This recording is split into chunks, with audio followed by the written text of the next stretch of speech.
Reborn in Konoha as the Anbu torturer. Chapter 151. Aoba took out Konohagaku's Intelligence Division's scroll. Ordinary people would not be able to obtain such a scroll, only Yuta could. After the last visit, he had some stock left in his hands.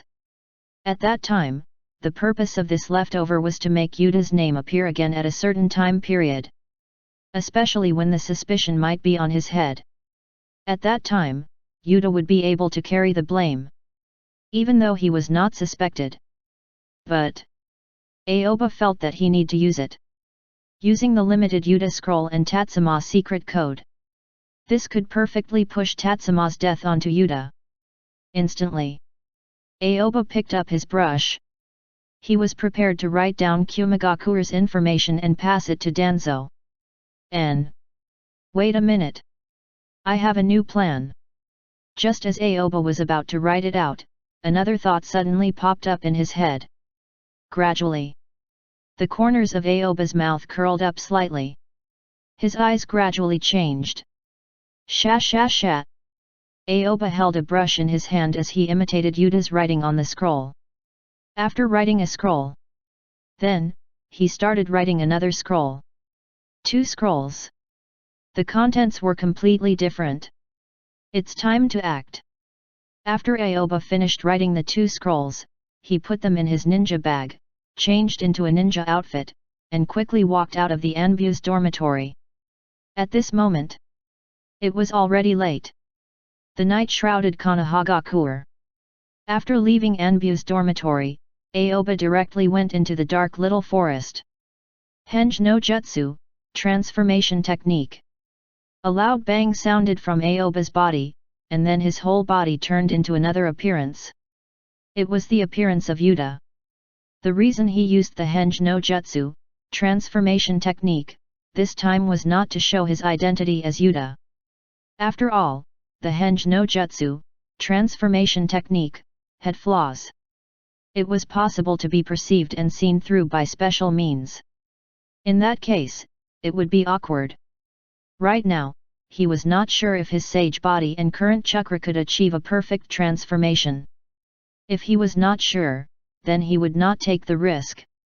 Aoba only uses Henge no Jutsu, transformation technique, to set up insurance for himself. If he was accidentally seen during the process, it would be more or less point to Yuta. Swish. Swish. Swish. With Yuta's appearance, Aoba quickly shuttled through the woods. Not long after, Aoba arrived at the wall next to the Hokage building. He walked to the back of the wall. He raised his hand and knocked lightly, finding a hollow brick. It's here. Aoba picked up the brick, put the scroll in, and then put the brick back. After that, he injected his chakra into the brick. The brick suddenly emitted a strange chakra fluctuation, and black seals instantly appeared around it, matching with the wall. Swish! Aoba's figure disappeared in a flash as if he had never appeared before.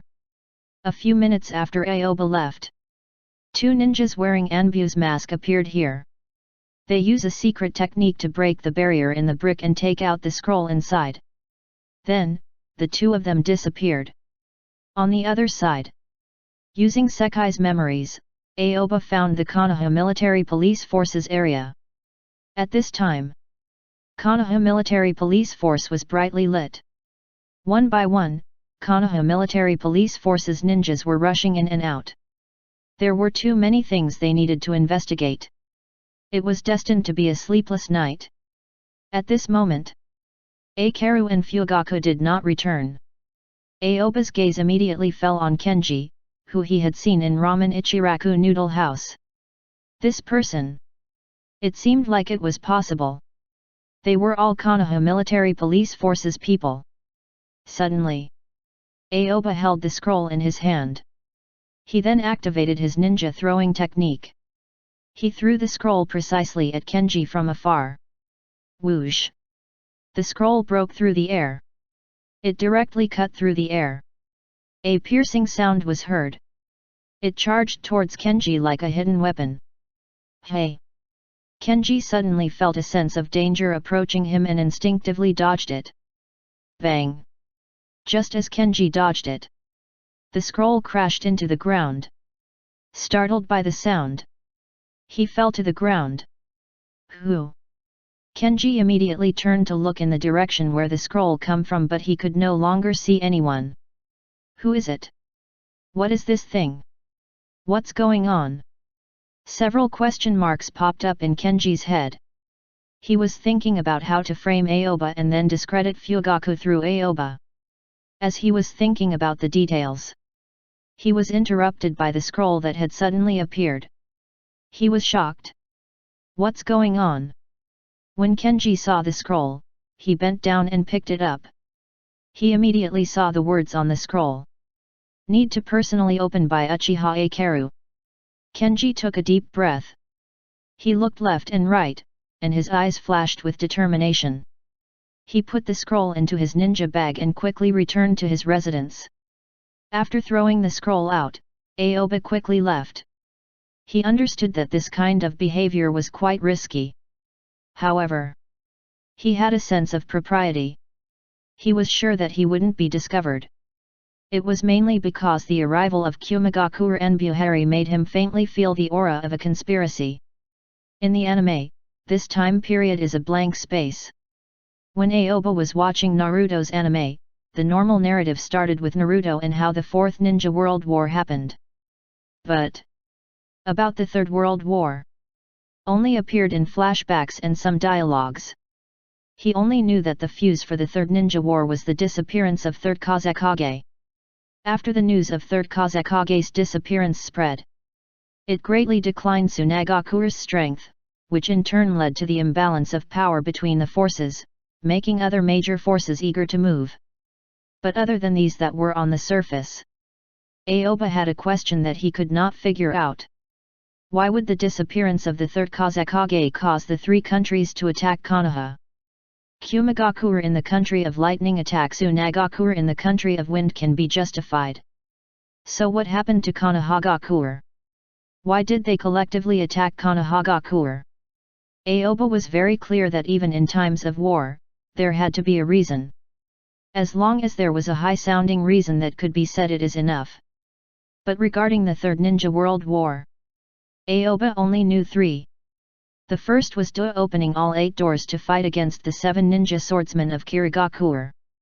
The second was the battle between the Minato team and Uegakure in Konobe Bridge. The third was between Minato and the future 4th Raikage and his brothers. This was all iconic battle. What happened outside of this? Aoba did not know. But what he was sure of was Konohagakure suffered heavy casualties. Because of this, Third Hokage Sarutobi Hiruzen had no choice but to abdicate. As long as things were not that serious, even if Third Hokage died, he would not abdicate. This was exactly what Aoba was thinking about. He doesn't know what happened from now until the Third Ninja World War and the process of the Third Ninja World War. After a while, Aoba returned to the Anbu's dormitory. He lay on the iron bed and was ready to sleep. What should be done and should not be done was done in this night. Not only did he kill people, he also sent out the information. The rest would be up to Konohagakure to handle. He was going to return to Konohagakure Intelligence Division and continue to work tomorrow. Almost the same time, in the Hokage's office, Aikaru had just finished reporting to Hiruzen about his and Yamagata Ken's guesses. Aikaru, Fugaku, I know about this matter. You can go back. With a pipe in his mouth, Hiruzen slowly took a puff and did not say anything else. How should we deal with this matter now? This is probably Kumigakure's conspiracy, Aikaru said in confusion. He found that every time he reported something to Hiruzen, he was always calm and indifferent as if nothing was urgent. Although it was good to be calm and collected. But as a subordinate, Aikaru felt very tired and anxious. Isn't this your guess? Hiruzen raised his right hand and moved the pipe in his mouth. Yes, this is my guess, but Aikaru was immediately choked by Hiruzen's words. You are Konoha Military Police Forces Captain. The thing you are going to report to me is not speculation, but the result. If there is no result, then investigate." Hiruzen directly interrupted Akaru. But, Akaru was about to say something but was interrupted by Hiruzen again. "There are no buts. You should do your best to investigate the case and reveal the truth. This is what you have to do. The rest is not what you have to consider." Hiruzen shook his head and said, "Third Hokage-sama, we came to report at the first moment to tell you that this might be Kumigakure's plot. We, Konohagakure, should pay attention." Fugaku could not help but say. "Fugaku, you are a very outstanding ninja of the Uchiha younger generation. There is a high possibility that you will be able to sit in Akaru's current position.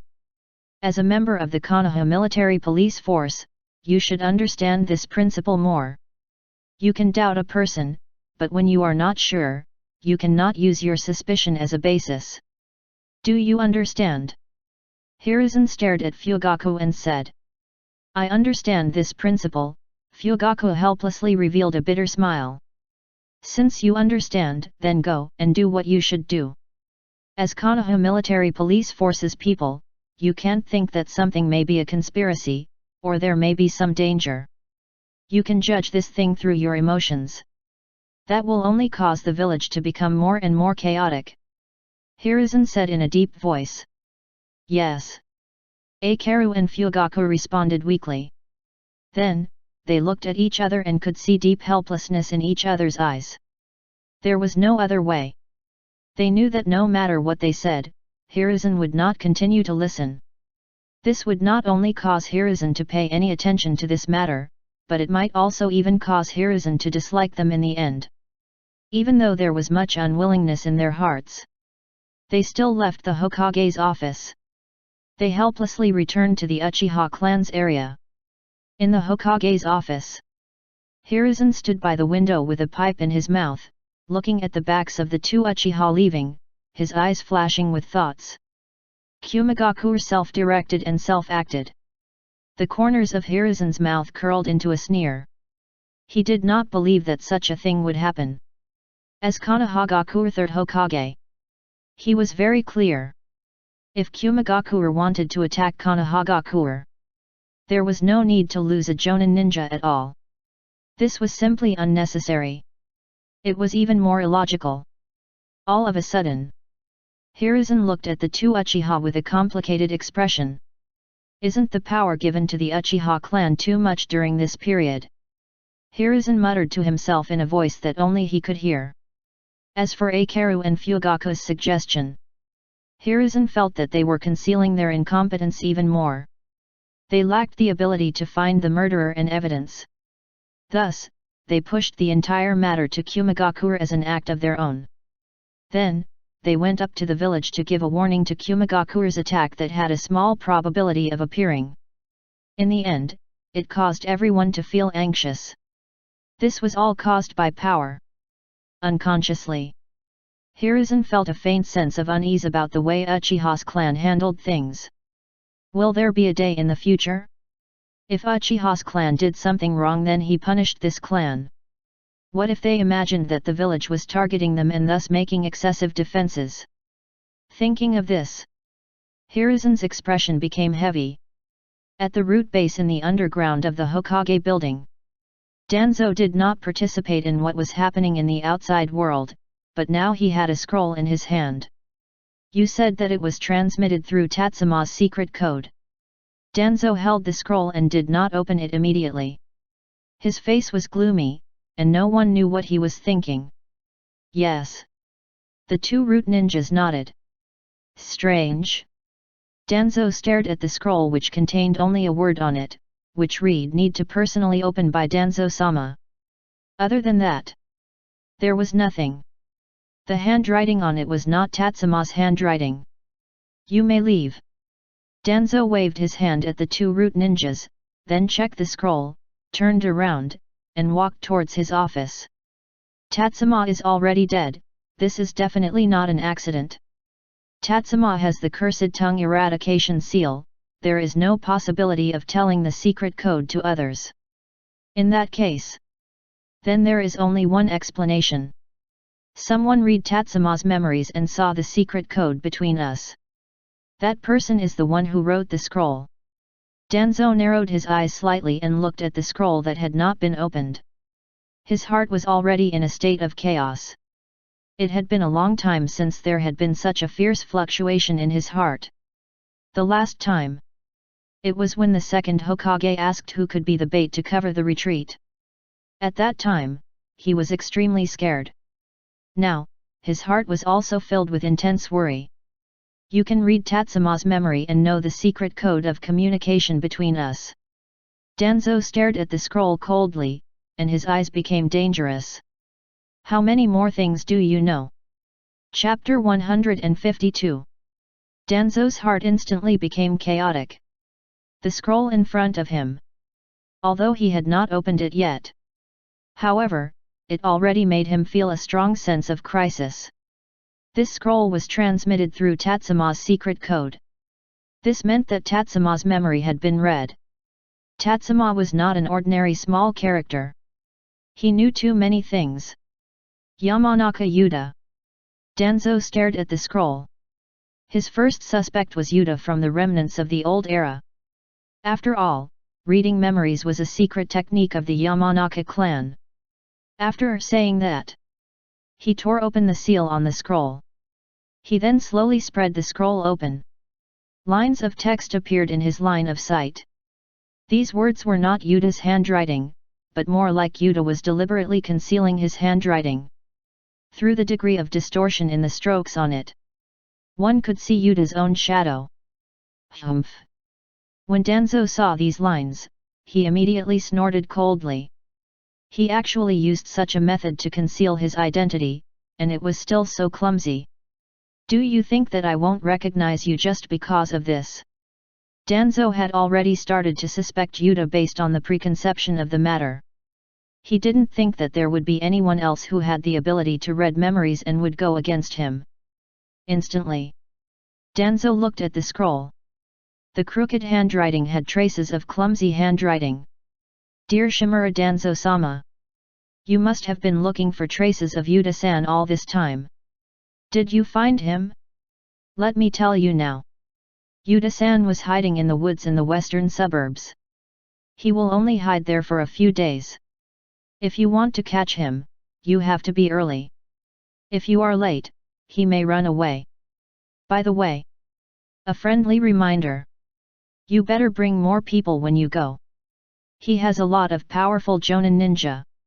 Sign, a warm-hearted person who doesn't want to reveal his name. Yama, Naka. You, Ta. Danzo tightly gripped the scroll and directly crushed it. The flames of anger in his heart burned. He was furious to the extreme. Is this your challenge letter? After reading the content, Danzo's face suddenly became extremely ugly. What warm-hearted person! In his opinion, this was completely Yuta's provocation. As for the so-called Yuta's position, it was very obvious that it was a trap set up by the latter. This was a decisive battle. I was waiting for this moment. If you kept hiding, I really wouldn't be able to find you. Now that you can't keep your cool and come to me, then I can only fulfill your wish. Danzo said coldly. After saying that, Danzo suddenly stood up. He began to gather his men. He ordered them to prepare to depart immediately. He then headed in the direction that Yuta had agreed upon. Uchiha clan. In Kenji's house. At this time, Kenji was sitting on his desk with a scroll in front of him. It was the scroll that Aoba had thrown to him just now. The seal on it had not been opened yet. Do you want to take a look? A strong sense of curiosity rose in Kenji's heart. He really wanted to know what was written in it. But this was something Akira need to personally open. If he opened it, then it would be difficult to explain the rest. If I open it and secretly take a look, and then seal it again, I shouldn't be discovered, right? Kenji muttered to himself. The scroll seal in front of him was very simple. It was a very simple seal. He could completely copy and seal it again. I just want to take a look. Kenji could not hold back his curiosity. After all, this scroll was not the kind of scroll that was sealed so tightly that it could not be forged normally. Thinking of this, Kenji's pitch-black eyes instantly transformed into 3 Tomo Sharingan. In a split second, his attention was focused on the seal. There was only an extremely small amount of chakra. This was the simplest sealing method. There was no added encryption at all. No problem. Kenji immediately withdrew his Sharingan, and without any hesitation, he directly opened the scroll. A row of words appeared in his line of sight. This was written by Aoba according to Yuda's memory, and there was no trace of Danzo's handwriting. Uchiha Akaru-sama. I am Yamanaka Yuda. I am currently being chased by Danzo, so I have no choice but to hide my identity and use this method to send a message to you. Please forgive me. The Kumagakure ninja's death was done by the people Shimura Danzo sent. During this period of time, I have been paying attention to Shimura Danzo's movements. He colluded with Kumagakure Anbu, Harry. This is a conspiracy to frame Konoha. Shimura Danzo wanted to use this opportunity to usurp the throne and become the 4th Hokage. The information I currently know is Shimura Danzo will meet with Kumagakure Anbu in the small forest to the west of Konoha. The purpose of this meeting seems to be to silence Harry. Through the Kumagakure ninjas who died in Konoha, Kumagakure will pressure and force the 3rd Hokage-sama to submit. Please Uchiha Akaru-sama, take Konoha's safety as a top priority and immediately send people to the forest west of Konoha. Remember, you must bring more people. Sign, Yamanaka Yuda. Phew. After reading the contents, Kenji immediately took a deep breath. He was a little dumbfounded. This is a big event. Kenji immediately got up, took the scroll, and prepared to look for Akaru. Just as he got up, he stopped. Wait. There is a problem here. Danzo-sama wants to kill a Kumagakure's ninjas. Aren't they Kumagakure's ninjas? Isn't this a very good result? Kenji gradually calmed down. He was different from Fugaku. He was not so innocent and kind. There are 2 possibilities for this matter. If Uchiha's clan goes, they will find out about Danzo-sama and Kumagakure. Then Danzo-sama will be brought down. But what benefits will our Uchiha clan get? We just solved a case. But we will offend Danzo-sama to death. Kenji immediately analyzed. As Uchiha's younger generation, he did not know too much about the inside story and did not know that Danzo and Akaru were at loggerheads. If it were Akaru who saw this scroll, he would not let this matter escape. He would definitely try his best to topple Danzo. This was an extremely rare opportunity for Akaru. Of course.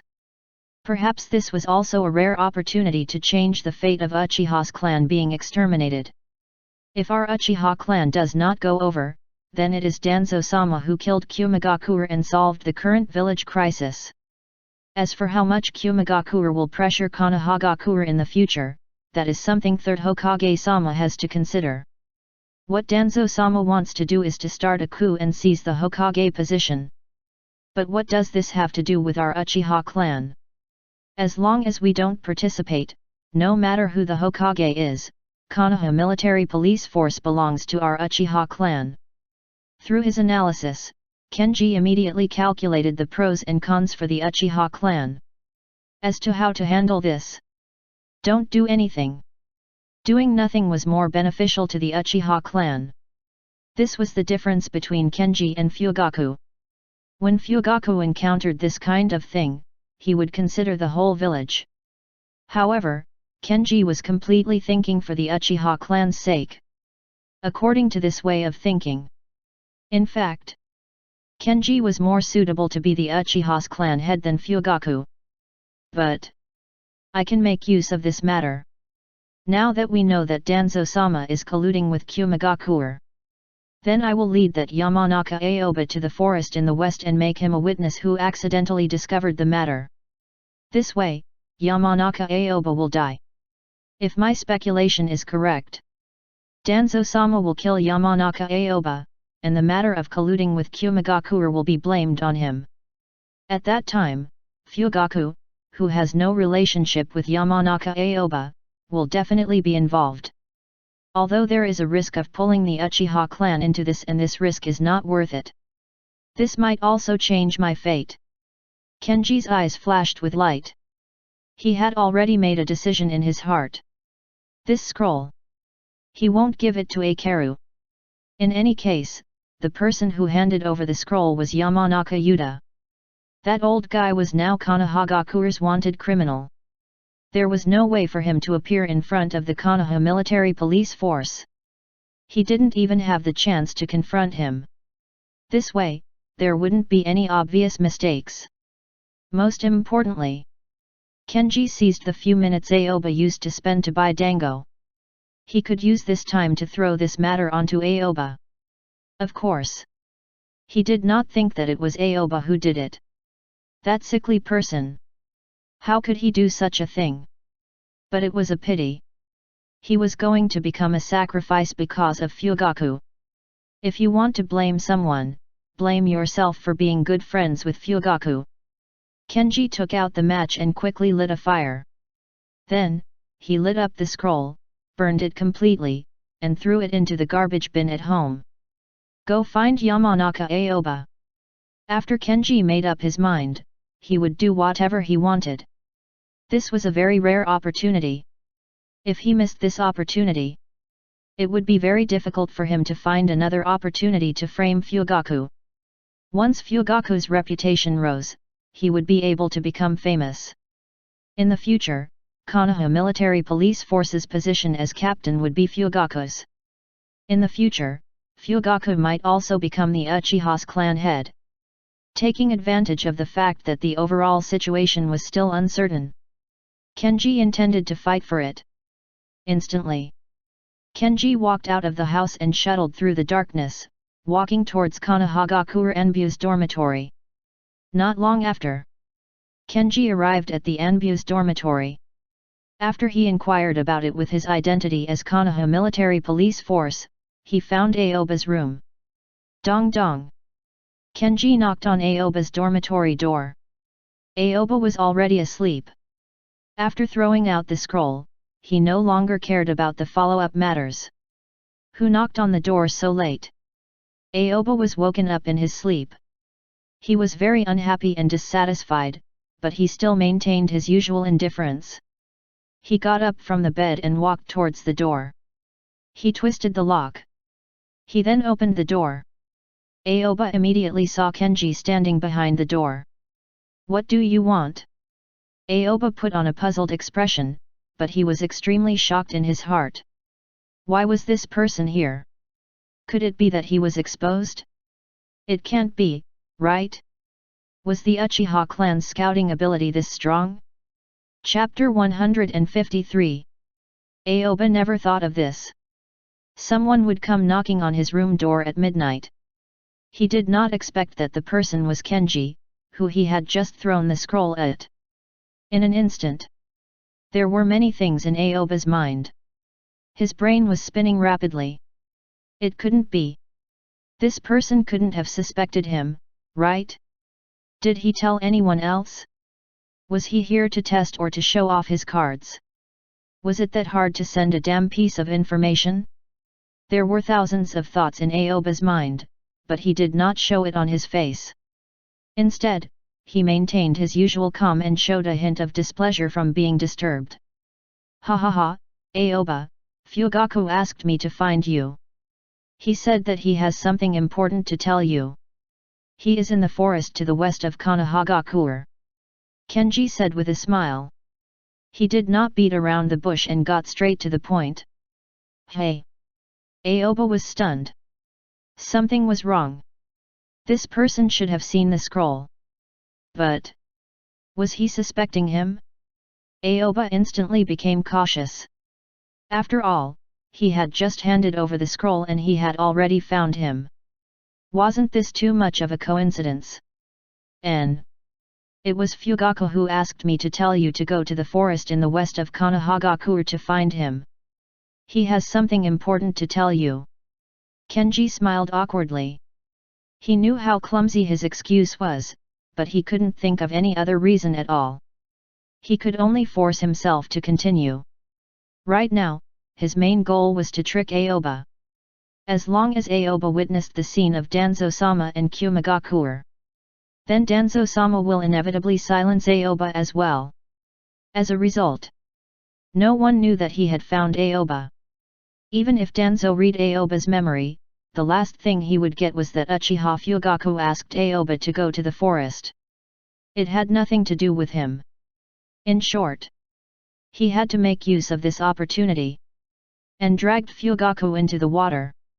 Are you saying that big brother Fugaku asked me to go to the forest in the middle of the night? Aoba narrowed his eyes slightly, revealing a puzzled expression. He was trying to stall for time with words. This time was used to judge. He felt that the person in front of him knew that it had something to do with him, but it also seemed like he didn't know. But he didn't dare to gamble. Yes, that's it. Fugaku is looking for you to go to the West Forest. Hurry up and go. Kenji nodded repeatedly. Then, at this moment, Aoba suddenly took a step forward. He raised his right hand and touched Kenji's forehead. You. When Kenji saw this scene, he instinctively wanted to avoid it. However, considering that he was fooling Aoba, he couldn't show too much hostility, so stopped where he was. He did not dodge. Then, Aoba casually touches Kenji's forehead. Do you have a fever? Aoba put on an expression like he was looking at a fool. As he spoke, a clear electronic prompt sounded in his mind. Ding dong. Memory reading successful. Obtained, F, ton, shink, ha, wind release, vacuum wave. After that, scenes after scenes flooded into Aoba's mind. You are the one with a fever. What I said is true. Fugaku is waiting for you there. Go and take a look. Kenji suddenly shook off Aoba's hand. Oh. Aoba nodded and said, that is, big brother Fugaku is out of his mind. Why didn't he go on a date with Mikoto in the middle of the night? Why did he ask me out? As Aoba spoke, he quickly went through Kenji's memories. Hurry up and go. Don't let Fugaku wait too long. Kenji urged. I understand. You can go back. Aoba waved his hand. No, Fugaku wants me to tell you that you must go. I can only go back when I see you go. Kenji refused to let go of Aoba. If Aoba did not go in the end, everything he had said just now would be in vain, and he might even become a suspect. Things had already come to this point. There was no turning back. He had to finish this. Then wait for me to change my clothes. Aoba did not close the door. Instead, he turned around and walked inside. In his mind, scenes of memories flashed past. Aoba immediately understood the whole story. Good fellow. This Kenji was quite daring. He even dared to intercept the scroll to be given to Aikaru. Not only that, he was also prepared to shift the blame on Fugaku. However, these were not the main points. The main point was that he actually found the killer. Aoba had never expected this. This person called Uchiha Kenji actually had such a strong ability to take opportunities. He had found the most inconspicuous murderer among so many people. This was also a special ability. After reading Kenji's memories, Aoba felt extremely complicated and didn't know what to say. He carefully arranged everything. He used the opportunity to use Yuda's scroll. He originally wanted to put on a good show that Uchiha's clan found out that Danzo was colluding with enemies. This way, Uchiha's clan would think that Danzo was colluding with enemies, and Danzo would think that Uchiha's clan was framing him. However, a Kenji suddenly appeared out of nowhere. In this person's memory, Aoba had already seen Kenji's determination to frame Fugaku. If he did not go, he definitely would not back down. Perhaps he would have to take action here. That would be too disadvantageous for him. Thinking of this, Aoba immediately realized that there was a change in the plan. He had to adapt to the situation. How about this? Aoba casually changed into an Anbu casual outfit and turned to look at Kenji at the door. There's a murderer outside right now. It's very dangerous. I don't know where Brother Fugaku is carrying out the mission. Why don't you take me there? Aoba said. According to Kenji's memories, this person definitely wanted to go with him. That way, he would be able to sell him out after seeing Danzo and the others. He would definitely not allow him to enter the forest alone. What would be the result of that? Did he succeed in shifting the blame? Kenji wasn't clear about it at all. The variables in this plan were too great. Of course, I can. It's already so late. I won't be at ease if you go alone. I can stay by your side and protect you. The corners of Kenji's mouth curled up slightly, revealing a satisfied smile. He had already realized that his prey had taken the bait. Then let's go. Aoba's expression was still very confused. When he walked to the door, he even muttered to himself in a very low voice. However, it just so happened to allow Kenji to hear this voice. Big brother Fugaku, what's going on? You actually came looking for me in the middle of the night. There really is something wrong with your brain. Once Aoba said this, Kenji did not say anything. However, the complacent look in his eyes became even more brilliant. Looks like this kid had completely taken the bait. The plan could be launched now. It went unexpectedly smoothly. Kenji felt very comfortable in his heart. He had already begun to imagine the image of taking down Fugaku. Aoba secretly observed Kenji's reaction. He confirmed that Kenji was not too suspicious of him. He couldn't help but think of a sentence he had seen before. High-end hunters always appeared in the form of prey. At this moment, Aoba suddenly understood this principle. In the future, maybe it could be used. When he wanted to go hunting, it was better to let these prey think he was a hunter and treat him as prey. Suddenly, Aoba and Kenji walked out of Anbu's dormitory together. He walked towards the forest in the west of Konoha. Why did Big Brother Fugaku want to meet in the forest in the west? In order to make Kenji unable to calm down and think carefully, Aoba began to chat in a questioning manner. This, because Fugaku is on a mission over there. Kenji quickly and carefully responded. He was afraid that something would happen to Aoba because of his answer. Then why did Brother Fugaku look for me when he was doing a mission? Aoba continued to ask. While asking, he was also thinking about how to deal with the guy beside him. This. I'm not too sure about this. Ask him when you see Fugaku. I just came to find you according to his request. Kenji was a little confused, but he still forced himself to give an explanation. Even he felt that the reason for this explanation was a little fake. Okay. Aoba nodded and showed a look of direct trust. He did not ask any more questions. This also made Kenji heave a sigh of relief. However, he did not breathe for long. Aoba's voice sounded again. Where in the west side of the forest we are going? Aoba asked again. Well, it's on the west side. Come with me. Kenji did not see the specific location on the scroll. He felt that he could not go through it. He began to consider whether he should knock Aoba out and throw him over. Hey, it's okay. I know the location. We often meet there. Aoba smiled mysteriously and said something that baffled Kenji. Then, he said, come with me. After saying that, Aoba brought Kenji towards the direction where Kumagakure was hiding. He was the one who read Otai's memories. He was the one who spread the information. Now no one in Konoha knows better than him where the Kumigakure people were hiding. Originally, he didn't want to go. He felt that his participation in this matter could end there. However, he did not expect that. He was forcefully pulled in by this Kenji. Ah! Kenji was stunned for a moment and did not understand what Aoba meant. Why did the blind cat run into a dead mouse? Fugaku and Aoba always run to the west side of the forest to meet?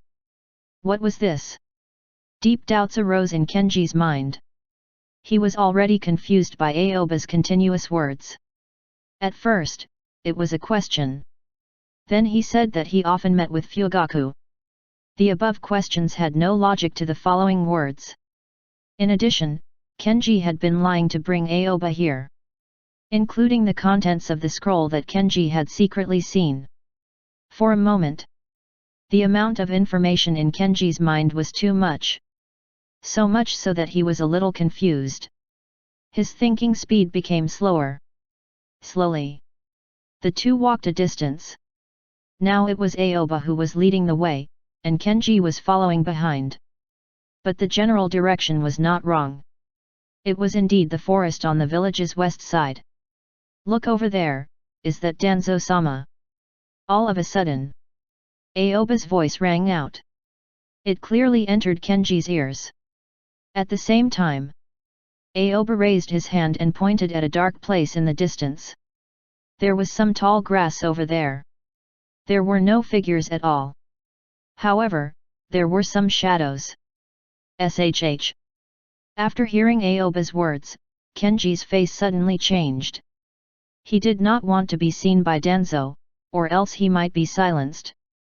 Almost in an instant, Kenji directly lay on the ground, looking carefully for Danzo's figure.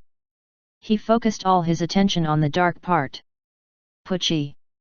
Just at this time, a piercing sound rang out. Kenji suddenly widened his eyes flashing with disbelief. You. Kenji found that his body couldn't move at all. A thin chakra line pierced his heart, and he also couldn't speak even if he wanted to. However, his thoughts did not stop. Wasn't this way that killer killed people? At this moment, Kenji's train of thought became clearer. Yamagata Ken-sama said it before. That was a very thin chakra line that penetrated the heart. The entire process would not last more than 5 seconds. So, the killer was someone he knew. But the truth was, it was a sneak attack. He had never expected this. He did not guess the killer correctly, but in this way, he got the killer right. Chapter 154. Only at the moment of death did Kenji know who the killer was. The person he wanted to frame. It turned out to be the real killer. This youth named Aoba did not seem to have any special characteristics. He actually took advantage of the time when he bought Dango to get rid of that Kumigakure ninja. It was just that. Even though he knew all of this, there was no way to say it out. It was impossible to shift the blame on Fugaku. I will accept your beautiful eyes. Aoba's palm streaked across Kenji's eyes, and in an instant, he wrapped his chakra around Kenji's 3-tomo Sharingan. This pair of eyes were now in a closed state. It looked black on the outside. But the moment it was removed and because of the injection of chakra, it instantly became red and would not revert back. This Sharingan was like being fitted with a switch. It can only be turned off on the body of the Uchiha clan. If it is out of Uchiha's body, then it will always be in an open state. Actually, I didn't want to do this, but you came to me personally. If I don't kill you, you will harm me. I am also very helpless. Aoba stared at Kenji's corpse which no longer had Sharingan. He raised his right hand and touched Kenji's head. When Aoba touched Kenji's head, he immediately used Senjutsu, mystical palm technique. A soft and gentle chakra appeared in his palm and rushed into Kenji's brain. Kenji's body instantly shook. Under the impact of this chakra, Kenji's brain was completely crushed into a mixture of brain matter and blood. It was stored in the skull that had yet to break. And their current location. It was a bit far from where Kumigakure's ninja was hiding. If he left Kenji's corpse here, they would definitely discover it. However, the effect was much smaller. Your corpse has other uses. You won't die in vain. You will more or less contribute to the cause of your Uchiha clan targeting Danzo. Aoba pointed at Kenji's body on the ground. Suddenly, a stream of chakra was injected into Kenji's body. Kij, Gan no Jutsu, ultra-lightweight rock technique. Aoba immediately used the Kij, Gan no Jutsu, ultra-lightweight rock technique, that he had obtained from reading Otai's memories, making Kenji's weight become as light as a feather. Immediately after that, paper after paper separated from Aoba's body. These pieces of paper instantly wrapped around Kenji's body. From then on, it became a coffin made of paper. Kami no Shishin no Jutsu, paper person of God technique. Aoba controlled the paper wrapped around Kenji's body. The paper flipped and turned, finally turning into a big bird flapping its wings. The big bird's feet grabbed Aoba's shoulders. It looked like it wanted to take Aoba away. After that, Aoba also cast the Kij, Gan no Jutsu, ultra-lightweight rock technique, on his body.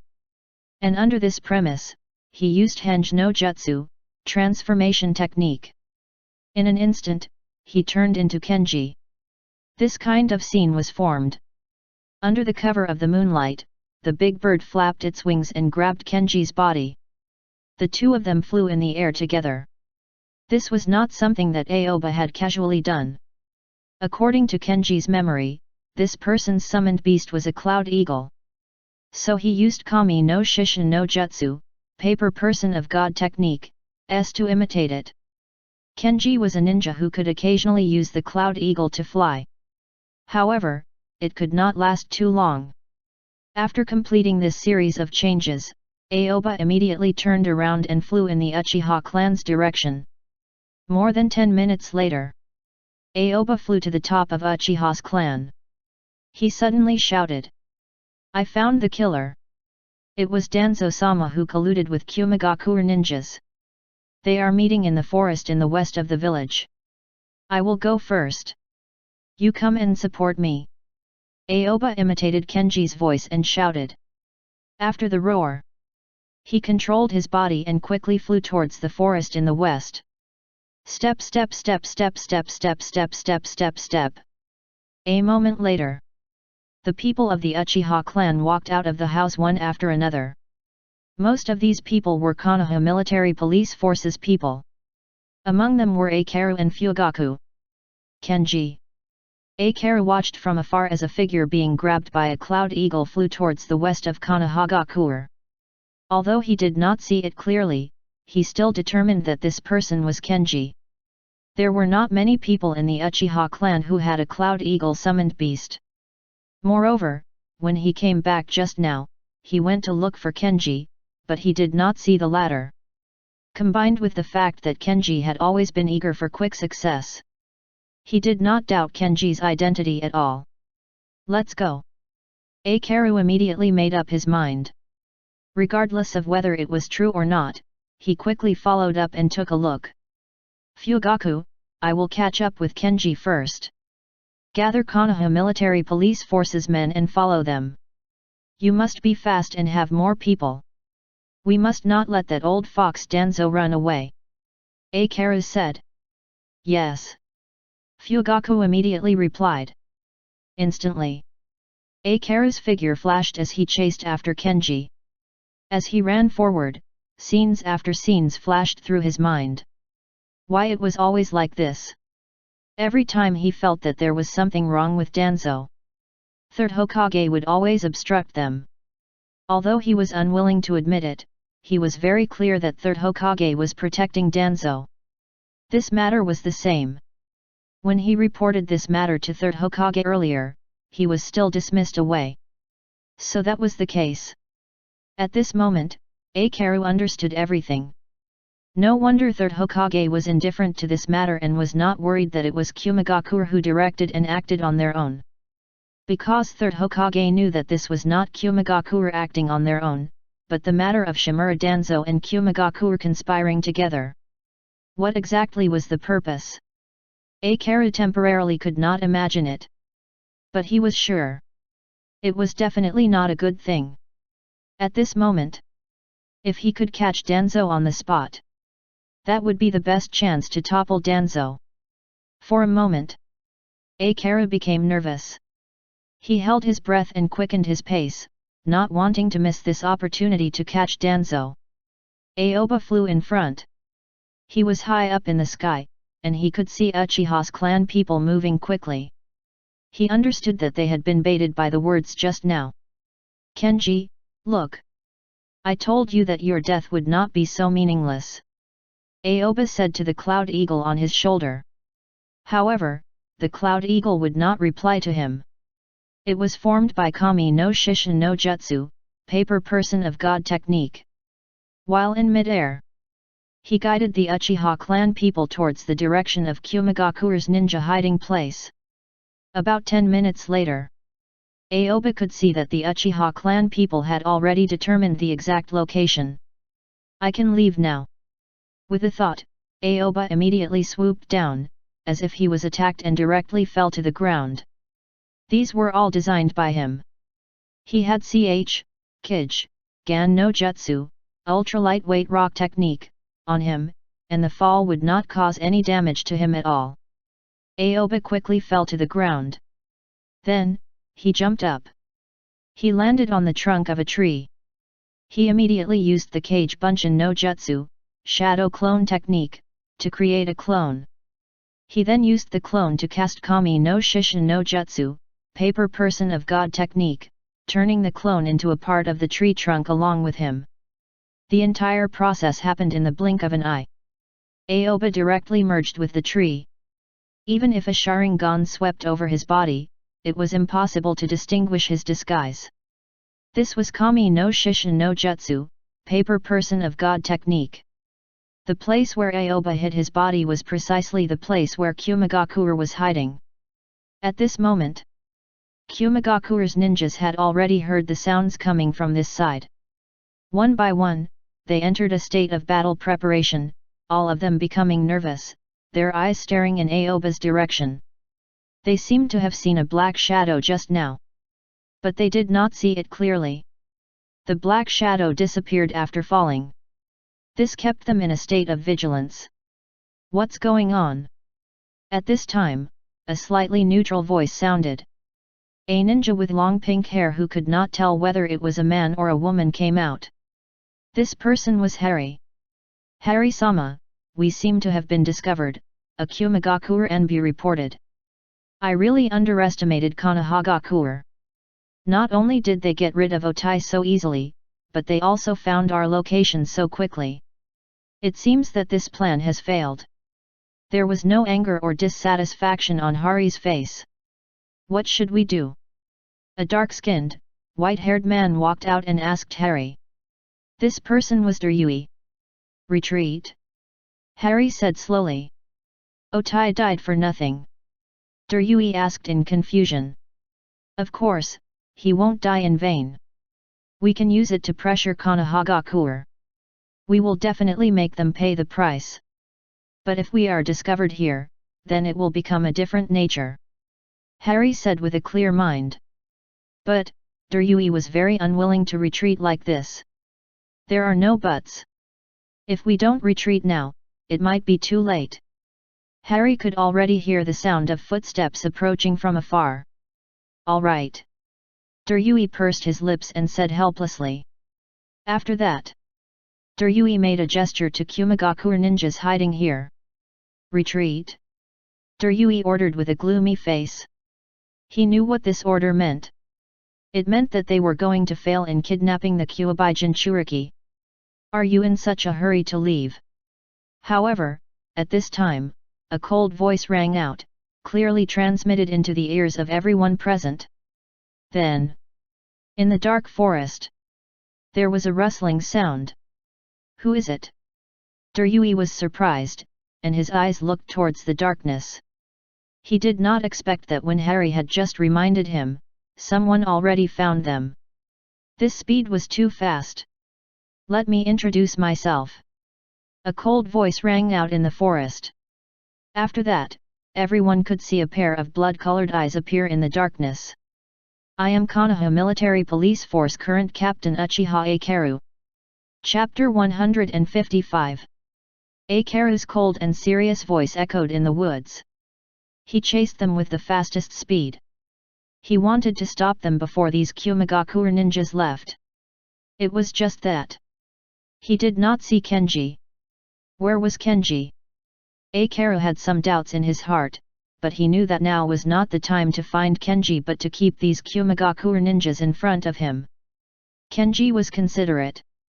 Sure enough, he found it. It seemed that Kenji was quite capable. After this incident, he had to reconsider the candidate for Konoha Military Police Force Captain in the future. At least, he can reward Kenji with a vice-captain position first. This thought flashed through Aikaru's mind. Only, Kenji had no chance to enjoy it. He had made a very wrong decision before his death. If he had not gone to find Aoba. Instead, he had reported the contents of the scroll to Aikaru based on the information he had found. Then he is first in the credit book to be rewarded. Kenji thought about a lot of questions about not offending Danzo, but he ignored the most important point. Aikaru had wanted to deal with Danzo for a long time. At this moment, Aikaru's eyes flashed with a scarlet-red light.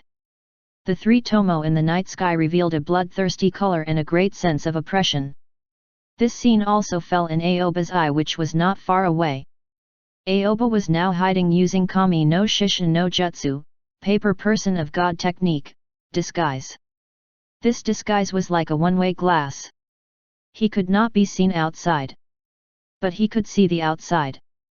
Because of this, it could be said that Aoba was sitting in the VIP special seats to watch the chaotic contest. If not for the fact that he was afraid of making a sound and being discovered, he might have to take some melon seeds. The eyes of Kumigakure ninjas all focused on Aikaru. The complexion of everyone became cautious. Only the leader Harry did not have the slightest bit of worry on his face. Instead, he revealed a smile. It turned out to be a member of the Uchiha clan. No wonder he speaks so arrogantly. Harry spoke very slowly, and the tone of voice fluctuated high and low, just like singing, showing a very strange feeling. Where is Danzo? Aikaru coldly asked. He didn't immediately take action. His main purpose was to restrain these people. Now he wants to find out the number of the other side. This was also the reason why he opened his Sharingan. It was not just to scare them, but also not rush to fight immediately. The battle between ninjas is not a meet and greet kill. The way to meet and win is more about brains and intelligence. Aikaru could see more than a dozen of Kumigakure ninjas with his eyesight, but he was not clear about the strength of these people. If there were too many Jonin ninja here, it was difficult for him to fight alone. Moreover, he had yet to see Danzo. According to the information that Kenji had sent, Kumigakure's ninja was colluding with Danzo, so he had to consider these things. And also, the majority of the Uchiha clan was behind him. He had only arrived here first, so it would be extremely disadvantageous for him if he were to rashly fight it out. He needed to delay a bit so that he could get more information. Danzo. Harry narrowed his eyes slightly, his eyes flickering with doubt. He knew who Danzo was. He was the leader of Konohagakure Anbu. His position was the same as his. But what did Danzo have to do with him? Was it a diversion? After a short period of thought, Harry immediately looked at Ryui, who was beside him. You are such an excellent fighter. You must be very unwilling to just leave without showing any of your abilities. Harry said slowly. Yes. Ryui nodded. His gaze focused in Aikaru's direction, his eyes flashing with a strong desire to fight. We can't let such a person see us retreat. Just take it as revenge for Otai, kill him faster than him. Harry said indifferently. From his relaxed posture, it seemed that he did not take Akaru seriously at all. Yes. Ryui nodded and took a step towards Akaru. His hands quickly formed seals. Ryui formed one seal after another. The speed was very fast. In the process of forming hand seals, a tyrannical chakra spread out from within his body. Sudan, Sujin Haki, water release, water formation wall. After forming hand seals, Ryui suddenly took a deep breath, and suddenly condensed the chakra in his throat. Then he sprayed out water towards Akaru. Water release ninja. Akaru frowned slightly. Facing the surging water, he did not use block it. Instead, he directly jumped back and quickly avoided the impact. Just as Akaru retreated, his hands also quickly formed seals, and his chest suddenly swelled up. Katon, Ji, Keiki, no Jutsu, fire release, great fireball technique. Akaru suddenly spat out a ball of hot flames from his mouth. The flames that contained a terrifying temperature instantly formed a huge fireball, charging towards the water in front of him. In a split second, the terrifying fireball directly rushed into the water and made a sizzling sound as it collided. Wisps of white smoke rose from the woods. Only under the premise that there was not much difference in chakra. Fire release ninjutsu was more or less restrained in the face of water release ninjutsu. You have some skills. Ryui's eyes lit up, and he suddenly took a deep breath again, increasing the amount of chakra gathered in his throat again. Swoosh! The water that came out of Ryui's mouth instantly became even bigger, and suddenly the surging water directly surrounded the fireball. At the same time, Ryui's hands did not remain idle. Instead, he began to form seals with his hands again.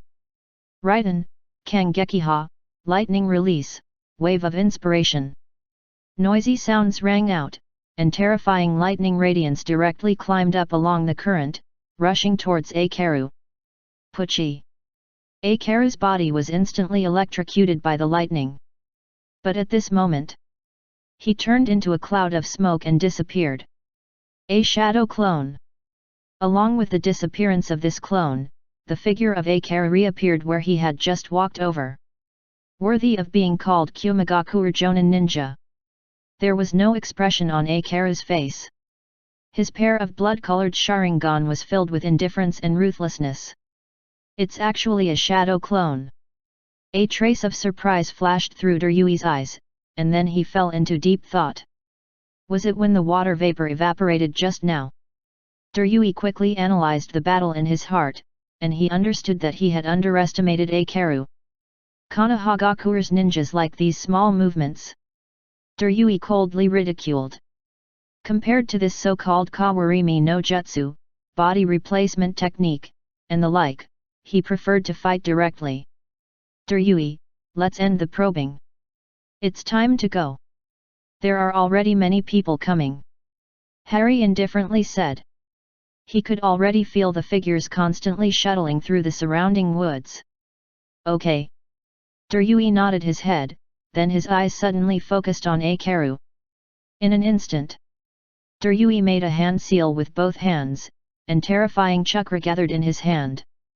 Rantan, Rei's S, Kaju, Storm Release, Laser Circus. As soon as this was said, blue laser beams appeared on Ryui's hands. These laser beams create an arc and passed by Akaru.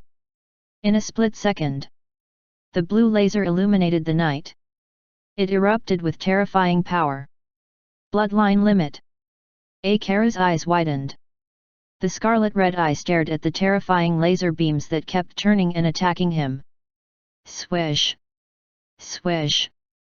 Swish! Swish! Swish! Akaru controlled his body to move around in a small area, quickly dodging Ryui's attacks. Boom! Boom! Boom! Boom! Boom! Boom! The blue laser beams struck the ground, causing the ground to tremble violently. "Deryui, it's time to go," Harry urged Deryui. There was a hint of dissatisfaction between his brows. It could be said that Deryui was acting on his own just now. Not only would it not produce any results. On the contrary, it would expose his bloodline limit. It was completely unnecessary. Harry was extremely helpless. Deryui was definitely in the top few in terms of combat strength at the moment, but his brain was not so good, and he could easily be schemed against. It was precisely because of this. During the Kyuubi Jinchuriki kidnapping mission, he had no choice but to follow. Otherwise, he wouldn't be at ease. When Deryui was in Kumagakure, he was famous for being easy to get high. If not for the fact that he had been powerful and for so many years nothing major thing happened, he would have died countless times. If it were an ordinary mission, he would not care about him. But this time mission was to kidnap the Kyuubi Jinchuriki. If he was not careful, he might face Konohagakure's elites. Only if he could advance or retreat could he gain a stable footing. "Yes," Deryui responded again, but his eyes were still fixed on Akaru. Obviously, he was still brooding over the fact that Akaru had just used his shadow clone to dodge. At this moment, Aoba hid on the branches of the big tree. Hiding under the disguise of Kami no Shishin no Jutsu, paper person of God technique. He quietly watched the battle here and saw the battle on both sides very clearly. This Deryui. Aoba could faintly see the shadow of Deryui on this person. Deryui, the guard of the 4th generation Raikage. The owner of the Storm Release bloodline limit. He can't be Derui's father, right? Aoba pinched his chin as he pondered. From the perspective of a spectator, Deryui and Akaru were testing each other out for a short while. Akaru had always been cautious. He had no intention of fighting to the death. Instead, he was stalling for time, waiting for the arrival of Uchiha's clansmen. On the other hand, Deryui was a little intoxicated. He really wanted to fight, like a simple-minded and well-developed fighting maniac. How did such a person give birth to Deryui? A strange question popped up in Aoba's head. In his impression, Deryui was a very calm, composed, and easygoing person. Could it be? Did he marry a wiser wife? Through the simple and probing exchange between the two of them, Aoba had some basic judgment on the strength of the two sides. Rustle, rustle, rustle. Right at this moment. On the other side, the sound of the grass rustling could be heard.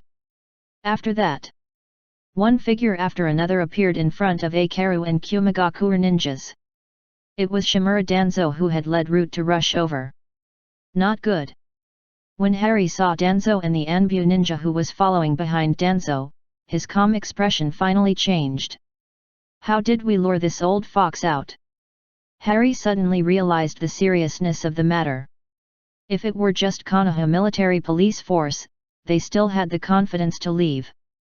But if they alerted Shimura Danzo, this would be troublesome. For a moment, Harry began to think quickly about how to leave. However, what surprised him was that Shimura Danzo did not look at him immediately, or it could be said that he did not care about him at all. Uchiha Akaru. It really is you. I have long suspected that Yuta has something to do with you. Did you call me here for a decisive battle? There was no expression on Shimura Danzo's face.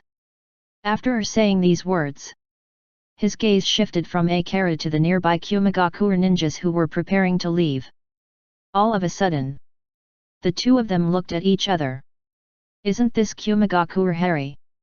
Great! It turns out that Uchiha has been colluding with Kumagakure for a long time. Are you going to start a coup? Danzo's eyes suddenly became ruthless. He opposed Third Hokage's rule, that's it. But if others opposed him, he could not allow it. This kind of feeling is like a girl can complain about her boyfriend and say that he is not good. But these words could only be said by her. If other people wanted to say, that was absolutely impossible. After Danzo said these words, Hari was directly dumbfounded. Small question marks popped up in Hari's head. He had no idea what was going on. How did it turn into Akaru colluding with others? Hari's eyes flashed with doubt.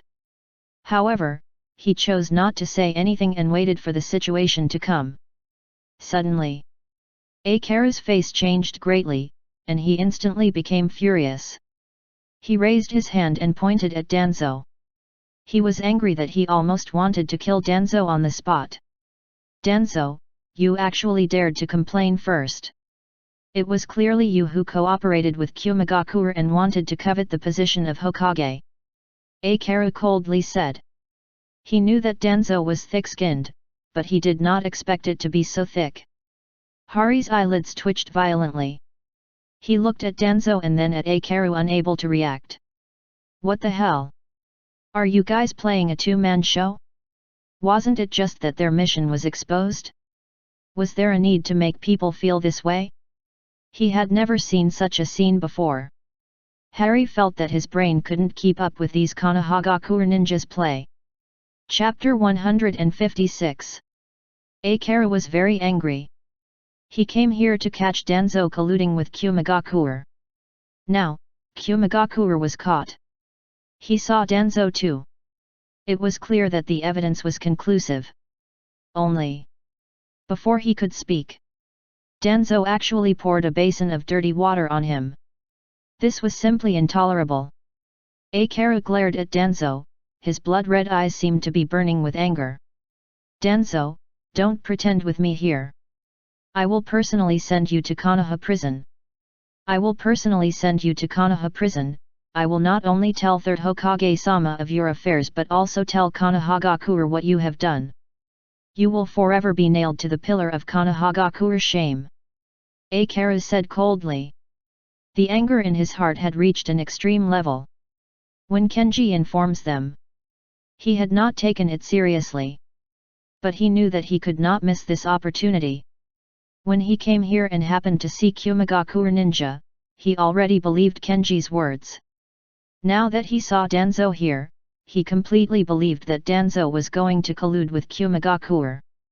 Akaru looked at Danzo with eyes full of hostility, to the extent that they were irreconcilable. Danzo, as the leader of Konohagakure Anbu, you actually colluded with another village to plot for the Hokage position. What you did really chills me. Akaru said coldly. You bastard! I made you feel chills. Aren't you here to fight? Danzo glanced at Akaru in a bad mood. From the moment he received the scroll, he knew that there was a conspiracy waiting for him here. However, he hadn't expected this. Uchiha clan had actually colluded with Kumagakure in an attempt to start a coup with the remnants of the old era. Today, I will eliminate you to prevent future troubles. Danzo's eyes flashed with viciousness. He had long wanted to take action to get rid of the Uchiha clan, but he had never had the right opportunity. Now that the other party had taken the initiative to find him, he would definitely not waste this opportunity. Swish! Swish! Swish! Swish! However, right at this moment, the sound of silhouettes passing by rang out. Along with these sounds, one by one, Uchiha clansmen dressed in Konoha military police forces attire rushed over. They stood behind Akaru one after another. Ha ha ha ha ha! Good! Good! The people of your Uchiha clan are all here. It saves me some trouble, now I can settle all of them. Danzo swept his gaze over these Uchiha clan members. In his eyes, these people had already become Sharingan for him to obtain. Shimura Danzo, you are too arrogant. Akaru took 2 steps back and moved closer to the direction of Uchiha clan members. Fugaku, you keep an eye on Kumagakure ninja, they might launch a sneak attack at any time, Akaru whispered to Fugaku who was beside him. Yes. Fugaku immediately responded. His eyes immediately changed from dark pupils to 3 Tomo Sharingan. After that, Fugaku winked at the other Uchiha and signaled for them to follow him. In just an instant, The Konoha military police force member formed a triangular formation. Those who follow Akira focused their attention on Danzo.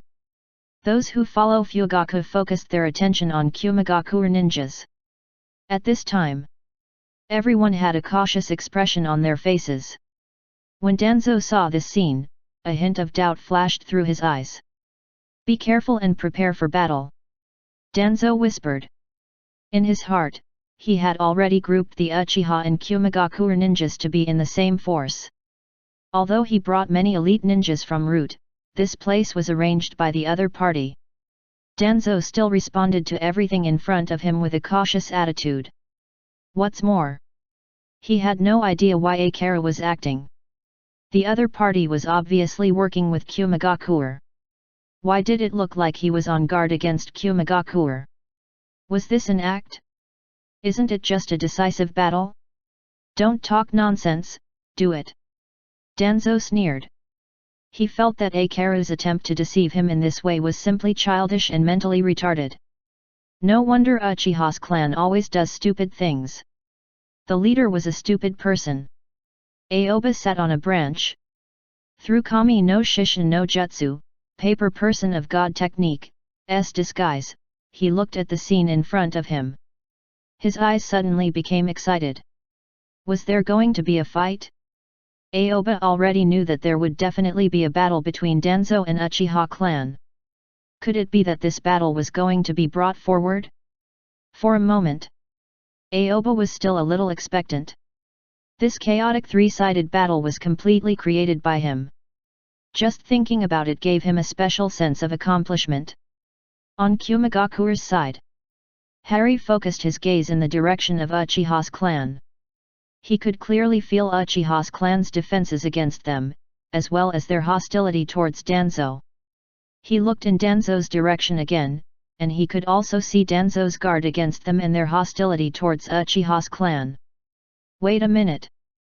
A thought suddenly flashed through his mind, and he suddenly realized something. Could it be? The Uchiha clan and Danzo were enemies. Then, they all mistakenly thought that they were the other party's people. Damn! Harry never thought that he would witness such a funny scene. He was really speechless. Konohagakure was too good at playing. The situation suddenly became too chaotic. However, Harry did not completely let down his guard. After all, this could also be a trick the other party used to trick them. Deroy! Harry whispered to the person next to him, "Gather our people together. When the two sides start fighting, we will leave immediately." Understood. Deroy immediately began to signal at ninjas beside him. "Remember, leave immediately. Do not continue to fight." Harry couldn't help but warn again. He was extremely cautious in his heart. If he was slightly careless and these two forces discovered the problem, then it would be very difficult for them to leave. Understood. Deroy immediately nodded. All of a sudden, the three forces each made different arrangements. No one acted rashly. Right now, none of them knew the situation of the other party. Gradually, the atmosphere gradually became tense. Aoba sat on the branch. Looking at the three different forces below, each of them watches each other.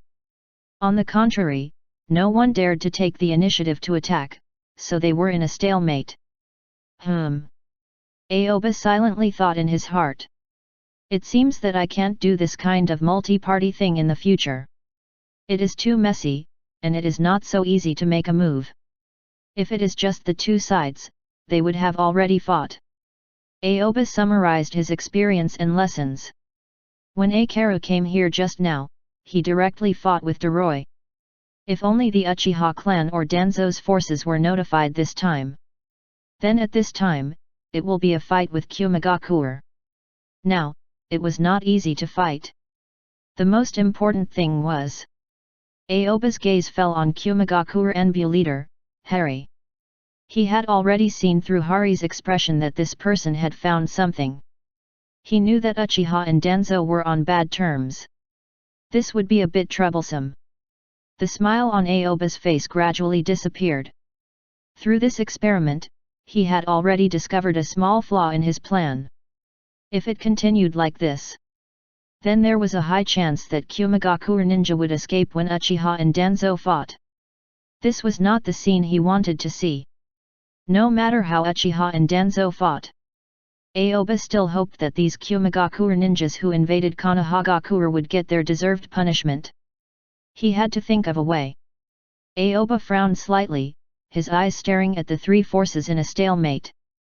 One idea after another flashed through his mind. However, no matter which idea it was very difficult to achieve all of these without exposing himself. He couldn't just jump out from Kami no Shishin no Jutsu, paper person of God technique, in front of these three forces, right? Wouldn't that be telling them directly?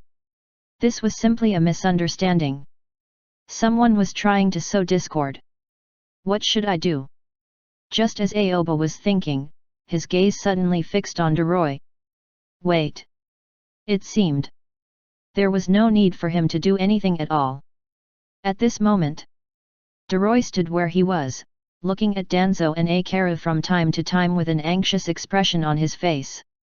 This impatient person. In this extremely stuffy environment, he could still endure it if the time was short. Now that the stalemate was getting longer and longer, Doroi became more and more anxious. He couldn't stand such a scene the most. It was better to have a good fight. Gradually, Doroi began to lose his focus. He scratched his head and pinched his waist. Danzo-sama, why aren't you attacking? Since you dare to join forces with Kumagakure, what are you waiting for? Akira said coldly. He had already calmed down. According to the current situation, he vaguely realized something very terrifying. The dead Kumagakure ninja. It was possible that it was not used to deal with Konohagakure, but to deal with the Uchiha clan. After he calmed down and thought about it, he faintly felt this was a plot set up by Danzo and Kumagakure. The goal was to trick the people of Uchiha's clan here. Then, Danzo would shift the blame to Uchiha's clan. The reason why he could think this way. The main reason was that he hadn't seen Kenji who had sent the message. Then, the authenticity of everything. On the contrary, a question mark had to be drawn. He absolutely could not make a move first. Akira understood this principle very well.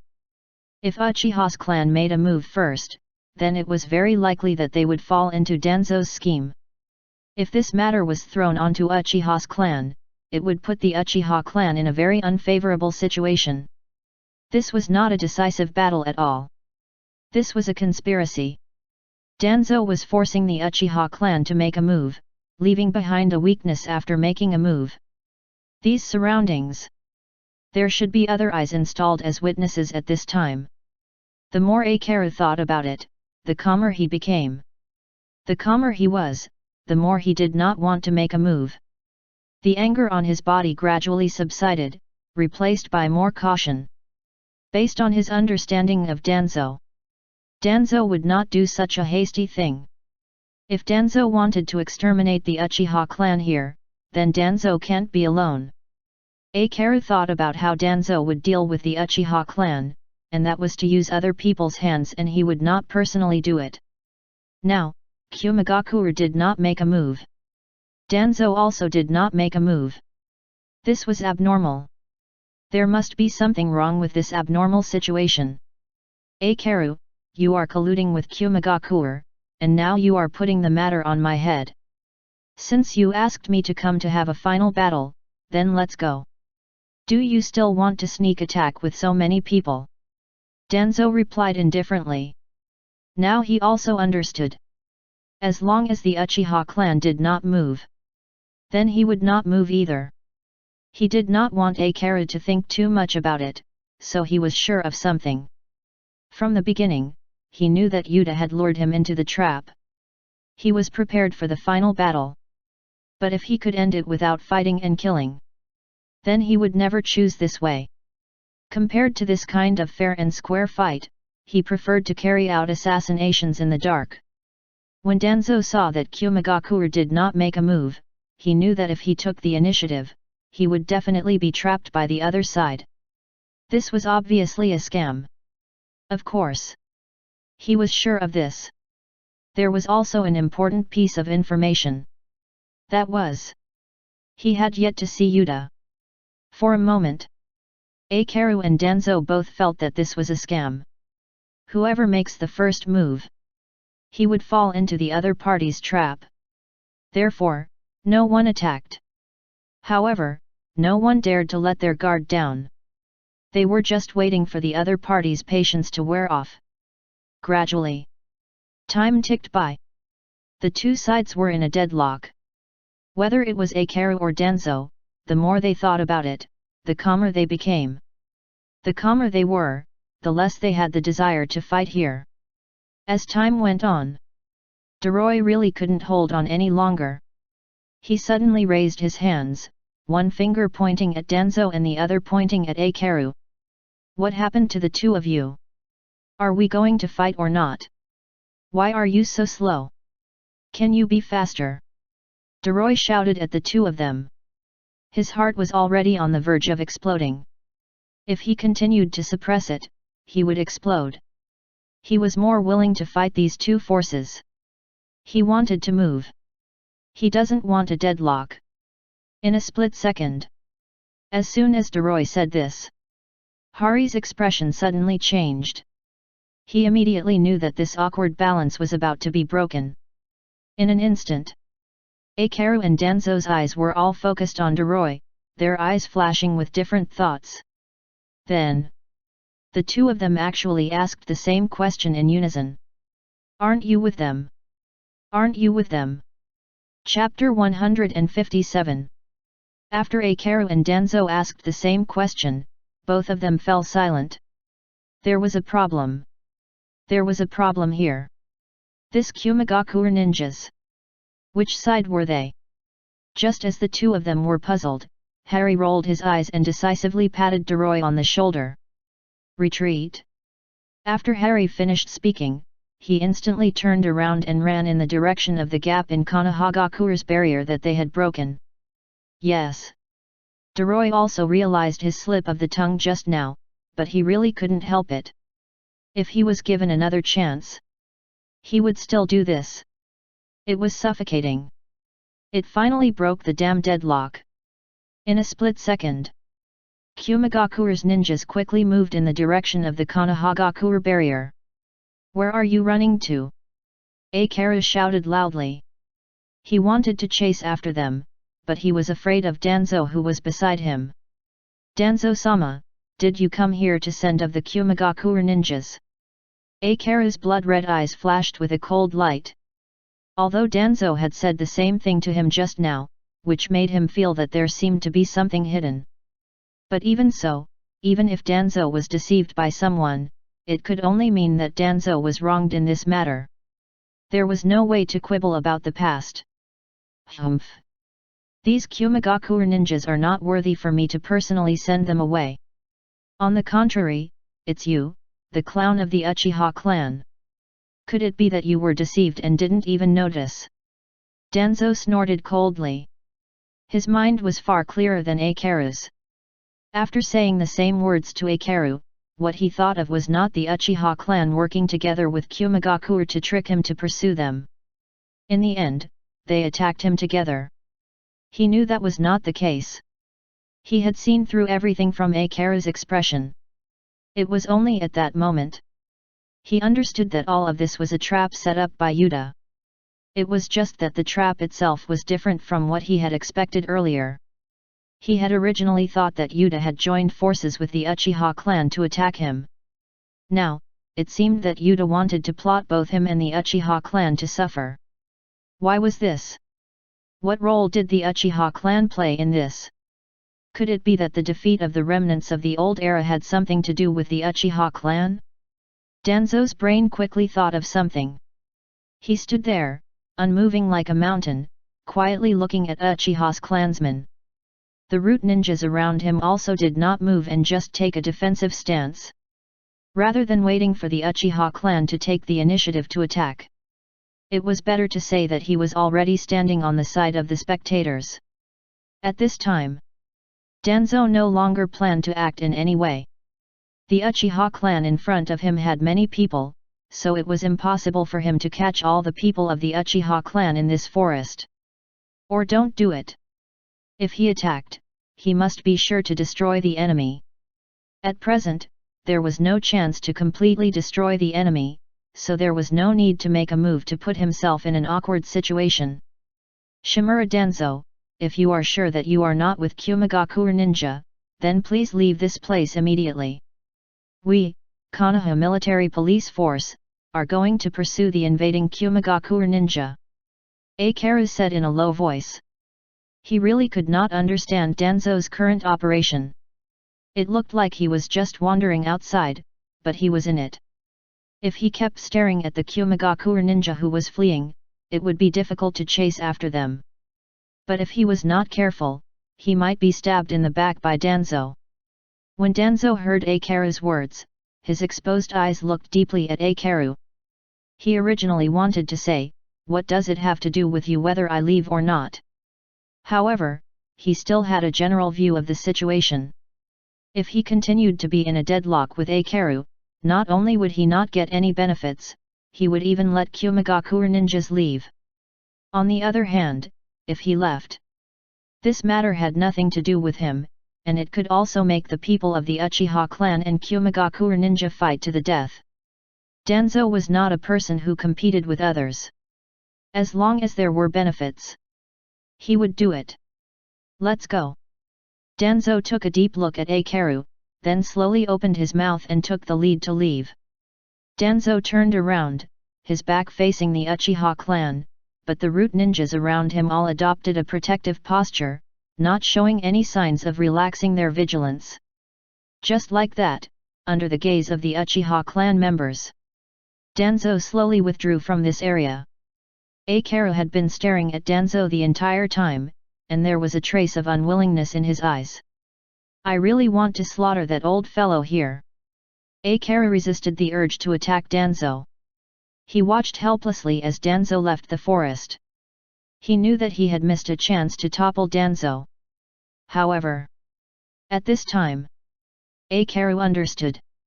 Right now, this was not a good opportunity to topple Danzo.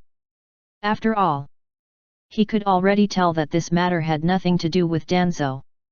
As a proud member of the Uchiha clan, he was not willing to use schemes and plots to frame Danzo, and then take him down.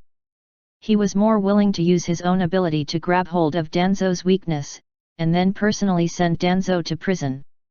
Although Eikaru was very unwilling in his heart, he still let Danzo go. Chase! Eikaru immediately shouted, and then took the lead to chase in the direction that Kumigakure's ninja left. Yes! Konoha Military Police Forces members all responded, and one by one, they chased after him. Swish! Swish! Swish! Swish! In an instant, the forest was filled with the sound of silhouette shuttling back and forth. Konoha Military Police Forces group quickly chased after the fleeing Kumigakure ninja. As Konoha Military Police Force who was in charge of Konohagakure's security, they could not allow Kumigakure ninjas to leave in front of them. Aoba stood on the branch. He quietly watched as the farce he had planned ended. Aoba's eyes flashed with thoughts. Although we didn't let the Uchiha clan fight with Danzo, the news of Kumigakure's ninja's arrival was successfully spread. This time, the matter of Kumigakure's ninja kidnapping Kushina must have been exposed. In this period of time, if Kumigakure's ninja wants to invade Konohagakure again, I'm afraid it won't be so easy. That's enough. Aoba nodded slowly. He did not complete the additional things he thought in his mind, but he completed what he wanted to convey at the beginning. That was to spread the news of Kumigakure's ninja invasion. From the current situation, Kumigakure no longer had a chance to take Kushina away. For at least 1 or 2 years, Kumigakure would make a new plan. This period of time could be said to provide Minato with a period of rapid development, allowing his strength to advance by leaps and bounds above Jonin ninja. If Kumigakure wanted to have any ideas about Kushina in the future, they would have to wait until later. But it would already be too late. No one could take Kushina away under Minato's protection. Gradually, as the footsteps faded away, Aoba removed Kami no Shishin no Jutsu, paper person of God technique, and took away Kenji's corpse. This corpse, he originally wanted to leave it to the Uchiha clan. Now it seemed like there was no need. If there is no suitable opportunity to throw the Kenji who was killed in the same way to the Uchiha clan, so as to blame others, then it was better to dispose of the corpse to avoid burning himself. Swish! Aoba immediately ran in the opposite direction at an extremely fast speed. He applied Kij, Gan no Jutsu, ultra-lightweight rock technique, on his body, which made his body as light as feather, completely capable of flying in the air, but he did not do it in the woods. After all, his legs could make his body bounce faster. A while later, Aoba arrived at the place where Yuta was buried. When he left at that time, the grass that was casually grabbed on it had already grown, and it could be seen that it was growing very healthily. Yuta-san, I have come to see you. This time, I will bring you a sacrifice. He will accompany you to chat so that you won't be lonely. Aoba stood at Yuta's grave and threw Kenji's corpse aside. He quickly made a series of hand seals and then slapped his palm on the ground. The earth chakra flowed through his chakra pathway and into his palm, causing the ground here to shake. Rumble! The ground suddenly split open, revealing a crack that was just the size of a person. After that, Aoba laid Kenji's body flat on the ground. I haven't had the time to examine your body properly. Aoba began to touch Kenji's body. He immediately found a ninja bag. In addition to the kunao, shuriken, and other ninja tools, there was also a bulging purse. It was filled with coins. The Uchiha clan is really rich. Aoba knew that the money in this money bag was only a small part of Kenji's wealth. It was just pocket money that he carried with him. But just this amount of pocket money. It was the most profit that Aoba had ever received. Not bad. Aoba nodded in satisfaction. Then, he checked Kenji's corpse again. After confirming that there was nothing valuable, he directly threw the latter's corpse into the pit. This time, Aoba didn't choose to use the fire-release ninjutsu to roast it. Instead, he took out a bottle of corpse-dissolving water. This was the bottle of corpse-dissolving water that he had obtained from Tatsuma. There was still some left over. It just so happened to be of use. This was something that Aoba had specially brought with him after he had changed his clothes in the dormitory. From the moment Kenji found him at the door of his dormitory room, it was destined that Kenji would no longer be able to continue living. Aoba dropped a drop of corpse-dissolving water on Kenji's body. Sizzle! White smoke came out of Kenji's body. This white smoke had a strong smell of corrosion. In the blink of an eye, Kenji's body, along with his clothes, turned into a black and grey liquid, which slowly seeped into the ground. Tap! Aoba's palm slapped the ground again, causing the ground that had been split open by the earth release to restore again. The entire process did not take much time. Just like that, Kenji, who was comparable to Fugaku in the younger generation of the Uchiha clan, under such a special situation, he disappears into the world. I'll give you a few stalks of grass too. Aoba thought about it and felt that he had to have a beginning and an end in his work. After all, Kenji was the noble Uchiha. Everyone else had grass, but he didn't. It was too shabby. Aoba walked over to the grass in the distance. He grabbed a few stalks of grass. Then, he returned to the place where Kenji and corpse-dissolving water had been. Then, he buried the grass on the ground. After that, he no longer paid any attention to it. How tall the grass on the grave could grow depends on your own fortune. Soon after, Aoba's figure flashed, and he quickly left. The burial ground in the woods has regained its tranquility. It was as if no one had ever come. Aoba directly returned to the Anbu's dormitory. The dark corridor was quiet. His colleagues had long fallen asleep. Konoha Intelligence Division's work was dull and boring, and it was even more exhausting. Basically, everyone was tired and fell asleep, and there were very few people who could not sleep due to their nerves. That night, Aoba slept very well. He did not feel any pressure at all. The vast majority of Konoha residents also slept very well. Only a small portion of them was immersed in the case of dead people, feeling fear in their hearts, unable to fall asleep.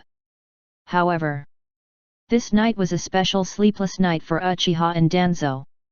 The next day, Aoba woke up early in the morning. He did not go to the small forest to set up his shadow clone.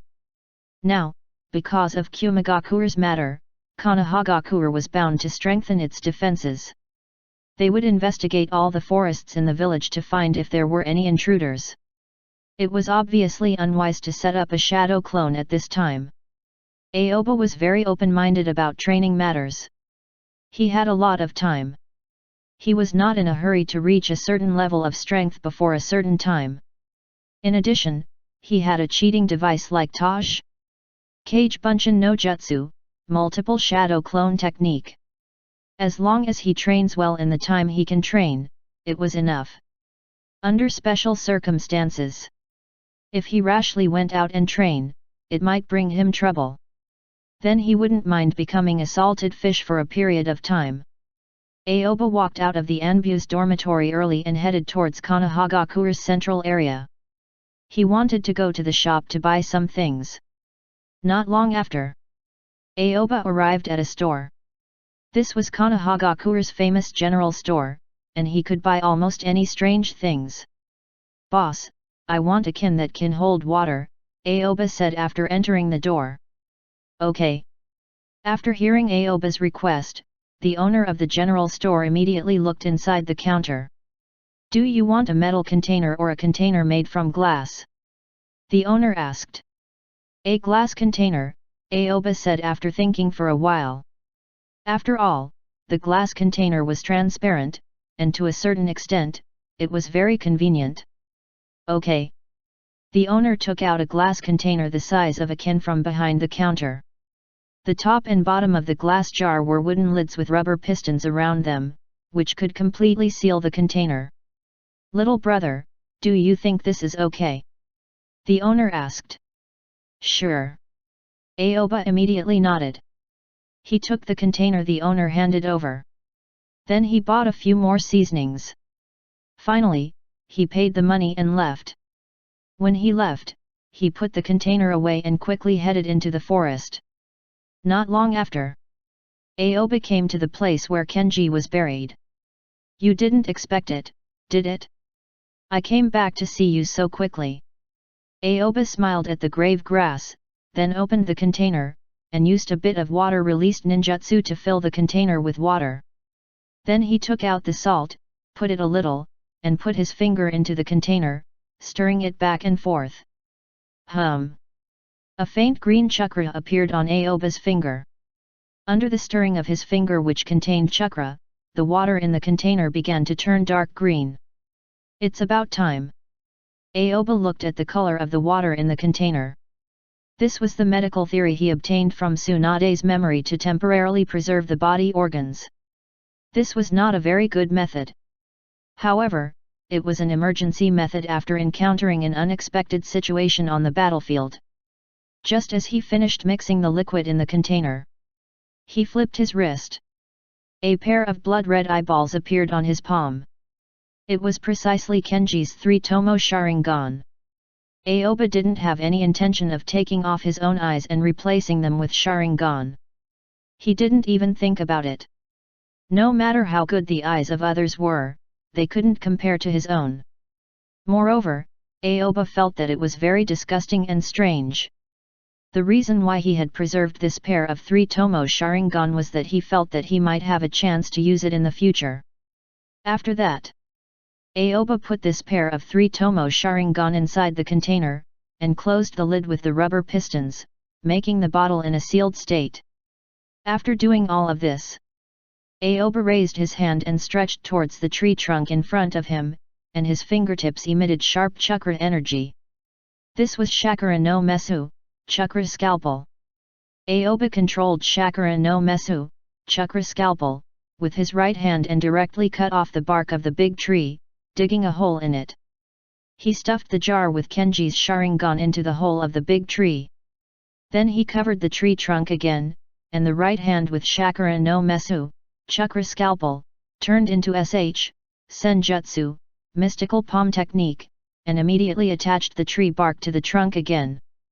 After all this was done, Aoba clapped his hands and left in satisfaction, walking towards Konohagakure Intelligence Division. He had a very strong feeling that this pair of Sharingan would definitely be of great use to him in the future. But now, it was just a hot potato on his body. He felt much more at ease when he threw it into the big tree. When Aoba arrived at Konohagakure Intelligence Division, before he could go to the compartment that belonged to him, he saw many members of the Uchiha clan wearing Konoha military police forces clothes. The leader of the team. It was Fugaku, whom Aoba knew. "Are you sure that Kenji knocked on your door last night and asked about the location of Aoba's room?" Fugaku stared at a ninja in Konohagakure Intelligence Division and asked in a cold voice. His tightly knitted eyebrows were almost intertwined. Chapter 158. Just as Aoba entered Konohagakure Intelligence Division, he encountered such a scene. He was not surprised. It could even be said that it was within his expectations. After reading through Kenji's memories, he knew that this person had come all the way by asking. Aoba didn't know how to describe this person. It wasn't enough to say that he was stupid. To say that he was smart, but he was still mentally retarded. When Aoba thought about how this person came to him directly and asked him to go to the forest to find Fugaku, he felt that it was ridiculous. Just think about it a little. Why make such a lame excuse?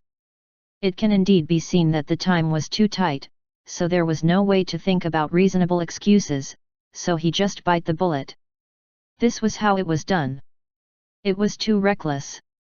Aoba had a new assessment of Kenji's intelligence in his heart. Even if he was fooled and killed by Danzo, the matter of Kenji looking for him would still be instantly investigated. Aoba stood at the Konohagakure Intelligence Division entrance. He saw Konoha military police force and heard Fugaku's question inside. He did not walk in directly, but quietly watched what the person said. After reading through Kenji's memories, he already knew that he would face such a situation. I'm sure it's this person. He said that he is Konoha military police force. He has something to ask Aoba and asked me which room Aoba lives in." The Konohagakure Intelligence Division's ninja nodded and said. "Okay, I understand." Fugaku nodded with a thoughtful expression on his face. "Big brother Fugaku, why are you here?" At this time, Aoba saw the right time and directly stepped into Konohagakure Intelligence Division, facing Konoha military police force and the others. "Aoba," Fugaku turned around and saw Aoba walking over. He was trying to figure out how to ask this question. "Big brother Fugaku, you came at the right time. I have something to say to you. Would it be convenient for you to speak to me alone?" Before Fugaku could speak, Aoba took the initiative to speak. Sure." Fugaku was stunned for a moment, then immediately nodded. Just now, he was wondering how to ask Aoba, but he did not expect that Aoba actually took the initiative to talk to him. Then, Fugaku followed Aoba and walked towards the dark corridor that was empty. Until they walked into the dark. Aoba stopped in his tracks. He then turned to look at Fugaku. His face darkened. "Big brother Fugaku, why are you looking for me last night?" Aoba immediately asked Fugaku. Fugaku was confused by Aoba's words. "I'm not looking for you." Fugaku was stunned by Aoba's sudden question. He had been following Akaru to pursue the Kumagakure ninja last night, so he had no time to find Aoba. This is strange. Aoba frowned tightly. His right hand pinched his chin, and his eyes flashed with a thoughtful look. Then, Aoba entered his acting mode. That realistic acting seemed to have encountered something puzzling. Aoba, what happened? Fugaku saw Aoba's puzzled expression and immediately realized that there was something he did not know. Big brother Fugaku, tell me the truth. Did you really not look for me yesterday? Aoba did not explain anything to Fugaku. Instead, he asked again. What exactly happened? Fugaku became nervous after being repeatedly questioned by Aoba. Yesterday was not a simple day. For Konoha and the Uchiha clan. Both were unusual. Aoba repeatedly asked if he had come to find him yesterday. This meant that Aoba knew something. For a moment, Fugaku's eyes became even more serious. Who? Aoba took a deep breath and slowly exhaled. From the looks of it, he was trying to ease his mood. Big brother Fugaku. It's like this. I was already sleeping last night. Someone suddenly knocked on my door and called me. Do you know who knocked on my door? Aoba's expression became serious. He stared at Fugaku seriously, as if he had experienced a supernatural event. Kenji. Fugaku's heart tightened. His purpose for coming here today was to investigate Kenji's whereabouts. After yesterday's mission was over, Akaru looks for Kenji. The person who sent the information to the Uchiha clan seemed to have vanished into thin air. Was Danzo related to Kumagakure? What kind of role did Danzo play in this matter? These mysteries would be solved by finding Kenji.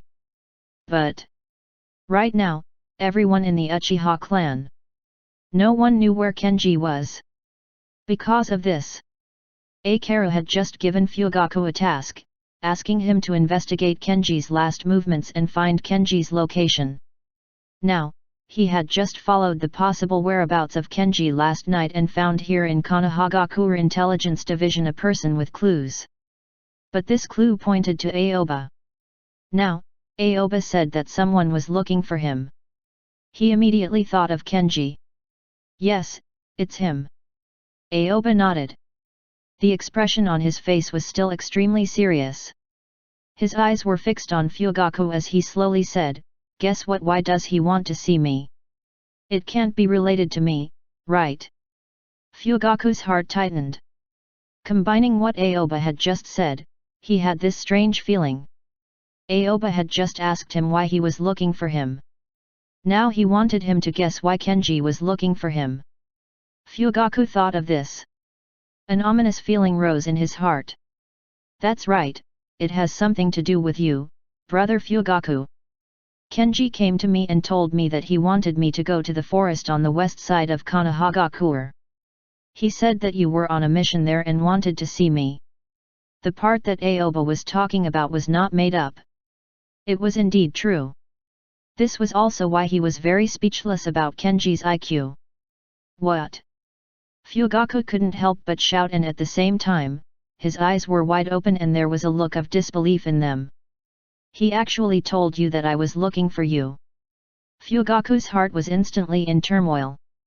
The forest in the west side of Konohagakure. Wasn't that the place where they met Danzo and Kumagakure ninjas? That place was the place that Kenji had informed them. It turned out that other than informing the Uchiha clan, Kenji had also informed Aoba. Then, what else? Who else did he inform? Danzo? Was there anyone else? Fugaku's heart suddenly became heavy. He did not expect that this matter would become complicated in the end. Did you go? Fugaku's voice became heavy. His eyes stared at Aoba as if he wanted to see all the thoughts in Aoba's heart through Aoba's expression. Of course. This could only be a delusion.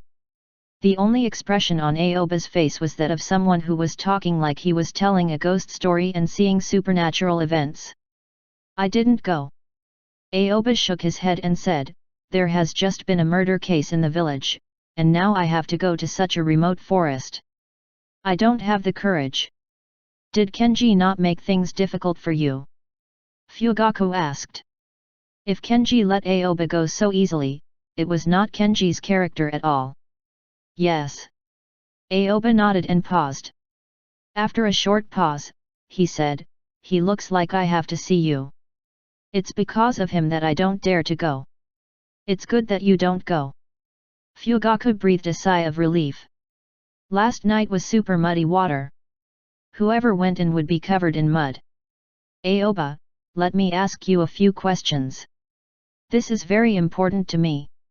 When did you two separate after Kenji looked for you yesterday? Fugaku forced himself to think about why Kenji told Aoba that he wanted to go to the western forest to find him.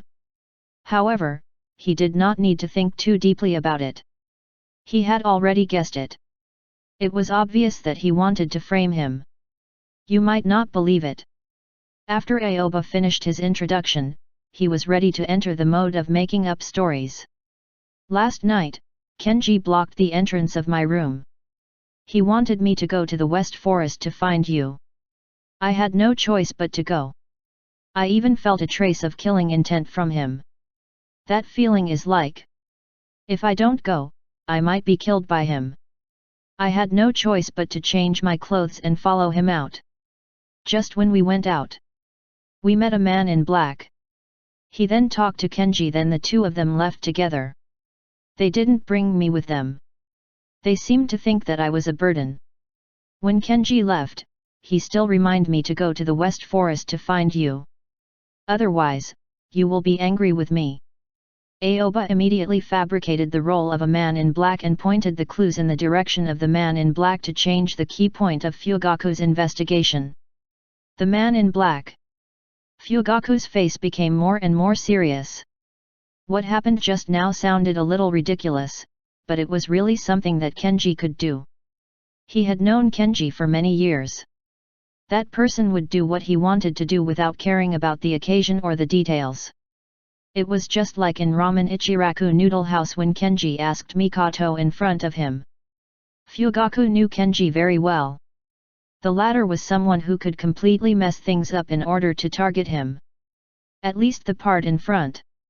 It was completely in line with what Kenji could do in his heart. But man in black? Why did the man in black suddenly appear in Konohagakure? Aoba, do you know who that man in black is? Fugaku asked in a low voice. His eyes became nervous. He faintly felt that the man in black might be the key person in the entire scheme. He might also be the person who killed that Kumagakure ninja. I didn't hear it very clearly. It seems to be called, what is it again? Aoba put on a pondering expression. Called what? Fugaku widened his eyes. He thought that Aoba would not have any information, but now it seemed that he had heard some. It seems to be called Madara-sama, Aoba said with a frown as if he was trying to recall the matter carefully. Madara-sama. When Fugaku heard this name, he was stunned for a moment. Then, his eyes widened. In his heart, a legendary figure that everyone in the Uchiha clan knew appeared. Uchiha Madara. Could it be? The man in black was Uchiha Madara. Chapter 159. When this thought appeared in Fugaku's mind, he was shocked. It can't be. It can't be. Uchiha Madara was a legend from the last era. After fighting with the first Hokage Senju Hashirama, he was already dead. How could it be Uchiha Madara? Impossible. Absolutely impossible. Fugaku's heart instantly became extremely chaotic. The more he told himself that it could not be Uchiha Madara, the more he could not help but think in the direction of Uchiha Madara. Madara-sama. This form of address. If not for Uchiha Madara, who was worthy? Fugaku's chest kept heaving up and down, and he was extremely shocked by the sudden news. Big brother Fugaku, what's wrong? Aoba blinked his eyes and stared at Fugaku with an innocent expression as if he did not know how important the name he spoke of was. Phew. It's nothing. Fugaku shook his head. There was still a bewildered expression on his face. It was not as relaxed as he said. Aoba, have you heard anything else about this man in black? Fugaku asked. He did say something, but I was too nervous at that time and didn't hear it clearly. Aoba shook his head and said. So you still heard it? Think about it carefully. You are a member of the Yamanaka clan. The things in your memory will not be so easy to forget. Fugaku said anxiously. How could I have forgotten about this? Aoba suddenly slapped his head. He then raised his hands and pressed his finger against his temple. A stream of chakra flowed along with his fingers to his brain, as if it were assisting him to recall his memories. Stone. Impossible. That can't be done. Too far. A stone tablet. I still can't hear it clearly. Aoba tried his best to recall, and the chakra in his hand became denser and denser. At least from Fugaku's perception, he could confirm that Aoba was trying his best to recall. The whole process was completely heard by Fugaku, and the more he listened, the bigger his eyes became. This. Fugaku suddenly thought of a stone tablet under the Naka shrine. That was an Uchiha clan secret. Even among the Uchiha clan members, only a small portion of them know. Even him. He had just found out about it not long ago. Aoba, you haven't told anyone about this, have you? Fugaku asked in a deep voice. No, this happened last night. So only you. Aoba shook his head. Don't tell anyone about this. Also, be careful. However, I don't think Kenji will look for you again. Fugaku said. He felt that last night was an opportunity to shift the blame. Now that the opportunity had been lost, there was no need for Kenji to look for a small character like Aoba. Well, if he looks for me again, I might be scared to death. The corner of Aoba's mouth twitched violently. Kenji had directly turned into water and seeped into the ground. If he could appear and look for him again, it could no longer be described as terrifying. Ha ha ha, Aoba, don't be afraid. Konoha military police force has been searching for Kenji all over the village. I believe that it won't be long before we find him. Fugaku said. Ah? What happened to him? Aoba was stunned for a moment as if he was very surprised by the news that Kenji had disappeared. There is no problem in telling you. Kenji is missing. I only found this place when I was looking for Kenji. Coincidentally, I found information on you. Fugaku said. So that's how it is. Aoba was suddenly enlightened. Aoba, if there is nothing else, I will leave first. If you see Kenji again in the next few days, you must find me as soon as possible. Fugaku said. Understood. Aoba nodded. Oh right, about the dango. Thank you. Fugaku smiled at Aoba. He knew that Aoba had taken great care of him regarding the matter of Mikoto. Just give me an autograph when you have the chance, Aoba said. The expression on Fugaku's face instantly froze. He had just relaxed his vigilance against Aoba and was instantly beaten back to his original form by this sentence. Good fellow. He was still thinking about his signature. However, it wasn't impossible. Fugaku was already seriously considering this matter. Next. Fugaku didn't say any more nonsense and directly left with the guards. After leaving Konohagakure Intelligence Division, Fugaku's eyes became cold. This damn Kenji! Fugaku could not help but curse.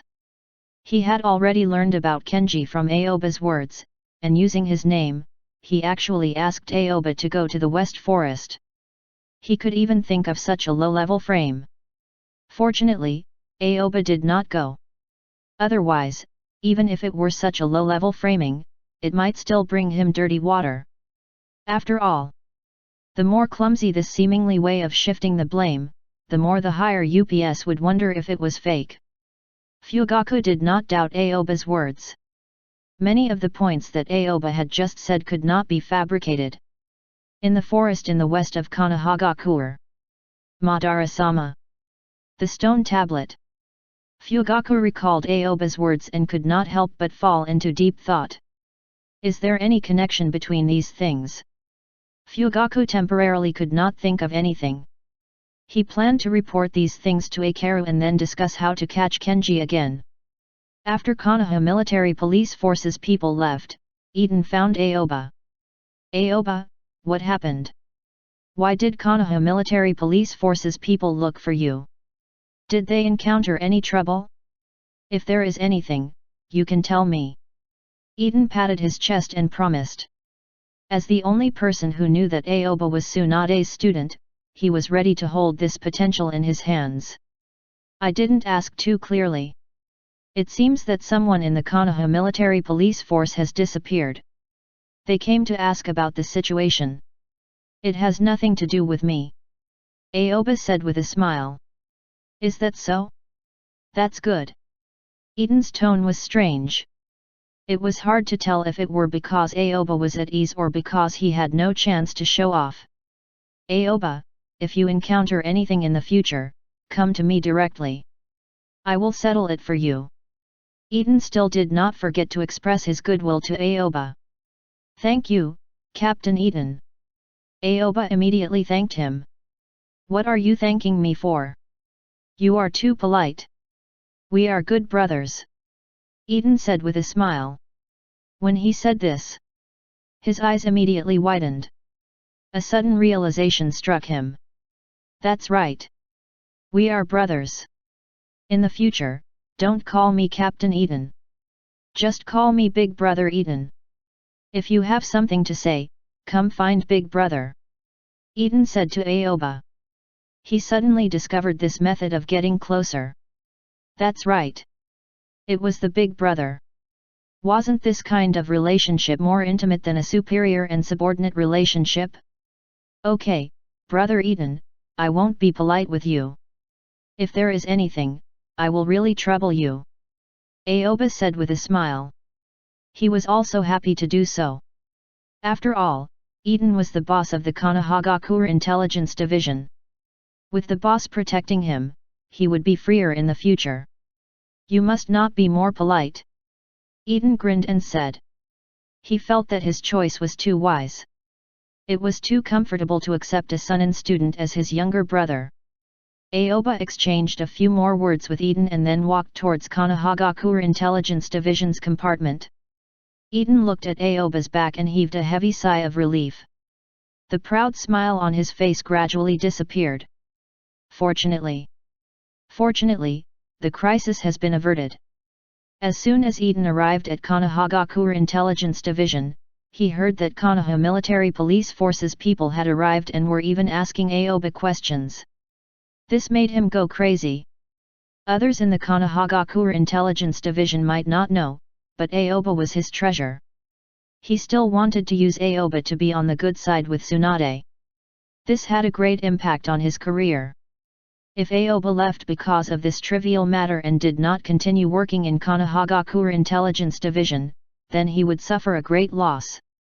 Seeing that Aoba was not angry, Eden had also reversed the situation under his words and successfully got closer to Aoba. It could be said that it was a blessing in disguise. After that, Eden walked in the direction of Konohagakure Intelligence Division's entrance and swept his gaze over the Anbu guarding it. What's wrong with you people? Don't know what division you belong to? We, Konohagakure Intelligence Division, belong to Anbu Division. It's not the same division as Konoha Military Police Force. In the future, if Konoha Military Police Force's people want to come in and ask about something, let them find me and get permission first.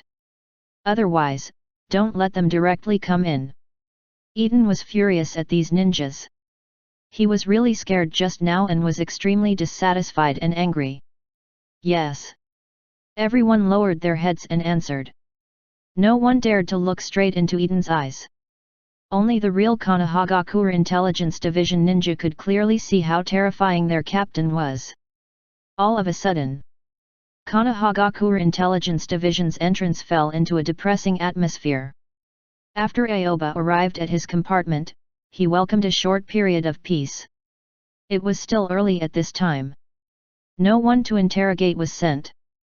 Aoba directly sat on the small stool, his eyes flashing with thoughts. It seems that the Uchiha clan did not suspect Kenji's identity yesterday. This can be seen from their search for Kenji. It's just that it's impossible for them to find Kenji. I wonder how much they can understand from Madara-sama's message. In short, the matter between Uchiha and Danzo has become more and more interesting. I wonder if those Kyumigaku ninjas have escaped. The corners of Aoba's mouth curled up slightly as he thought about many things. He originally wanted to take the opportunity to let the Uchiha and Danzo fight, but unfortunately, he failed in the end. Of course, even if this battle broke out, it would not be unilateral genocide, but an internal fight that weakens each other. In the end, it would still end in peace. It was just that he wanted to use this method to make them focus on each other so that no one would notice him. This was also good. Although there was no spark between Akaru and Danzo this time, it was still a showdown between them. In the future, whether it was Root or Uchiha, they would treat each other as enemies. This way, he could go to work at ease in Konoha Intelligence Division. As for what to do with this mess. Anyway, the village internal was already rotten, to begin with. He had no business to settle with the third Hokage. Now he was waiting for these fourth generations to come. In this regard, Aoba still believed in Minato. Chapter 160. Someone is coming. At this time, the guard brought in a young man and tied him to a wooden pillar. He gave a few simple instructions to Aoba before leaving. According to the guard's instructions, this young man was a businessman from outside the village who came to Konoha to do business. When he was doing business, he had a dispute with Konohagakure's people. Then they started a fight. Finally, Konoha military police force arrested him. Now, he was sent to Konohagakure Intelligence Division for interrogation. This young man was not very old and looked to be only 22 or 23 years old, about the same age as Fugaku. I hit him. Because I don't like him. Every time I pay, he finds fault in it. If I don't teach him a lesson, my heart will not be contented. Can I write the confession letter now? Just take it out. Don't waste my time. I still have to make money after paying the penalty. The young man said coldly. Was it his first time here? His temper had always been very irritable, so he was often taken in. However, Konohagakure's law was different for the people in the village and the people outside the village. If someone in the village fought, they would usually be locked up for a few days and carried out ideological education, hoping that they would not cause trouble again after going out. However, if it were someone outside the village, they would be fined. As long as they paid enough fines, they would not be punished or locked up. After all, in this chaotic ninja world, money was very important. Because of this, some wealthy merchants could live with their heads held high. They could be the financial backer or the employers of some ninjas to achieve their goals through money. Although this young man was not a particularly rich existence, he was also a businessman. He had money and liked to use the money to establish relationships. He also understood how to settle things with money. Aoba raised his eyes and looked at the young man indifferently. He did not say a word and was still thinking about the problem he was thinking about just now. For now, the relationship between Danzo and Uchiha was already in a clear state. It had nothing to do with subtlety. However, what happened to Kyumigakure's ninja? Did they run away? Or did they stay? Or killed? Aoba had no accurate information about the movements of those people and had no way to obtain them. Hey, are you deaf? Didn't you hear me? Give me the paper to write the confession letter. The young man immediately roared at Aoba, his eyes full of contempt. In his eyes, Aoba was just a mouse in the dark tunnel. He could only do these dirty things. He could not see the light at all. Oh! Aoba looked up at the young man again. His dark eyes focused on the young man's face through the eye hole of the mask. All right. I wanted to lock you up quietly and let you go. Since your voice is so loud, I think it's necessary to study your vocal cords. As Aoba spoke, he slowly got up and walked towards the young man. What are you doing? The young man looked at Aoba and his tone was still questioning. This time, Aoba ignored the young man. Instead, he walked directly to the ladder. Trust me, you will walk out of here unharmed. But before that, I need to teach you a lesson. After saying that, Aoba raised his right hand. A sharp blue chakra appeared on his fingertips. It was Chakra no Mesu, chakra scalpel. What are you going to do? The youth's voice finally became frightened. This Konoha Intelligence Division ninja in front of him was completely different from the one he had come into contact with before, giving him a very terrifying feeling. Just as the youth's voice fell, Aoba stretched out his left hand and pressed it on the youth's head.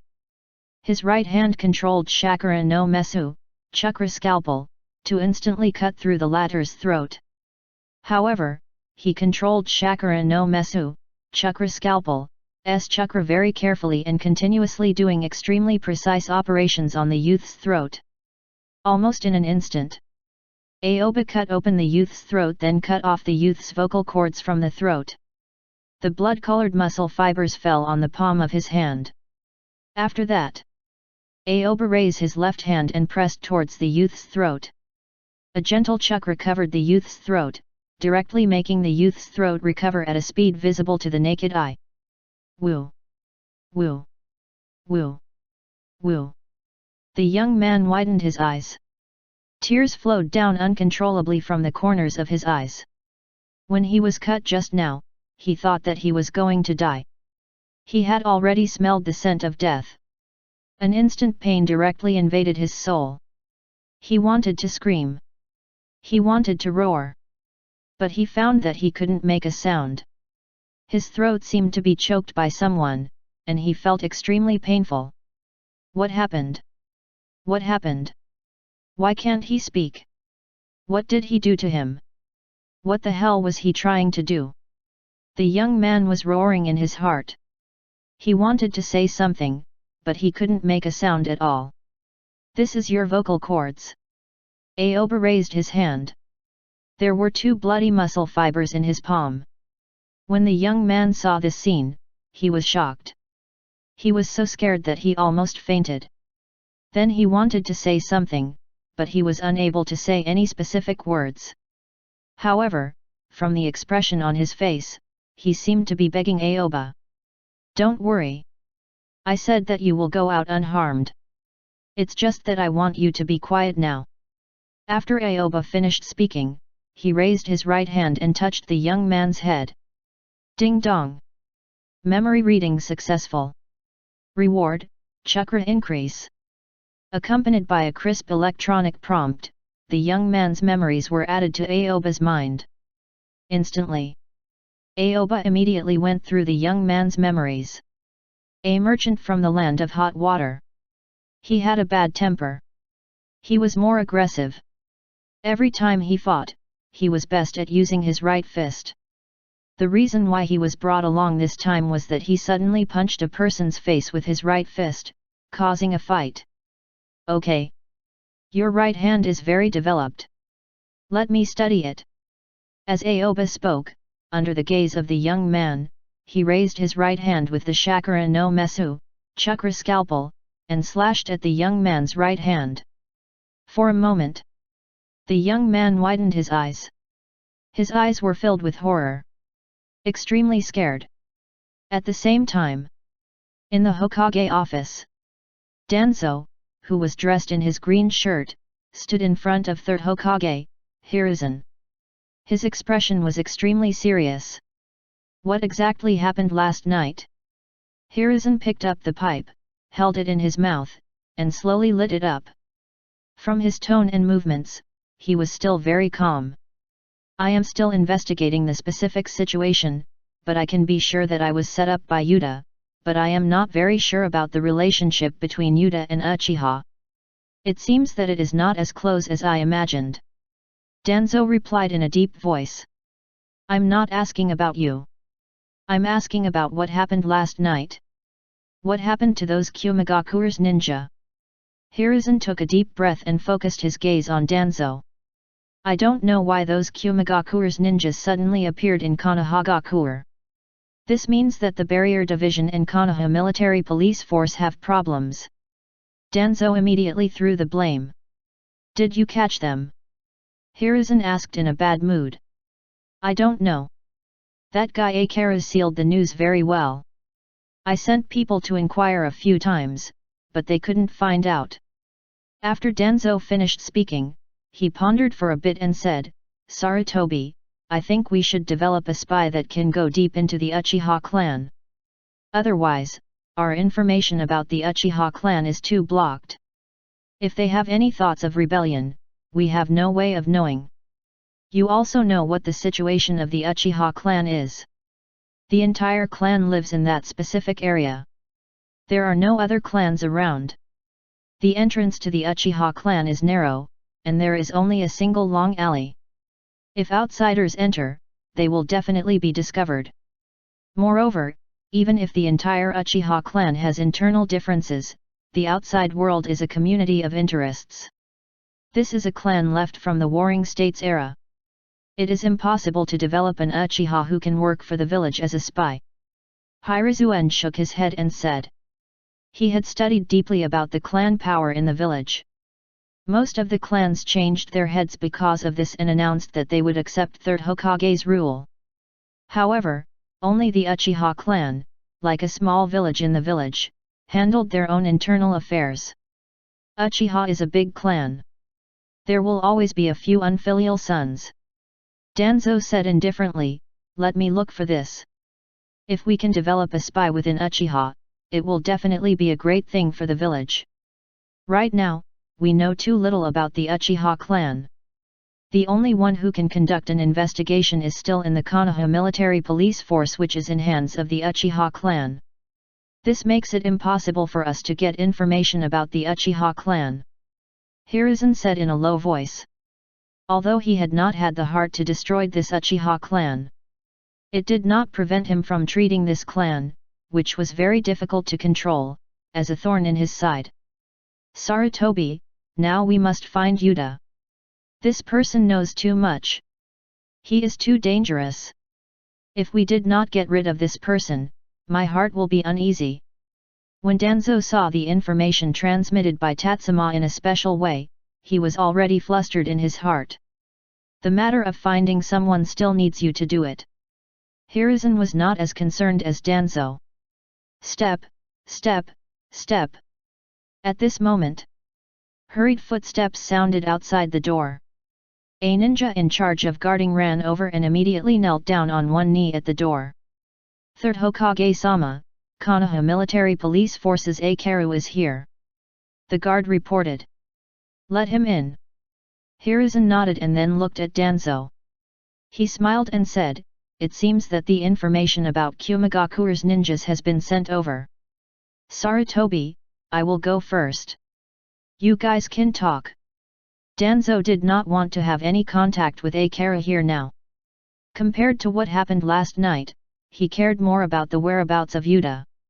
Then, Danzo turned around and left the office. The moment Danzo walked out of the office, a figure came from the corner. It was Akaru. Danzo saw Akaru. Akaru also saw Danzo. The two of them instantly looked at each other, and their gazes were focused on each other all the time. Of course. The time they looked at each other was short. As the two of them moved, the two of them passed each other in the corridor. No one spoke to each other. Everything was in silence. Danzo walked along the corridor to the end, then turned the corner and left. Akira walked into the office. Third Hokage-sama, I want to report to you about the Kyumigakure intruders. Chapter 161. Akira's voice echoed in the office, clearly transmitted into the ears of Hiruzen. At this moment, there were only the two of them in the office. Hiruzen still had the smoking pipe in his mouth while his eyes stare at Akaru who came in. What exactly happened yesterday? Tell me in detail. Hiruzen took a deep breath and said slowly. Yes. Akaru nodded.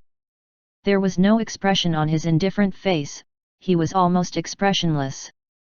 Last night, we, Konoha military police force, found Kumagakure ninjas in the western forest.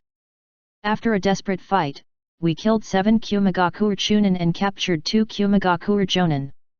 However, the rest of the people were escaped.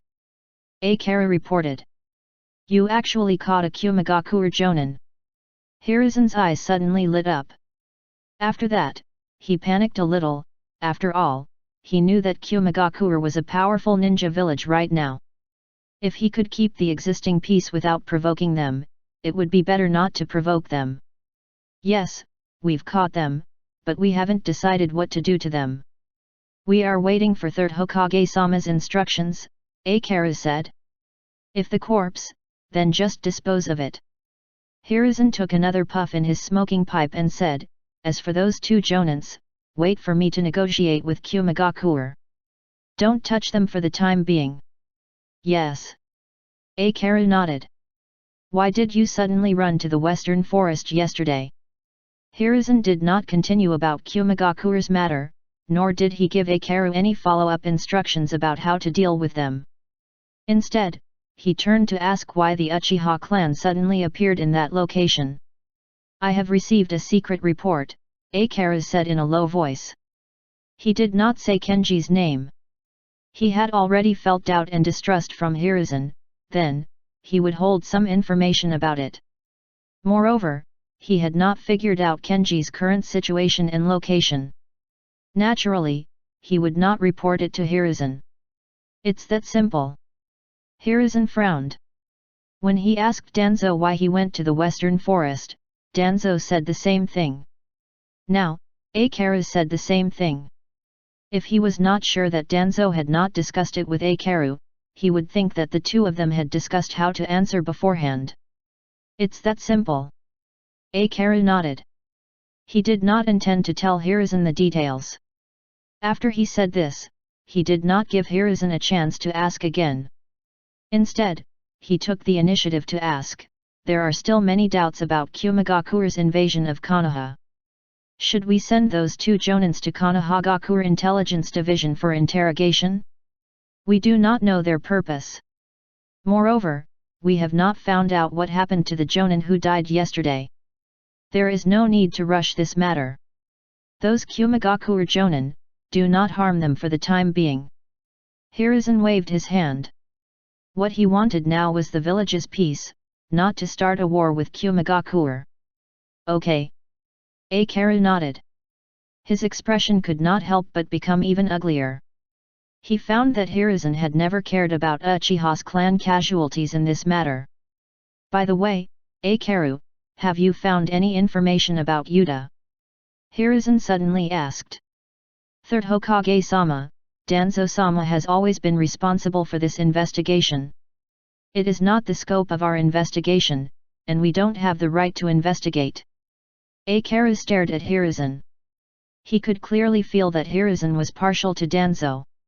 From the time he gave the authority for Yuta's investigation to Danzo, he had been very clear, he seemed afraid that they would find something that they should not find out, so he would not let them investigate at all.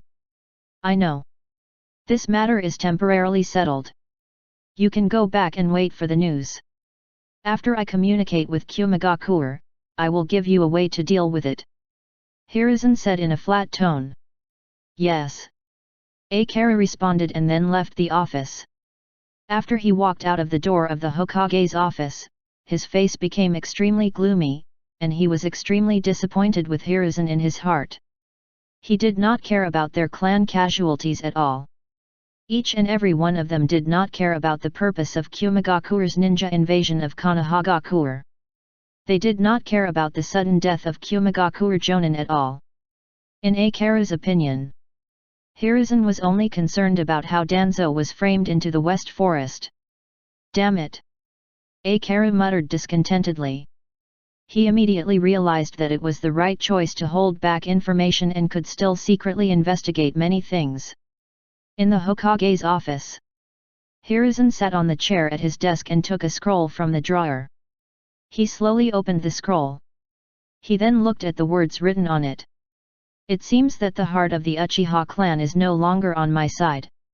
It is imperative to develop a spy that can provide information to the village. Hiruzen looked at the words on the scroll. While reading the words carefully, he was thinking about the solution behind them. Akaru angrily returned to the Konoha Military Police Force's office. Not long after he sat down, Fugaku came. "Captain, I have something important to tell you." Fugaku's face was full of seriousness, and he looked very eager. "Come in." Akaru nodded to Fugaku. He saw Fugaku's expression and was a little puzzled. He didn't know what happened to Fugaku to become like this. "Yes." Fugaku stepped into Konoha Military Police Force's office. After he came in, he looked around and confirmed that Akaru was the only one in the office. Then he closed the door of the office. "Why so serious? Do you have news about Kenji?" Akaru looked at Fugaku, and a big question mark appeared on his head. "Yes." Fugaku nodded and quickly walked in Akaru's direction. In an instant, he was in front of Akaru. "I found a clue about Kenji's disappearance," Fugaku said in a low voice. "Tell me quickly." Akaru became nervous. "I followed the place that Kenji went to yesterday and found clues about Konohagakure Intelligence Division from Konoha's hospital. In the end, I found that Kenji went to look for a person named Aoba. He wanted to frame me through Aoba." Fugaku explained in detail how Kenji pretended to use his name to ask Aoba to go to the Western Forest. After he finished talking about such a thing, he still felt a chill down his spine. Too vicious. If Kenji really succeeded, not only would Aoba die, he would not have a good ending. Kenji actually did such a thing. Akaru took a deep look at Fugaku. His expression was full of anger, and there was dissatisfaction in his eyes. However, there was more or less a trace of doubt in his heart, and he did not completely believe Fugaku's words. "Yes, this is what Kenji can do. He wants to use this method to frame me. This way, my image will become worse, and then I will fall into a disadvantage in the selection of Konoha Military Police Force Captain and Uchiha clan head in the future," Fugaku explained. "It turns out that there is a power struggle here." Akaru still looked deeply at Fugaku as if he wanted to see through the latter. Yes, fortunately, Aoba did not go. Otherwise, things would not be clear. Fugaku breathed a sigh of relief. "Indeed, you are the better choice." The corners of Akaru's mouth curled up into an evil smile. "Thank you, Captain, for your appreciation." Fugaku vaguely felt that Akaru was a bit strange, but he was not sure if his feeling was true. "Fugaku, I have a question. You said that Kenji could frame you in this way. Then, is it possible that the missing Kenji now has been secretly harmed?" After saying this, Akaru stared at Fugaku with more meaningful eyes. Fugaku was stunned for a moment. He could feel that there was something in Akaru's words, but he was their leader. He could not say anything excessive. He could only smile bitterly and say, "There is indeed such a possibility." He doesn't know why. Such a similar scene happened. After hearing Akaru's words, the excitement in Fugaku's heart was like being poured with a basin of cold water. The passion that had just been ignited was instantly extinguished. For a moment, Fugaku didn't even want to talk about the man in black and the stone tablet. After all, there was no conclusive evidence. And now, Akaru was actually suspecting him. He suddenly felt that there was no need to say these things out. However, during this period of time, he was going to check in detail the specific information of the legendary Uchiha Madara in the history of the Uchiha clan. It was not the kind of information that was told in a story. Instead, it was the information recorded in the Uchiha clan's book. He had to carefully examine every detail. Even he could not say what kind of intuition this was. After Aoba talked about the man in black and Madara-sama, he faintly felt that the legend of the Uchiha clan might not be dead. "All right, don't be nervous. I was teasing you. Now things are more serious. The purpose of Kumigakure's ninja invasion is not clear, and the third Hokage does not have any clear instructions. The 2 Jonin we caught can't be moved at all, so do you have any ideas?" Eikaru put away the smile on his face and asked Fugaku. "Only the 2 Jonins can't be moved?" Fugaku immediately asked. "You mean," when Eikaru heard the word only, his eyes suddenly lit up. Just now, he was angry and his thoughts were cloudy. "That means we can touch the 7 Chunin corpses, right?" Fugaku immediately found a breakthrough. "I understand what you mean. You want to find Konohagakure Intelligence Division's sensor ninjas to read the memories of these ninjas and get the information we want." Eikaru nodded and said, "This method is feasible. Then I will take the 7 corpses to Konohagakure Intelligence Division now." Fugaku immediately said. "We can't take the corpse away." Eikaru shook his head and explained, "The purpose is too obvious. Go find Konohagakure Intelligence Division's captain, Marino Eden, and borrow a sensor ninja from him. Let him come to out Uchiha's clan to read their memories." "Yes." Fugaku immediately responded. "Remember, this matter can't be made public. The fewer people who know about it, the better." Eikaru explained. Chapter 162. Understood. Fugaku nodded at Eikaru, then turned and left.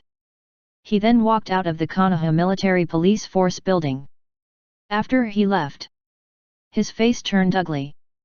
The things that happened one after another made Fugaku suddenly realize the human heart's sinister nature. He did not have much confidence in Eikaru anymore. First, Kenji planned to let him take the blame by tricking Aoba into going to the western forest. Then, Eikaru felt that Kenji's disappearance might be related to him. Fugaku suddenly felt very tired. There were still many intrigues hidden in the dark in this seemingly united clan. Perhaps only real relatives would not betray each other. Fugaku's heart changed greatly at this moment. He deeply realized that the only people he could trust in the future were his wife and children. Only them. They would not betray him. "I'm going to Konohagakure Intelligence Division again." Fugaku suddenly thought of Aoba. Deep in his heart, he did not want to involve Aoba in these broken things. After all, Kenji wanted to frame him in this way. In addition, he had already regarded Aoba as one of his own in his heart. Then, he also did not wish to involve Aoba in this whirlpool. "Fugaku." All of a sudden, a hurried voice sounded. Then a figure quickly ran to Fugaku. It was Fugaku's good friend, Sekai. "Sekai." There was a flash of confusion in Fugaku's eyes. He did not know why the latter suddenly found him. "Fugaku, go back quickly. Eikaru Saa is looking for you," Sekai said. "I just came out from Eikaru-sama's place.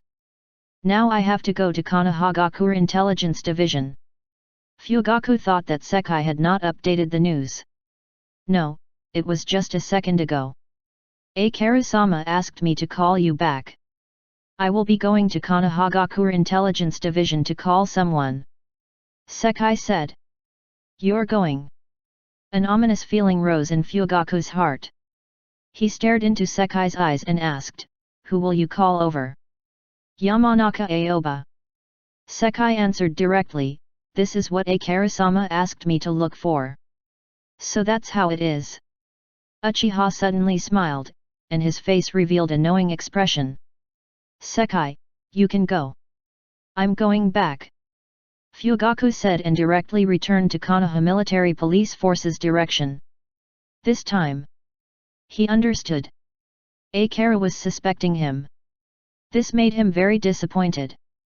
Sure enough, not saying Madara's name and the stone tablet were the right things. Aoba was studying the young man tied to a wooden pillar in Konohagakure Intelligence Division. He now had a profound medical theory, but he lacked practical experience. He could practice it here. However, he did not have the conscience to give the experimental subjects any anesthetic. If it hurts, then it hurts. They've all come to Konohagakure Intelligence Division. So experiencing this kind of thing was normal. In any case, they won't die anyway. When Aoba attacked these prisoners, he first read the memories of the other party and then chose how to attack according to the other party's situation. For this person who came from outside of the village to Konoha and was so arrogant. Of course, Aoba had to teach him a lesson. So the chakra pathways are like this. Aoba used his chakra to cut the chakra pathways of this young man while he lowered his head to study as if he was doing some research. Woo! The young man was in so much pain that his forehead was covered in sweat. This pain was like an ant crawling on his nerves, constantly stimulating his senses. However, the level of pain was not so severe that he would immediately faint. He wanted to struggle, but the rope was too tight. He wanted to roar but was unable to make a sound. The entire process was extremely uncomfortable. Gradually, time slowly passed. It's about time. Aoba felt that he had accumulated enough practical experience. If he continued to do it, it would be abuse. It's time to put back the parts on your body. The chakra no mesu, chakra scalpel, looked like a sewing needle in Aoba's hand. His fingertips, surrounded by thin chakra threads, slowly penetrated the young man's skin and sewed up the broken parts. Demon! This was a demon. The young man was completely in fear. He could clearly feel the pain in his body, but he could not make a sound. He could only look at Aoba with fear in his eyes. After this incident, this young man no longer dared to provoke Konohagakure's people. His impression of the Konohagakure Intelligence Division had changed dramatically. A group of demons lived here. A few minutes later, Aoba finished stitching up the wound on this youth's arm, then he raised his left hand and used Senjutsu, mystical palm technique. Hum hum hum hum hum. A chakra fluctuation spread out from Aoba's palm and directly covered the youth's arm. With extremely powerful chakra, the youth's wound healed at a speed visible to the naked eye. It's time for your throat. Aoba looked up at the young man and instantly noticed the fear in the young man's eyes. This is your vocal cords. Aoba shook the 2 strips of meat in his left hand in front of the young man. If you cooperate with me, I will put this cute little thing back into your neck. If you move around, you might be in pain even more. Do you understand? Aoba asked. Woo, the young man stammered and nodded, indicating that he understood what Aoba meant. Raise your head, Aoba said indifferently, and his tone revealed a trace of unquestionable tone. The young man was afraid. However, he dared not disobey Aoba. He could only raise his head reluctantly. He then revealed his throat. I'm going to start. Aoba suddenly stretched out his right hand, and his palm was suffused with tyrannical chakra energy. It was chakra no mesu, chakra scalpel. A light blue light appeared on the palm of Aoba. After this light appeared, the young man's body could not help but tremble. The fear in his heart was spreading. Now he feels he has PTSD and could not look straight at chakra no mesu, chakra scalpel, and senjutsu, mystical palm technique, anymore. Even if he encountered any problems in the future, he would not dare to look for medical ninjas. Aoba saw the young man's expression and could not help but want to laugh. Fortunately, he was wearing a mask and did not need to control his facial expression too much. He just needed to control his eyes. Swish! Aoba controlled chakra no mesu, chakra scalpel, to cut through the young man's throat. He then stuffed the vocal cords into their original position and quickly sewed them up before it bleed. Immediately after, A stream of chakra containing life energy spread to the young man's throat. He healed the young man's wound bit by bit. Not long after, Aoba finished everything. Then, he stitched up the wound on the young man's throat again and completed the vocal cord muscle recovery operation. Try to speak slowly. Aoba looked at the young man in front of him and suddenly thought of something he had seen before. He didn't know whether it was from a piece of news or a joke. A boy found a girlfriend who studied medicine. After being stabbed several times, he fell into a pool of blood. During the rescue, they found that every knife cut perfectly avoided the vital part. Aoba now had this kind of feeling. One of the most basic conditions for him to use these prisoners to conduct experiments was to be sure that these people would not die in his hands. Woo! The young man shook his head repeatedly. He did not dare to speak at all. Now, his throat felt like it was on fire. The pain was unbearable. His Konoha Intelligence Division's experience was like a nightmare to him. He did not want to experience it again. Try it. If there are any problems, I will treat you again. If there are no problems, you can write a confession letter. Aoba turned around and went to the drawer not far away to take out the confession book. Right. The young man seemed to be afraid to speak. He stared at the confession book as if he saw a life-saving straw. Hurry up and leave this place. This place was too terrifying. The young man felt that every second he stayed here was torture. If he stays here for a few more days, he was afraid that he would die here. After the young man wrote the confession letter, Aoba handed him to the prison guard, and then the compartment became silent again. Just when Aoba thought that the next target was coming, hurried footsteps sounded outside his compartment. Aoba, are you there? A low voice came from outside his compartment. The owner of the voice was Eden. Captain Eden. Aoba was stunned for a moment and immediately got up to greet him. It's good that you're here. Eden breathed a sigh of relief and quickly entered the compartment while closing the door behind him. Aoba, something is going on outside. You stay inside in this compartment. Don't go anywhere, leave the rest to me. Eden seemed to have the demeanor of a big brother. What do you mean? Aoba was stunned for a moment and did not understand what was happening. Konoha military police forces people are here again. I don't know what kind of wind they got. They are calling you over to help them read some memories. Eden said in a deep voice. Oh. Aoba immediately responded and quickly turned his head. Didn't Fugaku just leave? Why did he find him again? Could it be because he had said the name Madara-sama? Aoba calculated in his heart, but he did not say these words. After all, he had just recognized Eden as his big brother. If something happened, look for big brother. This was what Eden said. Then what was there for him to worry about? No matter what was waiting for him, there was a big brother supporting him, and the benefits of this big brother are reflected as soon as he recognizes it. Big brother Eden, I'll leave this matter to you.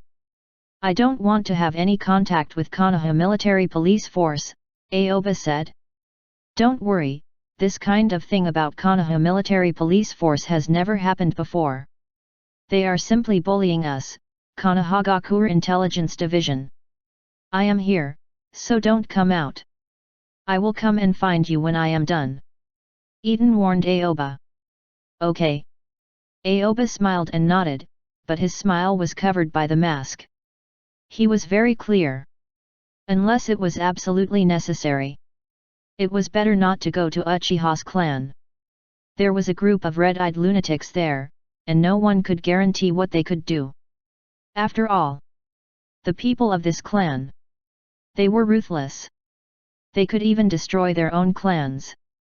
Chapter 163. Aoba, I am relieved to see you here, and now I will deal with those people in Konoha military police force people. Eden instinctively raised his hand, wanting to pat Aoba on the shoulder. Only, just as his hand was raised in the air, it stopped. I'll go back first. Eden immediately retracted his hand that had not been slapped, and a bitter smile appeared on his face. You can't slap. Anyone could take a slap, but Aoba can't.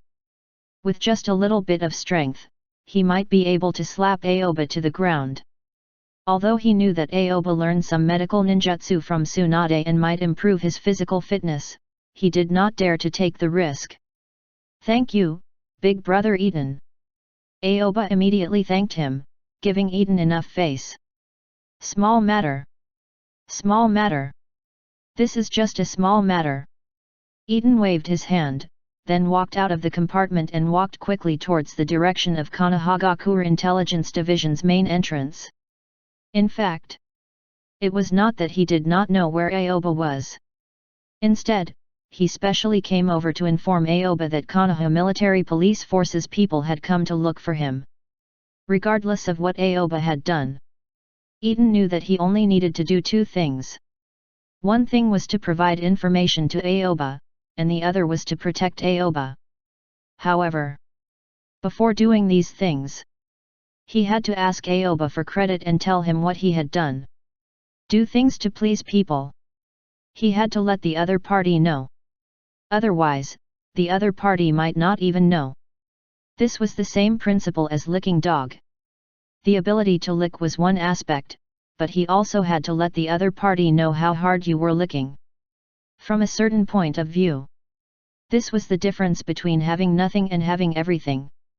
Aoba watched as Eden left the compartment. He stared at the compartment's door and immediately fell into deep thought. I just told Fugaku about this, and Konoha Military Police Force's people came to ask me to cooperate with the investigation. It seems that something has happened there. Aoba narrowed his eyes slightly. He did not know what exactly happened on Konoha Military Police Force's side, nor did he guess that it was Akaru who had doubts about Fugaku. The problem that he felt was more likely to happen was Madara as the man in black. Konoha Military Police Force proposed for me to cooperate with the investigate. In name, it should be to investigate those Kumagakure ninjas. I don't know how many Kumagakure ninjas were caught by Konoha Military Police Force last night. However, this is definitely just an excuse. If you really want to read the memories of those people, you can go to any censor ninja. There is no need to call me specifically. The reason why they called me is either because of the matter of the man in black or Kenji's matter. In short, let the Uchiha clan mess up by themselves. After a short period of thinking, Aoba immediately analyzed the situation. He threw out the name Madara to distract the attention of the Uchiha clan so that they would not focus on Kenji. After all, he was the last person Kenji had seen before he disappeared. Now, Danzo was not able to attract Uchiha's attention. As a result, Uchiha might be more inclined to find Kenji and restore the source of information about this matter. It was precisely because of this reason Aoba only spread the vague information of Madara and the stone tablet, and the purpose was to divert the attention of the Uchiha clan. The current situation was still a very satisfactory stage for him. There were both internal and external problems in Konoha. As long as this situation was maintained, there would be a balance that was difficult to break. Uchiha and Danzo did not dare to fight to the death for the village's sake, and when they faced the outside village forces, they would unite against the enemy, but they would also guard against each other, which consumed their energy. This was exactly what Aoba was happy to see. As long as these people were busy and consumed a lot of energy, they would not care about those little things about him. Aoba had crossed over from the modern world. He was very clear. In this chaotic ninja world, as long as he let the various forces restrict each other and directly consume each other's energy, the stable situation these suppression effects would bring greater peace than the unity of a certain country. I'm afraid there won't be any prisoners coming over in this period of time. Then let's take a nap. Aoba didn't mind the damp and cold ground of the compartment. He directly laid down on a layer of sackcloth. Last night, he spent half a night in the western forest.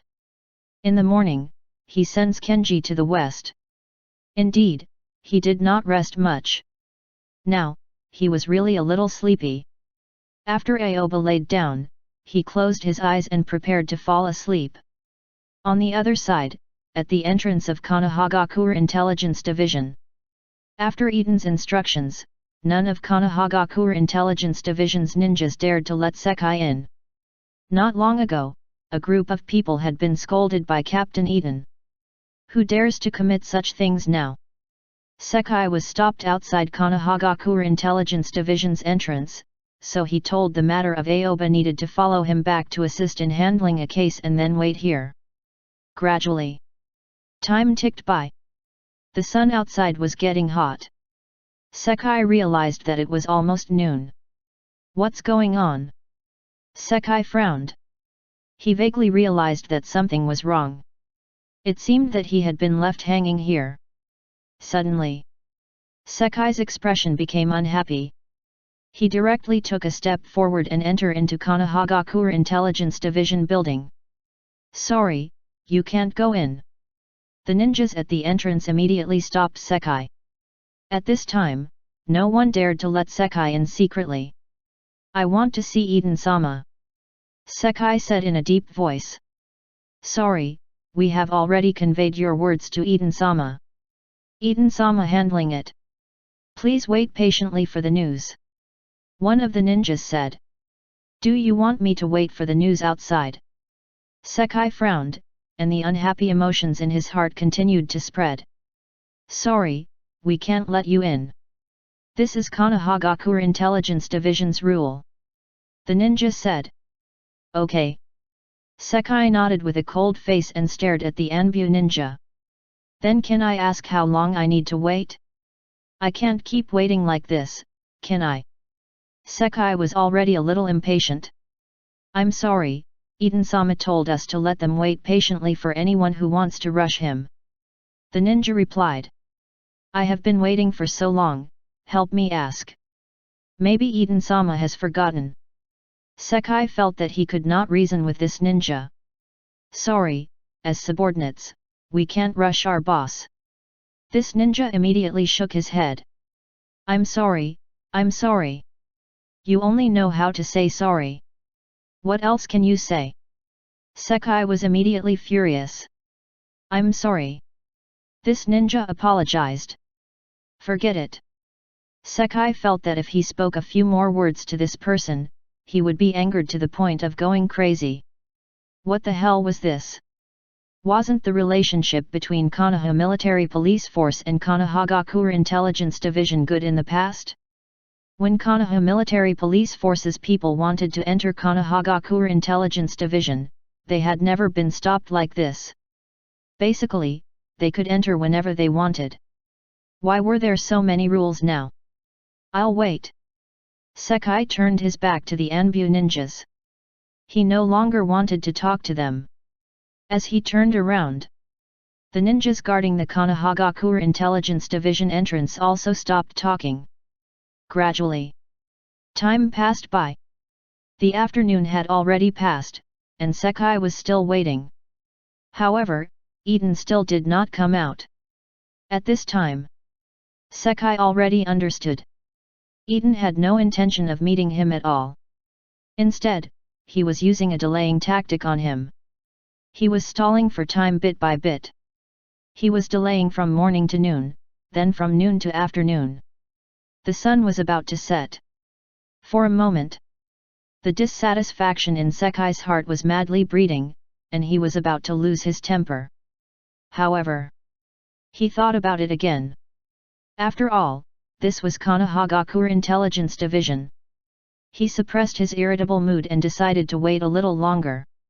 As long as he waited for Aoba in this period of time, then it could be considered that the mission was completed. This was a matter of two divisions. Konoha Military Police Force and Konohagakure Intelligence Division. It was not his own business. Sekai knew that he still needed to pay attention to his words and actions. After a long wait, another half an hour passed. The ninjas standing at the entrance began to move. The one who had been answering Sekai took off his mask and revealed his true appearance. At the same time, the other ninjas followed by and went back inside. When Sekai saw this scene, he immediately had an ominous premonition. "Where are you going?" Sekai immediately asked. "Only." Everyone left one after another. It was as if they hadn't heard him. No one paid him any attention. "Big brother, can you help me ask when will Captain Eden see me?" Sekai forced down the anger in his heart and asked the one who had talked to him many times. "Sorry, I am off work." That ninja shook his head and said. His face was extremely indifferent, looking like a dead man without emotion. "No, I have been waiting for a whole day. Did Captain Eden forget about me? I still have a task to do." Sekai's tone gradually became irritable. "Sorry, I am off work." The ninja still replied like this. You, besides being sorry, can you say anything else?" Sekai raised his hand and pointed at that person, his fingers trembling in anger. "I'm sorry." This ninja looked up at Sekai, then stopped talking to him. Instead, he turned around and entered Konohagakure Intelligence Division. Chapter 164. You. The anger in Sekai's heart instantly reached its limit. If this was not Konohagakure Intelligence Division, he would have already attacked someone. Too much. It was really too much. How could these people be like this? Where was the friendship between Konoha Military Police Force and Konohagakure Intelligence Division? "You're playing with me." Sekai looked at the Konohagakure Intelligence Division ninjas, who had left his line of sight. What appeared to him now was an empty Konohagakure Intelligence Division's entrance. It was dark inside and it looked like there was no one there. "Humph. I'll go in and look for it myself." What bad luck! Sekai had never expected that he would encounter such a phenomenon when he was only here for a mission. He had been left hanging outside for a whole day. Even if he brought Aoba back immediately, he would be scolded. There must be a problem with this mission. All of a sudden, the anger in Sekai's heart continued to rise. He suddenly took a step and walked towards Konohagakure Intelligence Division. Just as he stepped through Konohagakure Intelligence Division's entrance, a figure walked out from the darkness not far away. This person was wearing a big black trench coat and a pair of black sunglasses. He looked very cool. It was Konohagakure Intelligence Division's captain, Marino Eden. "Isn't this Sekai?" When Eden saw Sekai, he immediately took the initiative to greet him warmly, as if he had seen a good friend. "Ca. Captain Eden." Sekai was immediately stunned. He never thought that he would see Eden as soon as he entered, and he never thought that Eden would have such an attitude towards him. He looked at Eden's vibrant appearance. He was a little confused. He didn't know what kind of situation this was. A lot of small question marks appeared on his head. "Captain Eden, you." The corner of Sekai's mouth twitched. He stared at Eden suspiciously and felt that the latter was acting with him. However, he had no evidence and could not expose a Konohagakure Intelligence Division's captain. Moreover, the dignified captain was smiling at him. He had nothing to say at all. "Sekai, why are you here? Come in and have a seat. I will pour you a cup of tea." Eden greeted Sekai warmly. "There's no need to pour tea. Captain Eden, how is my mission request going?" Sekai's heart was on fire. How could he have the patience to sit here and drink tea? "What mission?" Eden asked with a puzzled face. Sekai's eyelids jumped fiercely. After hearing Eden's words, he immediately realized that this Konohagakure Intelligence Division's captain was showing off his skills. However, the other person greeted him with a smile. He had no choice. He could only patiently repeat it. "Captain Eden, the matter is like this. I was ordered by our Konoha Military Police Force captain to request a censor ninja to assist in the investigation of a case." Sekai said in a deep voice. "Sure. No problem. I'll arrange it for you right now." Eden repeatedly nodded, putting on a very cooperative appearance. No, Captain Eden, it's not an arrangement, but we want Yamanaka Aoba to assist in the investigation. Looking at Eden's acting skills, Sekai couldn't help but wonder how many people this Konohagakure Intelligence Division's boss had played. This is a bit troublesome. Eden scratched his head and said, Aoba is carrying out a mission. I can't do anything about it, but I'll help you find someone else. I guarantee that he is our Konohagakure Intelligence Division's elite. Captain Eden, it's like this. We only want Aoba, Sekai said helplessly. He had thought that this mission would be somewhat difficult, but he didn't expect it to be so troublesome too.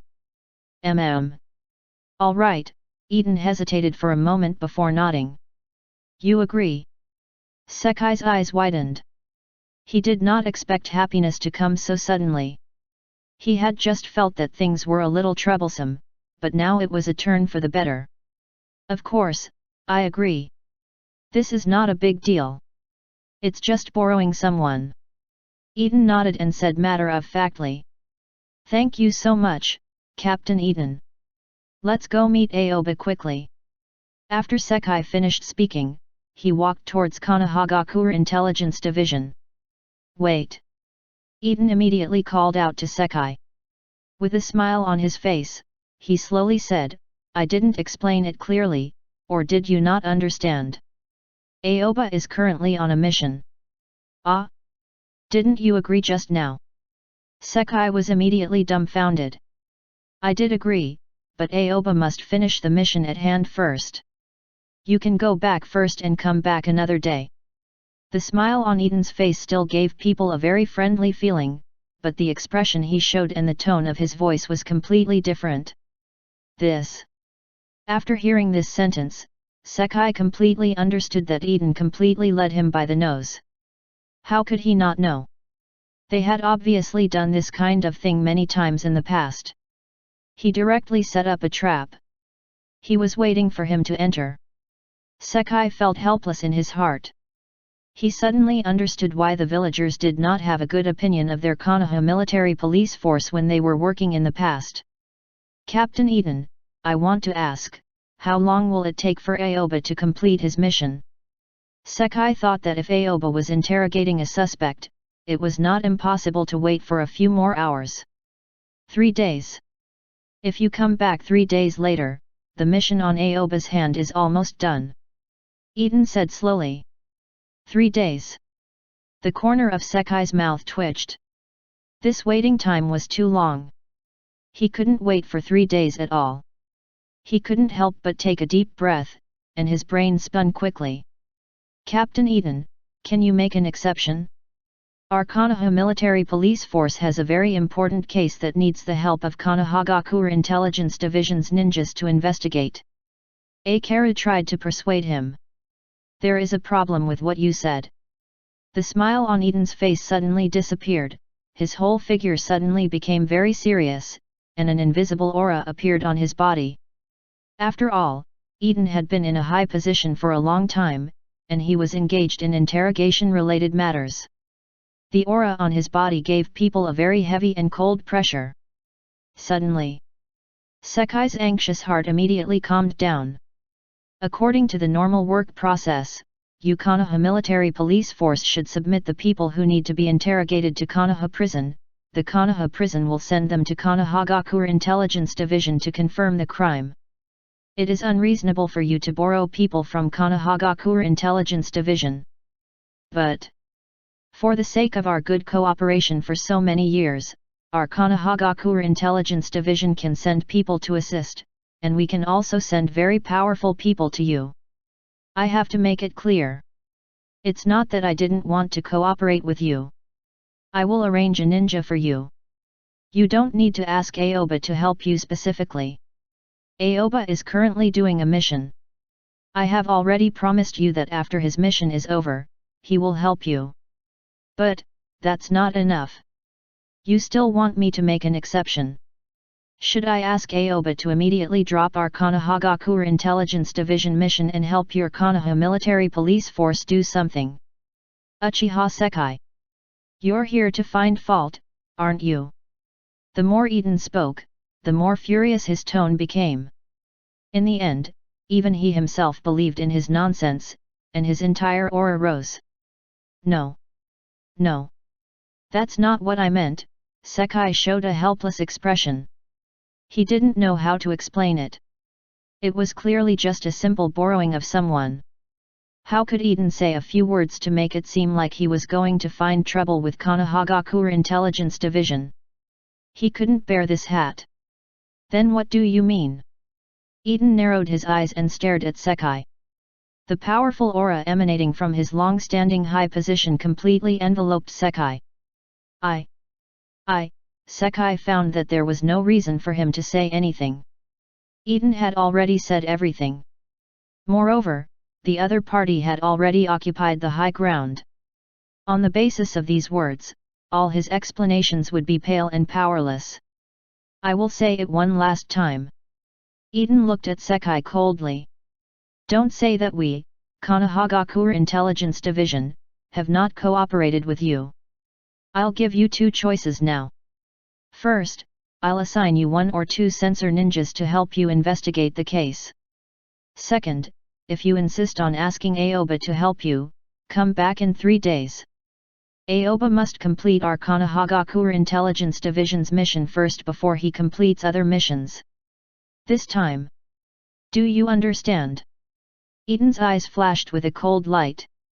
Combined with his terrifying aura, he instantly looked like a great villain. I understand, Sekai nodded with a bitter smile. Then what do you choose? Eden immediately asked. I will ask Akira-sama about this matter when I go back. How could Sekai dare to make a choice so easily? Okay.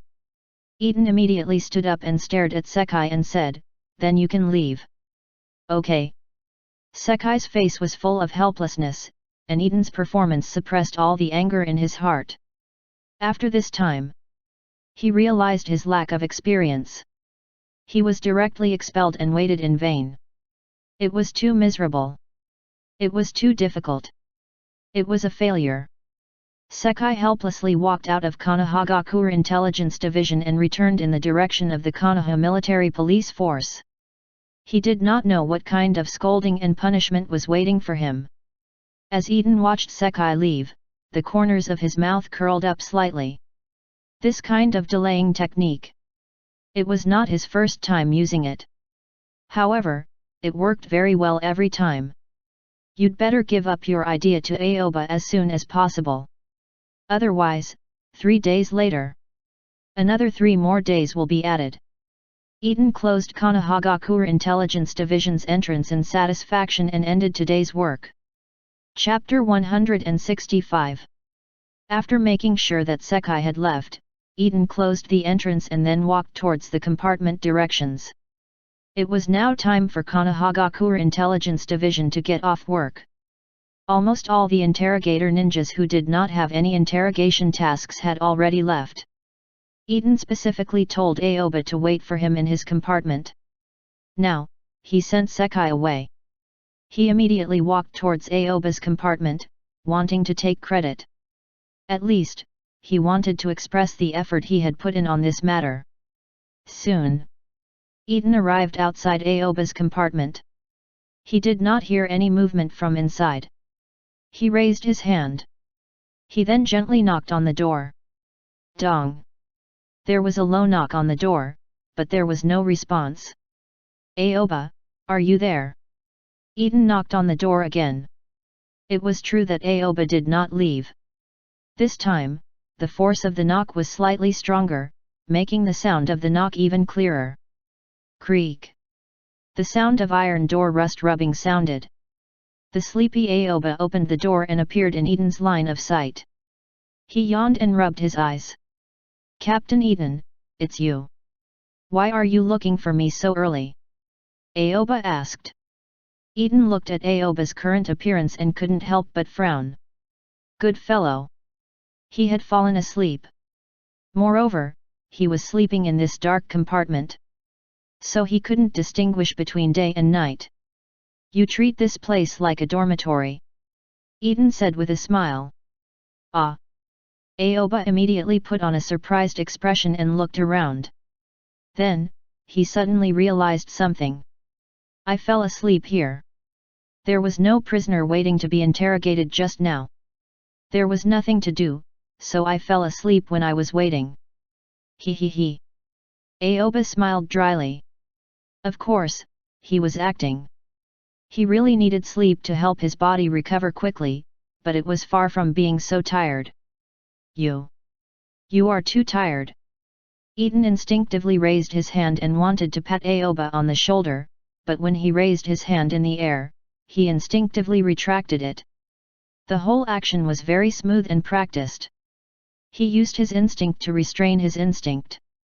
The habit maintained for decades was about to be corrected by Aoba. Go back to sleep. Eden looked deeply at Aoba, and his heart could not help but feel warm. This young man was Tsunade-sama's disciple.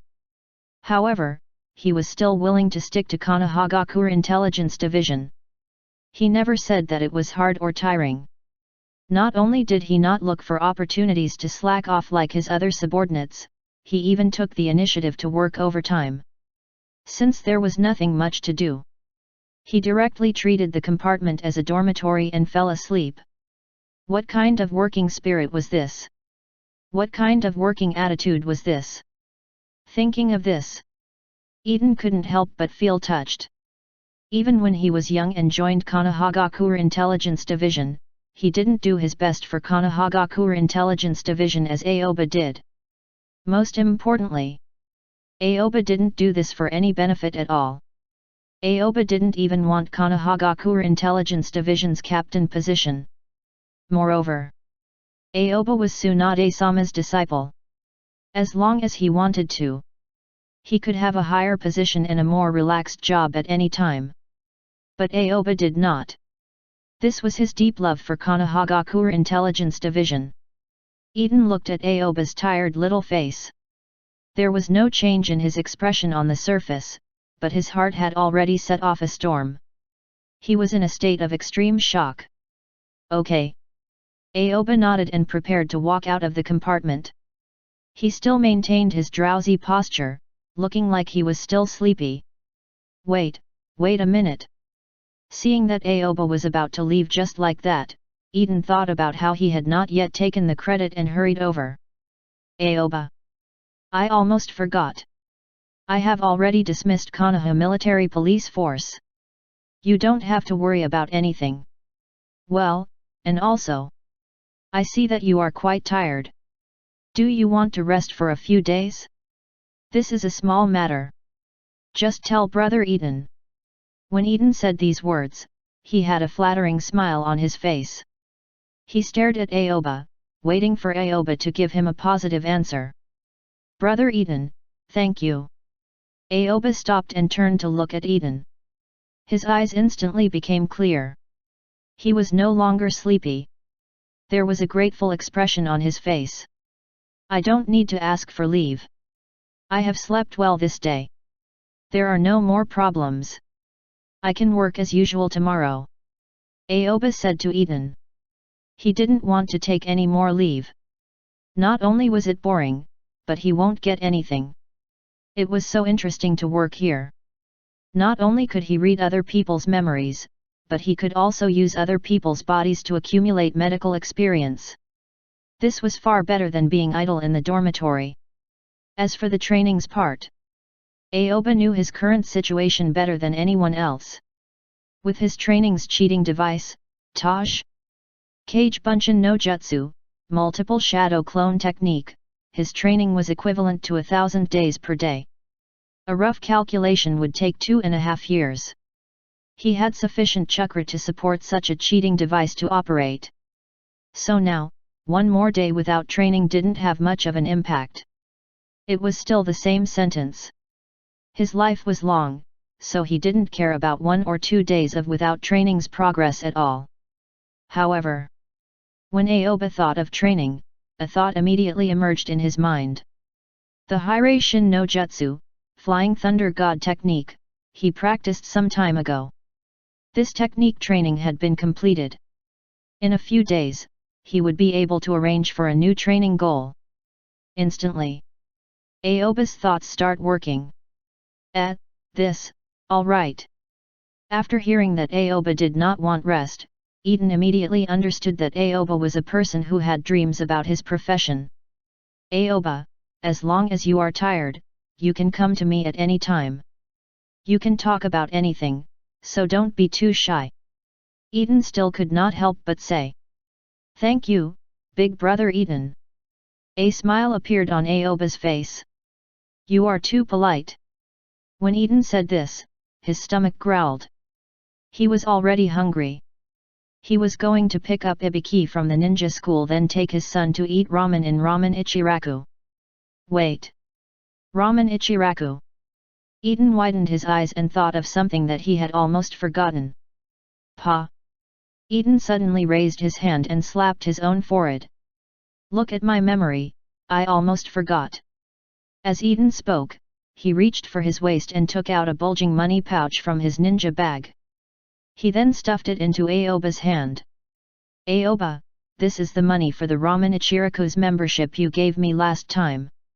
Hurry up and accept it. I can't let you pay for this part. As Eden spoke, he released the money pouch.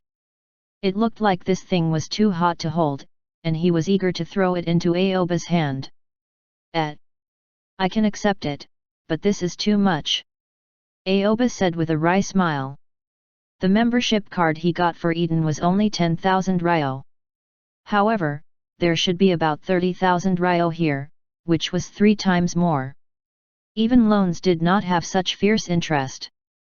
It okay, just take it. Eden waved his hand repeatedly. There were not many opportunities for him to please Aoba now. Every time, he had to cherish it. If he wanted to send money to Aoba in the future, he has to have a good reason. Okay, Aoba saw through Eden's intentions. He did not refuse, but he suddenly realized that everyone was the same, no matter if it were this ninja world or the modern world. When Eden saw that Aoba did not refuse to accept the money he gave, a satisfied smile immediately appeared on his face, and his entire being relaxed. All right, we won't stay here anymore. Go back and rest. I'm going to pick up my disappointing son. Eden said with a smile. Okay. Aoba nodded. He thought of little Ibiki he saw when he read Eden's memories. He realized that only his parents could say that his son was disappointing. If others told Eden that his son was disappointing, he would probably be beaten up. Then, Aoba and Eden left Konohagakure Intelligence Division's compartment together. Aoba walked in the direction of the dormitory.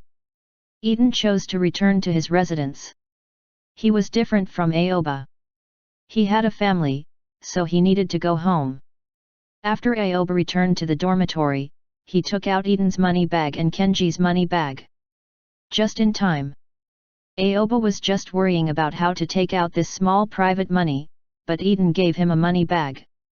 He turned over Kenji's money bag, poured out all the money inside, and then stuffed it into the money bag that Eden gave him. This money bag immediately became bigger.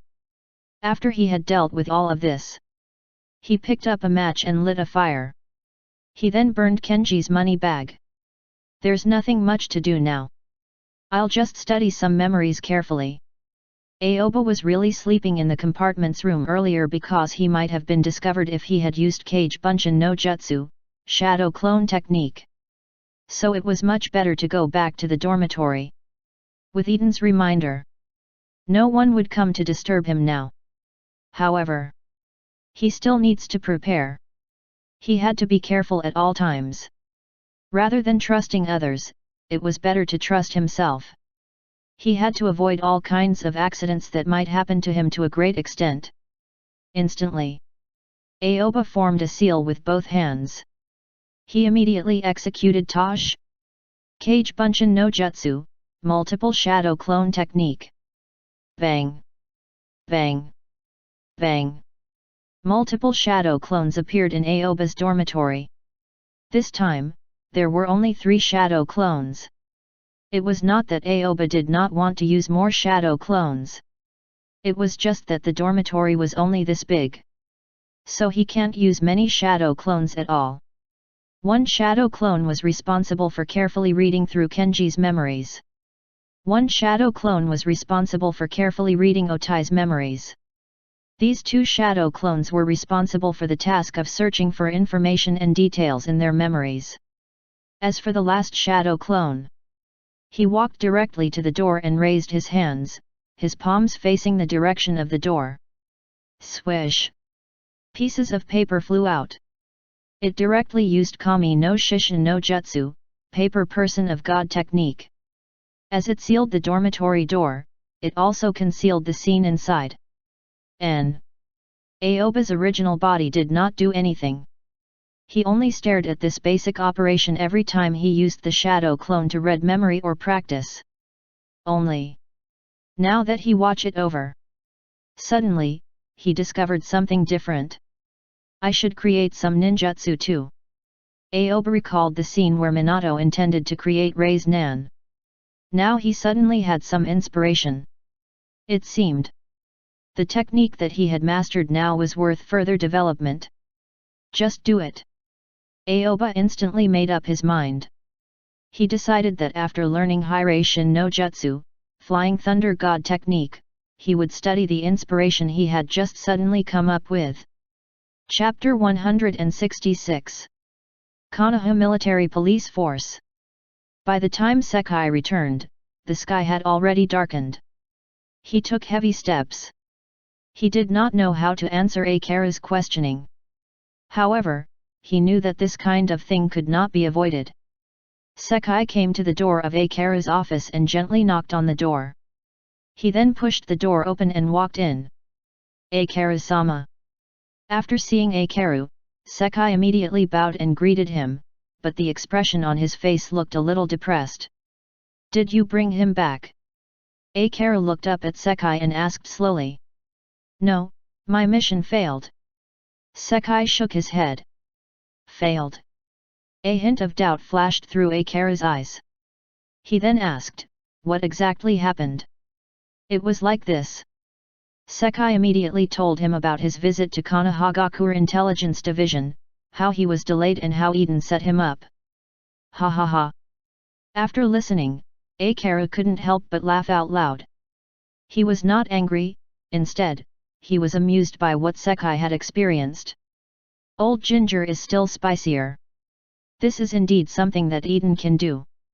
Since Aoba has a mission, let Eden arrange for 2 people to come over. There is no need for Aoba to come. Akira acted very indifferently and did not compete in this matter. This scene.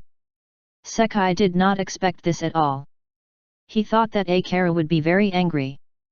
But from the current situation where it seemed like he was going to die, it was far calmer than he had imagined.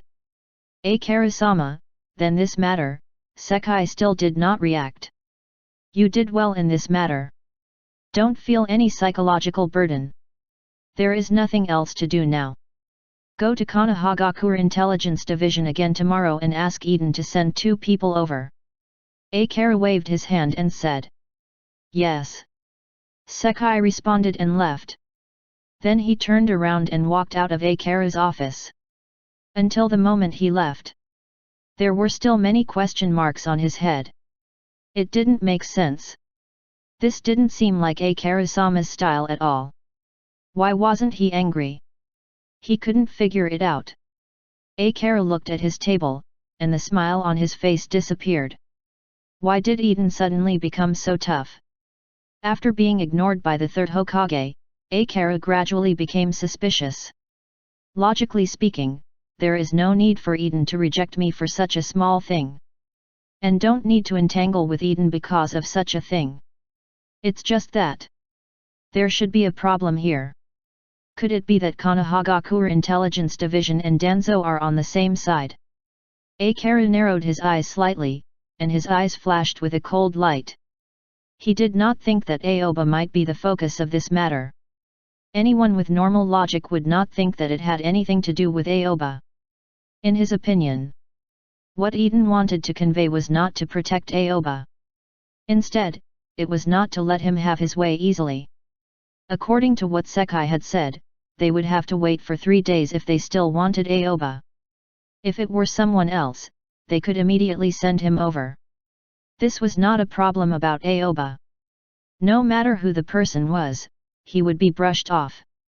This was giving him a hard time. Eikaru's expression became more and more solemn.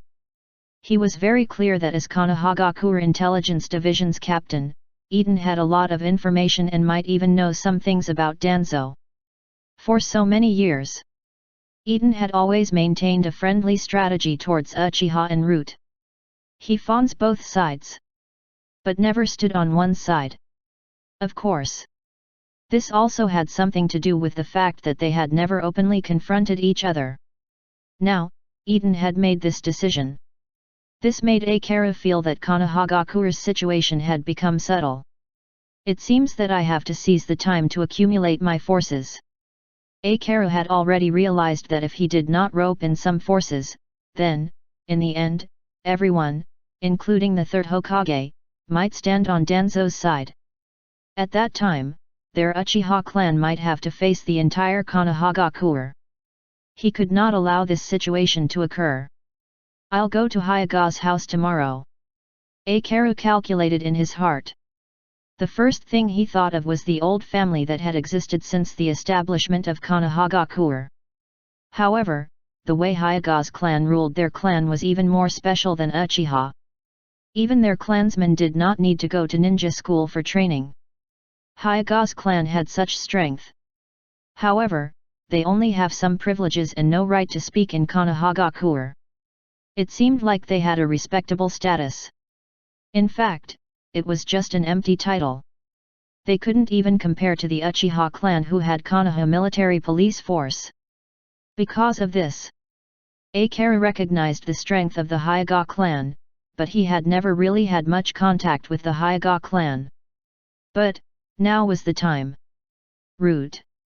Danzo held a scroll in his hand. It was the scroll that Aoba had sent over through Tatsuma's secret channel that day. The words on it were a variant of Yuta's handwriting. This is Konohagakure Intelligence Division's scroll. Danzo carefully stared at every detail on the scroll and had analyzed the source of this scroll. Yuta indeed did it. Right now, the most important thing is to find Yuta's location. Yuta should have also killed Tatsuma. He should have also read Tatsuma's memory. Damn it! How much does Yuta know now? Danzo wanted to crush the scroll in front of him, but he knew that it was not the solution to the problem. Right now, Yuta was still hiding inside Konohagakure. He was already certain. Yuta had deliberately lured him to the western forest and made Konoha military police force misunderstand that he was related to Kumigakure's ninja. This was to kill him. Danzo's exposed eyes became sinister. The next day, early morning, Aoba slowly opened his eyes and yawned. When he opened his eyes, the shadow clones around him made a series of banging sounds and rushed into his mind with information.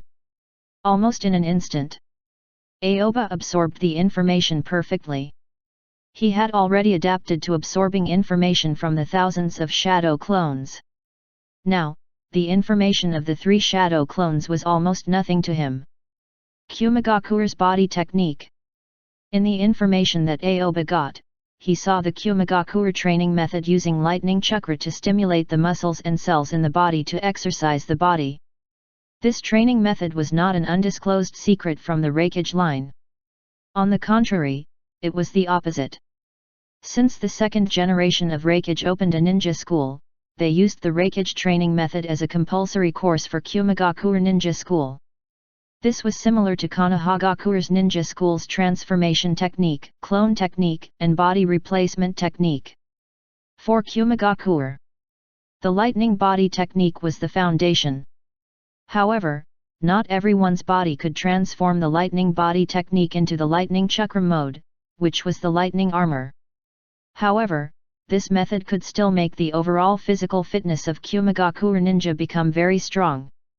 After a night of reading, Aoba's shadow clone, who was responsible for reading Otai's memory, found a detailed introduction of the lightning release body technique. That was the introduction in Kumigakure Ninja School. If he learned it in that way, It was completely possible to learn the lightning release ninjutsu and improve his body further, making his close combat strength even stronger. I want to learn this. A hint of determination flashed through Aoba's pitch-black pupils. After seeing the detailed introduction of the lightning release ninjutsu, he immediately realized that this kind of ninjutsu and body technique combination was extremely powerful. In fact, from a certain point of view, Kakashi's Reikari is a kind of ninjutsu, combining ninjutsu and taijutsu to attack, rather than standing in place and releasing ninjutsu. However, Reikari was still more focused on ninjutsu direction. Compared to Kakashi, his father, Konoha's White Fang, Hitaki Sakumo, was the one who performed better. By injecting chakra into the white light blade, the chakra blade attached with chakra can exert more powerful combat power to achieve the effect of 1 + 1 greater than 2. This was also one of the reasons why the Hitaki father and son were so strong. They were both excellent in ninjutsu and taijutsu, which were more powerful than just one expertise. Of course, Guy had reached the peak of his taijutsu training, so he did have a stronger explosive power.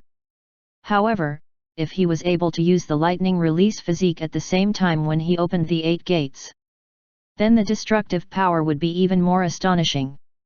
When Aoba thought of this, he got up from the bed and clenched his fists. He looked down at his fists. If I replace the chakra, which is compressed to the extreme, with the lightning chakra and further upgrade the chakra enhanced strength to the lightning chakra enhanced strength, I don't know if the effect will be better. Aoba's mind was already beginning to fantasize. Chakra enhanced strength was actually a type of taijutsu. It was because Tsunade was a medical ninja. She only controlled the purest chakra and did not add any nature change. Just imagine when the 5 Kage fought against Uchiha Madara. The superimposed effect will definitely be stronger by overlaying Raikage's Thunder Chakra mode on Tsunade's body to play Lightning Chakra enhanced strength. After Naruto added Wind-style nature change into the Raise Nan, the Raise Nan turned into a Rasen Shuriken with the added cutting ability and became more overbearing.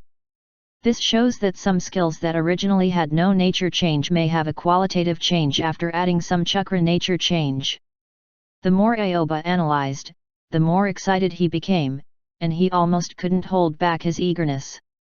Instantly, he immediately opened the door to the dormitory. He was preparing to go out and arrange some Kage Bunshin no Jutsu, multiple shadow clone technique. Right now, he had a lot of things he needed to learn. There were a lot of ideas in his mind waiting for him to explore and practice. Aoba walked out of the dormitory door and walked along the dark corridor towards the direction of Konohagakure Intelligence Division's entrance. Right at this moment, his sharp ears caught the sound from the entrance. That was the voice of many people. Among them were Eden and the other Konohagakure Intelligence Division ninjas. They all respectfully said the same thing. 3rd Hokage-sama. Chapter 167. The 3rd Hokage was here? A big question mark popped up in Aoba's head. A place like Konohagakure Intelligence Division. Why would 3rd Hokage come here if he had nothing to do? Instantly, Aoba stopped walking and did not continue to walk out. He raised his ears to listen to the movements at the entrance. He did not dare to peek. The current 3rd Hokage was still in his middle age. If he looked at 3rd Hokage, it was very likely that the other party would sense him. Eden, I came here mainly to ask you if you have any news about Yuta recently. Hiruzen's voice came from the other side.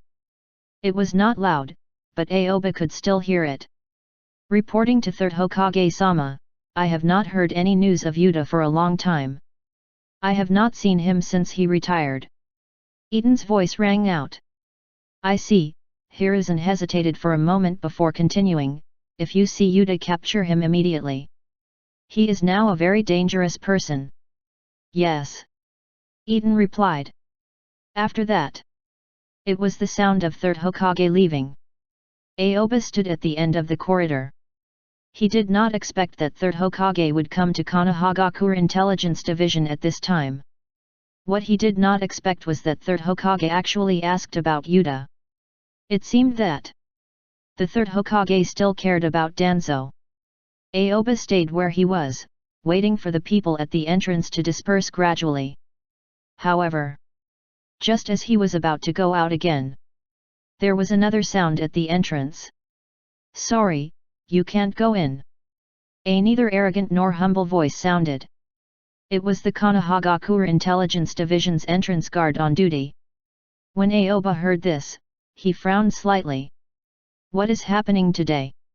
Why are they all running towards Konohagakure Intelligence Division? All of a sudden, Aoba still stood in place and did not move, still listening to the movements outside. "Please inform Captain Eden that Konoha Military Police Forces Sekai requests an audience." A familiar voice came from the other side. "I'm sorry, please wait a moment."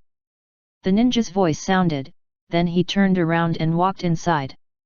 After Aoba found out that it was Sekai, he completely cut off the idea of leaving.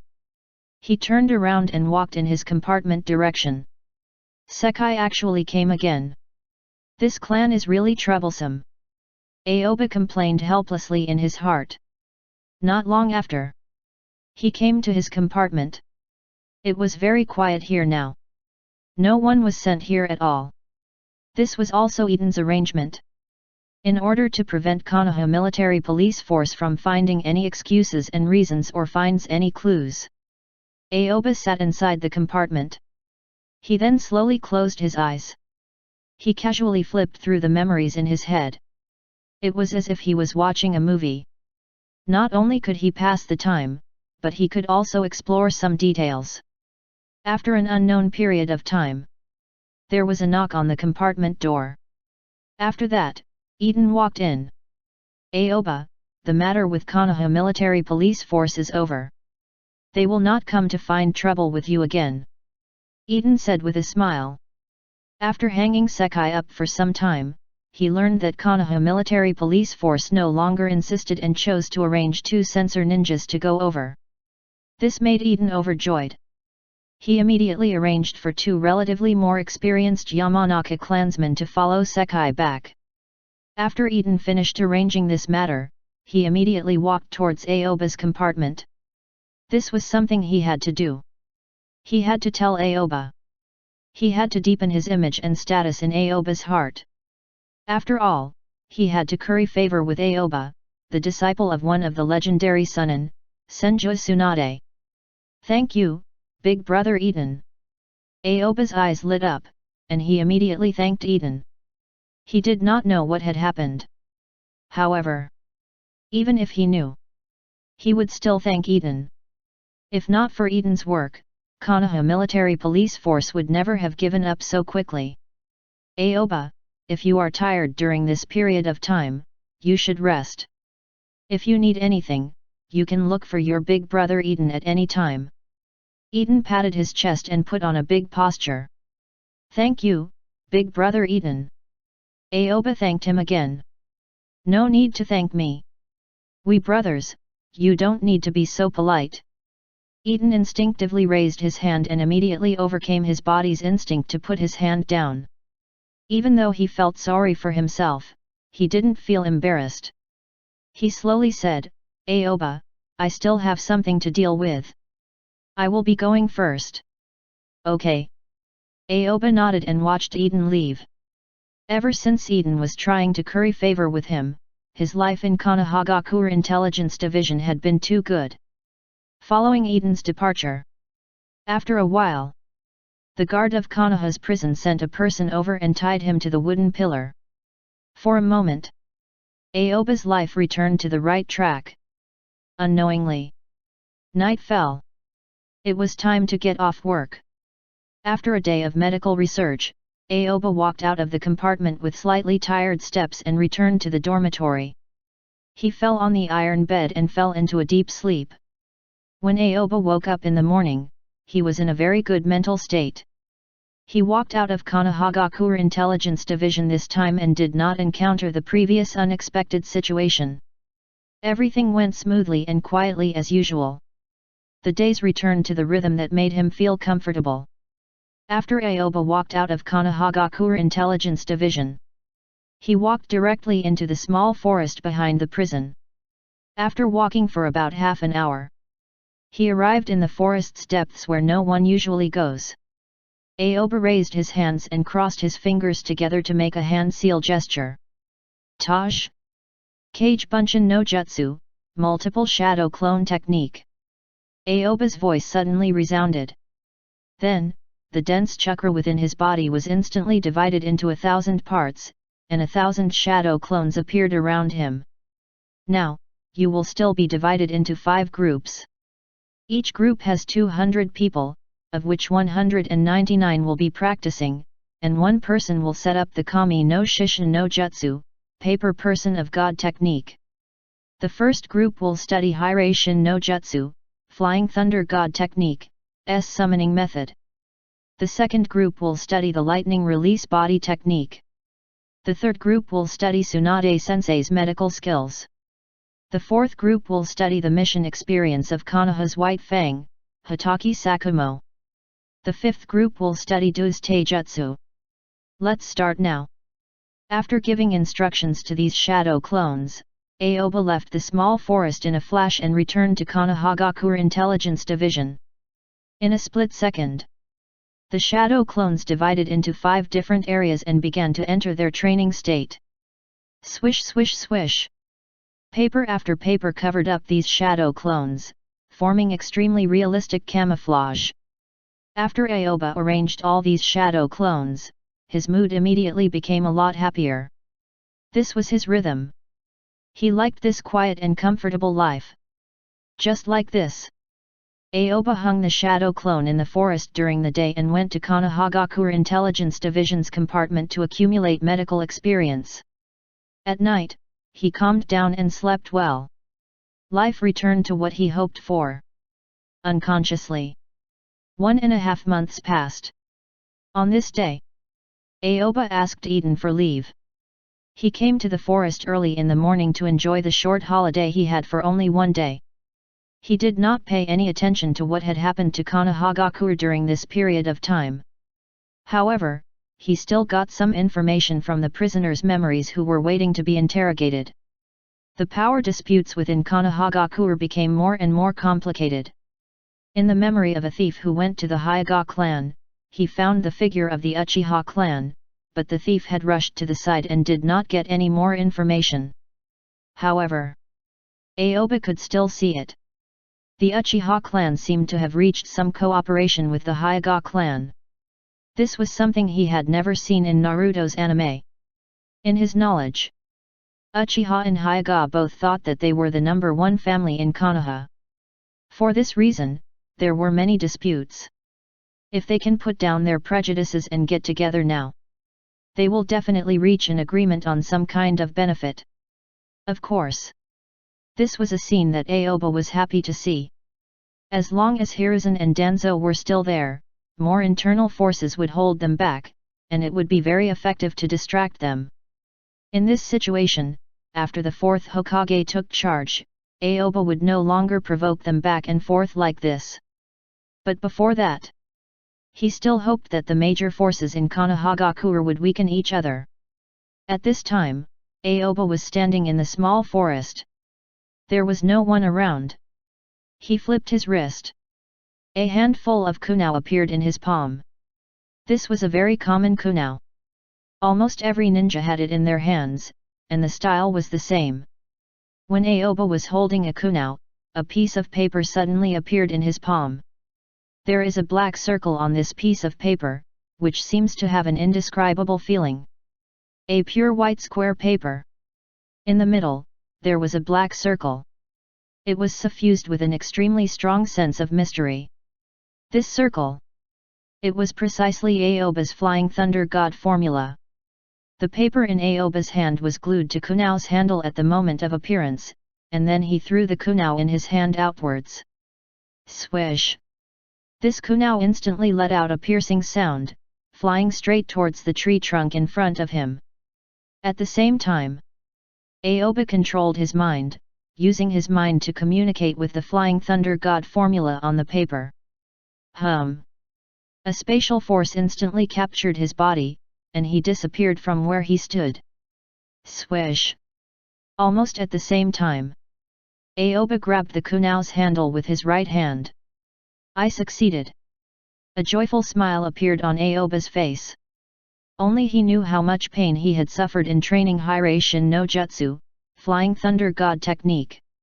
This was extremely difficult space-time ninjutsu.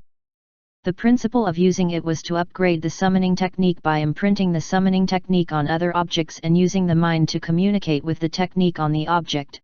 It could activate the summoning technique and summon the body. Whether it is a stationary object or a moving object, it is necessary to perform a fast and precise activation technique at a distance. This was not a simple matter. Aoba felt that the greatest difficulty in training this ninjutsu was that he did not understand the summoning technique enough, which could be said to be the most basic space-time ninjutsu in the world of ninja. For this reason, he had also studied all the summoning techniques in all the people's memories he read. After a period of repeated attempts, he finally achieved a breakthrough. He successfully summoned himself to the kunau. I successfully activated it just now, I can try a few more. After Aoba finished speaking, he swung his right hand. Swish! Swish! Swish! Paper after paper flew out of his hand. The paper folded in the air and turned into paper cranes. They flapped their wings and flew randomly.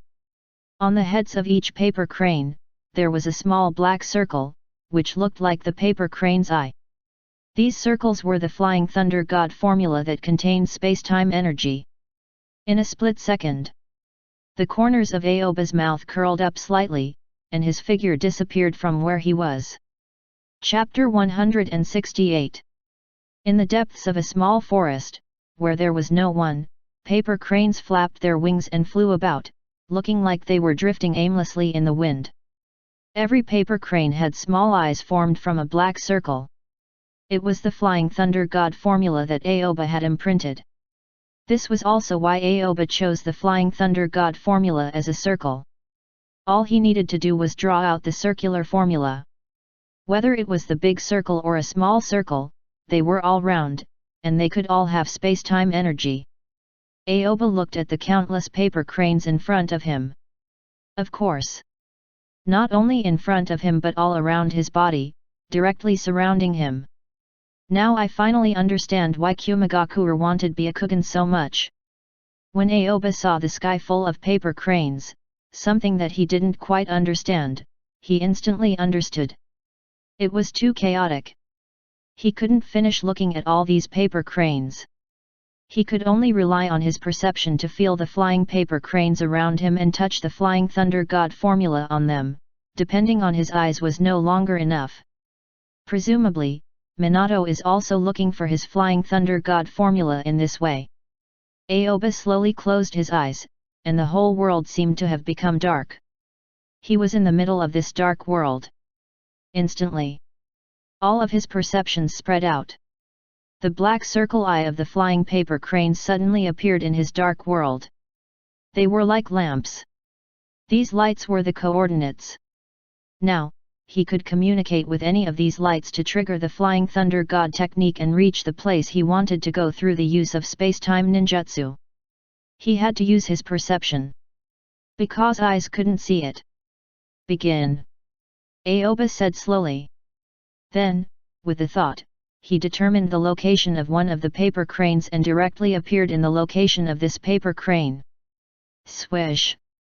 Aoba disappeared the moment he appeared here and reappeared in the location of another paper crane. Swish! Swish! Swish! Aoba's figure continuously appeared next to different paper cranes. The speed of his teleportation became faster and faster, and he was becoming more and more familiar with the Flying Thunder God technique. Is this Hiraishin no Jutsu, Flying Thunder God technique? Aoba suddenly opened his eyes. A forest with paper cranes flying all over the sky appeared in his line of sight. Then, as his figure constantly changed position, the scenery changed rapidly. After casting the Flying Thunder God several times in a row, Aoba returned to his original position. The paper cranes automatically disassembled and turned into white paper, sticking to his body. Now my eyes can't keep up with Flying Thunder God's speed. If I teleport too fast, I would have already arrived at the next location, but the scene that passed into my brain is still in the last place. Aoba summed up the problem with Hiration no Jutsu, Flying Thunder God technique. This should be the problem that the person who mastered the Flying Thunder God would encounter, like the second Hokage Senju Tobirama and the future fourth Hokage Namikaze Minato. Flying Thunder God users couldn't continuously teleport too fast in a short period of time. This was not only the problem of whether chakra could supply it, but more of it was that his vision and brain couldn't react. It was the same principle. When Raikage has trained the lightning release body technique to the extreme, he could enter the lightning chakra mode and fight at an extremely high speed, but more of it was a straight line attack. It was not that they could not flexibly adjust their bodies. This point had already been confirmed by Kakashi, who had the Sharingan. It was their eyes that could not keep up. After this series of rapid speed training, Aoba understood why Kumagakure ninja was so obsessed with the Hyuga clan Byakugan. If the current near-invincible third Raikage transplants a Byakugan, who had 360-degree vision and could see through chakra from a long distance, in that case, his combat strength would definitely undergo a terrifying upgrade. Perhaps. For the third Raikage, this was a very important matter. The only thing restricting him now was his vision. I understand. Even if Kumagakure does not come to capture Kushina, he will continue to covet Byakugan. As long as they are still training lightning release body technique, they will need Byakugan to bring them to another height. Aoba silently pondered. During this time, he not only practiced the Flying Thunder God technique but also practiced the lightning release body technique. It's just that the training progress was not that fast, and it was similar to Do's Taijutsu. Ninjutsu and Taijutsu have one thing, not in common. That is, they are both based on the cultivation of the body itself. During this period of time, Aoba didn't do much body training, and he always used shadow clones to cheat to learn ninjutsu and analyze intelligence. Whether it is Byakugan or the Sharingan, I have no interest in these things. What I like the most is my own pair of eyes. Aoba lightly said to himself. He did not have any thoughts of implanting other people's eyes at all. Not to mention those eyes, once they were implanted into his body. They almost told everyone that they had special eyes, which they couldn't even hide. Unless you bandage yourself like Danzo or tell everyone that your Uchiha's best friend was dead like Kakashi. Otherwise, the gains did not make up for the losses. Aoba only understood why Kumagakure was always thinking about Byakugan, but it did not mean he would walk the same path. He did not care about the visual reaction under the extreme speed, and Hiration no Jutsu, Flying Thunder God technique, did not need to be always so fast. For him, the Flying Thunder God technique was more like a tool. It was a tool that could expand the concept of his ninjutsu. Let me try it now, I have been planning this ninjutsu for a month and a half. I can't wait. Aoba's eyes slightly lit up. These were what he really wanted. The kind that could make him constantly increase his strength in a low-profile and cautious state. Kami Bunshin, paper clone. With a thought from Aoba, another Aoba appeared beside him. It looked exactly the same, but it was not a real entity like the shadow clone, but a fake entity formed from paper. This was the paper clone that he had simulated through Shikigami no Mai, Dance of the Shikigami's imitation of the water clone and lightning clone. This paper clone did not have any actual combat ability. But in terms of supportability, it was indeed what Aoba needed the most. If I add Kami no Shishin no Jutsu, paper person of God technique, to the paper clone, I can turn the paper clone into a higher level paper clone. With a thought from Aoba, the surface of the paper clone immediately flew up and turned into another appearance. From a clone that looked exactly like him, he turned into a man in a black cloak.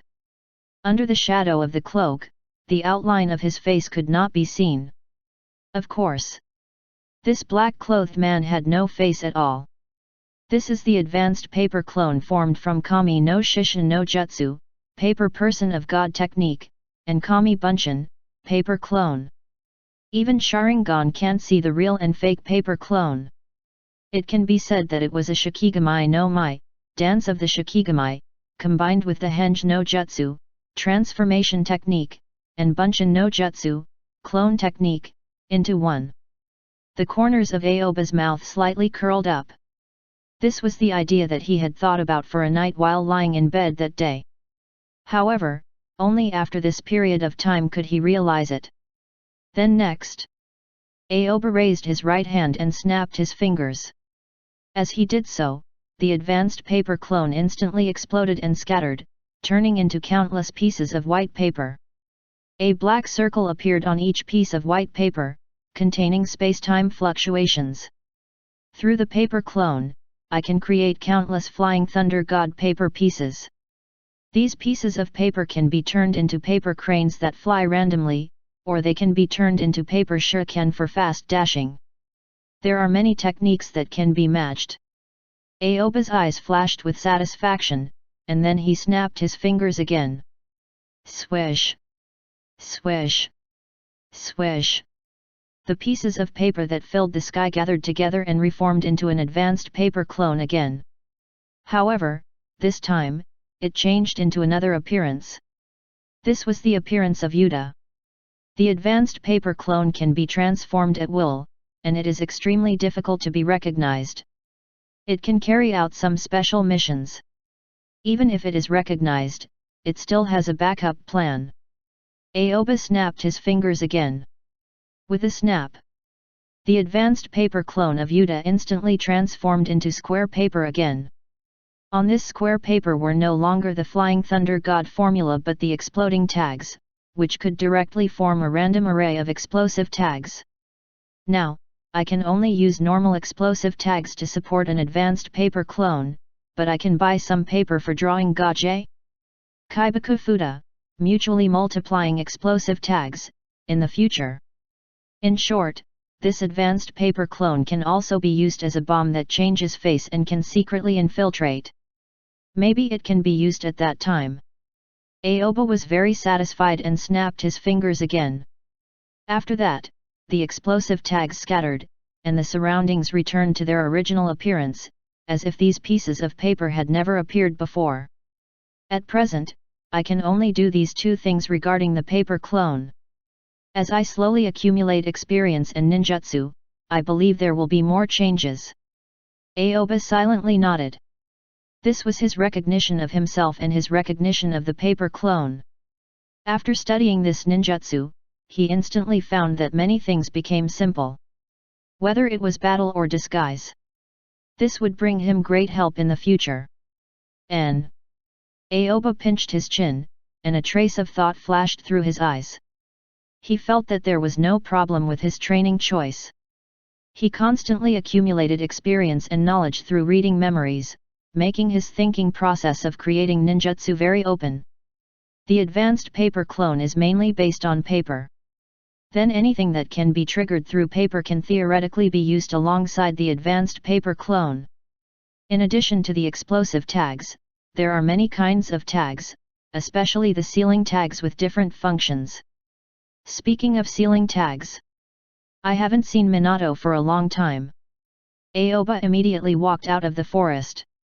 He then thought of Kushina. After all, the Uzumaki clan was a clan that was good at sealing technique. Chapter 169. Aoba knew that the Uzumaki clan had a powerful sealing technique. This clan had very profound knowledge about sealing. If he could obtain some sealing techniques, then it would be of great help to the follow-up advancement of his advanced paper clone. Thinking of this, Aoba walked towards Ramen Ichiraku Noodle House. It had been a while since he last came over. It was time to visit Minato. Coincidentally takes a look at Kushina too. Right. Just coincidentally. Aoba slowly walked out of the forest. Today was his holiday, and he did not need to go back to Konohagakure Intelligence Division. What to do at this time was completely up to him. When Aoba arrived at Ramen Ichiraku Noodle House entrance, it was almost noon. Aoba walked in. He saw that no one was there except Tuki kneading the dough. "Brother Tuki, it's lunchtime. There is no one in the noodle house, it is so sad," Aoba said with a smile. He and Tuki were already very familiar friends. It was just a casual joke, but it could also make him feel happy. Go, you are the sad one. Don't you see the time? It will take at least an hour for lunchtime to start. Only you can eat at this time." Tuki rolled his eyes at Aoba and said snappily, but it could be heard from his tone that he did not intend to be angry. He, brother Tuki, has Minato been here recently?" Aoba asked directly. "This is your real purpose, right?" Tuki narrowed his eyes and stared at Aoba as if he had seen through everything. Then, he raised his hand and made a gesture. His 3 fingers repeatedly rubbed against each other. "Brother Tuki, this is..." When Aoba saw the scene in front of him, he was stunned and did not understand it. "There is no money in Minato's membership card, so you have to pay 10,000 ryo first." When Tuki finished speaking, his mouth curled up slightly, revealing a smile. It looked like he was blackmailing. The corner of Aoba's mouth twitched. His eyes stared at Tuki, who was smiling not far away. "Brother Tuki, you have changed. You've learned badly." Aoba shook his head helplessly. It had only been a while since they last saw each other. The usually simple-looking Tuki had already begun to learn how to take the initiative to ask for money. "Then you also have to see who I learned it from." There was still a smile on Tuki's face, and his fingers were still rubbing back and forth, posing as if he wanted money. Is Minato had such bad influence? Aoba sighed helplessly. "I obviously learned it from you." Tuki tried hard to glare at Aoba, but his eyes were not wide even if he stared hard.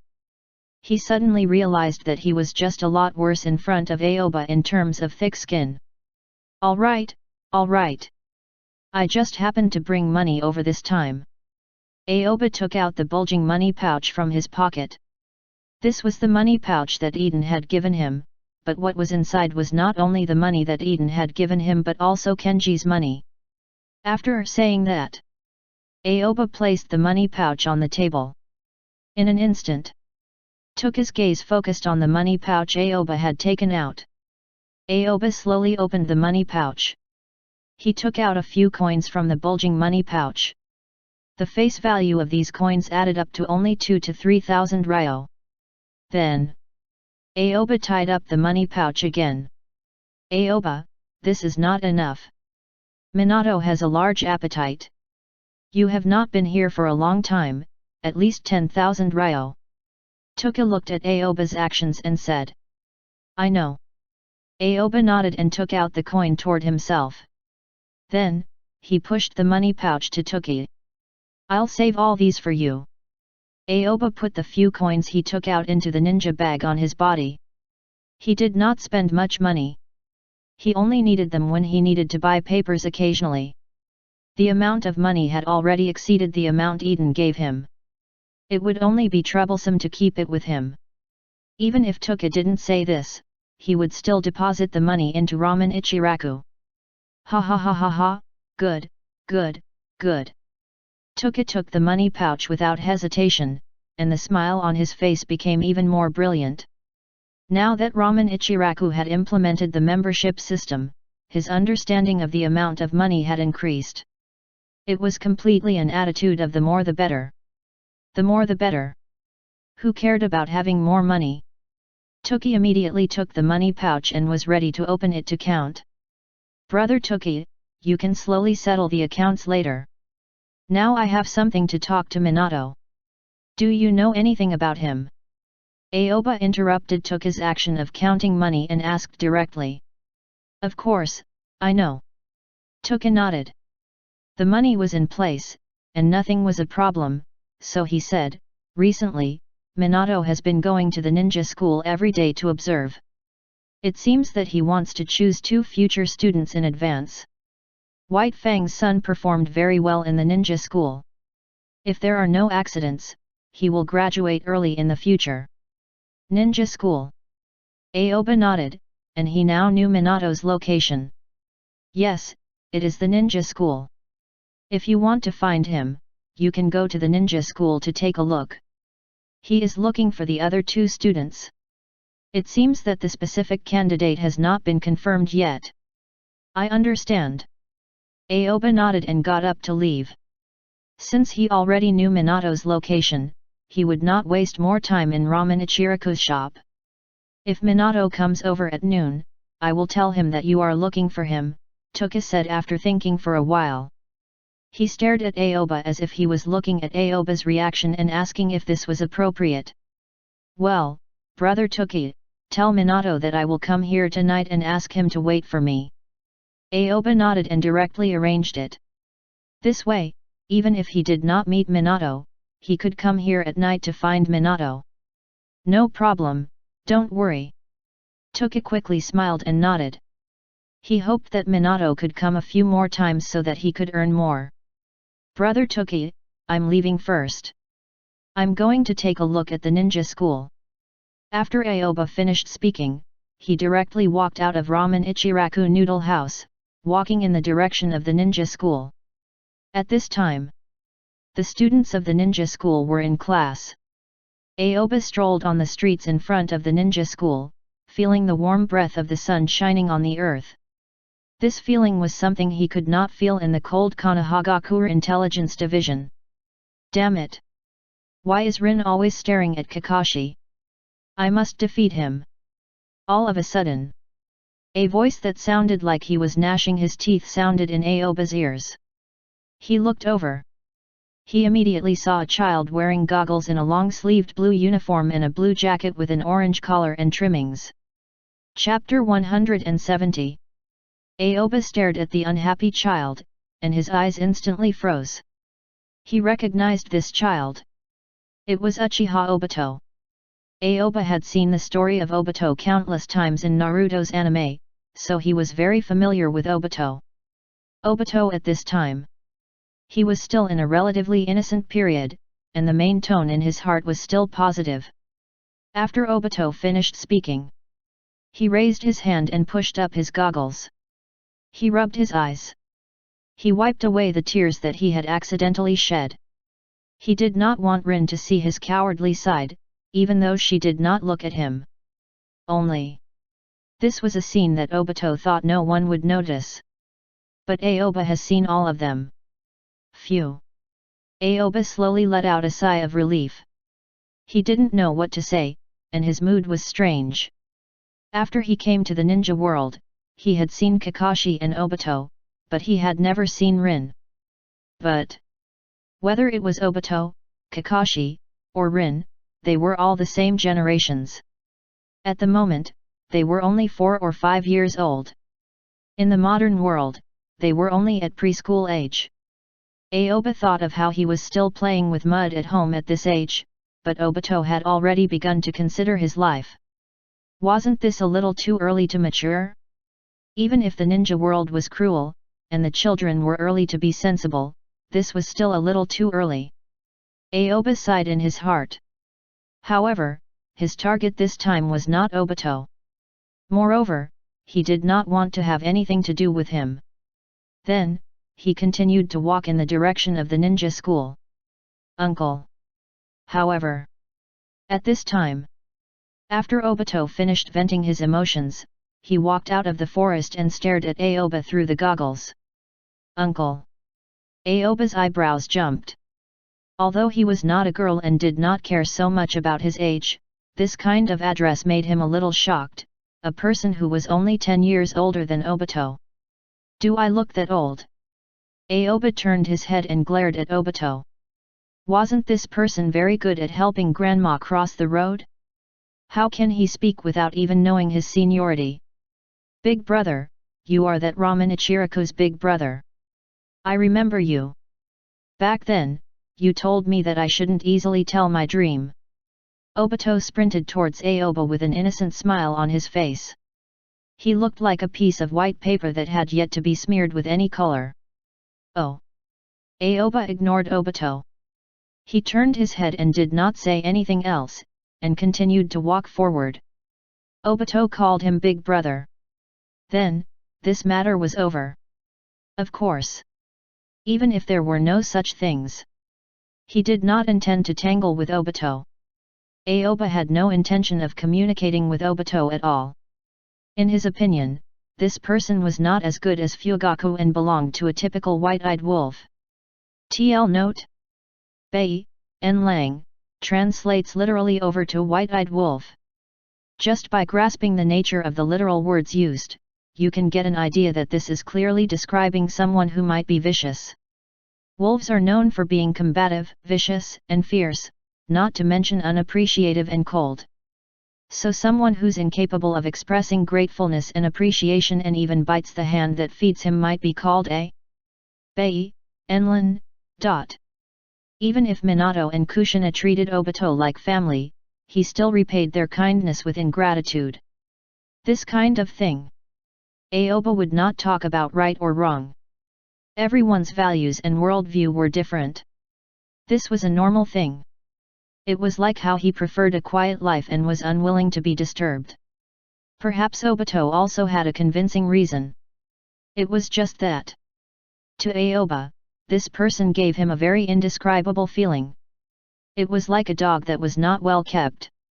No matter how good he was normally, he could bite him back at any time. This kind of thing was rooted deep into the bones and cannot be easily changed at all. Even if Aoba changed his situation, who could guarantee that there would be no accidents in Rin's life? If there were any accidents, this guy would open his Mangekyo Sharingan and fast forward directly to the relatives who don't recognize him and want to engage in infinite Tsukuyomi and world destruction. Who could withstand this? If he didn't know anything about the future, then forget it. As a transmigrator, who would give their true feelings to Obito? Aoba didn't even want to say a word to Obito. He directly walked in the direction of the ninja school. Only. At the same time, Obito was about to return to the ninja school. So the two of them walked in the same direction. Obito followed behind Aoba, his dark eyes staring at Aoba's back through the goggles while deep in thought. No one knew what he was thinking. After a few seconds, Obito immediately chased after Aoba. Walking next to Aoba, he looked up at him with a puzzled expression on his face. Big brother, how many people do you think want to be a Hokage? Obito asked with his head tilted. Aoba directly ignored Obito, as if he had not heard him. Big brother, do you think I can become a Hokage? Obito asked again. Aoba still did not say anything. Big brother, who do you think between Kakashi and me is more likely to become the Hokage? Obito asked again. He seemed to have accepted that Aoba would not care about him and was looking for a slightly familiar stranger to reveal a bit of his heart. All of a sudden, Aoba stopped in his tracks. Before Obito could react and took a few more steps forward, then, he immediately stood still and turned around to look at Aoba. Big brother. Obito's face was full of doubts. He couldn't understand Aoba's behavior. He didn't have much understanding of the adult world. Kakashi, Aoba said lightly. Hey! Obito immediately followed Aoba's line of sight and looked in the direction of the ninja school, but he did not see anything. Then he looked around again. He still did not see Kakashi. Big brother, where is Kakashi? Obito asked in confusion. I mean the question you just asked me. Between you and Kakashi, who is more likely to become the Hokage? There was no expression on Aoba's face, and his eyes were cold and indifferent. My answer is Kakashi. After finished speaking, Aoba once again took a step forward. He directly walked past Obito, brushing past him. This time, Obito didn't call out to Aoba but just stood there in a daze, with a sad expression. This sadness only lasted for a few seconds. Obito clenched his hands into fists, and the eyes behind the goggles flashed with a strong determination. I will definitely become the Hokage. I want to become the Hokage before Kakashi. I won't lose to Kakashi. Absolutely not! Obito shouted with determination as if he was talking to Aoba and himself. Aoba heard Obito's words. However, he didn't pay any attention to him. When he was watching Naruto anime, he had thought about this problem. If Obito returned to the village, was there a possibility that he could become the Hokage? At that time, he did not have an answer. But that was absolutely not going to happen. An Uchiha Hokage would not appear in Konohagakure. This was not a problem of prejudice. Instead, it had been established since the second-generation Hokage. The people of the Uchiha clan, no matter how kind they were, would find it difficult to gain any prestige and support from the Konohagakure populace. The prejudices of the human heart. It was like a mountain. No matter how hard you tried, it was difficult to shake it. Not to mention the three-generation Hokage period, the Hokage has gradually entered the mode of direct lineage inheritance. In Aoba's opinion, if there were no third ninja war, even Minato would not be able to sit in the fourth Hokage position. Not to mention things that happened or didn't happen to Obito. If Obito really returned to Konohagakure after the third ninja war and still wanted to become the Hokage, the fifth Hokage candidate would still not be Obito. In that case, there was also no reason for the third Hokage to be reinstated. But the fifth Hokage would be Sarutobi Asuma. At that time, when Asuma reached the sixth Hokage generation, he would pass the Hokage position to Minato's son, Naruto. A few years later, Naruto would pass the Hokage position to Sarutobi Konohamaru. Then, from Sarutobi Konohamaru to Chapter 171. In short, the Hokage position would become a private property passed down from generation to generation of the Sarutobi lineage. This was like from a retired system to an heir system. This ambition has been vividly displayed since the third Hokage was in power. These things, if it were before he crossed over, Aoba might not have such a deep understanding. When he came to the ninja world and lived in Konohagakure Intelligence Division, he got a lot of memories about this world, and he became more and more clear.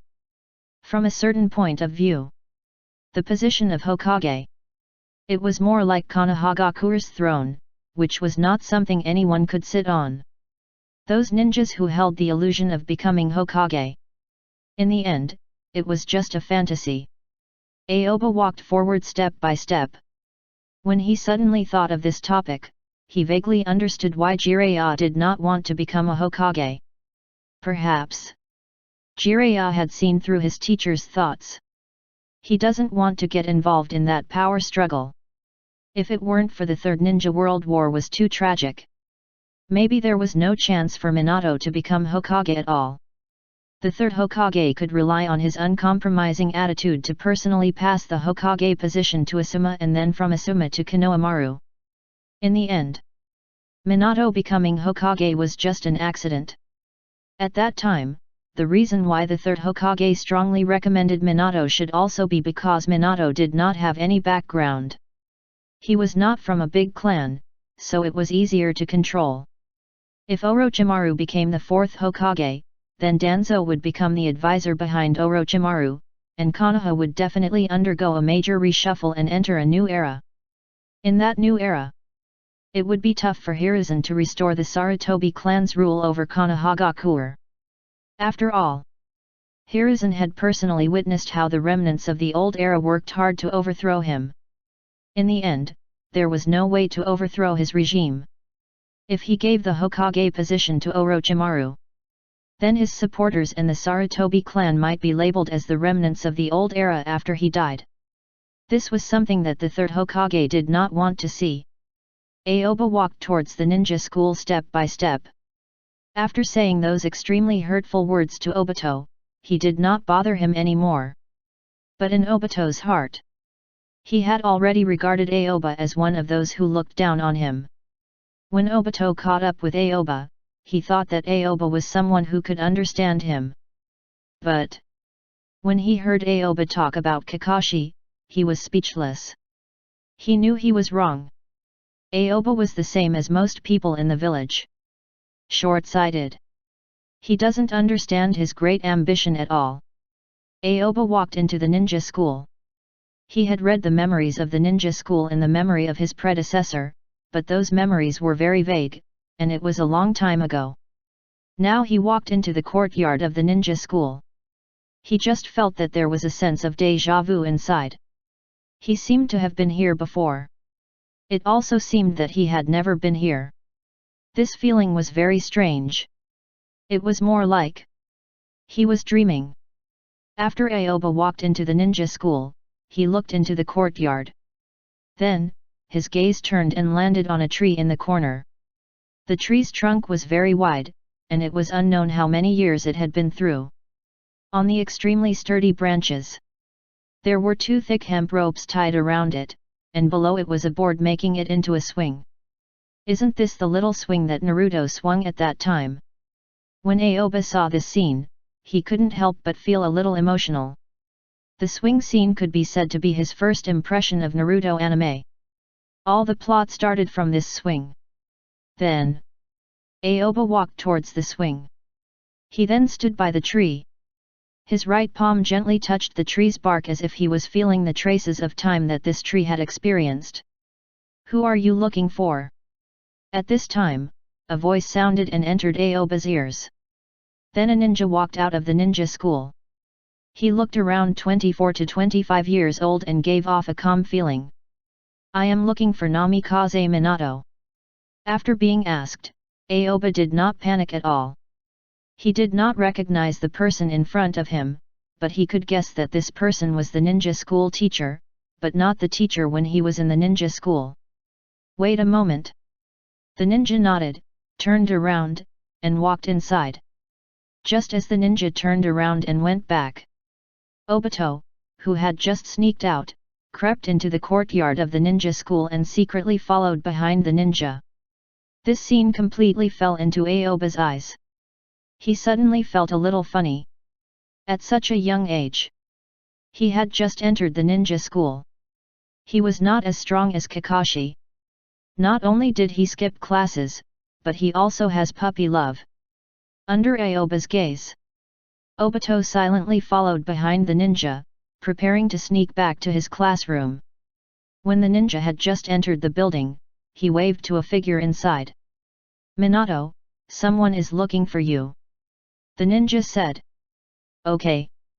Minato responded and then walked out of the building. Just as Minato reached the building entrance, he happened to run into Obito, who was preparing to sneak in. Then, both of them stopped in place. Minato looked down at Obito. Obito raised his head to look at Minato. Their gazes met through the goggles. "I remember you. You are the child that Mikoto brought over that day. It's class time now. Why did you walk over from outside?" Minato stared at Obito and asked. "It's none of your business." Obito knew that Minato was not the school teacher, so he immediately ran over to Minato, wanting to get past him and enter the school building. "Did you skip class?" Minato grabbed the collar behind Obito's neck and pulled him back like a chicken. His expression was serious, but he didn't look earnest. "None of your business," Obito said grumpily. He felt that the person in front of him was too nosy. "Ha ha ha, you are a little interesting. Don't skip classes in the future. Go back to class." Minato looked at Obito. Not only did he not get angry, he even smiled. His smile was like a spring breeze, bringing great warmth to people. After finished speaking, Minato released his grip on Obito. Obito looked at Minato in a daze, and without a word, he quickly ran into the school building. Minato looked at Obito's back and nodded silently. Then, Minato looked in the swing direction in the courtyard, and his eyes fell on Aoba. "Aoba, how did you find this place?" Chapter 172. When Minato saw Aoba, he immediately smiled and walked toward him. Aoba also saw Minato and witnessed the dramatic scene between Minato and Obito. If there were no accidents, It was precisely because of this matter. Minato must have chosen Obito in his team. Minato, I have something to ask of you, Aoba said in a deep voice. His eyes had always been fixed on Minato's eyes. It had to be said that those blue eyes bring an indescribable power. What is it? Minato asked curiously. I want to learn some sealing techniques, but I don't know who knows them, and I don't know where there are books that can be read. Do you know anything about them? Aoba didn't directly talk about Kushina. He thought of Kushina when he thought of the sealing technique, but he couldn't really go to Kushina and touch her head in front of Minato. Sealing technique. Minato stared at Aoba in surprise and asked in confusion, why do you suddenly want to learn sealing technique? You also know that my body has become much better after Tsunade-sensei's treatment. Right now, all I have mastered are the secret arts of the Yamanaka clan. I want to learn some sealing techniques to increase my strength. Aoba said seriously. When he came to find Minato, he had already thought of what kind of reasons and excuses to use. Aoba, are you planning to go to the battlefield? The smile on Minato's face suddenly disappeared, and his expression became serious. No, Aoba shook his head repeatedly. He did not want to bring such a misunderstanding to Minato. He was the one who wanted to stay in Konohagakure Intelligence Division. The battlefield had nothing to do with him at all. Minato pursed his lips and carefully sized up Aoba's expression. His eyes flickered with suspicion as he wanted to use Aoba's expression to determine if Aoba really thought this way. How should I put it? I do know a bit about sealing techniques. And I can also find a channel to provide you with the opportunity to learn. But sealing techniques are not that easy to learn. You need to have talent in this aspect. Moreover, the stronger the sealing technique, the greater the price you have to pay. I don't know if you can really learn sealing techniques or if it is a good thing or a bad thing for you to learn sealing techniques. How about you learn ninjutsu from me? I will teach you some simple and practical ninjutsu. Those are more useful than sealing techniques at critical times. Minato immediately gave Aoba some suggestions that he felt were very pertinent. He still had some understanding of sealing techniques. Kushina was a member of the Uzumaki clan, and he had read the Uzumaki clan record that Kushina had brought over. Only the sealing technique power was very powerful. But the price that needed to be paid was also very high. For example, the Shiki F. Jin, dead demon consuming seal. It could directly seal other people's souls, but it would also cost one's life and be sealed with the target's souls. I still want to learn some sealing techniques. The main thing is to understand it even if I may not be able to learn it, so I am interested in these things. Do you have any ideas? Aoba insisted. He didn't feel much about ordinary ninjutsu anymore. All right. Minato looked deeply at Aoba, then nodded and said, I'll get you a few books to take a look at first. If you can't learn them or feel that the price is too high, then don't learn them so easily, understand? Understood. Understood. Also, please get me a few more books about sealing techniques. The more, the better. I want to read them all. Aoba immediately said. Sigh, all right. Minato originally wanted to tell Aoba that he couldn't bite off more than he could chew, but when he saw Aoba's eyes that were filled with curiosity, he suddenly understood a truth. That was, Aoba had always been in poor health. He hasn't practiced much, so he doesn't know the specific situation of his own body. So Aoba wanted books to read. Also, Aoba might not even be able to learn some of his ninjutsu. So, in fact, it didn't matter. As a person about to become an instructor, Minato gradually understood a principle, which was not to hit people's enthusiasm easily. I'll go home and get it for you later. Minato thought and added, I will send these books to Ramen Ichiraku tonight and give them to Brother Tuka for safekeeping. You can ask him for them directly. Okay. Aoba smiled. He knew that he could find Minato to solve this kind of problem, and his heart suddenly felt more comfortable. During this period of time, if he had nothing to do, he would use his shadow clone to read those books. He would absorb all of this theoretical knowledge. Aoba felt that he was now like a sponge, able to contain a large amount of nutrients and needed to continuously absorb them. Oh right! Aoba suddenly realized what Minato had just said. He didn't know if he was overthinking it, but he felt that it was better to ask. You just asked me if I were going to the battlefield. Could it be? Has something happened recently? Aoba asked doubtfully. During this period of time in the Konohagakure Intelligence Division, all the memories he had read were the memories of ordinary people, and most of them were some small-time thieves or something.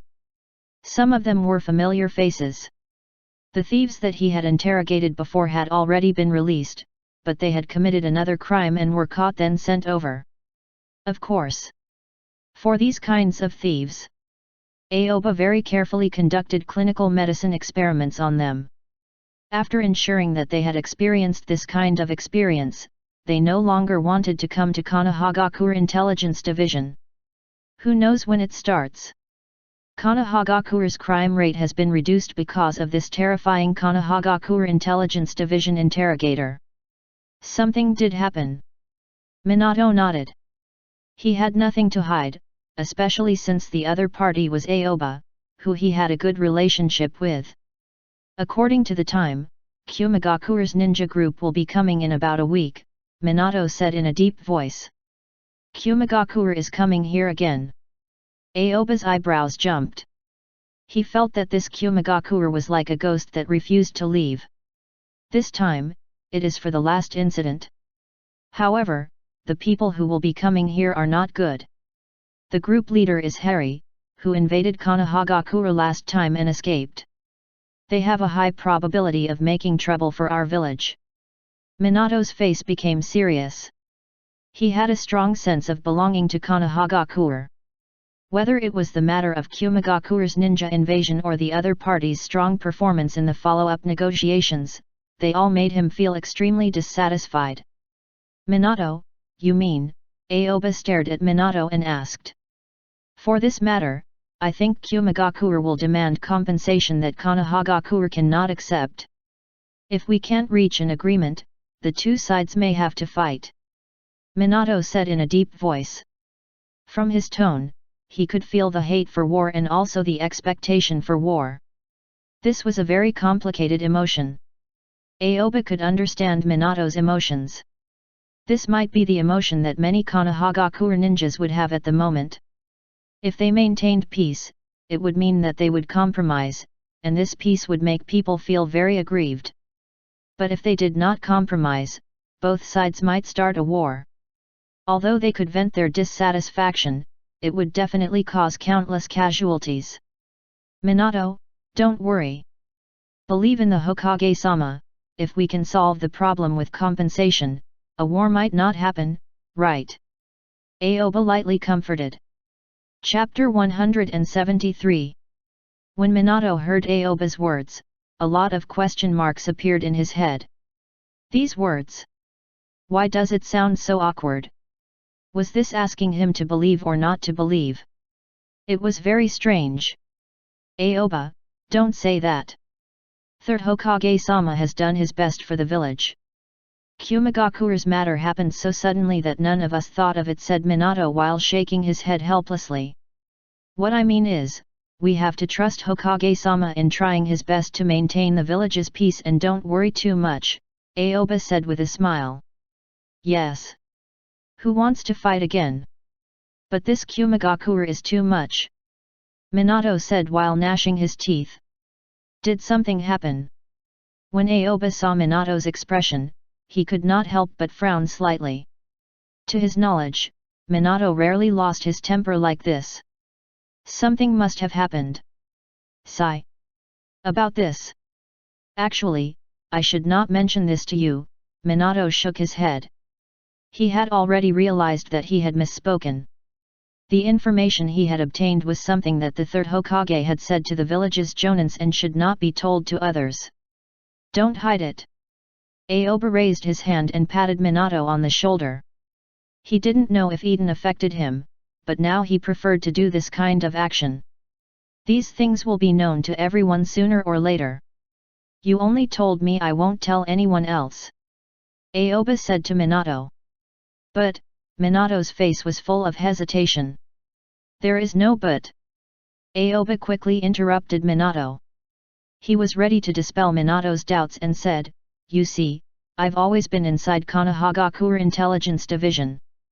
I'm underground every day, and I don't know anything about the outside world. If there really is a war, you have to let me be mentally prepared, right? Didn't Captain Eden tell you? Minato was still a little hesitant, not knowing whether he should tell Aoba about these things. Of course not. If he did, why would I ask you? Just tell me a little bit, so I'll be prepared. Don't wait until Kumagakure launched a surprise attack on Konohagakure for me to know. Aoba spread out his hands and put on a helpless posture, constantly trying to induce Minato in his words. All right. Minato smiled helplessly. He couldn't hold it in anymore. He wanted to ridicule him, but he never had the chance. Now that Aoba had told him so much, he was pretty tempted. Let's change the location. This is the ninja school. It's not a place to talk.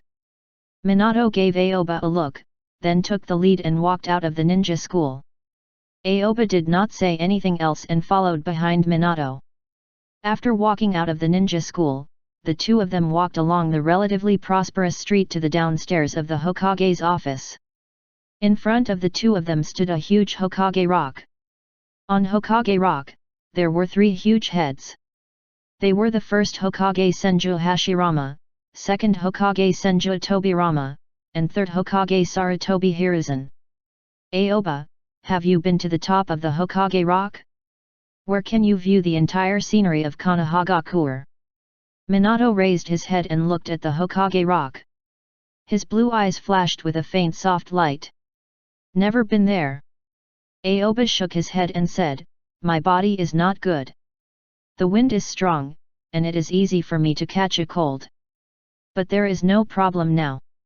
I will take you there to take a look. Minato walked to the bottom of the Hokage rock. Okay. Aoba nodded and followed. He hadn't been here before, so he took this opportunity for a day of travel in Konoha. When I was young, I often come here. Sometimes, I can't help but want to draw something on these faces. I just don't dare to do that. Minato said with a smile as he walked.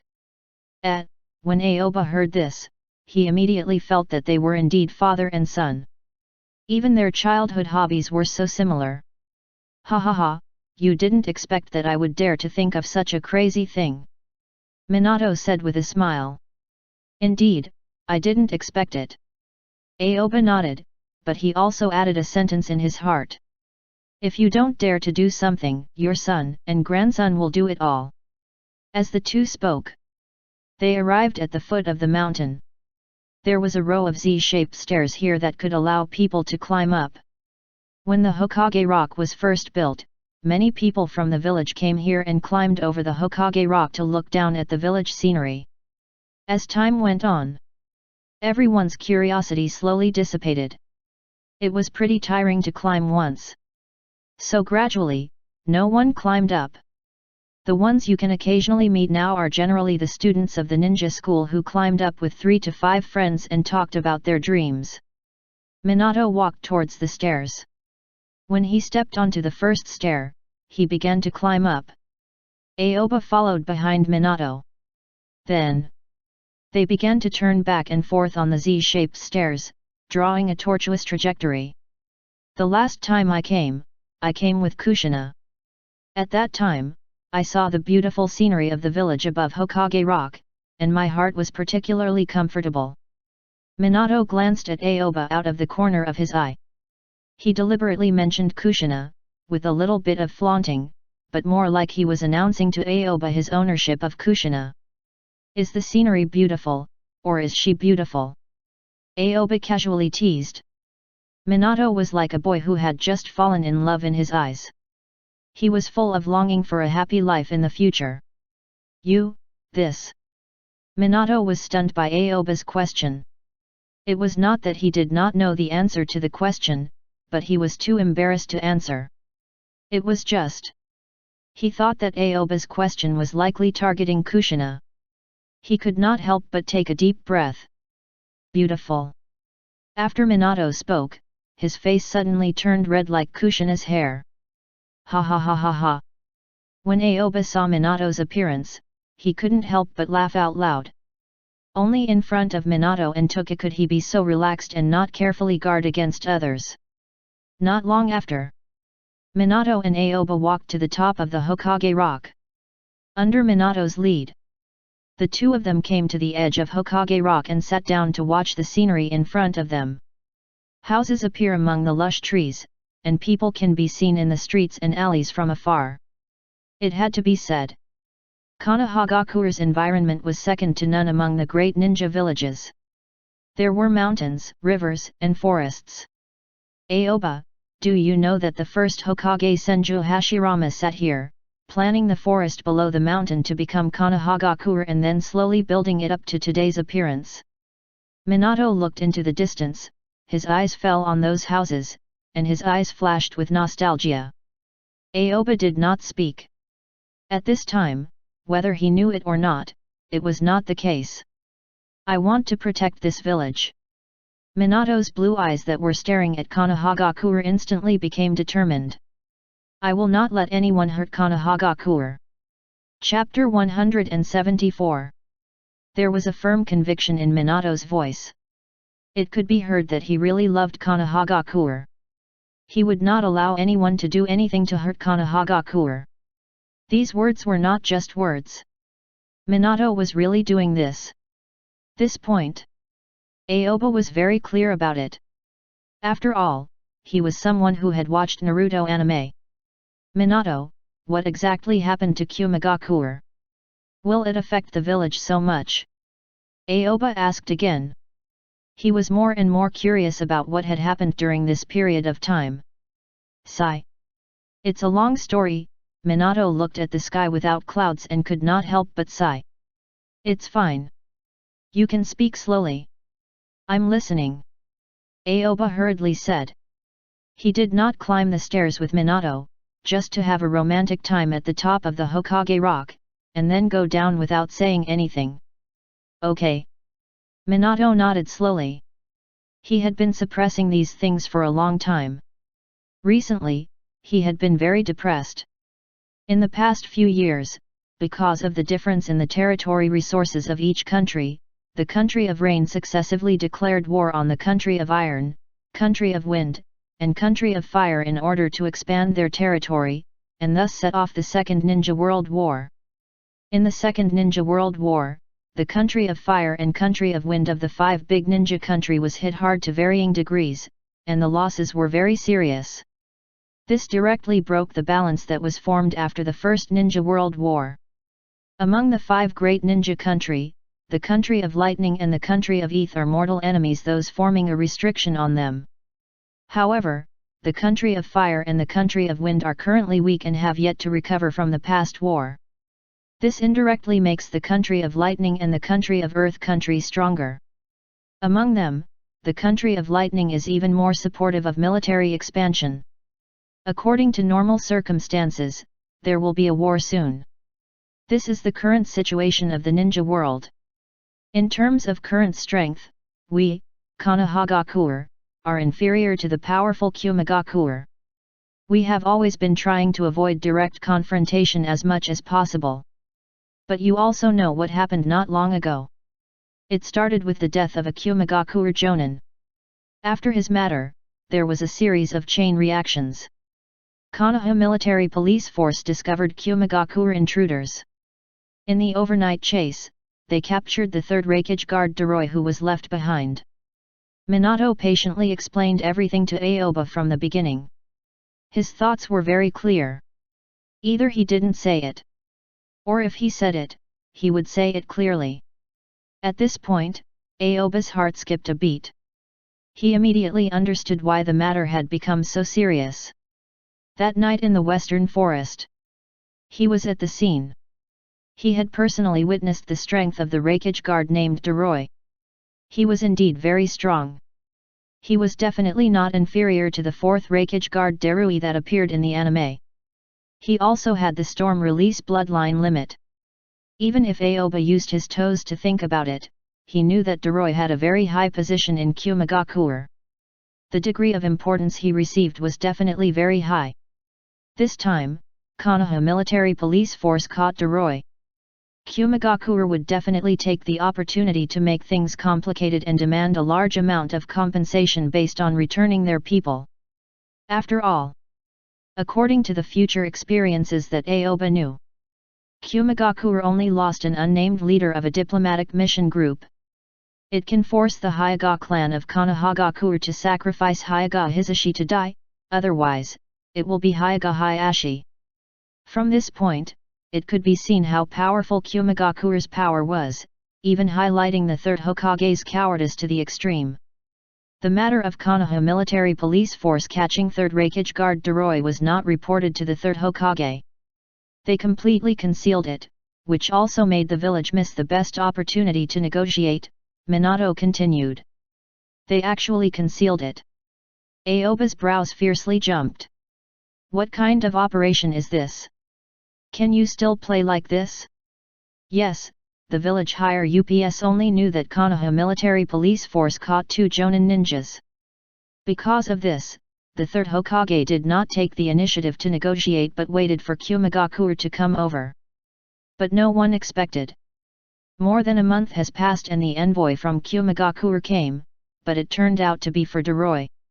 If we knew that we had caught Deroy, we could have used Deroy to propose conditions to Kumagakure. It's too late now.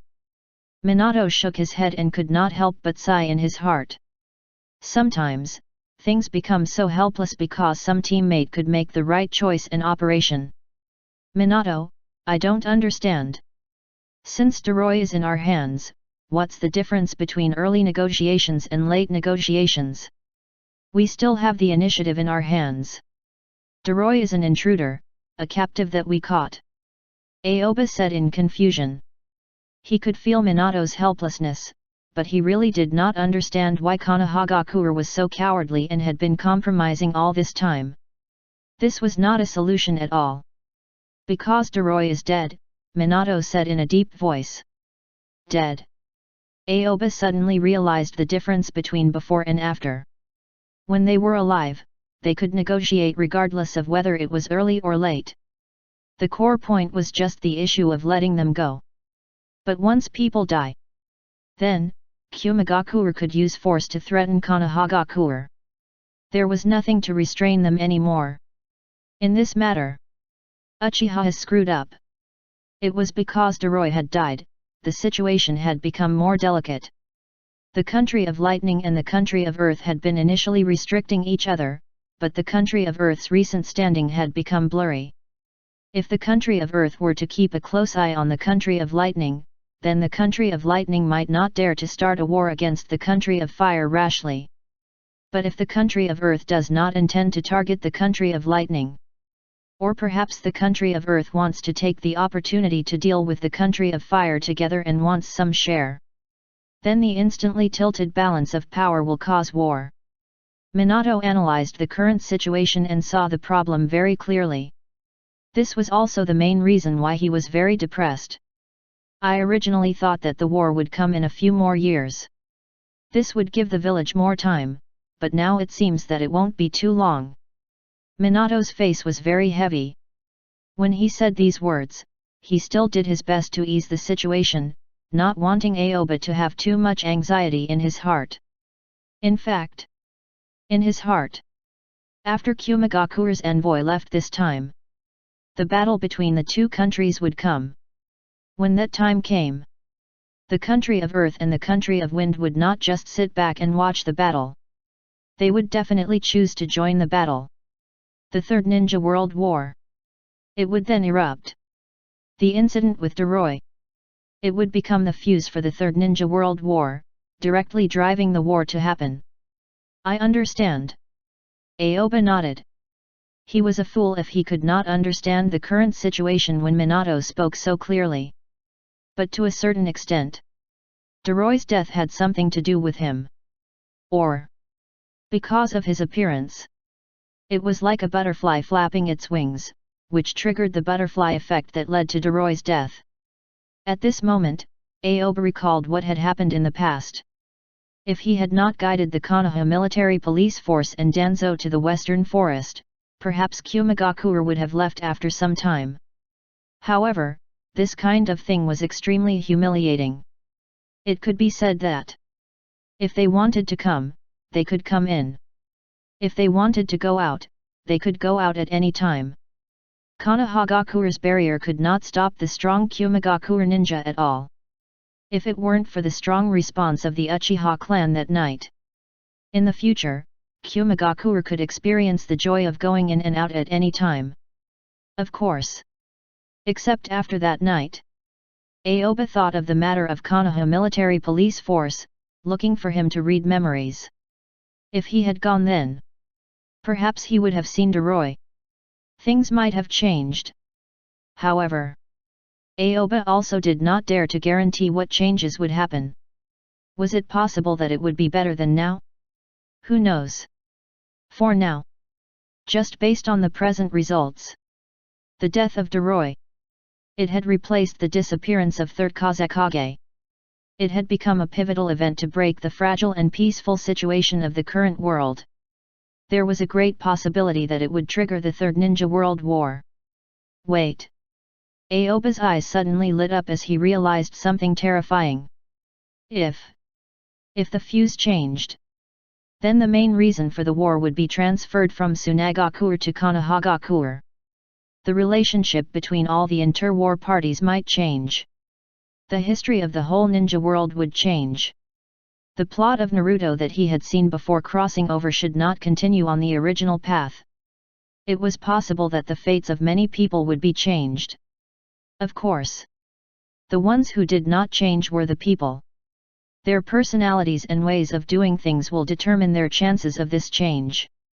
Things are getting more and more troublesome. Aoba could not help but sigh. He could have said that he knew the past and the future. Now, the future was gradually changing.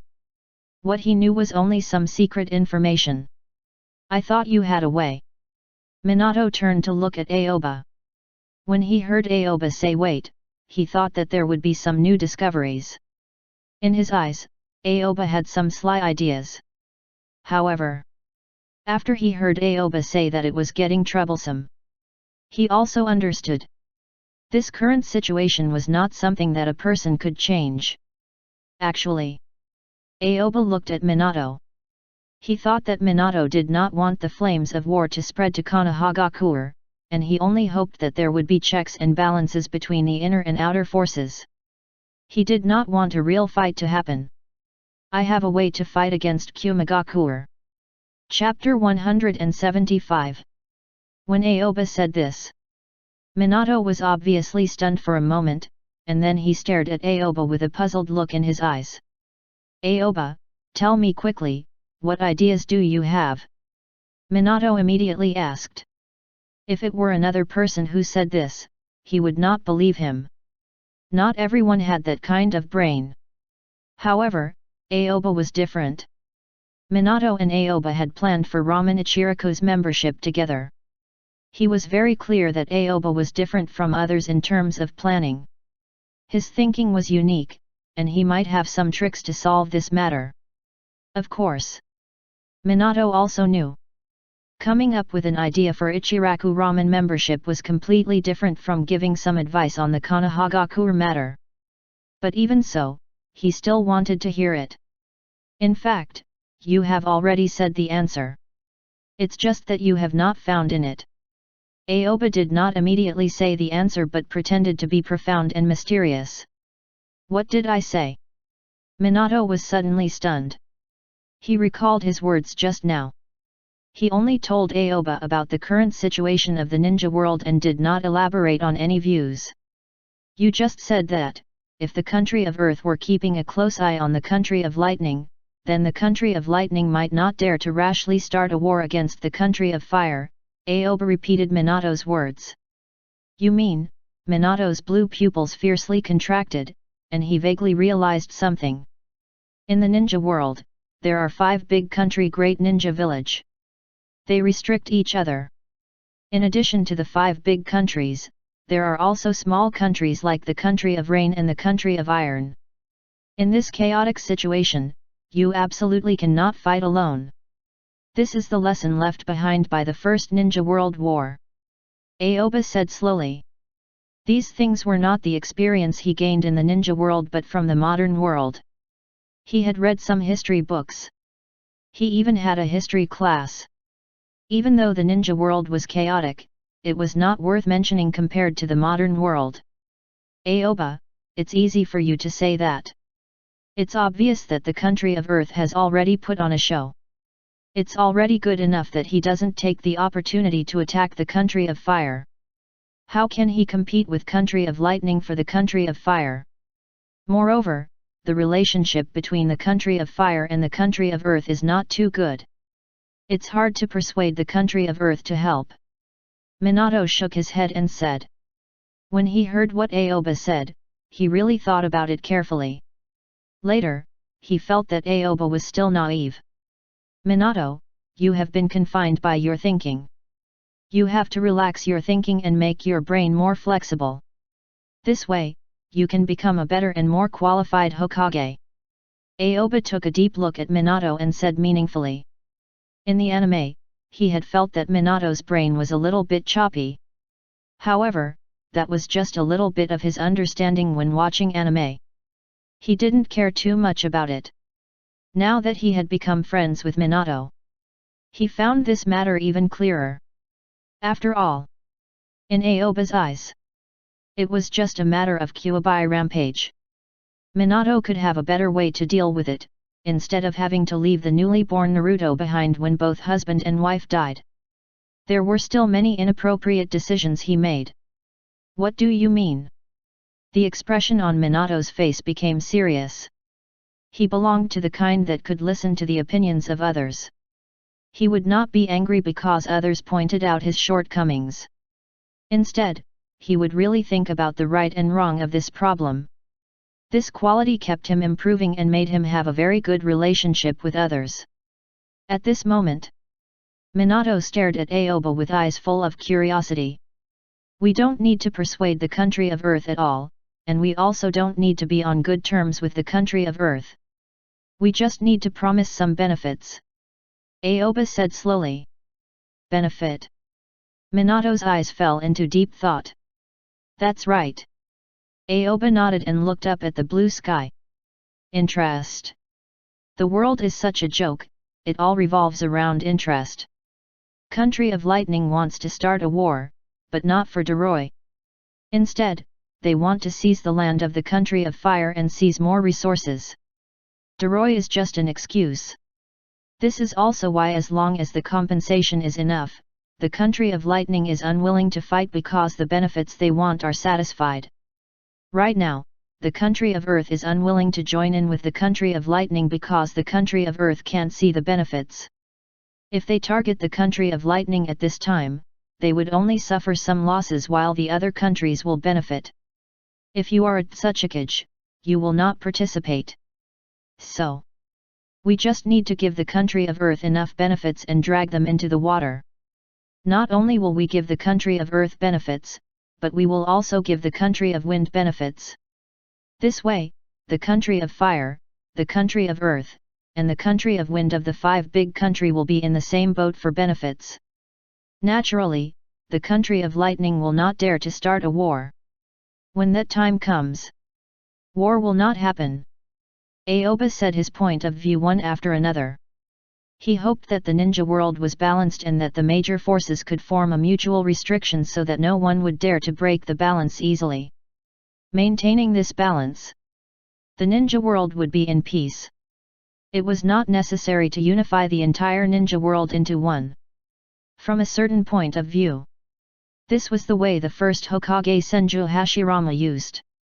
Give 9 Baijuyu to the 5 big countries.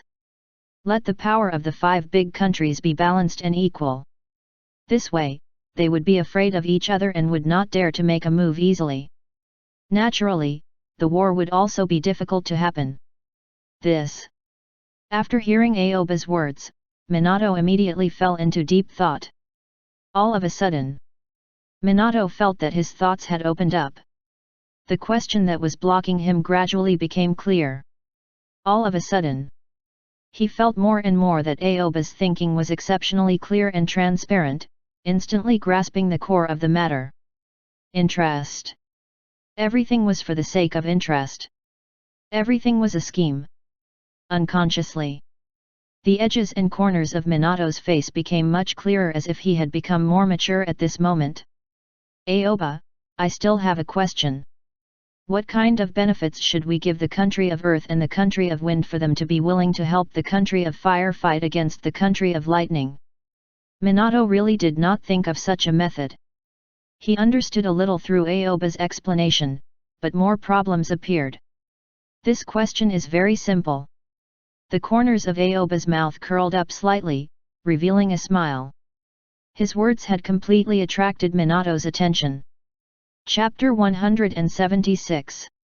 What kind of compensation does the country of Lightning want? We will give this kind of compensation to the country of Earth. Aoba directly said something that made Minato stunned. The price is too high. Minato was stunned. Don't think that the enemy of an enemy is a friend. It should be said that there is no eternal enemy, only eternal interests. Aoba shook his head and said, if there is no interest that is difficult to refuse for the country of Earth, why would they offend the country of Lightning for the country of Fire? But if we have to give such compensation, wouldn't the problem be solved if we give it to the country of Lightning directly? Minato's head was a little stuck, and he did not circle around. This did not mean that Minato was not smart. It was just that the current Minato did not have that much experience and means. He was still young. It was not only Minato. The entire ninja world was still young and tender. A slight disagreement. They had to solve it the way of fighting and killing. If they fight in that way, they would eventually follow the law of the jungle where the strong were respected, and by making good use of some ingenuity, they can achieve the victory of the weak against the strong. If we directly pay the compensation, the country of Fire will be an existence that can be bullied at will in the eyes of the other countries. It is like a piece of fat meat. Anyone who is hungry will dare to bite it. As long as we give the country of Lightning the compensation, it is equivalent to the country of Fire admitting defeat. No one outside will think that the country of Fire is doing this for peace. They will only think that the country of Fire is weak. This way, when the country of Lightning has nothing to do in the future, they will send another ninja team to invade. Do we dare to catch them or not? Do we dare to kill them? If the other ninja country is short of money, they will go around the country of Fire. Should we use compensation again to settle things down? When Aoba said this, he kept shaking his head. This was what he was most dissatisfied with the third Hokage. Too cowardly. He did not have any guts. He endured. If Aoba were the Hokage, he would instead let Hyuga Hisashi die in the war with the country of Lightning than let Hyuga Hisashi die casually. If you decide to pay this price, why don't you give it to country of Lightning and lure the country of Earth instead? I dare to guarantee that the country of Earth will be very tempted. Aoba said again, after all, the country of Earth and country of Lightning was enemies in the first place. With such benefit, not to mention blocking the country of Lightning, it might directly cause a war between country of Lightning and the country of Earth. Minato took a deep breath, his eyes flashing with complex emotions. After hearing Aoba say these words, he suddenly had a feeling that he had opened the door to a new world. His education in the past was not this kind of unyielding attitude but more of the spirit of sacrifice, forbearance, and other things that focused on the will of Fire. What if we don't intend to pay any price? Minato could not help but ask again. He was not sure what the country of Fire would decide in the end. Then we will be the loser. Aoba spread out his hands and put on a helpless expression. If they were so stubborn, what could he do? If we don't pay any price, the country of lightning will gather an army and start a war with the country of fire. The death and loss of resources brought by the war will be far greater than the price we have to pay. Then, as the strength of the country of fire weakens, the country of earth and the country of wind will attack the country of fire like mad dogs hungry for food. At that time, it will be impossible to talk with these two countries. There is no need to pay the price. They have already come here to get it themselves. As for why we must pay the price for this matter. When Aoba said this, he suddenly became silent. The smile on his face disappeared, and he looked very serious. It was precisely because of the change in Aoba's aura. Minato's expression also became serious. That is because we are not strong enough. The current third Raikage is far stronger than our third Hokage-sama. The law of the jungle. This is the most basic logic. If you can reach the level of first Hokage Senju Hashirama in the near future, you don't have to feel uncomfortable about such a thing. At that time, every word you say will make the world tremble. Aoba looked at Minato. He had high expectations for Minato. He thought that Minato had not reached his peak in the Kyuubi rampage. There would be a lot of room for improvement later. Minato. Everything in this world cannot escape interest. When you have the strength, you can divide the interest. But if your strength is not enough, you can only pay the price. No matter what the end of this matter is. What you have to care about is not the disputes of interests, but the improvement of your own strength. Aoba said one sentence after another. He raised his hand to pat Minato on the shoulder and nodded as he spoke to him. I understand. Minato's face became serious like a student who had just been instructed by a teacher, completely showing the appearance of striving hard. As the saying goes, listening to another's words was better than reading books for 10 years. This was what Minato was feeling right now. After listening to Aoba's words, the whole thing became clear in his heart. Simply put, it is strength. The reason why the country of lightning dared to come and ask for compensation is that the country of lightning is powerful. We have to pay the price to pull the country of earth together. It is also because the country of earth is powerful. And the reason why our country of fire is the one who has to pay the price. It is because our strength declined after the Second Ninja World War. If a person with the strength of first Hokage appeared in Konoha, who would dare to treat the country of fire like this? Minato narrowed his eyes. After being instructed by Aoba, he could see everything clearly. What Doroi? What Raikage Guard? These are all excuses. Even if Konoha military police force let Doroi go at that time, then they will use the 6 Chunin who died. If they want to add a crime, there is no need to worry about any excuses. As long as the country of lightning has the intention to expand, they will always find excuses and crimes. If you want to blame someone, blame us for not being strong enough. After Minato finished speaking, he stood up from the top of the Hokage rock and looked down at the quiet Konohagakure. All the changes. They all started from the death of the first Hokage. If he wanted to solve such a predicament, then he had to stand out as the second Senju Hashirama. What rant? What complaint? It was all done by the weak. Aoba, I have decided, I want to be the 4th Hokage, I want to be the strongest Hokage like the first Hokage Senju Hashirama. When Minato said these words, his eyes were full of determination. Chapter 177. After listening to Minato's words, Aoba did not say anything and did not express his opinion. This was the second declaration that he heard today to be the Hokage. Moreover, these two people would have a teacher and student relationship in the future. Aoba still knew about Minato. According to the expected trajectory, Minato would become the 4th Hokage. Only in that trajectory, Minato had made brilliant achievements in the Third Ninja World War. Those were the basis that supported him to become the Hokage. Not only that, the unfortunate result of the Third Ninja World War made the third Hokage have no choice but to resign and take responsibility for it. Now, the trajectory of the Third Ninja World War had obviously changed.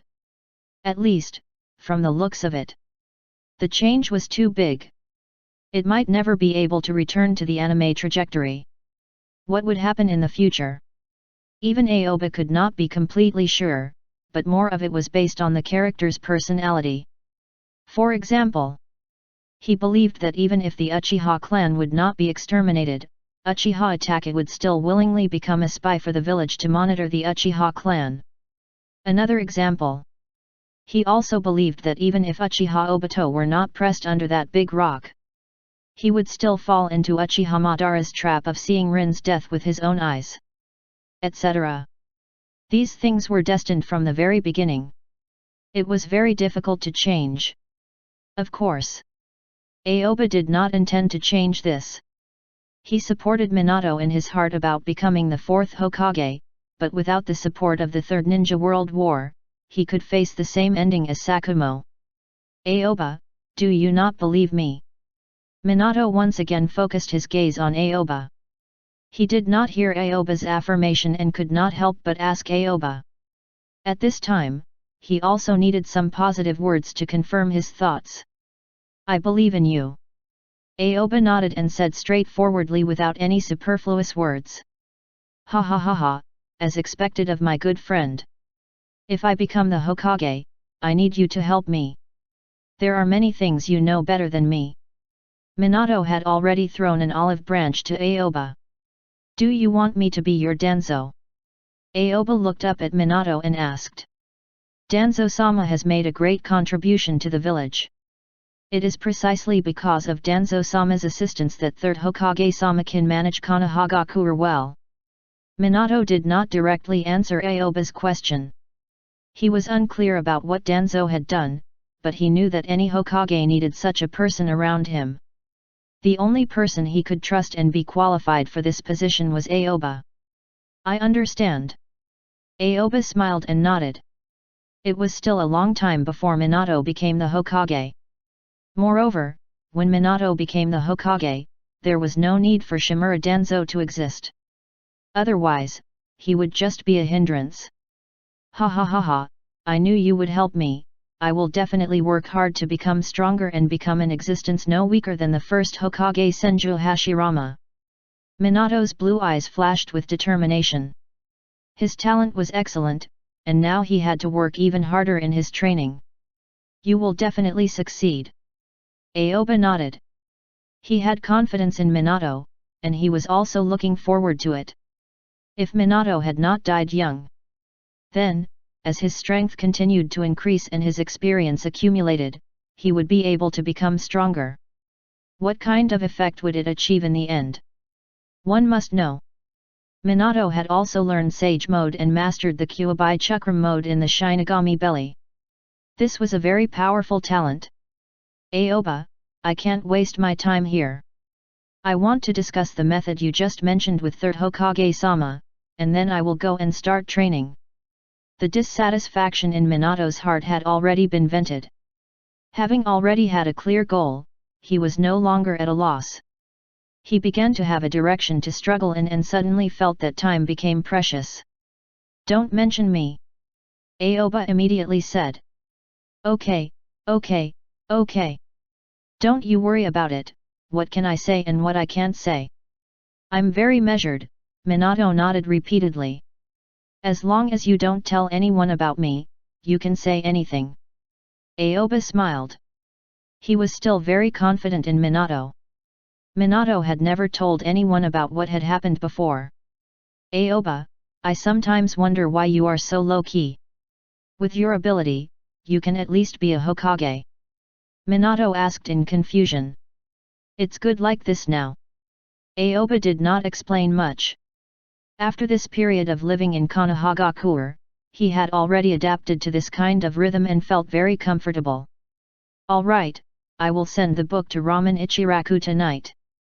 Remember to ask Brother Toki for it. Minato said with a smile.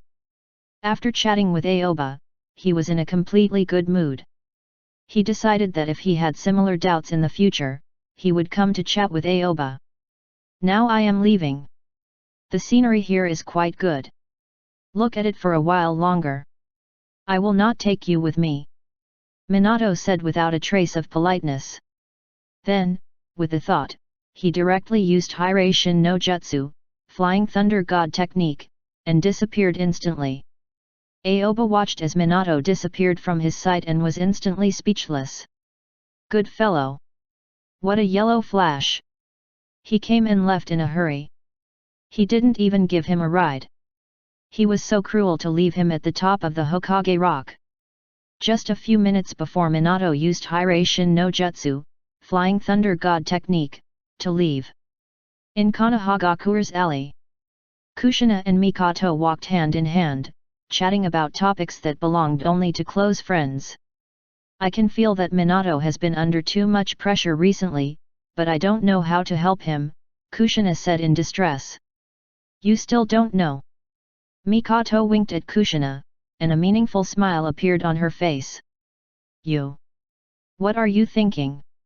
After seeing Mikoto's expression, Kushina blushed and instantly understood what she meant. What? Don't you think so? Now is the best chance to take Minato down. Mikoto said with a smile. Judging from her expression, she was more excited than her own affairs. Mikoto, look at yourself. You look gentle and quiet in front of others, like a lady from a rich family. But your mind is full of strange things. Kushina said helplessly. However, although she said that, she was a little tempted. This was indeed a good opportunity.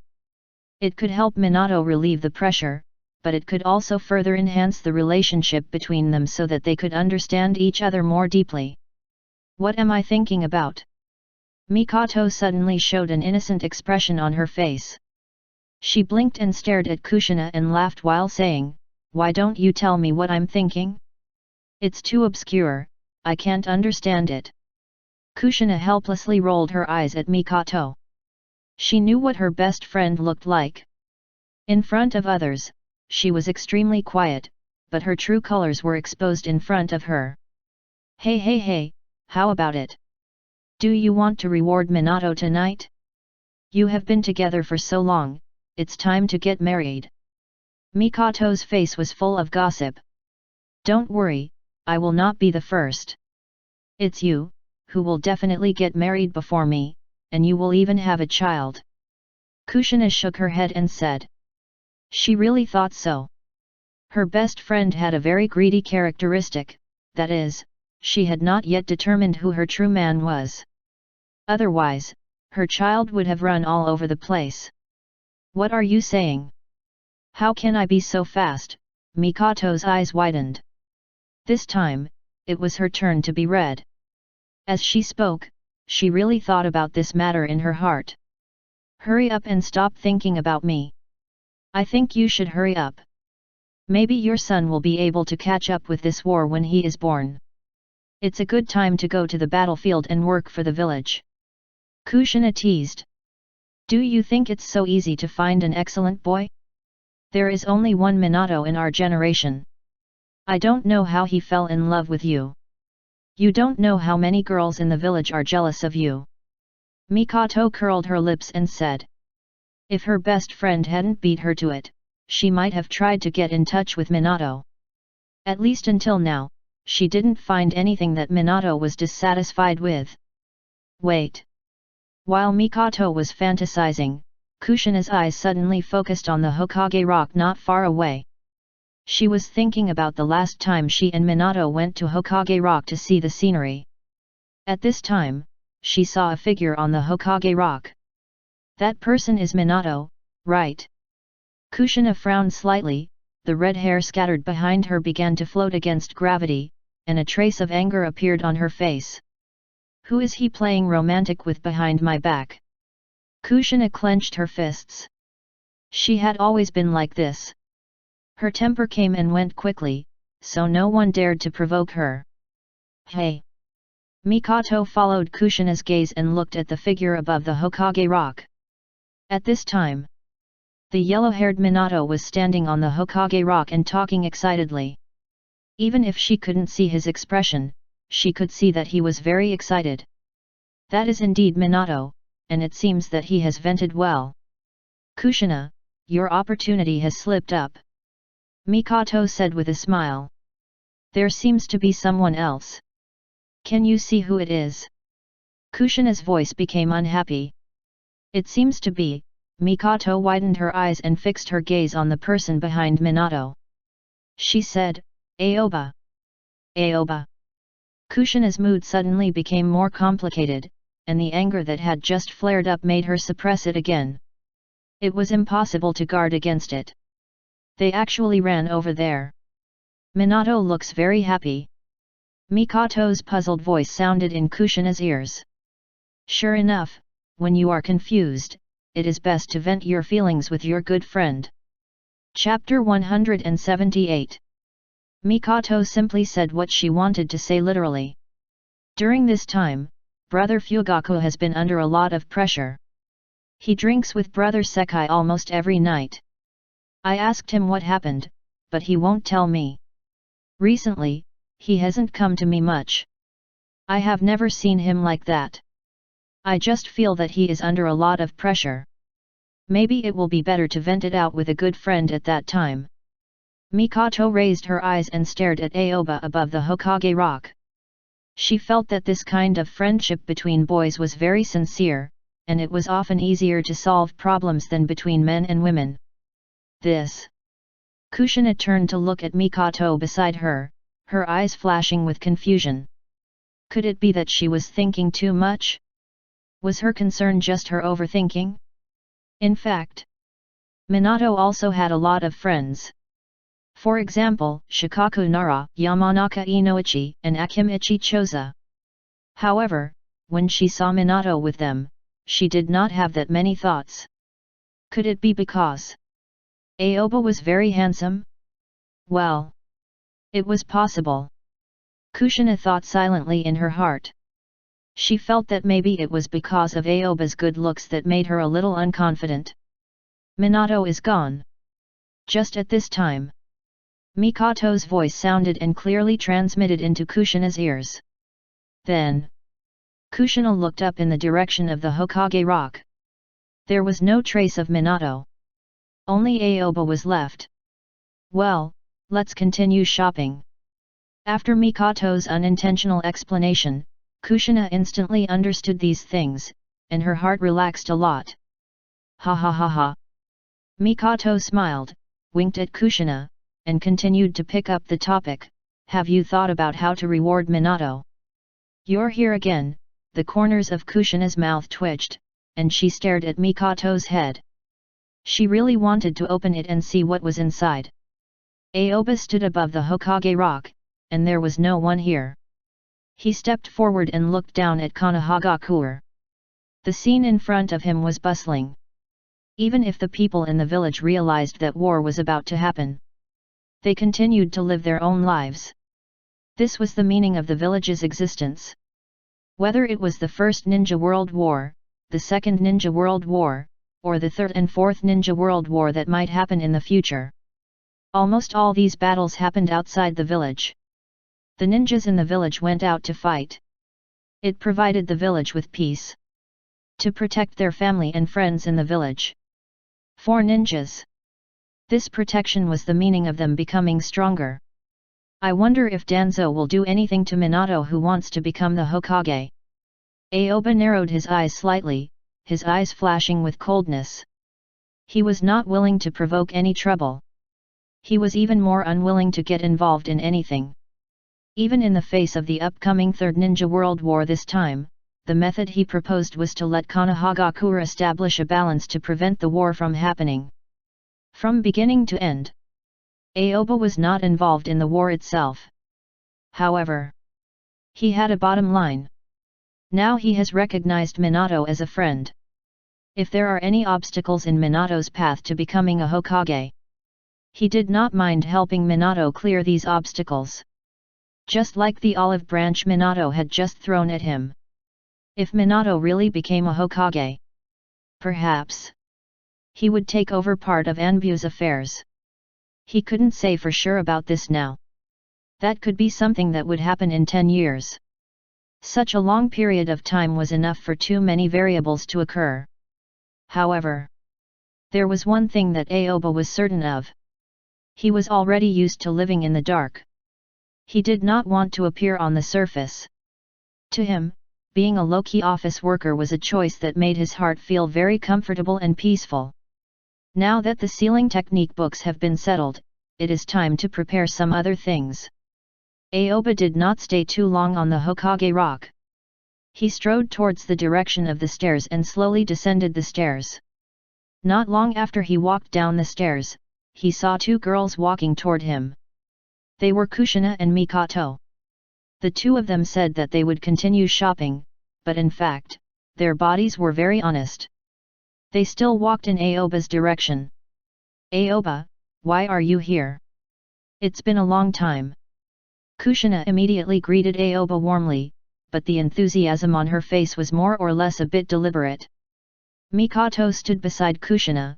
She had changed from the winking look just now to a girl who looked very introverted. Especially when he stood together with the hot-tempered Kushina. She looked very quiet. "Long time no see," Aoba said lightly. He then looked at Kushina and then at Mikoto. How should he put it? If only Kushina was here, he might go and ask her about seals. However, Mikoto was also there. The current Uchiha clan seemed to be in a big problem. Although Kumagakure wanted to accuse them as a whole, the Uchiha clan would not escape the village's scrutiny. "I still have something to do. I'll go first." Aoba waved at the two of them. Then he quickly left under their gazes, not giving them a chance to speak again. "Ah, you, this." Kushina saw that Aoba had left as soon as they met, and her face was suddenly full of confusion. She looked at Aoba's back, not knowing what to say. "Kushina, do you feel that Aoba is deliberately avoiding me?" Mikoto stared at Aoba's back and said. "How could that be?" Kushina said. "Intuition." Mikoto sighed slowly.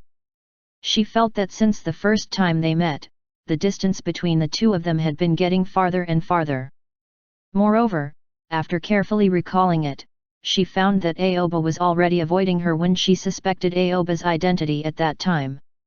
Maybe there is a misunderstanding here. When Kushina heard Mikoto say intuition, she suddenly felt a little convinced in her heart. Sometimes, you don't need any evidence to feel what is going on. After leaving Hokage Rock, Aoba did not return to Anbu's dormitory but walked towards the shops on the street. He still had some money on hand. He was preparing to buy some items. He was preparing to learn how to draw sealing tags. He was already beginning to think about the effect of adding the sealing tags into his paper clone. Chapter 179. Aoba walked into a shop that specialized in selling ninja tools. After walking around, he chose some blank papers. There were blank papers here and ready-made paper tags. The price of blank papers was lower and was priced at 100 ryo per piece. However, a completed paper tag would be a lot more expensive. The price of a summoning tag was 1000 ryo a piece. The price of an explosive tag was 2500 ryo a piece. As for the few sealing tags, they were priced at 5000 ryo a piece. Aoba glanced at the paper tags section and suddenly saw a sign recycling all kinds of tags at high prices written on the side. Then, Aoba's eyes lit up. He immediately found a very good way to earn money. This was tens of times the profit. Aoba immediately walked towards the counter and found the owner of the ninja store. "Boss, I want to ask, what is the price of your store's high-price recycling tags?" Aoba immediately asked. "You know how to make tags?" After the boss heard Aoba's words, his eyes stared at Aoba. His eyes revealed doubt. It was not his fault for overthinking. Generally speaking, those who could make tags were all ninjas from the barrier class. Moreover, they were mainly those who were slightly older and had experience. The summoning tag, the explosive tags, and sealing tags, almost all of them can be made. Aoba thought for a moment and said. He still did not know how to draw the ceiling tags, but he felt that he could quickly learn it. After the boss heard Aoba's words, he stared at Aoba suspiciously for a while. He did not see any information in Aoba's expression. After a moment of silence, he slowly opened his mouth. The summoning tags are the cheapest. It only requires that the ninja can be channeled quickly. I will give you 800 ryo each. If you can make an explosive tag, I will give you 2000 ryo each. I don't really buy ceiling tags because I can't sell them. There's no need for you to make them. If you are interested, you can try. If the quantity and quality of the product meet the requirements, I can give you a discount of 20 ryo when you buy blank paper in the future. The boss slowly said. What he wanted most was to collect explosive tags. As the boss of the ninja tool store, he knew very well that the best thing to sell was explosive tags. Some chunin would buy explosive tags even if they had to pay the reward for their mission. This was a ninja tool that almost every ninja wanted to carry. It was convenient to carry and also powerful. The only problem was that the price was relatively high. However, it was something that could simply and roughly increase the combat power of a ninja. The power of the explosion tags was no weaker than the advanced fire-released ninjutsu released by jonins. But the process of making the explosive tag was relatively complicated. One was to consume time and energy. The other was to inject a large amount of chakra into the paper. Under these two conditions, it is equivalent to constraining the production cycle of the explosive tag. Although a single explosive tag belonged to the scope of explosive profit, if one could only make a few per month, their income would not be that exaggerated. Sure. Aoba immediately nodded.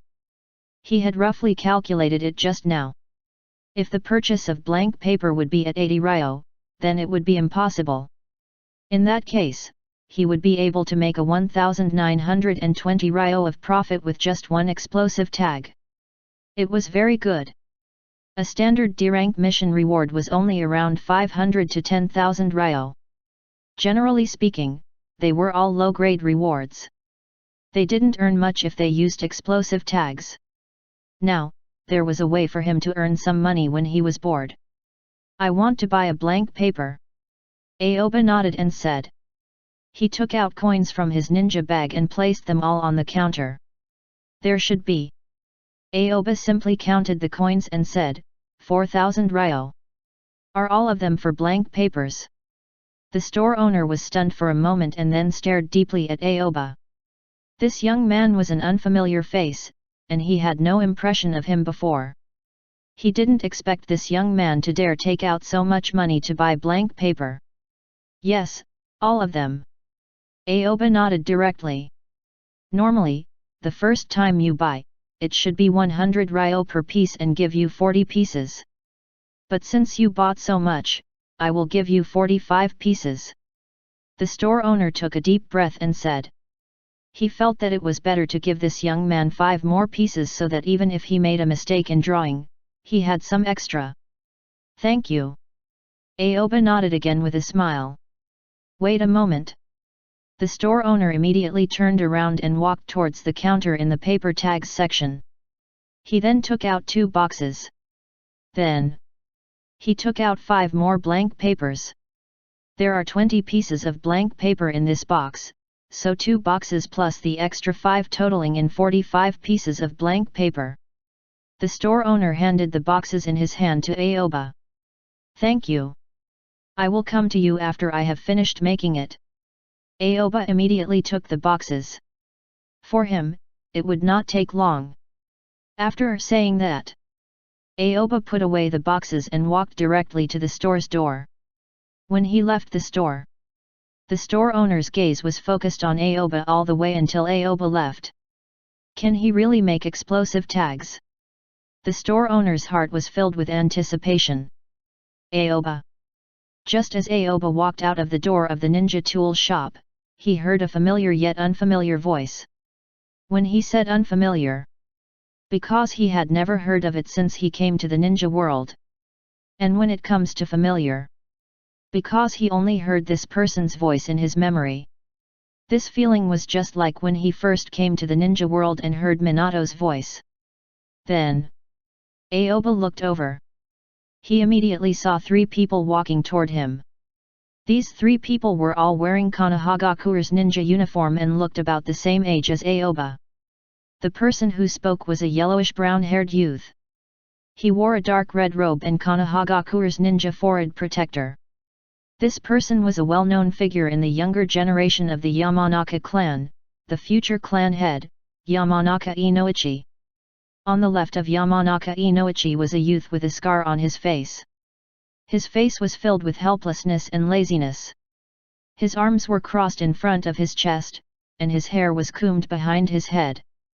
His gaze fell on Aoba, but there was no change in his expression. This person was Nara Shikaku of the Nara clan, the father of Nara Shikamaru in Naruto. Of course. The current Nara Shikaku not only has no Shikamaru, but also has no girlfriend. Standing on the left of the two was a big fat man. The fat man was wearing a dress with the word food on it. His red hair was draped over his back, and there were 2 purple lines on his face. This person was the Akimichi Choza of the Akimichi clan.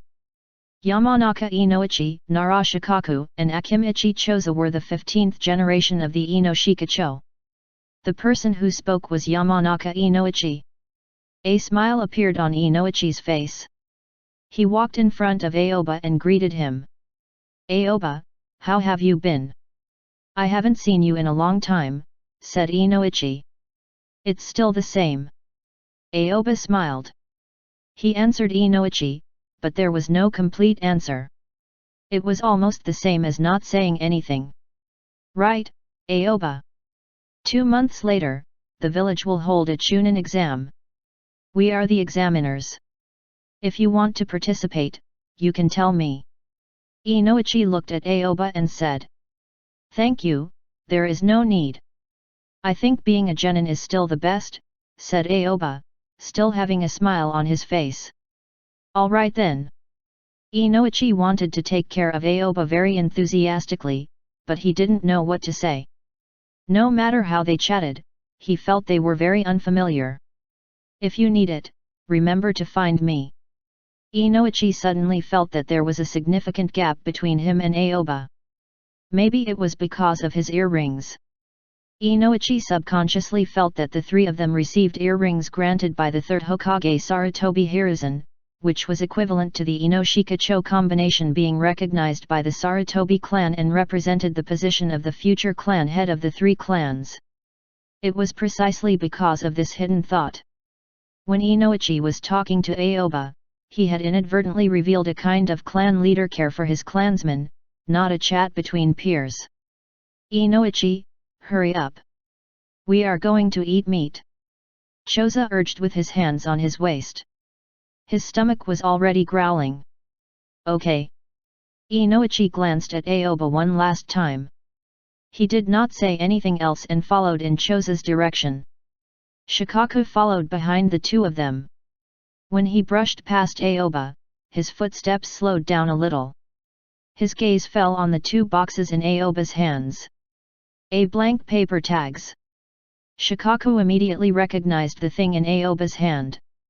He thought about it, but he did not say anything.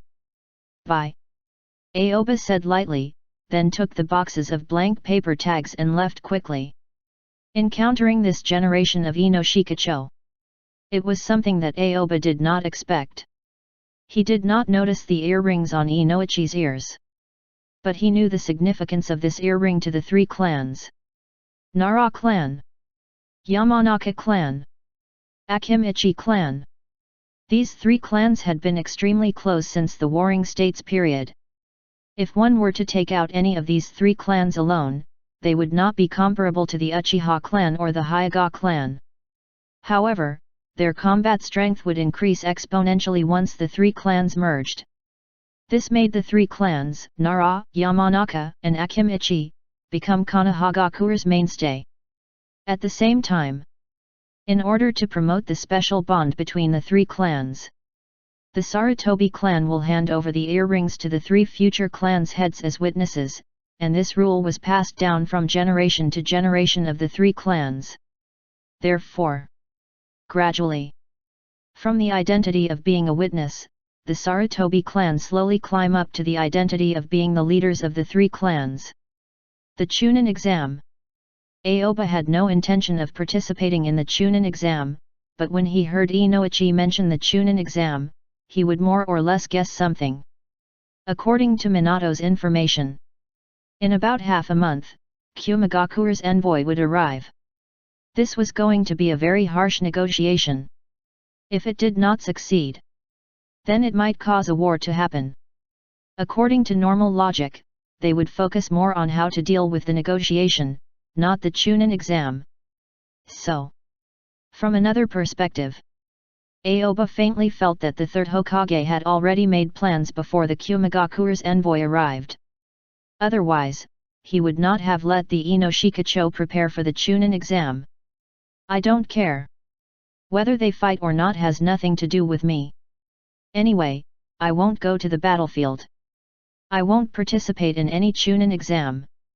Is it important to be a Chunin? The corners of Aoba's mouth slightly curled up, revealing a smile. Anyone who had watched Naruto knew that the most powerful person in the world was not a Kage rank but a Konoha genin. Aoba could also be regarded as a Konoha genin. With the lowest title, he had a high-level combat power. The most important thing is to draw explosive tags. Chapter 180. Aoba immediately walked towards the forest he was familiar with. Although he had been in the ninja world for a while, he had not been to many places. Humans were regional animals. Not to mention Aoba, who was a very cautious person. The areas he liked to move to the most were the locations he was familiar with. That was the forest behind the prison. It was the place where Aoba felt the most secure. After a while, Aoba arrived at the depths of the forest. He then found a suitable place. He casually raised his hands and crossed two fingers in front of his body. Taj! Kage Bunshin no Jutsu, multiple shadow clone technique. Aoba immediately executed Taj! Kage Bunshin no Jutsu, multiple shadow clone technique, and 50 Aoba appeared beside him. That's right. This time, it was 50, not 1,000. This time, what Aoba wanted to do was to draw explosive tags. This was not only because he would draw a special tag but also because he needed to spend a large amount of chakra creating explosion tags. 50 shadow clones. This was to divide his chakra into an average of 50 portions. This way, the amount of chakra each shadow clone possessed would be higher. Everyone, take a blank paper and start creating explosive tags. The remaining 5, use Kami no Shishin no Jutsu, paper person of God technique, to hide this place. Aoba said to the 50 shadow clones. He deliberately created a few more shadow clones so that when there were problems with the drawing of these shadow clones, he could replenish them with extra manpower. After Aoba finished explaining, these shadow clones all walked towards Aoba. They took the blank papers from his hands and then found their respective positions. Soon, the 45 blank papers were all distributed. Swish swish. Paper after paper flew up and enveloped these shadow clones, covering their bodies. Then, through Kami no Shishin no Jutsu, paper person of God technique, they disguised this place as a grassland. After Aoba finished setting up all these shadow clones, he did not continue to stay here. Instead, he turned and walked in the dormitory direction. Now, nothing has happened yet. If he wanders too much outside, maybe he would bump into someone. I agreed to meet Minato at night. Let's go back and sleep first. Aoba immediately made up his mind and directly returned to the Anbu's dormitory. He was ready to take a good rest and conserve his energy, waiting for the evening to arrive. Ever since he had learned Taj! Kage Bunshin no Jutsu, multiple shadow clone technique, it was like having an additional plug-in to learn something automatically. It was simply too useful. In fact, many ninjas knew about Taj! Kage Bunshin no Jutsu, multiple shadow clone technique, cheats. But not everyone could use it. The biggest reason was whether or not anyone had enough chakra to support these shadow clones. After returning to the Anbu's dormitory, Aoba directly lay on the familiar iron bed. Without thinking about anything, he directly closed his eyes to sleep. Right now, he had plenty of time to sleep. After all, training and the ability to read memories could be completed by the shadow clone. He only needed to lie down and wait for the information to be obtained. However, the large amount of information would still affect his mind. Because of this, as long as Aoba had time, he would use that time to sleep and rest, so as to restore his spirit to its optimum state. Sage Body had contributed greatly here. If not for her Sage Body, Aoba might not know how long he would need to sleep before he could recover from the shock of such a large amount of information. Gradually, Aoba enters the dreamland. He could no longer feel the passage of time. When Aoba opened his eyes again, it was already nighttime. He then stretched his body. There was no news from the shadow clone. This meant that all the shadow clones were still making explosive tags. It was not over yet. Aoba got up from the bed and walked straight out of the Anbu's dormitory. He stood at the entrance of Anbu's dormitory and felt the cool breeze blowing around him. Now it was already dark, and it was almost dinner time. Minato should have sent me all the books, right? When Aoba thought of the books that Minato might have brought him, a strong sense of anticipation emerged in his heart. Now, just reading memories was already not enough. It was like he read the memories of many students and obtained some content from students' perspectives, but that was only the perspective of a person. Even if it's that kind of personal perspective, it could not replace the knowledge recorded in the books. There were not many records of ninjutsu in the ninja world. Most of them rely on word of mouth from the clan elders, but as long as there were records in books, Aoba wants to take a look. Right now, he had plenty of time.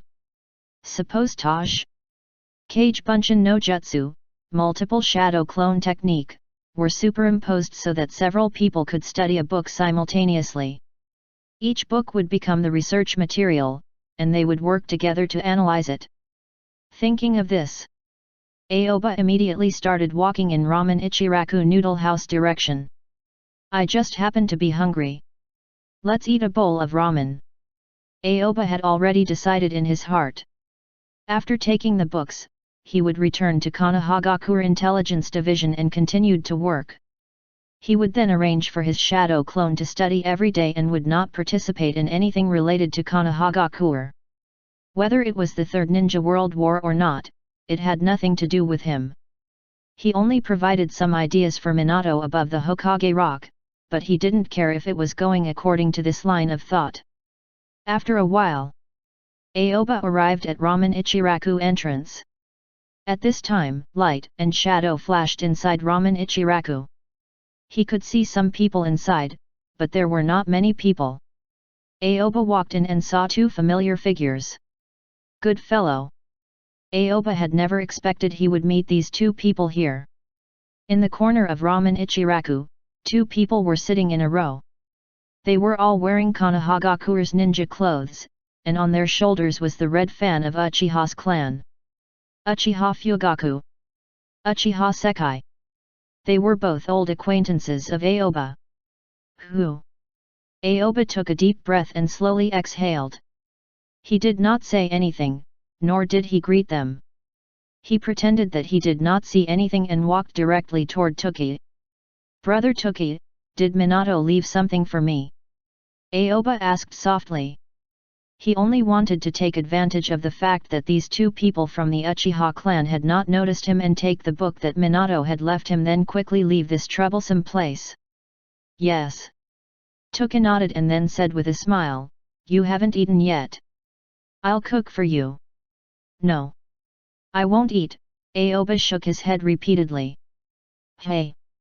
Toki immediately frowned and narrowed his eyes at Aoba. He seemed to want to see through what Aoba was thinking. I still have some things to do, Aoba explained. All right. Toka shook his head helplessly. He immediately bowed and looked below the counter. He placed the things that Minato had brought over there. However, at this time, Fugaku and Sekai looked in Aoba's direction at the same time, so both of them saw Aoba. Aoba! Fugaku and Sekai greeted Aoba in unison. The voices of the two were not loud. But when combined together, it sounded quite loud. At the corners of Aoba's mouth twitched slightly. He knew that he had been discovered, so he could no longer pretend. He could only turn his head and look at Fugaku and Sekai. "Hi big brother Fugaku. Hi big brother Sekai. So you guys are here too. What a coincidence," Aoba said with a straight face. He did not care how awkward his words were. In any case, as long as he did not feel embarrassed, the other two people would be embarrassed. He hoped that the two of them would think he was embarrassing, then let him go and not talk to him anymore. It really is a coincidence. Fugaku immediately stood up, his dark pupils flashing with longing. From his eyes, it seemed that he really missed Aoba. "Aoba, when I was eating ramen just now, I told Sekai that I haven't seen you for a while and I miss you a lot. I didn't expect that you would come right after I finished talking. Isn't this a coincidence?" Fugaku said excitedly. "What? What a coincidence!" The corners of Aoba's mouth twitched again. It seemed that he needed to change his mind when talking to an Uchiha. There was something wrong with this clan's head. He just said it was a coincidence. He did not expect that Fugaku really thought it was a coincidence. Who could withstand this? Aoba was very clear that this clan was a clan that loved and hated extremely. There was almost no middle ground.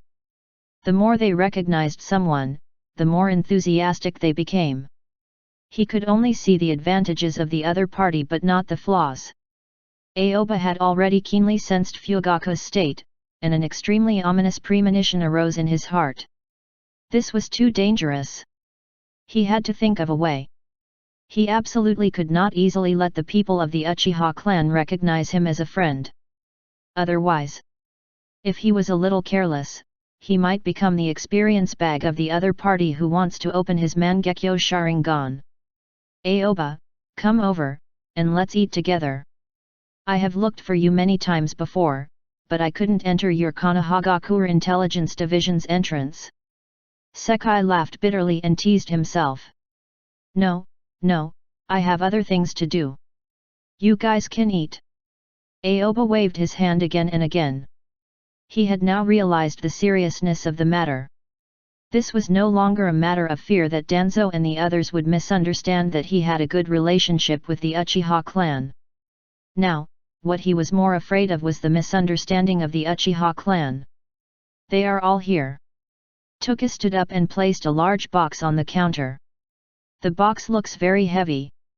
It looked like it was full of things. The action of Toka taking out the box attracted the attention of Fugaku and Sekai. Both of their eyes flashed with doubt. Chapter 181. Thank you. Aoba immediately thanked Toki, then raised his hand to grab the big box. Wait. Aoba immediately realized that something was wrong. He placed his hand on the box. However, he did not lift the box up. Instead, he looked at Fugaku and Sekai. "Brother Toki, I have decided. Please give me a bowl of ramen. I will leave after I finish eating." Aoba smiled and said. Then, he patted the big box and said, "Put this box back first. Are you playing with me?" Toki glared at Aoba fiercely. However, this person was Aoba. He provided him with the membership model, but he also made him gain huge profit through this membership. "Just you wait." Toki shook his head helplessly. He raised his hand and put down the heavy box filled with books. Then, he turned around and began to cook ramen for Aoba. "Thank you, brother Toki." Aoba thanked Toki. Then, he turned his gaze back to Fugaku and Sekai. After that, he strode towards the two of them. "Brother Fugaku, Brother Sekai, I feel that we are quite fated. I'm sitting over here. Aoba squeezed out a smile. On the contrary, he loved now to see that when talking to Uchiha, the other party would not feel embarrassed as long as he did not feel embarrassed. Great! An excited expression immediately appeared on Fugaku's face. He then flipped through his ninja pouch and searched for something. After flipping through it for a while, Fugaku took out a book. On the cover of the book was a woman dressed in revealing clothes. She looked a little like Mai Shiranui. All of a sudden, the corner of Aoba's mouth twitched.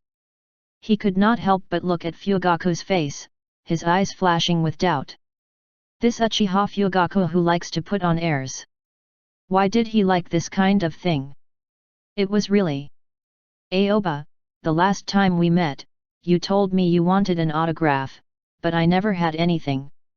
After that, I specially bought a book and prepared to give it to you after I signed it. Fugaku said with a smile. Aoba was stunned for a moment. He never thought that he was just casually making an excuse. Who would have thought that the other party actually took it seriously? I specially picked this book for you. I think it will be very suitable for your hobby. I guessed it right. Fugaku winked at Aoba and said as if he understood her expression. Then he took out a pen and wrote the words Uchiha Fugaku on the book. The question mark on Aoba's head suddenly became bigger. My hobby? What the hell? The cover of this book. Aoba cried out in injustice. This was simply to use your EXP to speculate on my hobbies. Here, Aoba, this is for you. No need to be polite. After Fugaku finished writing the signature on the book, he handed it directly to Aoba with a meaningful smile on his face. Aoba was completely speechless throughout the whole process. He looked at the book that Fugaku handed over. He really wanted to complain. Can't you just give it to me privately? Phew. Aoba took a deep breath again. He slowly raised his trembling hand as he reached for the book. This was no longer something he felt awkward about. This was simply sending him to his death. All of a sudden, Aoba looked at Sekai from the corner of his eyes. He immediately saw that Sekai's gaze was completely focused on the book's cover. His eyes were full of envy, and he was about to cry. Good fellow. Aoba called him a good guy. In the huge Uchiha clan, besides Fugaku and Obito, there was another person who was interested in women. This was not like an Uchiha at all. Aoba even had the urge to give this book to Sekai. Suddenly, Aoba took the book shakily. He slowly placed the book on the table. He looked at the fierce girl in red on the cover and felt awkward. The ramen is ready. Right at this moment, Toki's voice sounded in Aoba's ears. Instantly, Aoba's heart tightened. If this thing were to be seen by Toki, he would simply lose face in the future and die completely. The moment Toki came over with the ramen, Aoba came up with an idea in a hurry. He flipped over the book in front of him and turned the front of the book to the table, letting the back of the book face up. Aoba had just finished the operation, and before he could heave a sigh of relief, he saw the scenery behind the book. Good fellow. Aoba was about to go blind. The book's front cover was the front of the girl in red, and the book's back cover was the back of the girl in red. The clean back and two red and white tassels at the back containing orbs of the opposite colors were matched with the high slits. It could be said, the back was more interesting than the front. Are you surprised? Are you surprised? I thought you wouldn't find the key point of this book so quickly. I didn't expect you to know so much. The expression on Fugaku's face instantly became even more interesting. Aoba's face darkened. What is this? There was actually such a book. Damn! At this moment, Toki placed the steaming hot ramen on Aoba's table. His narrowed eyes stared at the back of the book on the table. I was wondering why you suddenly stopped leaving. So you were attracted by this thing. Toki's face revealed an expression of I understand you, as if he had seen through Aoba's true nature.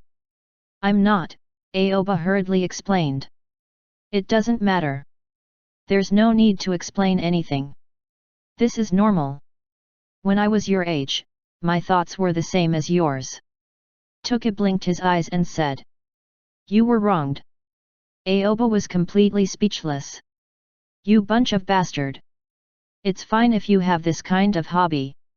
Yet you still think that I'm the same type of person as you. This is too much. Aoba raised his eyes and looked at Toki. He met Toki's gaze and immediately felt the other party's expression of I understand you. Then, Aoba looked at Sekai again and met the other party's extremely envious gaze. Speechless. He was completely speechless. Aoba felt that he could no longer explain it clearly. Thank you. Aoba said to Toki. He was thanking Toki for bringing him the ramen. It was just his words. He was directly misunderstood by Fugaku. Ha ha ha, you're welcome. I'll give you a few more next time if you like them. Ordinary people can't buy this kind of book. I have a channel. Fugaku raised his eyebrows at Aoba, and the smile on his face became more meaningful. Just as Fugaku finished his words, Toki leaned over and stared at Fugaku's face.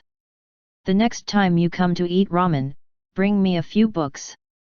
I'll give you a free order. Toki said. No problem. Fugaku patted his chest and promised. He exchanged a look with Toki, and then both of their faces revealed the same smile. Aoba immediately saw how those LSP exchanged experiences when they were in school in their hearts. Forget it. Aoba immediately stopped explaining and lowered his head to eat his ramen. Right now, all he wanted was to finish it quickly. That was not right. Even if he finished it quickly, it still wouldn't work. The reason he deliberately stayed here was to wait for these two Uchiha to leave. After that, Aoba's speed of eating ramen began to slow down. He no longer cared about the people around him. The appearance of Toki successfully diverted Fugaku's attention. After some time, Fugaku realized that Aoba was already silently eating ramen at the side. Aoba, we talked too deeply just now. I forgot about you. Fugaku patted his head in annoyance. He originally wanted to talk more with Aoba, but he also understood that he could not ask Aoba questions now. It's all right, Aoba shook his head. Aoba, we still have a patrolling mission, so we won't stay here for long. When there is a chance, I want to talk to you alone. Fugaku put away the smile on his face, and his face suddenly became serious, as if saying, you know what I want to talk to you about. Okay. Aoba nodded and didn't say anything. He just waited for the two people from Uchiha's clan to leave. Then, Fugaku and Sekai looked at each other. The two of them did not stay for long. They walked out directly. Phew. Aoba slowly let out a sigh of relief and finally sent the two of them away. Brother Toki, give me the things. I am going back. Aoba immediately stood up, glanced at the book on the table, picked it up, and walked to Toki. This time you are not playing with me, right? Toki joked. No, he, Aoba smiled. Wait a minute. Toki bowed slightly. He lowered his head and took back the heavy box from under the counter, and placed it on the table. Aoba, can you carry it? Toki narrowed his eyes and stared at Aoba. His eyes seemed to see through something but also seemed to know nothing. Yes. Aoba raised his right hand and grabbed the box. In an instant, he lifted the box up as if it were weightless. Then, Aoba left with the box. His body was not so weak. In front of Toki, it was not a secret. Moreover, he was not afraid that Toki would find out. However, the two people from the Uchiha clan were different. Right now, he still had to maintain his frail body in front of the people of the Uchiha clan. Aoba carried the box and walked out of Ramen Ichiraku Noodle House. Just as he was about to exit the entrance, the paper in his hand flew up and stick to the box, instantly turning the box into an umbrella. Aoba made an umbrella-carrying gesture and lifted the box in his hand that had been disguised as an umbrella by Kami no Shishin no Jutsu, paper person of God technique. The moment Aoba held the box, he had already placed Kij, Gan no Jutsu, ultra-lightweight rock technique, on the box, making it as light as a feather. Then, Aoba walked toward Anbu's dormitory with an umbrella. He had just walked out of a street. He felt two pairs of eyes staring at him. But Aoba seemed to feel nothing as he slowly and leisurely walked away. On the other side of the street. Sekai, I already said that you are thinking too much. The thing inside the box is this umbrella. You are too sensitive. Fugaku said helplessly. It doesn't make sense. Sekai frowned and said. Ever since Akaru-sama asked you to look for Aoba, you have been suspecting him. I think you are worrying too much. You are definitely thinking too much. Fugaku shook his head and said. He still trusted Aoba very much in his heart. According to the information I got, Aoba's health is not good. The box that boss took out was so heavy. Logically speaking, Aoba should not be able to carry it. If he took it out, it means that there is something wrong with him, Sekai analyzed.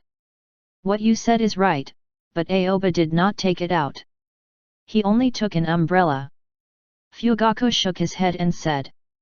Do you think it is normal to use an umbrella on a sunny day? Sekai could not help but ask. Maybe this is Aoba's hobby.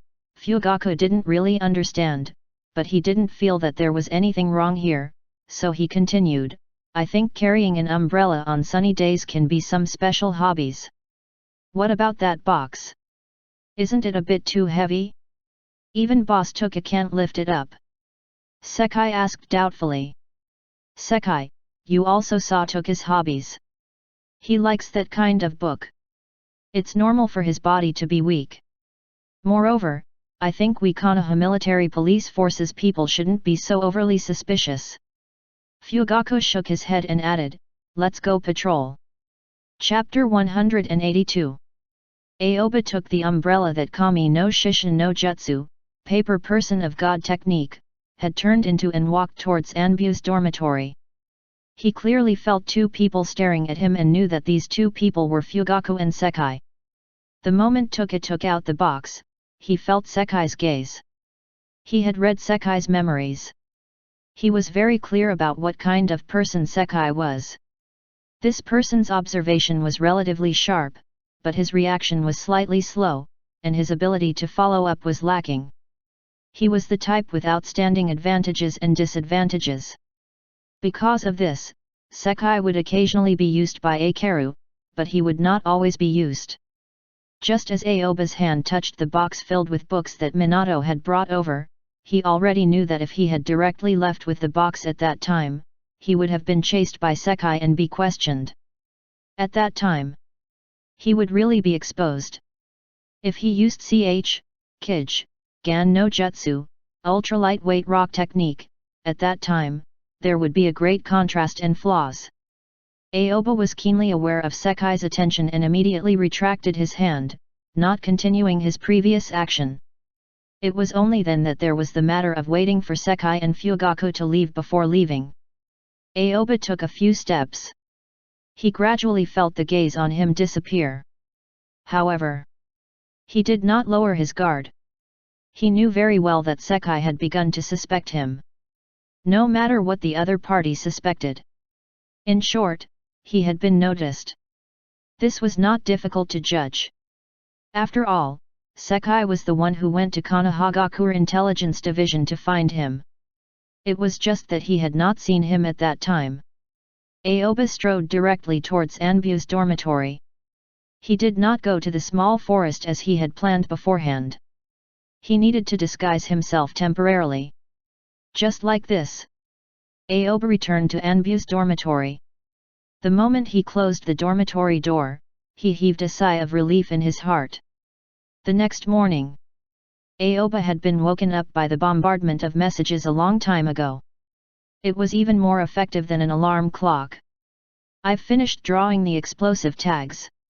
Aoba slowly opened his eyes and stretched on the bed. He stretched his body and muscles. Even though he had just slept for a night, after the bombardment of messages just now, he still felt a wave of exhaustion in his mind. It's time to go and arrange it. Aoba shook his head and removed these thoughts. After all, it was just a message from more than 40 clones. It would have some impact on him, but the impact would not be that strong. Aoba got up from the bed and simply washed up. Then he changed into Anbu's clothes. After everything was ready, he picked up an umbrella leaning against the corner of the dormitory. This umbrella was the box filled with books disguised by Kami no Shishin no Jutsu, paper person of God technique. Aoba picked up the umbrella. He got up and walked out of Anbu's dormitory. He stood at the entrance of Anbu's dormitory and instantly spread out all his perceptions. Then, with his body as the center, a large net spread out and enveloped the surrounding area. No one was paying attention to him. Aoba instantly confirmed this point. Then, he walked towards the forest. A few minutes later, Aoba came to the forest that he had set up yesterday. Just as he walked there, a tree in front of him suddenly changed. Swish swish swish. As pieces of paper flew, the whole tree turned into paper and merged into a figure. This figure looked exactly the same as Aoba. It was the shadow clone of Aoba. Now, only one shadow clone remains here to maintain Kami no Shishin no Jutsu, paper person of God technique. The other shadow clones had already been removed and returned the information to Aoba's body. Aoba's shadow clone walked in front of Aoba and raised his right hand. There was a stack of explosion tags on his palm. Aoba immediately took the explosion tags.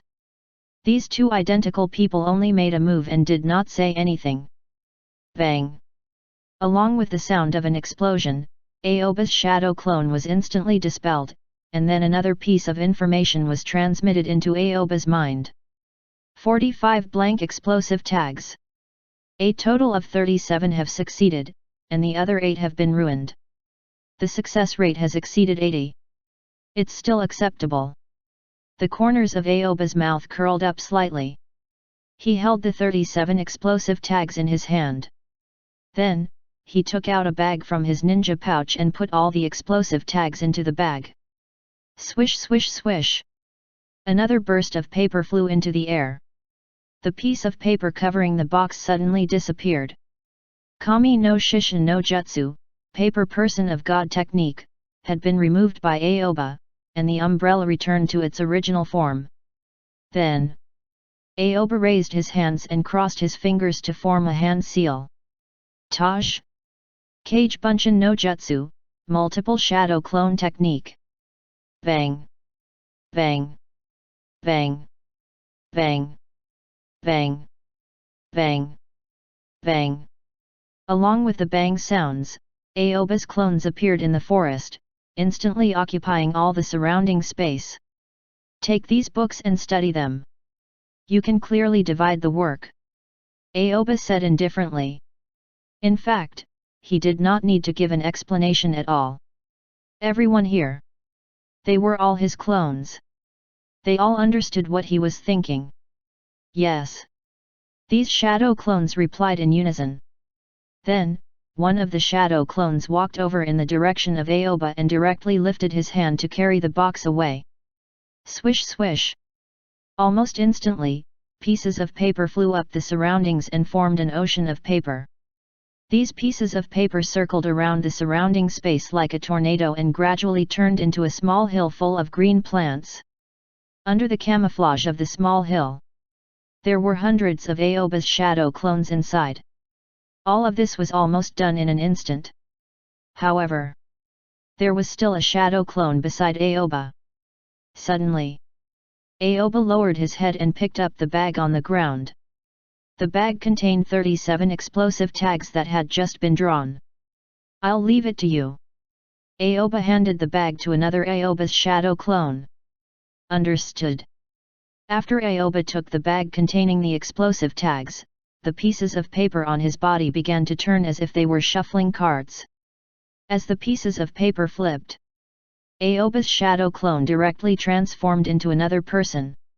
He was tall. He wore a black windbreaker. He wore a hat on his head. Then, he put on the hood of his trench coat. There was also a dark sunglass on his face.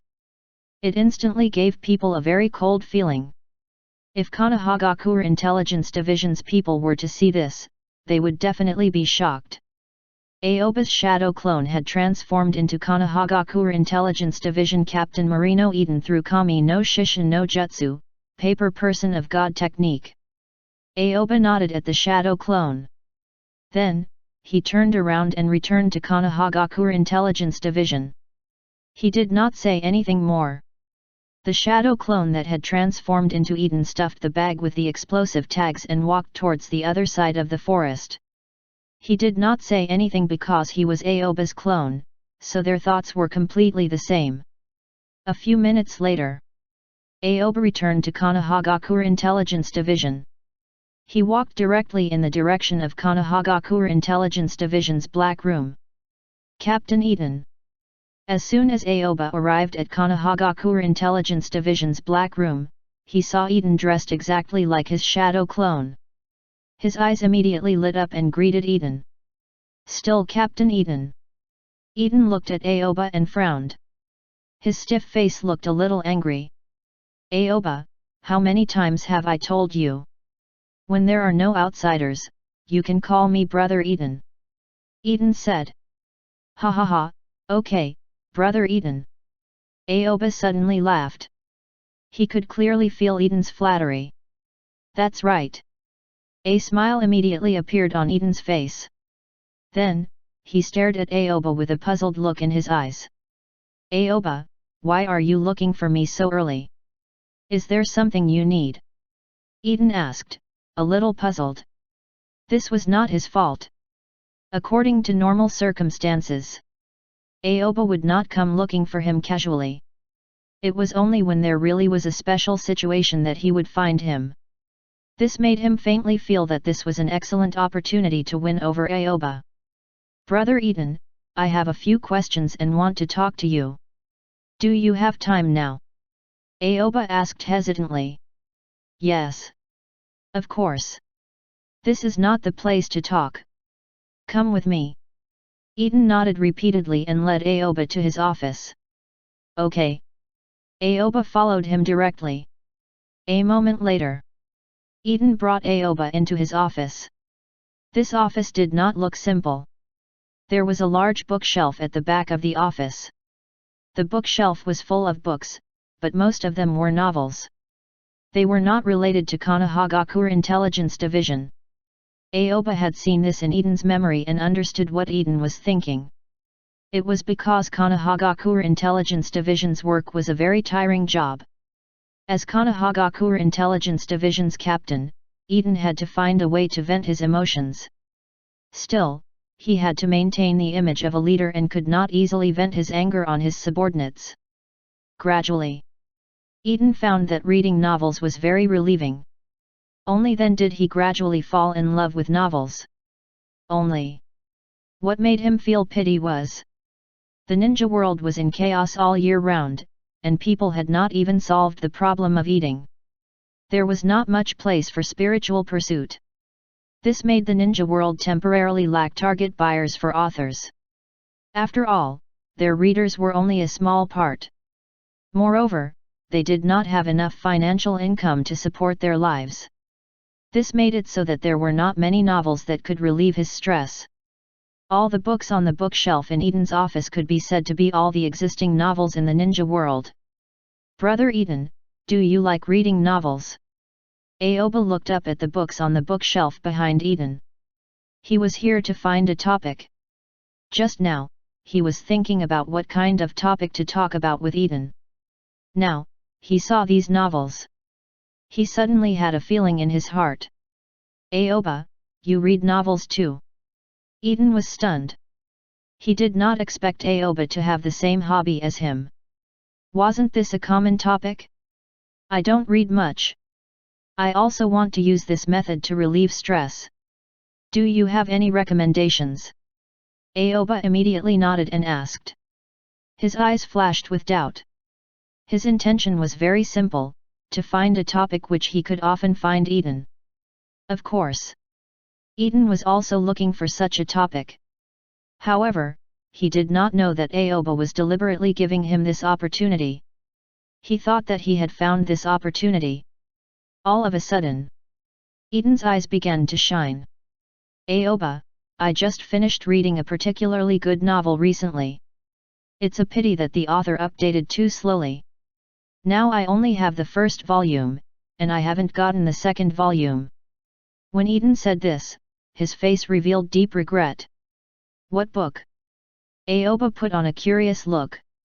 In fact, he was not curious at all. He just wanted to stall Eden so that no one in the world except him would see Eden. This way, there would not be two Eden. His plan could proceed very smoothly. I'll get it for you. Eden immediately got up and took out a book with a red cover on the right side of the bookshelf. When he took out the book, he looked at the book with eyes full of cherishing. It seemed to be full of reluctance. Aoba, I can lend this book to you, but you must return it to me after you finish reading it. Although there is only one volume of this book, it has been out of print because of its high sales, and it is no longer available on the market. You have to take good care of it. I want to collect this series. Eden held the book in his hand and stared at Aoba. He looked like if Aoba did not agree, he would never give the book to him. Okay, okay. Aoba nodded. He couldn't help but feel a little curious. What kind of book could make Eden treasure it like this? He had never seen such a book in Eden's memory. Obviously. This was published after he read his memories. Eden stared deeply at Aoba for a while. After confirming that Aoba had agreed, the expression on his face was rather complicated. He was full of anticipation and reluctance. This was a very complicated emotion. Eden wanted to share the book he liked to read with Aoba, but he was afraid that Aoba would not know how to cherish his book. He was afraid that Aoba would not return it to him. He was also afraid that Aoba would destroy the book. Not to mention destroying it, even just dirtying it, his heart would feel very uncomfortable. You must take good care of it. Eden seemed to have gone through a series of complicated internal struggles, then placed the book in front of Aoba. Right at this moment, Aoba's gaze fell on the cover of the book. He instantly saw the book's title, Ika Ika Paradise. Author, Jiraiya. Chapter 183. Ika Ika Paradise? A big question mark popped up in Aoba's head. He then saw that the author was Jiraiya. He instantly understood a lot in his mind. Good fellow. So it was Jiraiya. Did he write so early? Aoba vaguely remembered that the first series of Ika Ika Paradise was released and given to Kakashi as a gift when he became 18 years old. From that time on, Kakashi's chakra, from the copy ninja whose reputation spread throughout the ninja world to a famous unit of chakra measurement. Now it was 10 years early. Could it be? Was this series a prequel to the Ika Ika Paradise series at that time? An unknown series of novels? Aoba raised his hand and picked up the Ika Ika Paradise book. He did not open it. He just looked at the cover and suddenly thought of what Eden had said just now. Brother Eden, you said that this book can't be bought anymore. Aoba couldn't help but ask. Can I lie to you about this? Eden revealed a very proud expression. He stood behind the desk and looked down at Aoba, who was looking at the book. He felt like showing off. Aoba, when you saw the author, you should have guessed it already. That's right. The author of this book is one of the legendary Sunin, Jiraiya-sama. He is also in existence on par with your sensei, Tsunade-sama. After the Second Ninja World War, Jiraiya-sama wrote a very famous book, Tales of a Gutsy Ninja, which caused a strong response. It is precisely because of that good start that Jiraiya-sama began to travel around the world, seeking inspiration and collecting materials, and finally brought the series Ika Ika Paradise half a year ago. It's just that, it's a pity. Because of the war, the number of pages published in this series is extremely small. It didn't cause a best-selling situation, causing it not to be updated. So, what you have now can be said to be an out-of-print book. It is very precious. Do you understand? Eden explained to Aoba while emphasizing the importance of this book. This was already an out-of-print book. I see. Aoba nodded slowly, instantly filling up the gap that he knew about the future. He had specially studied what kind of novels Jiraiya wrote before. At that time, he felt that there was a problem. When Jiraiya taught Nagato and the other two, he wrote the book Tales of a Gutsy Ninja, but Ika Ika Paradise was published only after a long time. What was the reason? War. This period happened to be the time of the Third Ninja World War. The flames of war spread throughout the ninja world. There were countless casualties among the ninjas. The common people did not live well. Many people could not even eat. Not to mention buying books.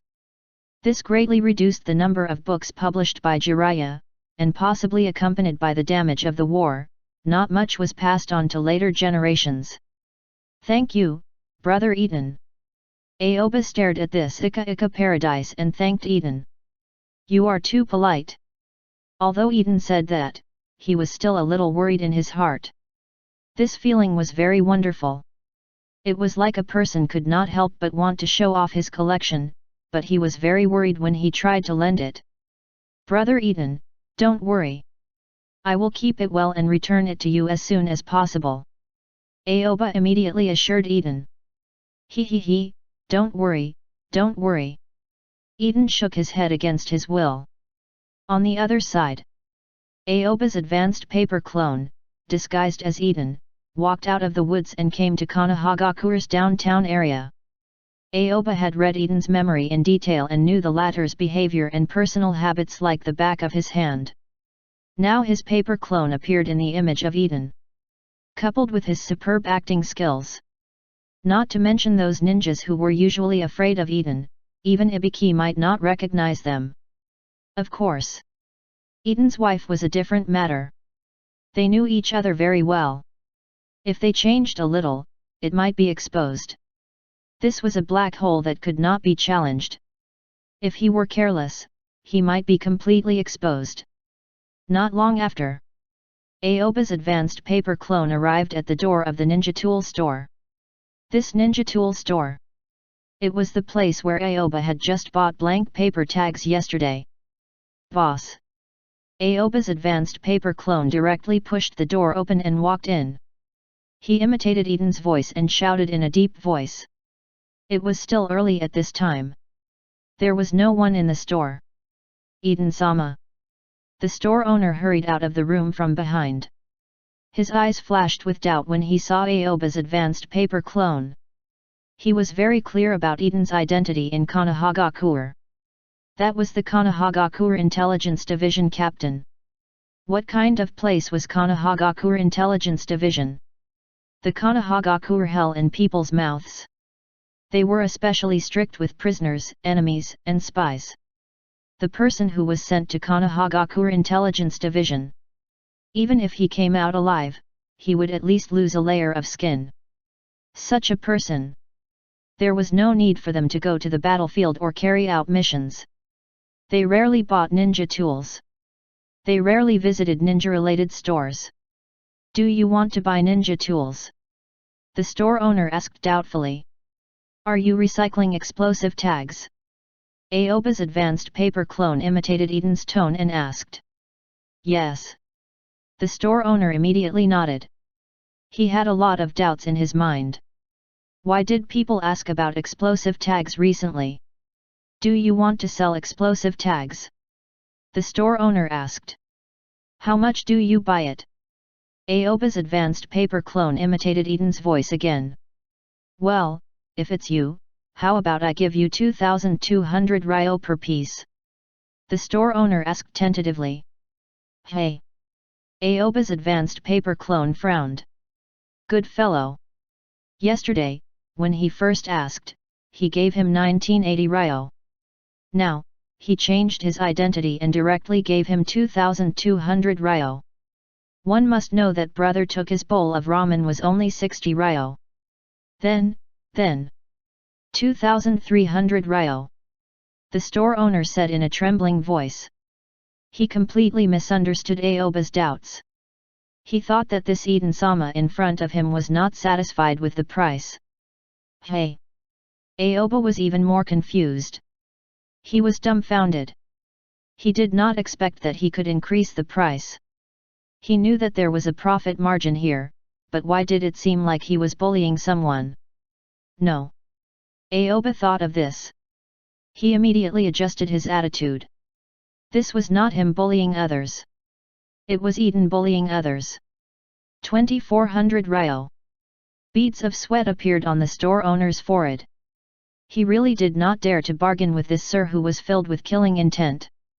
In the eyes of the ordinary people of their village, this Konoha Intelligence Division Captain, Eden, made them fear more than Akaru, the Konoha Military Police Force Captain. Konoha Military Police Force was like an urban management team. They always check back and forth. They might be unhappy about it, but they were not afraid. Konoha Intelligence Division was really a place they did not want to go to for the rest of their lives. Boss, I see that the price of an explosive tag here is selling for 2,500 ryo. If you accept this price, can you still make money? Aoba could not help but ask. I understand. I was wrong. Eden-sama, please don't be angry. 2,500 ryo for one explosive tag. I will directly take it and sell it for you. How would I dare to earn your money? The expression on the store owner's face was about to cry. However, he was clear in his heart. The explosive tags were a hard consumable item. There was no need to worry about selling it at all. Even if he bought it at the original price. However, it was not a loss. As long as there was no loss, it's okay. At this moment, the store owner already understood. There was no need to earn this bit of money from Eden. It would be a huge loss if he offended Eden for this few hundred ryo. All right. Aoba looked at the store owner with a distressed expression. At this time, he really understood how frightened Eden was in the people's hearts. He was only confused for a moment. The store owner increases the price to 2,500 ryo per piece. If he said a few more words, the store owner would lose money. Aoba wanted to accumulate some wealth by drawing the explosive tags and then using them to accumulate his own strength. This was an existence that could be used as a trump card. However, he also did not want the store owner to lose money. It was fine to earn less. Anyway, it was Captain Eden's fault. After that, Aoba took out a bag from his bosom. He opened the bag. He then took out a stack of explosive tags from inside. When the store owner saw this scene, he was completely dumbfounded. How many were there? Wasn't this a bit too exaggerated? Eden-sama has started to make explosive tags. The store owner's mouth twitched slightly.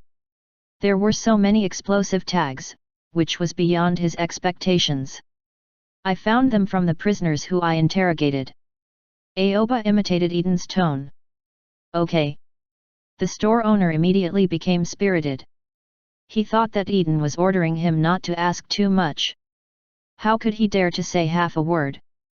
The store owner quickly took the explosive tag that Aoba handed over and quickly counted it. Eden-sama. You gave me a total of 37 explosive tags. According to the price we agreed on just now, it's 2,500 ryo per piece. So I will give you 92,500 ryo. As the store owner spoke, he kept staring at Aoba, trying to see his emotions through Aoba's expression. Thank you. Aoba thanked him. It's fine, it's fine. You're too polite. If you need anything like this in the future, you can come to me. I'll give you the highest price.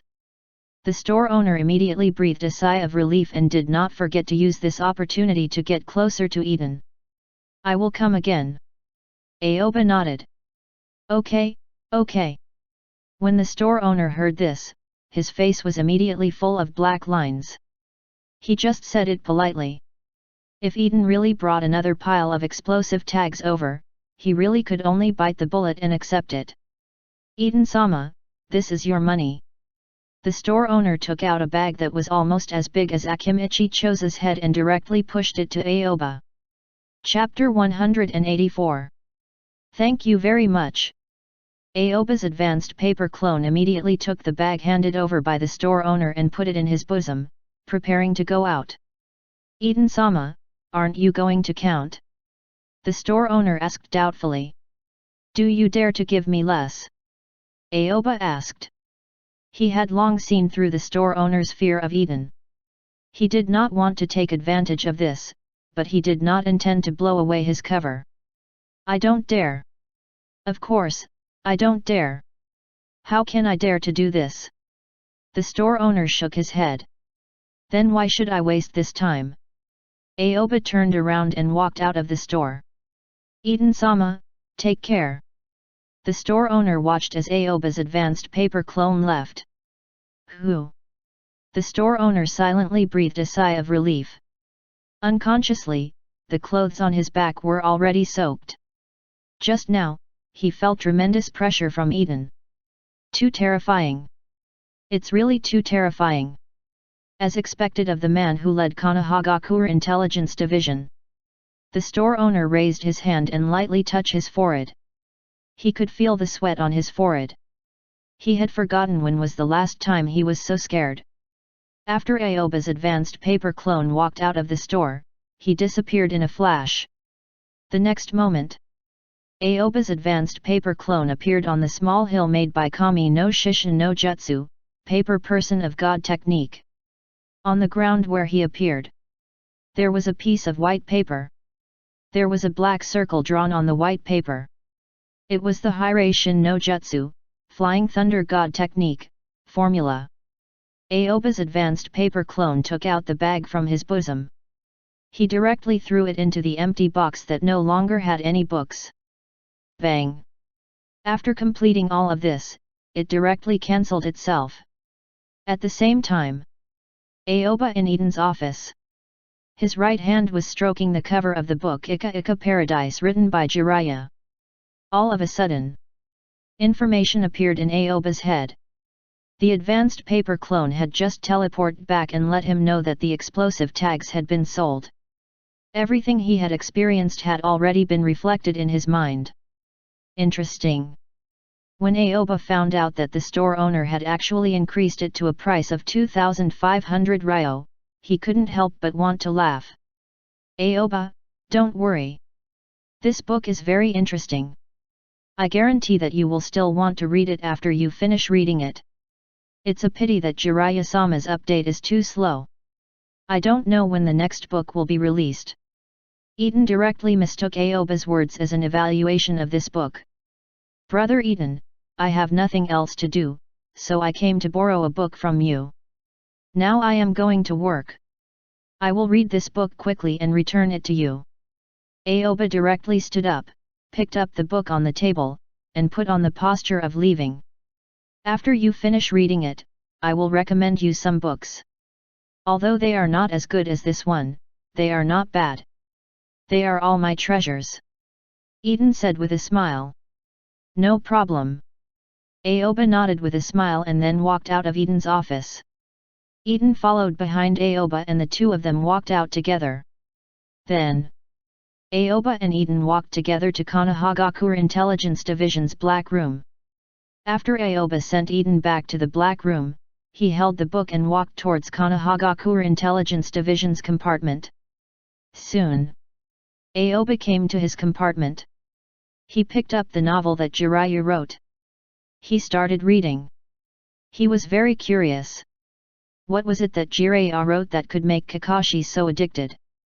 1 page. 2 pages. 3 pages. Aoba quickly flipped through the pages.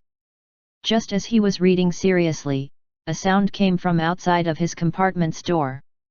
Under the escort of these guards, another prisoner was sent over and was tied to a wooden pillar. After it was done, the guards all retreated. Throughout the entire process, Aoba had been reading this book. He did not even raise his head, completely ignoring the prisoner. "Aren't you going to interrogate me?" the prisoner asked after waiting for a while. "You are very lucky." Aoba's faint voice sounded. His voice was not loud, but it was particularly clear in this dark space. "Today, I don't want to study medicine. I want to read novels. You can have a relatively stable time to wait. First, think about how to write the confession. I will come to you later," Aoba said indifferently. While he was talking, his eyes never left the book. The prisoner's gaze fell on Aoba. He only glanced at Aoba and said nothing. He was tired. He just wanted to rest. It was good to be able to stay here slowly. He saw that Aoba was reading a book, but the dark environment made him unable to see what it was. However, he did not ask out of curiosity. It was pretty good. Konoha Intelligence Division's people were all studying. For a moment, the prisoner closed his eyes and was ready to sleep. He was not willing to think about those troublesome things anymore. As time went on, unconsciously, 5 hours passed. Aoba closed the book Ika Ika Paradise. He had already finished reading it all. This book was about 120,000 to 150,000 words. It was a very short novel. As for the content, it was quite exciting. However, it was different from the novels that Aoba read in the modern world. If he had to summarize it, Jiraiya wrote more emphasis and description about the body, the description of those postures, the description of the body, etc. This description was very detailed. After reading the words on it, it seems that he can recognize this person. In the ninja world without the internet, this greatly satisfied most people's curiosity. But the fiction of some forums in the modern world has no such detailed description anymore. Many of them aroused the reader's emotions through the plot and relied on the plot to win. It could be said that each had its own merits. However, when Aoba read the later part, he was stunned. He no longer had the patience to read it too carefully. It gradually turned into one glance and 10 lines. Aoba finished reading the first novel in the ninja world. He put the book into his bosom and slowly got up. "Have you thought of how to write the confession?"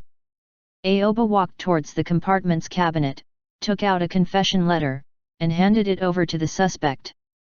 "Have you thought it through?" The suspect opened his eyes.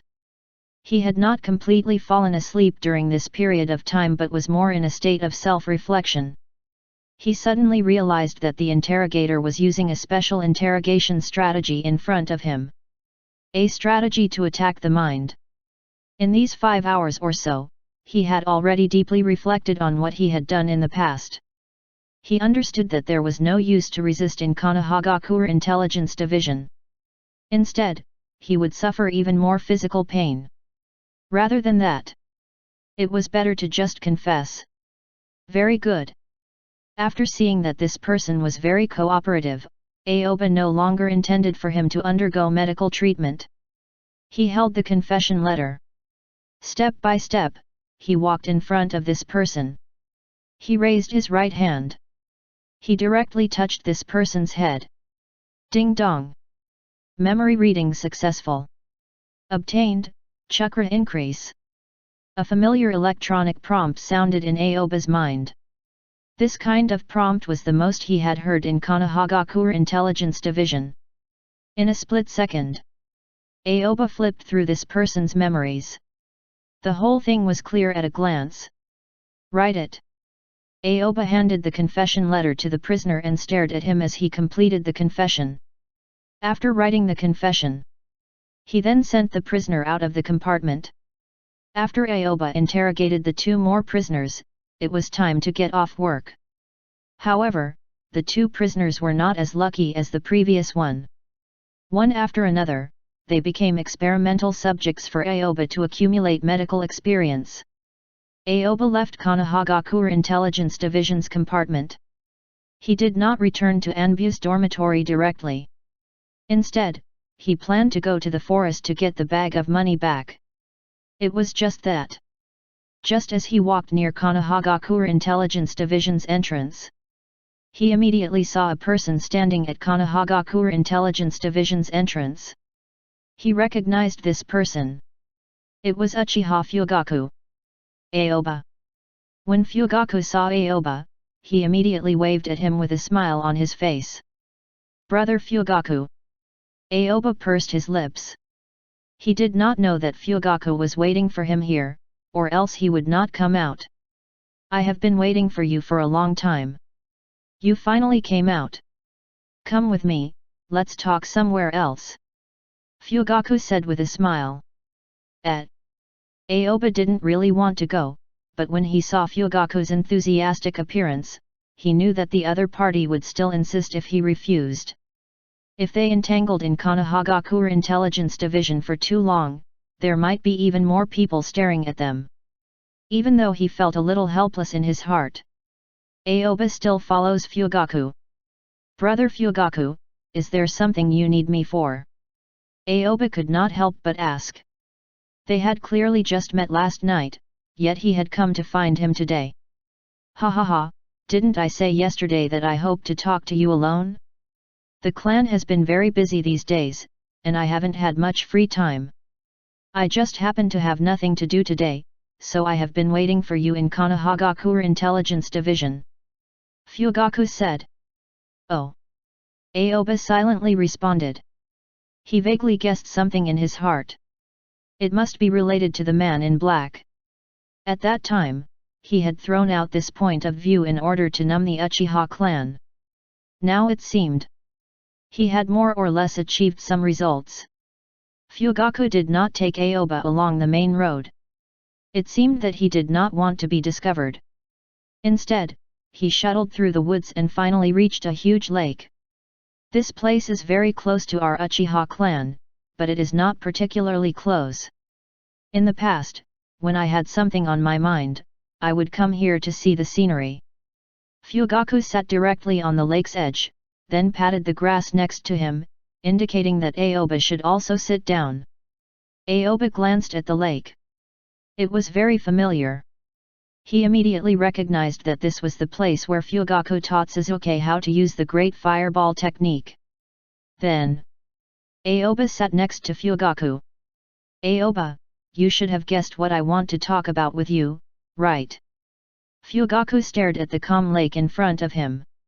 I'm not too sure. Aoba shook his head. Even if he understood, he had to pretend to not understand at this time. Ever since Kumagakure invaded Konohagakure, Kenji has not come back. I suspect that he has left Konohagakure with the man in black who he called Madara-sama. Fugaku said in a deep voice. He had been secretly investigating this matter during this period of time. He was still very concerned about this Madara-sama. Chapter 185. Sure enough. After Aoba heard Fugaku's question, he understood in his heart. These words just happened to match what he expected. Fugaku came to find him because of the man in black he mentioned that day. Aoba was silent. He waited for Fugaku to finish. He was very clear. Fugaku found him not only to tell him the news of Kenji's disappearance. If that was the case, he didn't have to wait until he was alone with Aoba to say these words. Obviously, there were still some secrets he had to tell him. Suddenly, Fugaku's gaze fell on Aoba, and he stared at Aoba carefully. Aoba, do you know the identity of that man in black? Fugaku asked in a deep voice. His voice was very low as if he was afraid that someone next to him would hear him. I don't know. Aoba shook his head. He didn't even have any hint of curiosity in his voice. How can you not know? Didn't you tell me that Kenji called the man in black Madara-sama? Fugaku blinked and said. When he spoke, the corners of his mouth could not help but twitch slightly. He deliberately came to talk to Aoba about this matter, but Aoba did not seem to care so much. Did I say that? Aoba was stunned for a moment. His eyes stared at Fugaku, full of confusion as if he did not remember these things at all. You. Have you forgotten? Fugaku's eyelids jumped up. He stared at Aoba's face as if he wanted to find a flaw in Aoba's face. However, he did not find anything after staring at it for a while. Did I really say it? Why do I not remember it? Brother Fugaku, are you sure that I said it? Did you remember the wrong person? Aoba still looked puzzled. It's you who said it. It can't be wrong. The second day after Kenji disappeared, when I went to Konoha Intelligence Division to investigate, I met you at that time. You said that Kenji came to look for you and then told me that Kenji left with a man in black. Fugaku immediately helped Aoba recall. Clearly, he really cared about this matter in his heart, so much so that he could not let it go for a long time. Now that you mention it, Aoba looked up at the sky. His gaze looked diagonally upwards, revealing a thoughtful expression. He said, I seem to have a little impression of it. You were the one who told me at that time. When Fugaku saw that Aoba seemed to have thought about it, he immediately nodded his head. I remember that you looked for me at that time, and then I carefully recalled what happened the day before. It seemed that Kenji was taken away, but I did not know who the person who took him away was. I had no impression of that memory. After all, I worked in Konoha Intelligence Division, and I experienced so many things every day that I could not remember many things. Aoba shook his head and said. This was what he had already thought of when he said the words Madara-sama at that time. His goal was to spread this information to distract the attention of the Uchiha clan. However, he did not intend to guide this information himself. He did not want to lead the fire to his body. You really can't remember? Fugaku was stunned for a moment. He stared at Aoba suspiciously and vaguely felt that Aoba was hiding something, but the other party's words were so reasonable. Do you still remember the first time we met? What was the first sentence I said to you at that time? Aoba did not answer Fugaku's words. Instead, he directly asked a question and stared at Fugaku. Uchiha was suddenly speechless. He took a deep breath, rubbed his temples with both hands, and recalled carefully in his head. He said, I remember that Sekai was there on that day. It was Sekai who brought you to me, but I really can't remember exactly what he said. Isn't that right? People have limited energy, and they can't remember everything clearly. You can remember things about the man in black so clearly because you are more concerned about this matter, but I really don't have any impression of him anymore. As for what exactly happened and what the man in black looked like, I forgot. Aoba pushed all these things aside and simply refused to admit it. He knew that Fugaku was looking for him to talk about Madara's topic, but he did not want to talk about this at all. These topics should be left to your Uchiha clan to talk about. All right. Fugaku nodded. Since the other party did not remember, then he had nothing to say. If he continued, they would not be in the same channel. There was no meaning at all. Brother Fugaku, if there is nothing else, then I will go. I am too tired after working for a day and have not had time to eat. Aoba immediately said. He did not want to stay here any longer. If others saw this, they would think that he was very close to Fugaku. Aoba, wait. I just want to ask you, can you really not remember anything? Fugaku pursed his lips and could not help but ask again. During this period of time, he had been immersed in Madara's matter. No matter what he did, he could not get rid of it. He always felt that he had discovered a big secret, but it seemed like it was just a play. It seemed that something was missing. Brother Fugaku, I really can't remember. How long has it been? Do you still remember what lunch you had a month ago? Aoba spread out his hands, his face full of helplessness. He directly changed the topic to eating. Fugaku was speechless. He understood that there would be no result no matter what he said. Sigh. Fugaku sighed deeply and shook his head. He knew that there was no need to continue the conversation. Aoba, what do you want to eat? I'll treat you. Fugaku took the initiative to say. No, I will pack it up and bring it back to the dormitory to eat. I'm quite busy these days, so I don't have the time to eat slowly. Aoba waved at Fugaku repeatedly, then turned around and left the lake through the forest. He didn't wait for Fugaku to say anything more or do something else. He left quickly. For a moment, Fugaku looked at Aoba's back and his eyes flashed with deep doubt. He was a little confused. Did Aoba really forget, or did he deliberately not mention this matter to him again? However, no matter what it was, it seemed that he could not ask anything more. In fact, from the beginning, Fugaku did not have any expectations. That day, he felt that he had already asked all the questions he could ask. Now, he found Aoba again. He just wanted to try. What if he could get something out of it? Wasn't that an unexpected harvest? It's just that. What a pity. He didn't obtain anything. After leaving the lake, Aoba did not go to Ramen Ichiraku, which he had planned to go to, but went straight back to Konoha Intelligence Division's dormitory. It was too troublesome just now.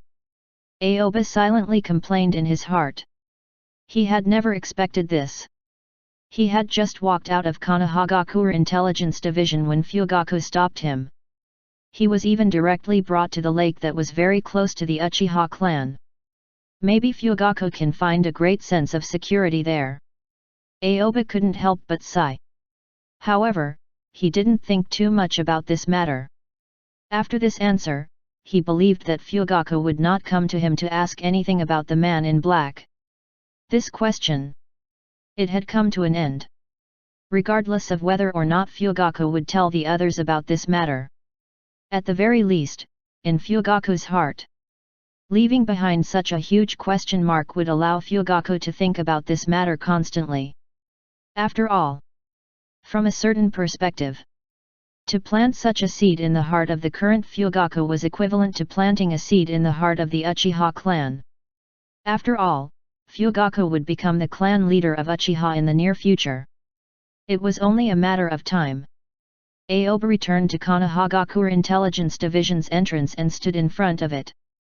He did not go in but opened his perception to the maximum, carefully feeling if other ninjas were watching him around. A moment later, after Aoba confirmed that there was no one else, then, his figure flashed away. He did not return to Anbu's dormitory. Instead, he walked into the forest behind the prison. He would go and take a look at those shadow clones. The main thing was to collect all the money. And also fix some problems.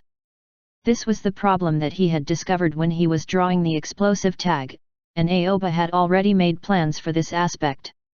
37 out of the 45 blank paper tags he had purchased had succeeded, and 8 of them had failed. Although the number of failures was within his acceptable range, it could be avoided. After he obtained the memories of these 45 shadow clones, he finally understood what was going on. He discovered that the starting point of each shadow clone was the same. They had only studied how to draw explosive tags a few times, but they all had no experience.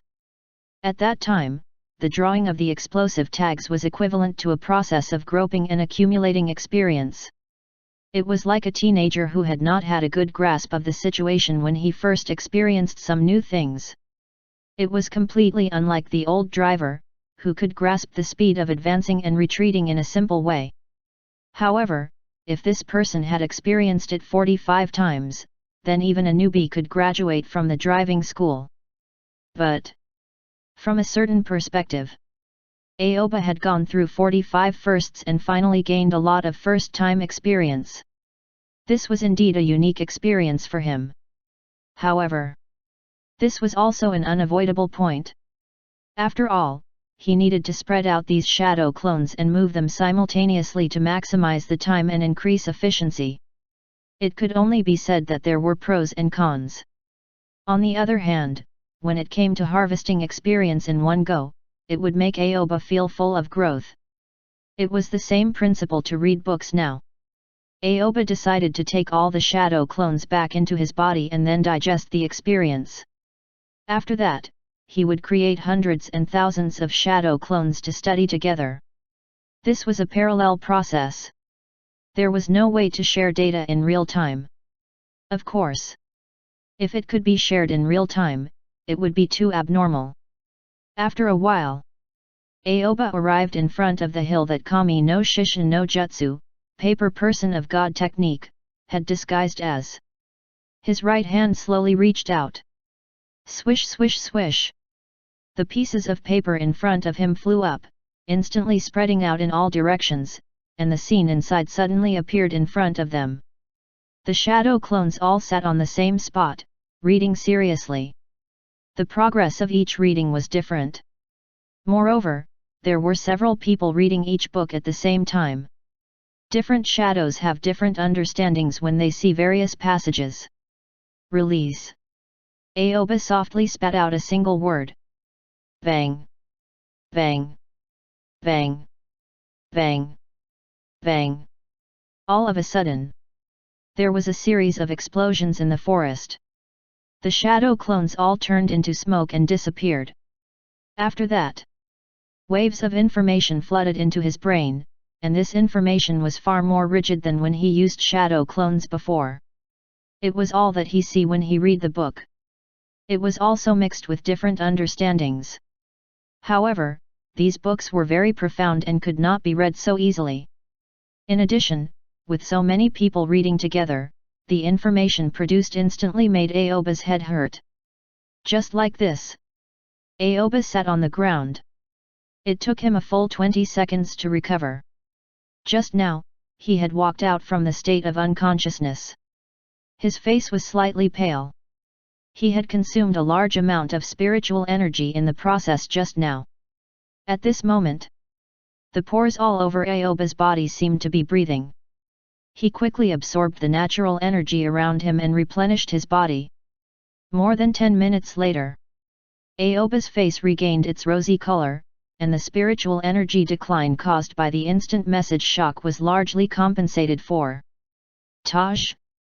Kage Bunshin no Jutsu, multiple shadow clone technique. Aoba once again made a hand seal gesture, and shadow clones appeared in the woods.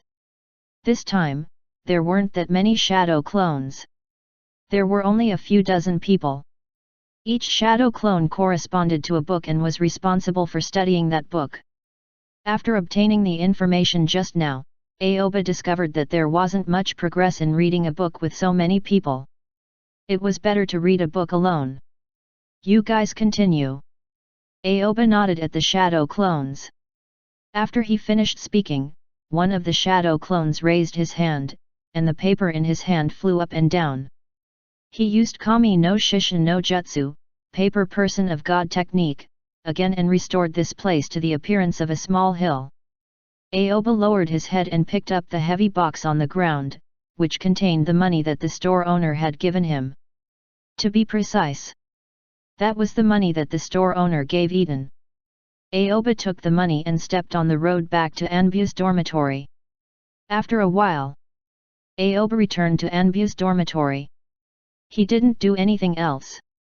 He directly fell asleep. The next morning, Aoba was woken up by the alarm clock. The shadow clone that was set up last night returned to his body after studying for a night and transmitted all the information they got back. Aoba closed his eyes and digested the information. His understanding of the sealing book was much higher. He believed that after he used the shadow clone again, when each shadow clone looked at these books again, their understanding of the words in the books would be even more profound. After that, Aoba immediately stood up. He walked out of Anbu's dormitory. He once again walked in the direction of the forest. In the past, he always changed places. There was only a general direction, no fixed place. Now, because he was studying, those books would be left there, so Aoba went straight to the fixed place. Soon, Aoba reached the position of the small hill. Only a shadow clone was left there to maintain the Kami no Shishin no Jutsu, paper person of God technique. Aoba asked the clone to open Kami no Shishin no Jutsu, paper person of God technique, and walked in directly. His gaze then swept over the books placed on the ground. This was also the reason why the shadow clone did not take the books away and change places. These books were placed on the ground and stopped on their respective pages. Except for the books that were finished. Every book could be read directly. Taj Kage Bunshin no Jutsu, multiple shadow clone technique.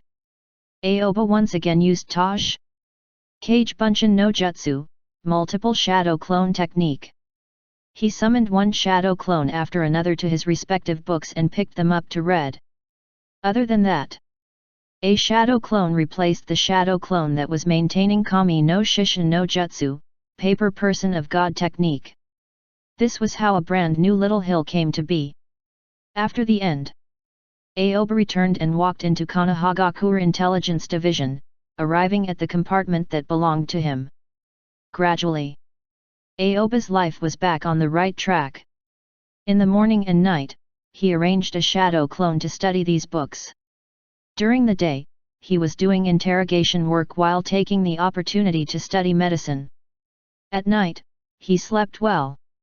Every day, he went back and forth. It lasted for a full 7 days. On this day, early morning, Aoba was woken up by the large amount of information sent back by the shadow clone as usual. He closed his eyes and did not open them.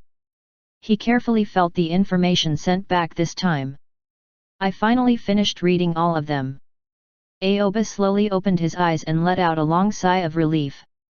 He had been reading day and night for 7 days and finished reading all the books Minato had brought over. The contents of these books seemed to be imprinted in his mind and completely memorized by him. Now, I can try training the sealing technique. Aoba immediately had a plan in his mind. He did not have to test every sealing technique. After all, it was like the dead demon consuming seal, even he knew it, he might never use it in his life. However, it was still good to understand. At least he now knows how to solve the dead demon consuming seal. Then, Aoba got up from the iron bed in Anbu's dormitory and quickly washed up. Then, he changed into Anbu's ninja clothes and walked in the direction of the forest. Chapter 186. When Aoba returned to the forest, the hill had already disappeared. What replaced it was a patch of grass. This was the most original appearance of this place. However, it had been covered by Kami no Shishin no Jutsu, paper person of God technique, all this time, so it did not reveal its original appearance. At the edge of a tree, standing there was a person who was exactly the same as Aoba. It was one of Aoba's shadow clones. This shadow clone carried a box in his hand filled with books. It was the box that Minato had sent over. When Aoba saw the shadow clone also saw Aoba. The two of them did not say anything.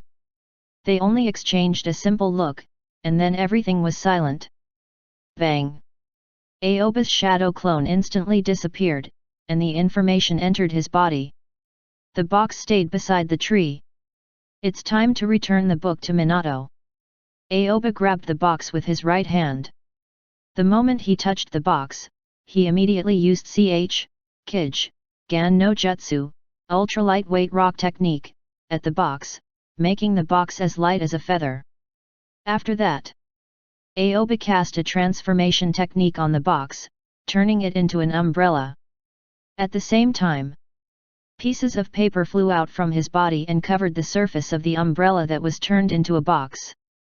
As a result, even if the people of Uchiha used Sharingan, they could not distinguish the exact appearance of this umbrella. Aoba held the umbrella. This time, he did not open it. Instead, he simply held it as if he had prepared himself for the rain today. After that, Aoba held the umbrella and walked out of the forest. He headed straight for Ramen Ichiraku Noodle House. In Aoba's heart, Ramen Ichiraku Noodle House was a very safe place. Brother Toki was one of his own, so it was easy to do anything. Aoba directly made this place a place for him to exchange items and information. However, he did not have the opportunity to exchange information yet. After a while, Aoba arrived at Ramen Ichiraku Noodle House. At this time, there was still some time before breakfast. It was not time to eat at all. Although Ramen Ichiraku had already opened, it was not yet open for business because Toki was still working on making ramen noodles for breakfast. Brother Toki, I'm here. After Aoba lifted the curtain at the entrance, he strode in, and his voice traveled into Toki's ears. Aoba. Toki turned to look at the entrance, his gaze instantly fixed on Aoba, and a puzzled expression appeared on his face. Why are you here so early? At this time, let alone eating noodles, we don't even have noodle soup yet. It's too early. Toki shook his head and said. He thought that Aoba was here to eat ramen. The shop had just opened. Even he had just come in not long ago. It was impossible to cook ramen so early. Brother Toki, I'm not here to eat ramen. I'll give this to you. When Minato comes, help me hand it over to Minato. Aoba raised his hand and held a large box. This was the box he had taken from Toki. Inside was the book about sealing techniques that Minato had given him. It could be said to be very precious. Didn't Minato give this to you? Toki looked at the box and was stunned. He never thought that it would be brought back so quickly. Leave it behind the counter. When Minato comes, I will let him take it away. Toki did not ask much about Aoba. He continued to knead noodles. He didn't want to take it. This box was quite heavy. In addition, he had noodle dough in his hands. He had to rewash his hands, whether it was before taking the box or after taking the box. Such troublesome. All right. Aoba immediately walked over with a smile. He lifted the seemingly weightless box and directly placed it near the corner. Brother Toki, I put the box here. When Minato takes it away, remember to help me tell him. Give me some new ones. I've read all of them. Aoba said to Toki. He brought these messages to Toki and asked him to help pass them to Minato. Okay. Toki nodded. Wasn't this just a message? To him, this was nothing at all. Brother Toki, if there's nothing else, I'm leaving. You can continue with your work. Aoba waved goodbye to Toki, then walked out of Ramen Ichiraku Noodle House. After he walked out from here, he did not directly return to Konohagakure Intelligence Division's direction. Instead, he walked in the direction of the ninja tool store. Last time, he bought 45 blank paper tags from the store. In the end, he exchanged them for 37 explosive tags. He earned more than 90,000 ryo. Now that a week had passed, it was time to stock up again. After turning a few corners, Aoba directly entered the ninja tool store. The ninja tool store was different from Ramen Ichiraku. Although it was a little early now, the store had officially opened for business. Boss.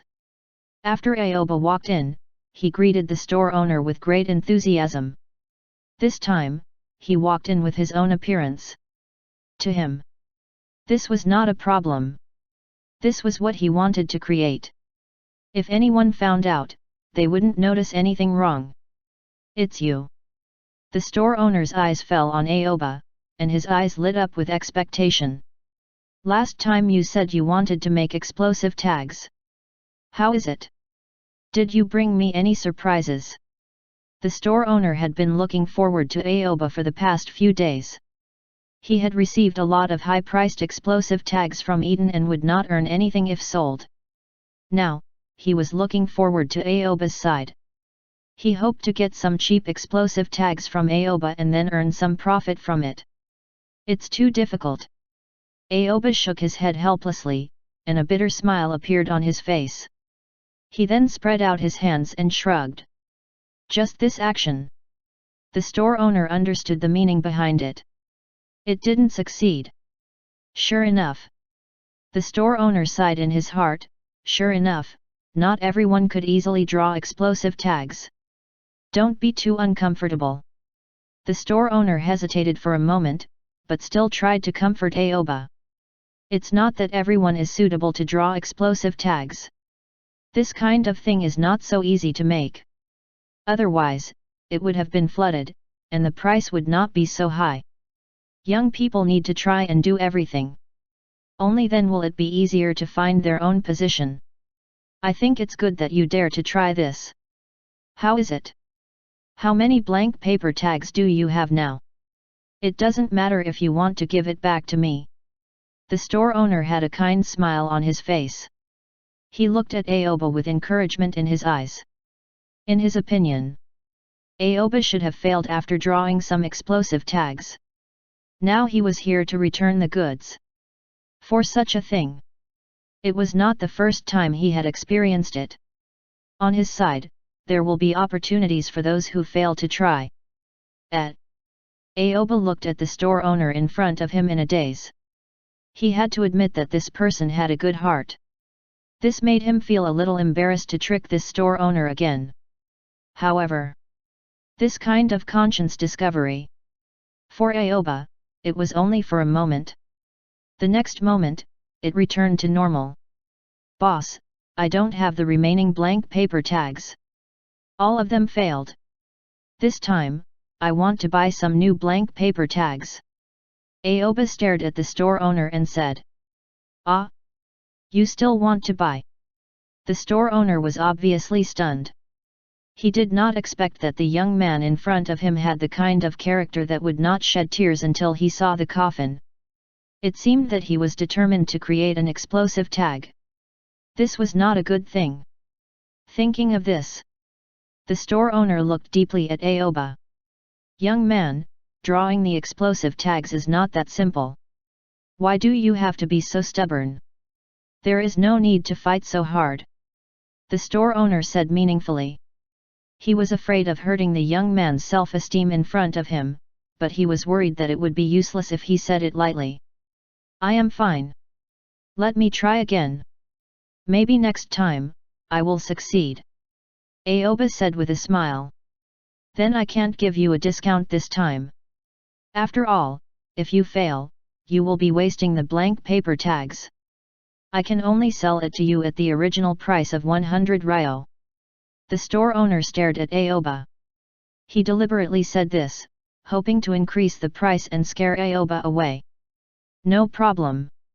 Aoba nodded and immediately opened his ninja pouch. He grabbed a bunch of coins and placed them on the counter. Here are 10,000 ryo. I want to buy 100 blank paper tags. Aoba said with a smile. He did not dare to buy too much in one go. He was also afraid of scaring the store owner. Only these 100 blank paper tags. They had already scared the store owner. Last time, he only had enough to buy 45 blank paper tags. This had already caused some impact on the store owner's heart. After all, this was not a small number. Now, he actually threw out 10,000 ryo to buy blank paper tags. Prodigal. Such thought came to the store owner's mind. That, child. I think you can directly use this money to buy the explosive tags, and you can also buy 4. There is no need to do this, the store owner could not help but persuade. It's fine. I want 100 blank paper tags. I can do it. Aoba smiled and added, as long as I can successfully draw 5 explosive tags, won't I be able to earn it back? A bunch of question marks popped up in the store owner's head. You are winning the lottery. 5 of the 100 blank paper tags are drawn. It sounds pretty simple. But there was a high chance of failure. For example, the last time you bought it, you did not succeed in even one piece of it. But the store owner also knew. He was just a store owner. He couldn't go against money. The customer wanted to buy it. He can't help but sell it. At most, it was an obligation to remind him. Child, let me ask you again. Have you really thought about buying 100 blank paper tags? The store owner asked seriously. Yes, I have already thought it through. I want 100 blank paper tags. This time, I will definitely be able to draw an explosive tag. Aoba said confidently. All right. The store owner put away the coins on the table and took out 5 boxes from behind the counter. These boxes all had the words blank paper tags written on them. These boxes contain blank paper tags. There are 20 in each box, and there are 5 boxes here, a total of 100. The store owner pushed the 5 boxes to Aoba and then stared deeply at Aoba for a while. How about this? If you are tired of drawing in the end, and if you don't want to do it anymore, as long as the blank paper tags are not damaged, I can take it back. This kind of situation is usually only for those drawing it first. For someone like you who bought it for the second time, and I have already reminded you. Normally, it won't be repurchased. But since you are chasing your dreams, I am willing to give you more opportunities. You can do it. The store owner said sincerely to Aoba. As he spoke, he put the 5 boxes of blank paper tags into a bag and handed the bag to Aoba. Thank you, boss. After taking the blank talisman paper, Aoba grinned at the store owner. I will come back again. After saying this, Aoba immediately turned around and left. He did not stay here for too long. Aoba held the bag with the blank paper tags in his hand and walked directly to the forest behind Konoha's prison. He had already begun to think about what to do next. 10 minutes later, Aoba came to the forest behind Konoha's prison. He found a place that he thought was very suitable. This was a new place. He liked to switch places. It felt fresh at any time. Then, Aoba threw the bag containing the blank paper tags on the ground, raised his hands, and immediately began to form seals. Taj! Kage Bunshin no Jutsu, Multiple Shadow Clone Technique. Aoba directly summoned 101 shadow clones. Among them, 100 shadow clones were responsible for the drawing. The other shadow clone would use the Kami no Shishin no Jutsu, Paper Person of God technique, technique to conceal this place, thus forming a special camouflage environment. These 100 shadow clones immediately began to slowly draw explosive tags under this disguised environment. After the previous experience, the accuracy of these shadow clones was better than before. Actually, according to logic, divide it into 50 pieces to draw first and the remaining 50 pieces to draw later, which will definitely increase the success rate of the next 50 explosive tags creation. However, it was not necessary. Aoba still had more than 80,000 ryo in his hands. This time, he did not buy that many blank paper tags because he was afraid that the boss of the ninja tool store would be suspicious. Now, he still has enough funds to buy blank paper tags in the future. He did not need to worry at all. Those failed attempts, he could still afford to pay for it. After Aoba arranged all the shadow clones, he returned to Konohagakure Intelligence Division and began to return to his everyday life. The shadow clones began to draw explosive tags. He himself was working at Konohagakure Intelligence Division. This kind of stable life, it lasted for about 3 days. It was early that morning. Once again, information rushed into Aoba's mind, and this information instantly awakened him. This information made him silent for 3 seconds. The drawing is done. Aoba slowly opened his eyes, and the corners of his mouth curled up into a satisfied smile, but a hint of exhaustion flashed through his eyes. The release of these shadow clones, it did not bring back much chakra. This caused his body to feel a sense of exhaustion. After resting for a while, Aoba got up from the iron bed and simply washed up. Then he walked out. More than 10 minutes later, Aoba came to the place where his shadow clone drew explosive tags. He tried to open Kami no Shishin no Jutsu, paper person of God technique, disguise in front of him. Then, he walked in. Within the disguise, there was a shadow clone that had just put away all the finished explosive tags and handed it over to Aoba. Bang! Just as Aoba received the explosive tags from the shadow clone in front of him suddenly turned to smoke and disappeared. Almost at the same time, information appeared in Aoba's mind. 100 blank paper tags, 82 explosive tags, 18 of which are wasted. This efficiency is very acceptable. It's already very good. Aoba nodded and formed a seal with his hands. He once again created 2 shadow clones. Then, Aoba took out 30 of the 82 explosive tags and handed them to one of the shadow clones. Aoba took out another 5,000 ryo from his ninja pouch and handed it to the other shadow clone. Then, he nodded at the 2 shadow clones. These 2 shadow clones were the same as him. From the moment they came out, they knew what Aoba wanted to do. The 2 shadow clones nodded at Aoba at the same time. Their figures flashed and disappeared in an instant. After Aoba had arranged all of these, he cleaned up the forest and confirmed that there were no traces left. He then began to walk in the direction of the Konohagakure Intelligence Division. After Aoba entered Konohagakure Intelligence Division, he did not directly return to his compartment. Instead, he walked towards the black room again. "Brother Eden!" Aoba shouted softly into the small black room and called to Eden. "Aoba, you're here." When Eden heard Aoba's voice, he quickly walked out with a smile on his face.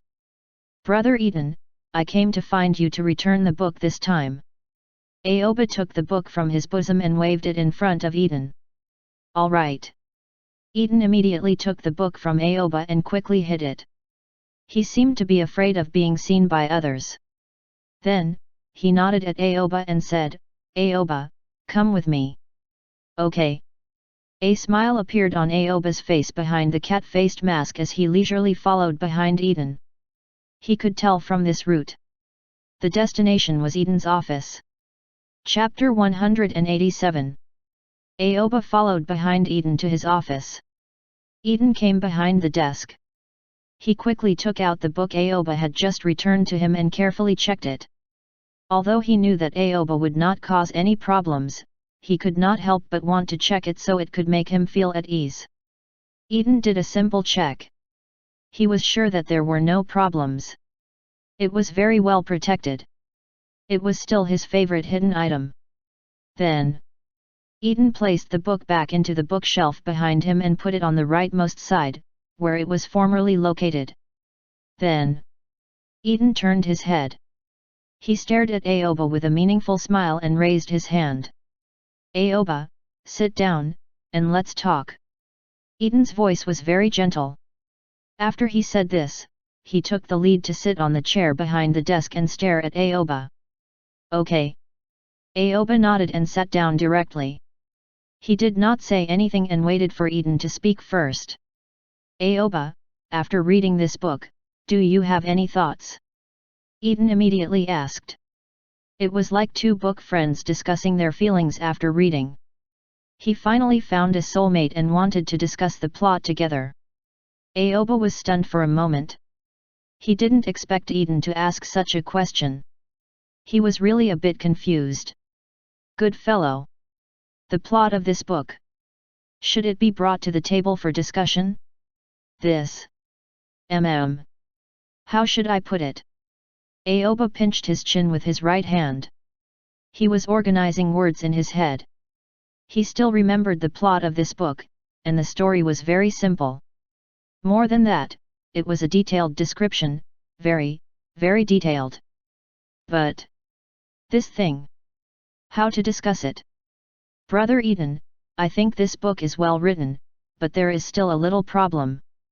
It still has room for a better plot and rhythm." Aoba said seriously. "What?" Eden's face suddenly changed. The smile on his face had disappeared. He frowned slightly and stared at Aoba, sitting opposite the desk. He didn't know how to complain in his heart. If it were someone else who said this, he would have lost his temper. In his heart, this book was regarded as a divine work. There was no room for criticism at all. Sometimes, people were like this. When they asked you how it was and asked for your opinion, what they wanted to hear was usually a positive compliment, not a criticism pointing out the problem. That would be ear-piercing. In Eden's ears, Aoba's voice was extremely ear-piercing. He really didn't like hearing it. It was just. The person who said this was Aoba. This made Eden very conflicted. He was still clear that he could not offend Tsunade-sama's disciple because of a book. This was the person he had been trying to curry favor with for a long time. Instantly, Eden steadied his breathing and tried to relax as much as possible to calm down and not argue with Aoba. However, just as Eden was about to change the topic, Aoba said something that confused Eden and almost broke his defense even more. I think if I write it, it will look better than Jiraiya-sama. Aoba blinked and stared at Eden with a faint smile in his eyes. He deliberately said this. Of course. His words were to continue to establish some connections with Eden on certain topics. You can write. You can write novels. No. Aoba. I have to tell you about this. Writing novels is not as simple as it seems. Sometimes, when you read books, you would find out that you have read them all. But if you write, it will take a lot of time to search for information, arrange the plot, design characters, etc. You probably don't even know how many places and materials Jiraiya-sama has gone to for this book. For a moment, Eden couldn't help but say. It wasn't that he was trying to attack Aoba, but after hearing Aoba's words, he had a very strange feeling. It seems Aoba did not have a clearer understanding of himself. He. The corners of Aoba's mouth curled up slightly, his face revealing a strange expression. He stared at Eden and slowly said, Brother Eden, how about this? I'll write a novel and let you see if I write it well. Aoba was a well-read person.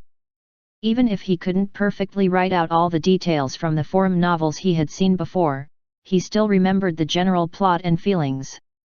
At least in terms of experience. How could a modern standard otaku using the internet lose to a person who needed to peep everywhere to collect materials? In this regard, Aoba was very confident. To him, this was not him fighting alone, but he was standing on the experience summarized by countless ancestors. He was riding on the shoulder of the giant. Sure. Eden immediately nodded and stared at Aoba with a smile that was not a smile. I am looking forward to it. If your writing is better than Jiraiya-sama, it's better to publish it. This may be a new path for you. When Eden said this, he actually did not think so in his heart. He just said this, and he did not believe that Aoba had the material to write a book. Okay. Aoba nodded. He was already thinking about what kind of story he would bring next time he came back. Just before Aoba returned to Konoha Gakure Intelligence Division, Aoba's 2 advanced paper clones arrived at the door of the ninja tool store. The first advanced paper clone directly transformed into Minato. Then, Aoba walked in with the image of Minato. Boss. Aoba greeted the store owner and walked in directly. He just stood at the door and did not move. This was the first time he tried to become someone with who he did not read his memories. He did not understand many of Minato's habits. Therefore, he didn't dare to act rashly. Minato, why are you here?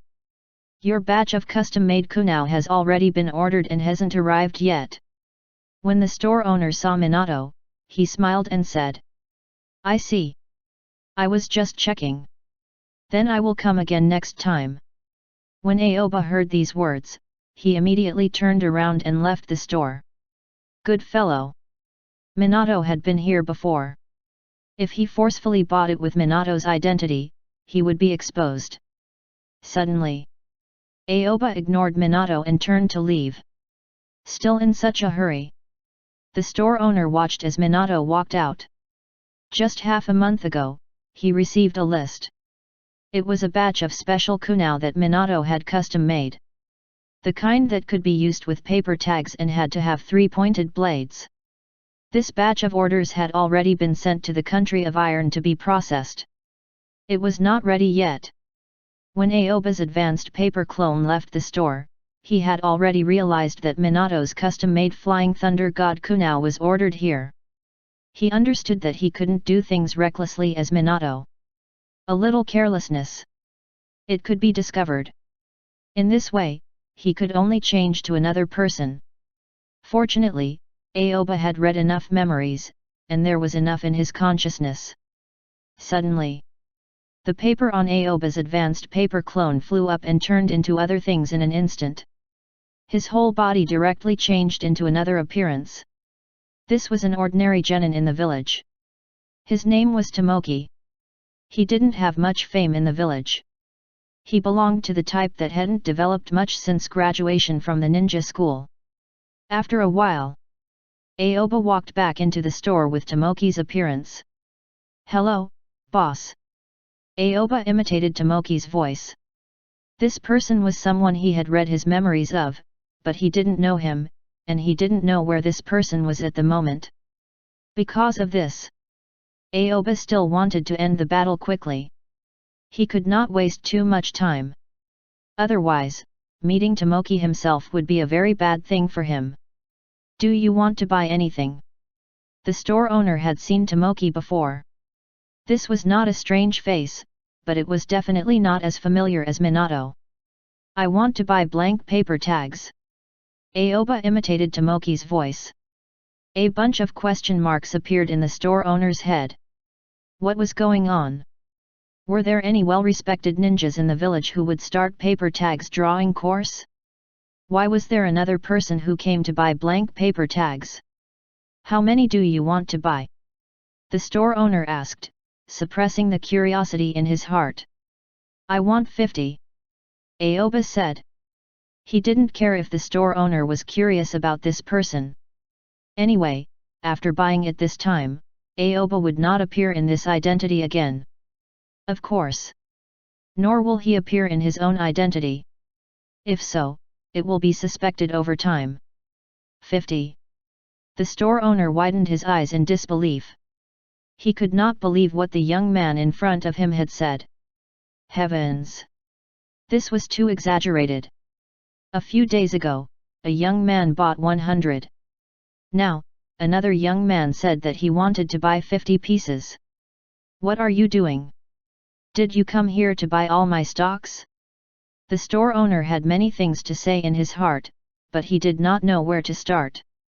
His heart was full of distress and helplessness. Yes, I want to buy 50. This is my money. Please hurry up, I'm in a hurry. Aoba took out a small money bag. This money bag was bulging and filled with money. Then, he placed it on the table. Okay. The store owner originally wanted to say something, but when he saw that the money had already been brought over, he helplessly took out 2 boxes of blank paper tags. He also took out 10 blank papers tags from another box and left them behind. He handed the remaining half-filled box and the other 2 boxes to Aoba. Thank you, boss. Aoba took the 3 boxes of paper tags and turned to leave. He seemed to be in a hurry and had no intention of staying. Strange. The store owner put away the money bag on the table. He felt that something was strange in his heart, but he could not tell what was wrong. He could only shake his head helplessly. About 10 minutes later, another figure walked into the store. This person was wearing a black windbreaker and a hat. From the looks of it, it was Konoha Gakure Intelligence Division's captain, Marino Eden. Eden-sama. When the store owner saw Eden, his eyes widened, and even his breathing quickened. Why are you here? The store owner greeted Aoba, and his eyes were fixed on Aoba. Of course. In the eyes of the store owner, this person was not Aoba but Eden. What is it?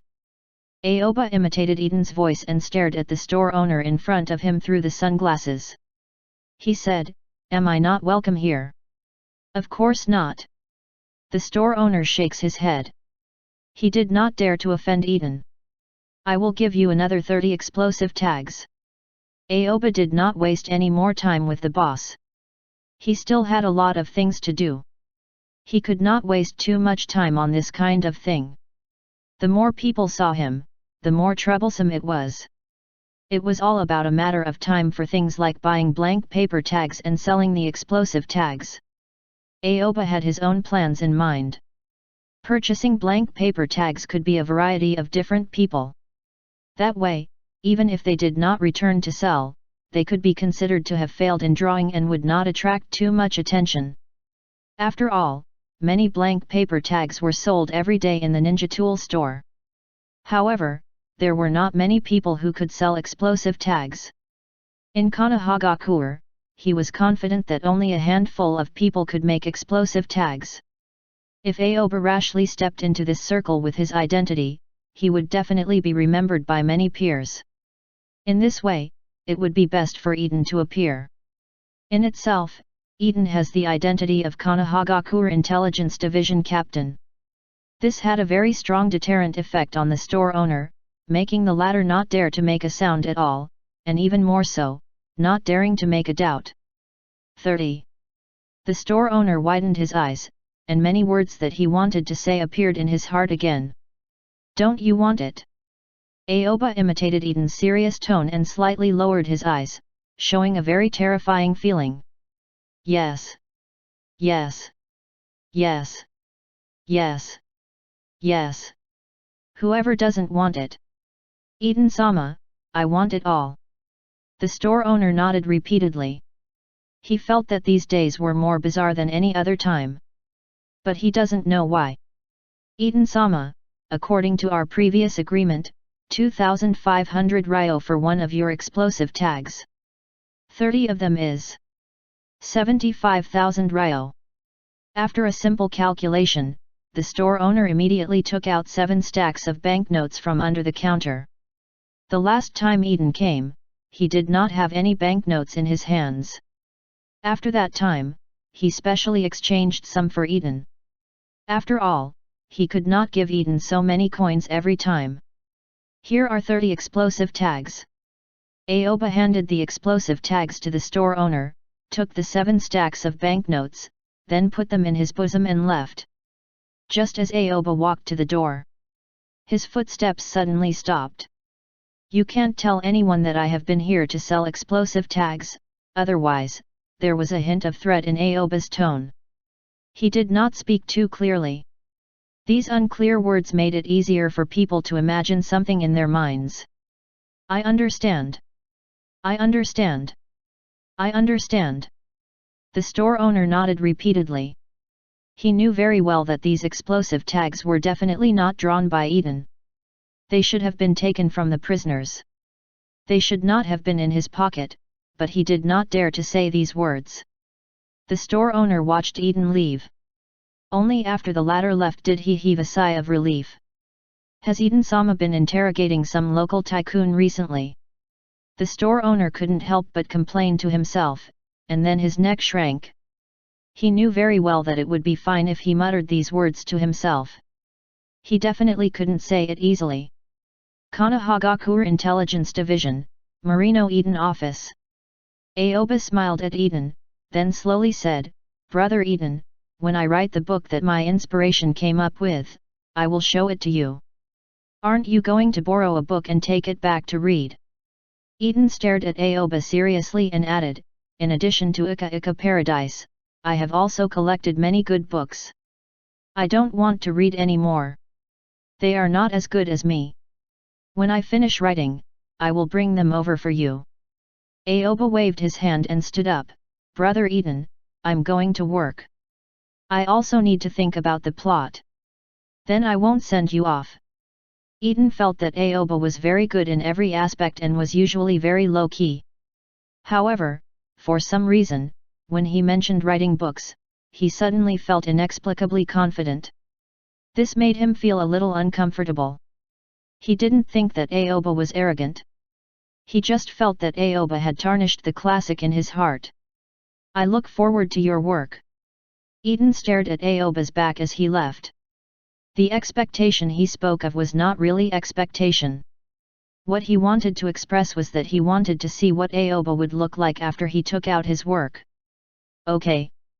After Aoba finished speaking, he left the office and disappeared into the dark corridor. At this moment, outside Konoha, at the sentry post, 2 ninjas on duty were standing on the wooden platform. One of them was yawning while the other was patrolling around with a binocular. Suddenly, the ninja with a binocular suddenly became nervous. Someone is coming. A lot of people. The preliminary estimation is more than 30 people. Judging from their clothes and the symbol on the forehead protector, they are Kumigaku ninjas. Speaking of this ninja puts down his binoculars and alerts the ninja next to him. Go and report to 3rd Hokage-sama. The ninja with the binoculars shouted loudly with a voice filled with strong urgency. Kumigaku's envoy is here. Chapter 188. Aoba walked out of Eden's office. While talking to Eden, he had already completed the purchase of the blank paper tags and the sale of the explosive tags. Now, he had another 50 blank paper tags in his hand. This time, he only bought 50, not 100, mainly because he was afraid of causing a big commotion. Apart from that, there was another reason. That was, he intended to draw these 50 blank paper tags into mutually multiplying explosive tags. A mutually multiplying explosive tag required more chakra than an ordinary explosive tag. If he made too many at once, it was very easy to achieve a situation where the success rate was too low. Because of this, Aoba only bought 50 blank paper tags first and then made these blank paper tags into mutually multiplying explosive tags. It seems that I need to find an opportunity to expand the purchase channel. Aoba had now discovered the huge profit margin that could be produced after making the blank paper tags into the explosive tags. This profit was enough to support him in making more explosive tags. One had to know. Konan's 600 billion explosive tags had taken in all the money that she had earned in her lifetime. And the money Kakuzu made from the bounties he hunted. From a certain perspective, it was not as profitable as the explosive tag she made. However, wanting to make an explosive tag like Aoba, not just anyone could do it. They must have sage body like Aoba, which possesses terrifying chakra and tyrannical recovery ability. Otherwise, it would take more than half a month for them just to make one explosive tag. Sage body and Taj Kage Bunshin no Jutsu, multiple shadow clone technique, were simply cheats in the cheat and the most potent cheating device in the ninja world. Such a cheat also gave Naruto great benefits, which could be used from the beginning to the end. Aoba did not directly walk toward the Konohagakure Intelligence Division compartment. Instead, he walked out of Konohagakure Intelligence Division to meet his shadow clone. At this moment, one of his 2 shadow clones had already been cancelled after his talk with Eden. With the cancellation of that shadow clone, he had just informed Aoba to come over to meet the other shadow clone. Soon, Aoba met the shadow clone walking over from the forest. The shadow clone was still maintaining the appearance of Tomoki. The shadow clone raised his hand and handed a bag to Aoba. Bang! Then, the shadow clone turned to smoke and disappeared. Aoba lowered his head and looked at the bag.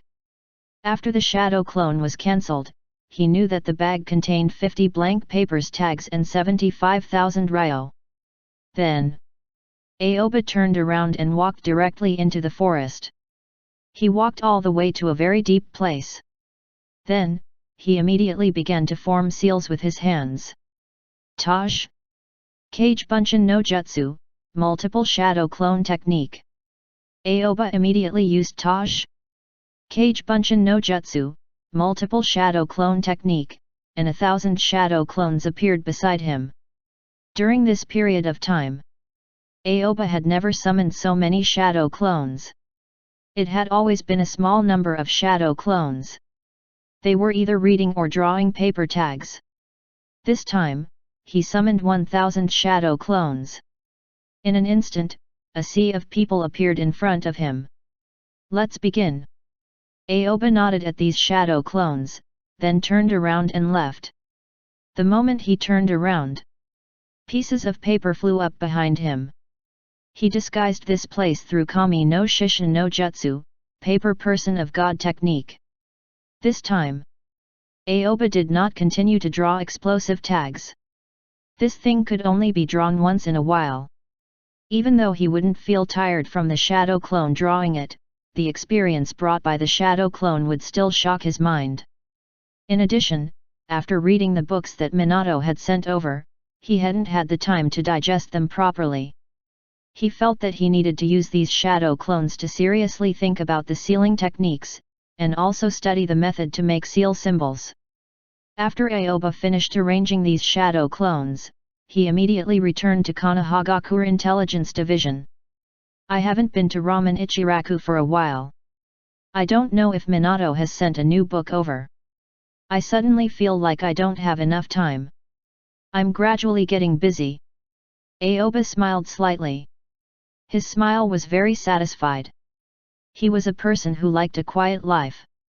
He also liked the feeling of being busy and fulfilling. This kind of feeling would make him feel at ease. It was pretty good now. Other than his own work and these studies, he did not consider anything else. He studied little by little. He was slowly developing. He was accumulating his own strength. Aoba would not use all his strength to draw explosive tags every day. He did not want to wait until a few years later to look back at the past and continue to make explosive tags. However, he would not stop doing it. Every once in a while, he would concentrate on making a batch of explosive tags and then store them away. Then, when he encountered danger in the future, he had another trump card in his hand. When Aoba returned to Konohagakure Intelligence Division again, it was already late. There were already people moving inside Konohagakure Intelligence Division. Although everyone was wearing masks. However, it still gave him a very depressing feeling. Something was wrong. The current atmosphere was a little strange. Aoba faintly felt something was wrong, but he did not carefully feel it. These things were not important to him, and he was too lazy to care about other people's affairs. Then, he went directly to the Konohagakure Intelligence Division compartment. Gradually, time slowly passed. His compartment was very quiet inside. There was not a single person. This was somewhat different from the past. In the past, more or less at this time, there would always be a few waiting prisoners sent over. But today, there was not a single one. After a while, Aoba could hear the whispers outside. The people who spoke were all interrogator ninjas. What's going on? Why is there no one today? I don't know. There is indeed no one. There is no one in prison. Konoha military police force didn't work today. It's good. It's rare to have a day of leisure. I just think it's strange. The voices of the interrogator ninjas were clearly transmitted into Aoba's ears, which immediately attracted Aoba's attention. Could it be? They won't send prisoners to the compartment today? This thought came to Aoba's mind, and then he stopped thinking about it. Since there is no one, Aoba turned his head and immediately took out a book from his ninja bag. The book was the book signed by Fugaku. The back cover of the book was very interesting. Let's use this book. Aoba picked up Konohagakure Intelligence Division's pen. Taking advantage of the faint candlelight in the compartment, he sat on the chair and began to write word by word. This was a story for Eden to see. A story combined with what he had read in the modern world in his previous life, coupled with the experience he had read in the ninja world, and the local customs he had learned. He began to design a story about Baiji, a female teacher at the ninja school. Aoba wrote down the stories he had read in the past one by one in the book that Fugaku had given him. Gradually, a whole day passed. It was time to get off work again. Aoba had already written almost one-third of the entire story, and the essential part had already been written. I'll write it next time. Aoba put away the notebook and walked out of Konohagakure Intelligence Division's compartment. He did not ask the others curiously but returned to the dormitory to change into a casual outfit. Let's go to Ramen Ichiraku to take a look. Aoba walked out of the Anbu dormitory and walked in the direction of Ramen Ichiraku. He felt that there was something strange today. Moreover, he inferred from the days. He vaguely guessed something. He planned to go to Ramen Ichiraku to take a look. There was nothing that Ramen Ichiraku's store could not know. Aoba strolled along Konohagakure's bustling streets. There weren't many people along the way. The entire street was filled with a bleak feeling. This feeling was very abnormal. Could it be that Kumagakure is here? Aoba had already silently made a judgment in his heart. Everything that was happening in the village now was too abnormal. This was not something that should appear at all. Suddenly, Aoba quickened his pace. He quickly turned a few intersections and entered Ramen Ichiraku. Whoosh! Aoba lifted the curtain. He directly entered Ramen Ichiraku noodle house. At this time, it was time for dinner. However, there were only 2 people eating inside the noodle house. Without thinking, Aoba walked directly toward one of the uncles and patted his head from behind. Hey, so you're here too? Aoba greeted the uncle, a smile on his face as if he was an acquaintance. He gently patted his hand and immediately retracted it. Ding dong! Memory reading successful. Obtained, chakra increase. A clear electronic prompt sounded in Aoba's mind. Do we know each other? The uncle who Aoba patted stared at Aoba in surprise. His mouth still had a noodle that had not been completely sucked in, and his face was full of confusion. Sorry, I got the wrong person.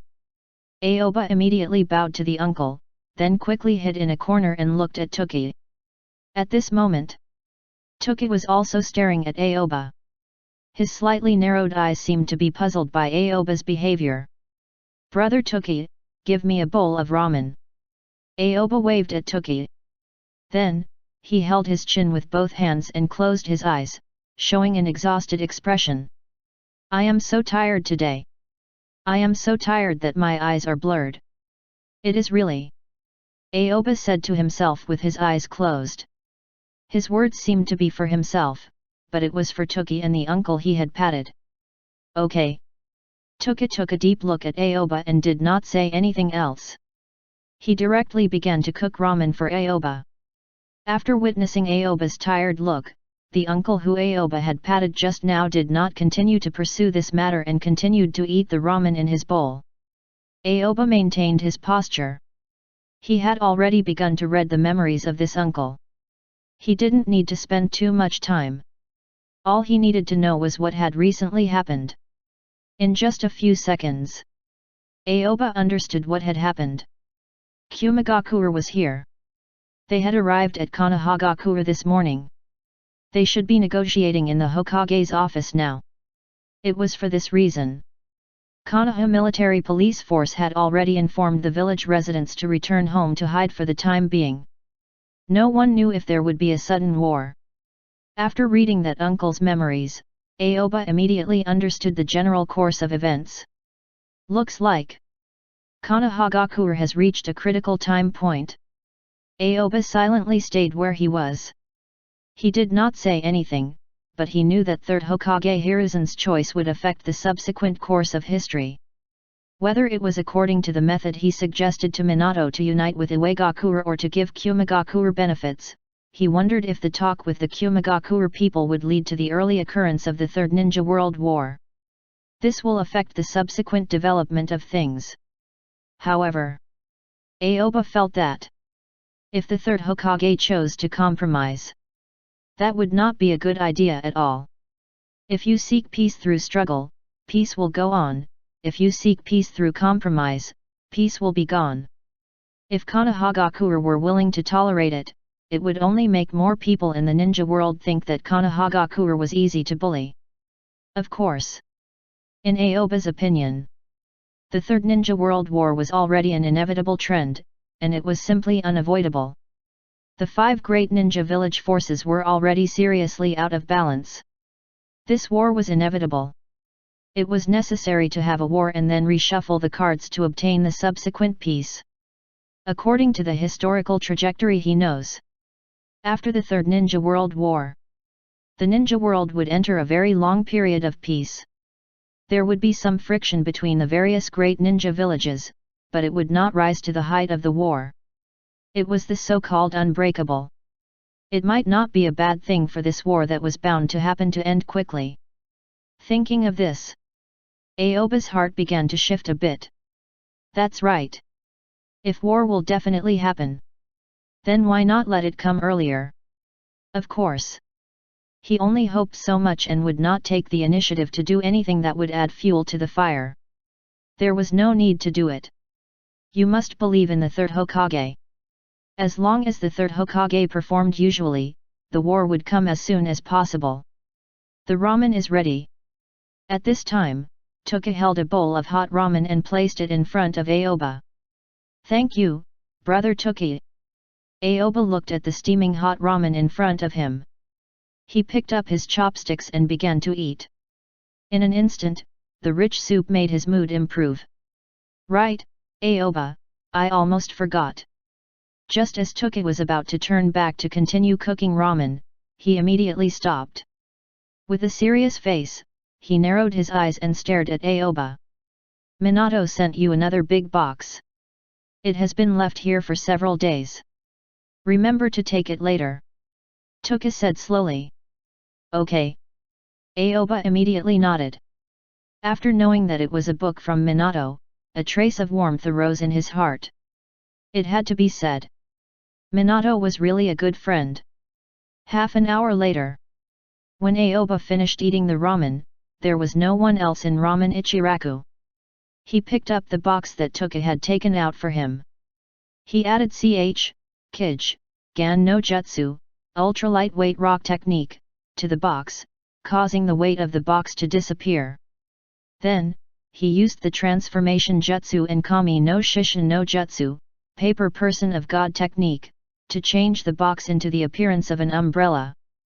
After all of this was done, Aoba walked over to the forest behind Konoha's prison with the umbrella.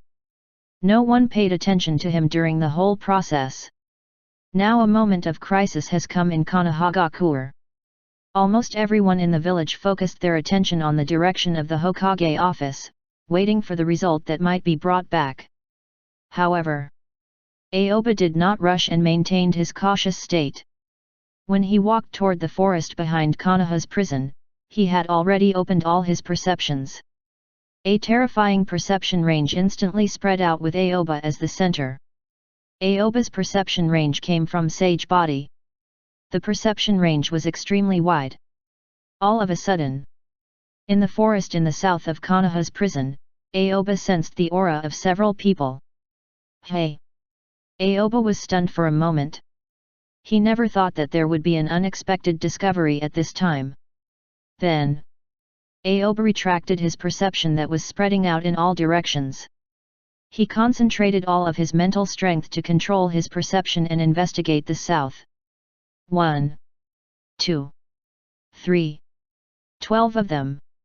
Aoba felt the chakra of 12 people, and each person's chakra was not a chakra of a Konohagakure ninja. Based on this point, he could judge. These people. They were all intruders. Interesting. The corners of Aoba's mouth curled up slightly. He used his perception to lock onto these intruders as he quickly walked towards the area where his shadow clone was. 10 minutes later, these intruders started to enter the forest, and their speed dropped. They seemed to be avoiding the possible attention and sneaking in as secretly as possible. Aoba also arrived at the place where his shadow clone was located. Release. Aoba softly spat out this word, and instantly, the surroundings erupted with a series of explosions. These shadow clones carried the information about sealing technique training and poured into Aoba's head. Aoba suddenly felt his head tremble.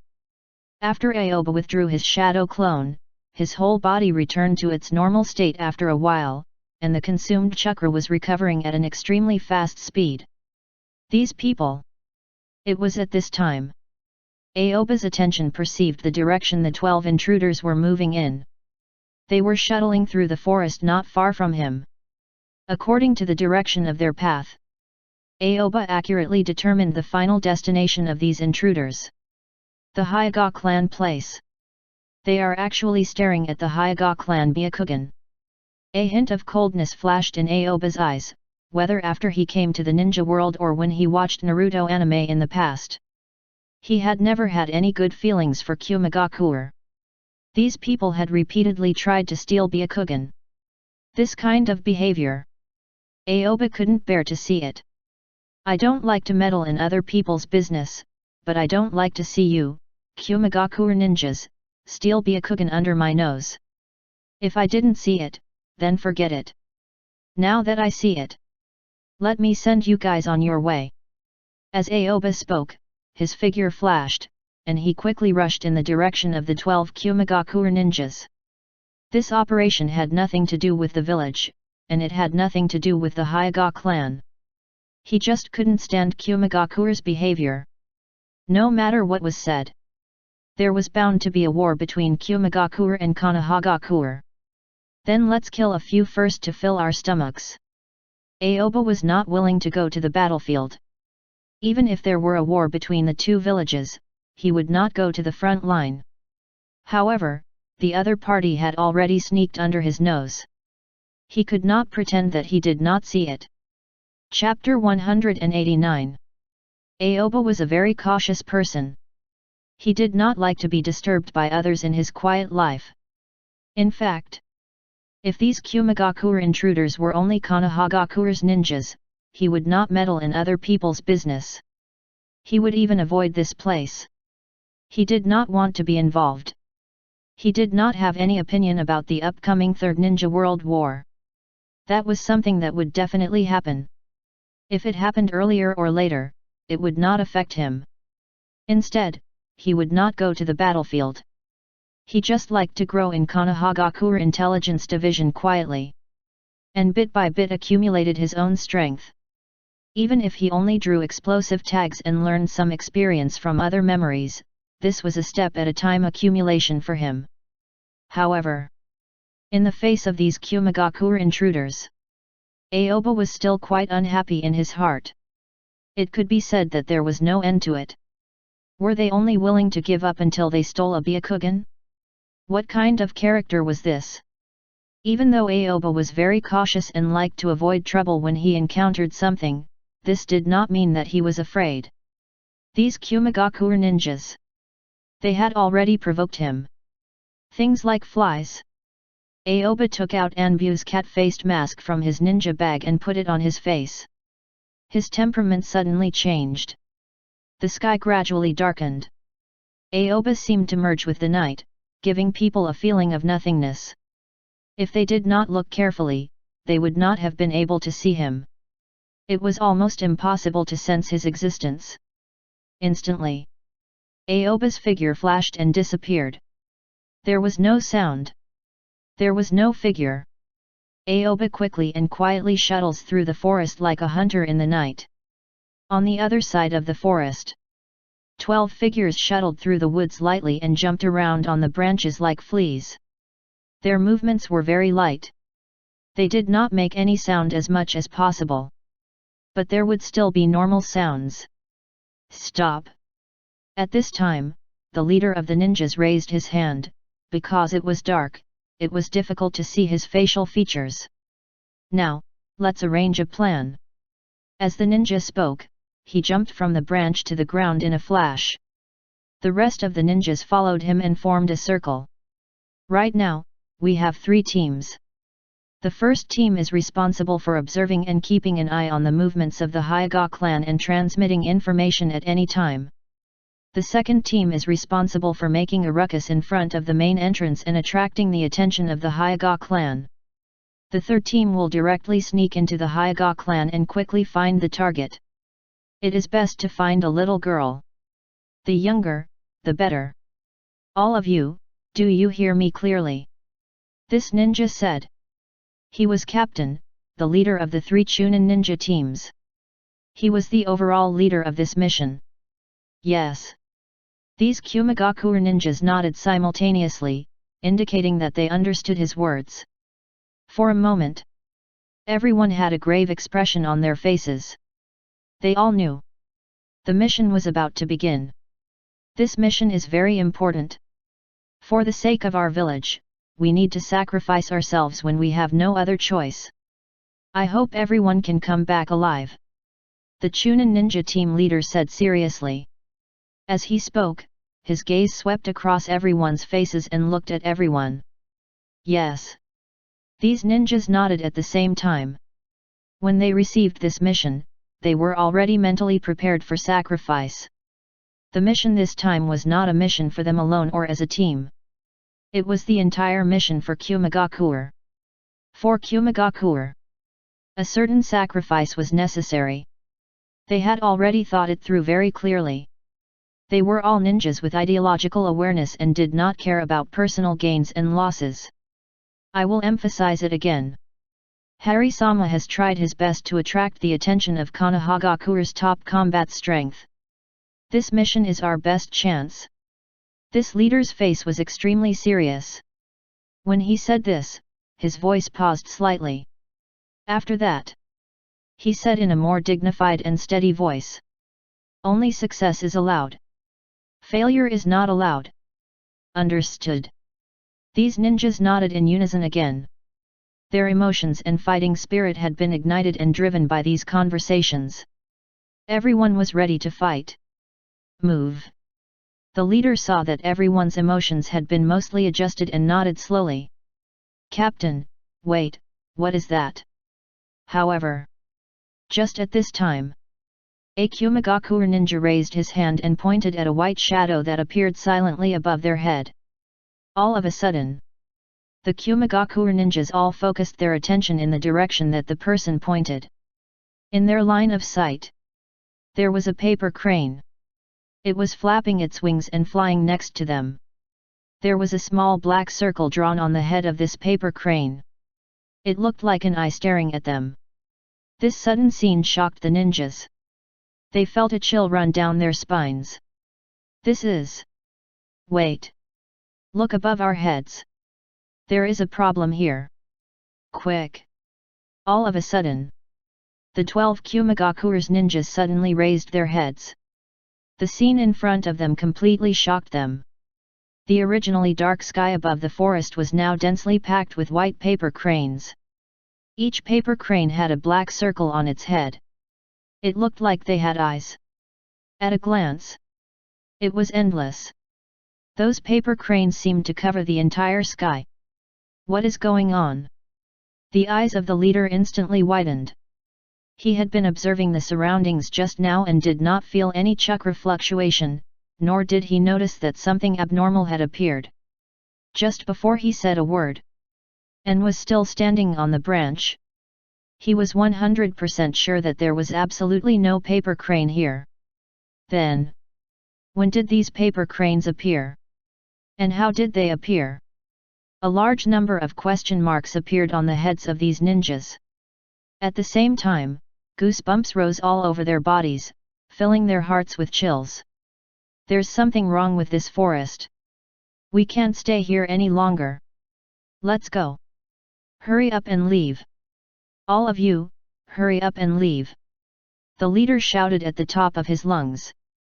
At this time, he had no time to care about whether or not others had discovered them.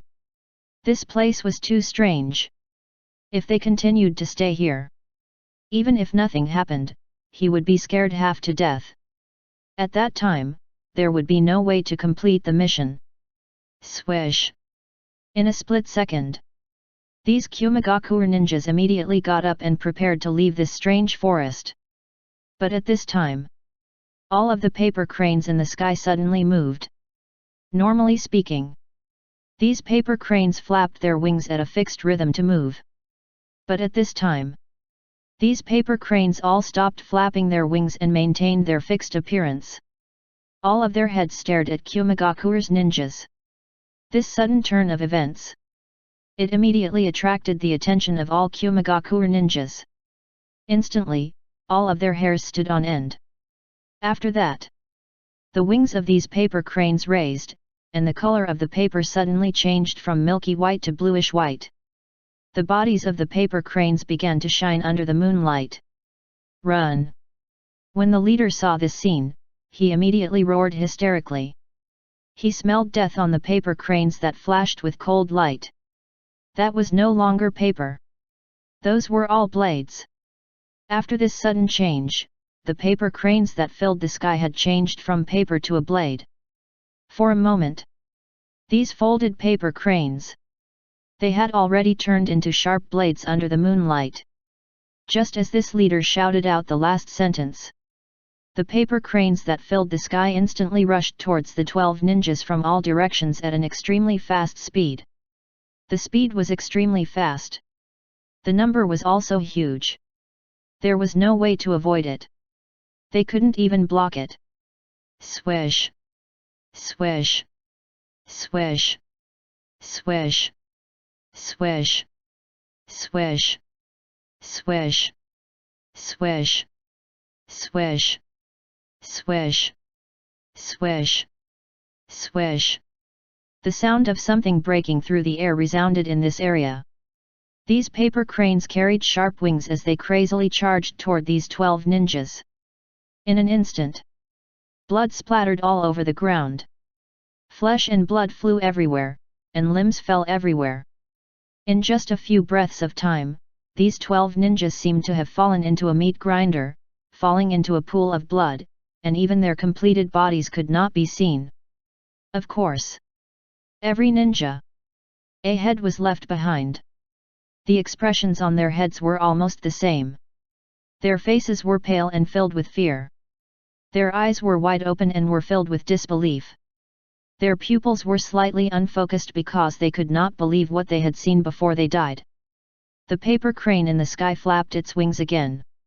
As the wings flapped, the blood on the wings was thrown down drop by drop. Every piece of paper is extremely white, and no one has been soaked in blood. These paper cranes flew in the air. It was as if countless hands were dismantling them, allowing them to return from their folded state to square white paper. White paper floated in the air. There were no signs of any folded on the paper. If someone were to see this scene with their own eyes, they would definitely be shocked. It would definitely be a very shocking event. These pieces of paper seemed to be alive, presenting a gorgeous picture scroll. The next moment, these papers stuck to the area in the air and instantly formed the shape of a person. The folded paper became thicker and thicker. The appearance of the person became clearer and clearer.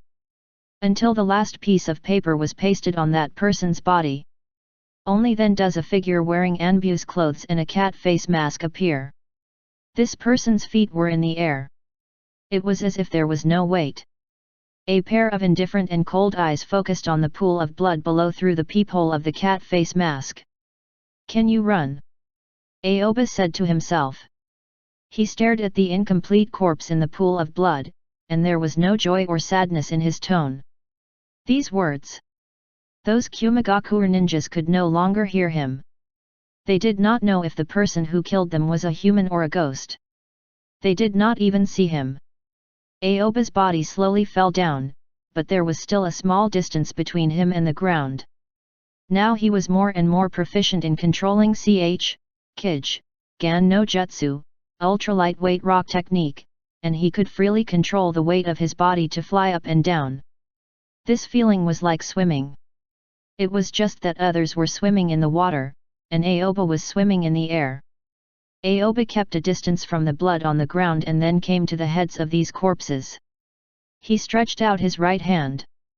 One by one, he made his way over. Ding!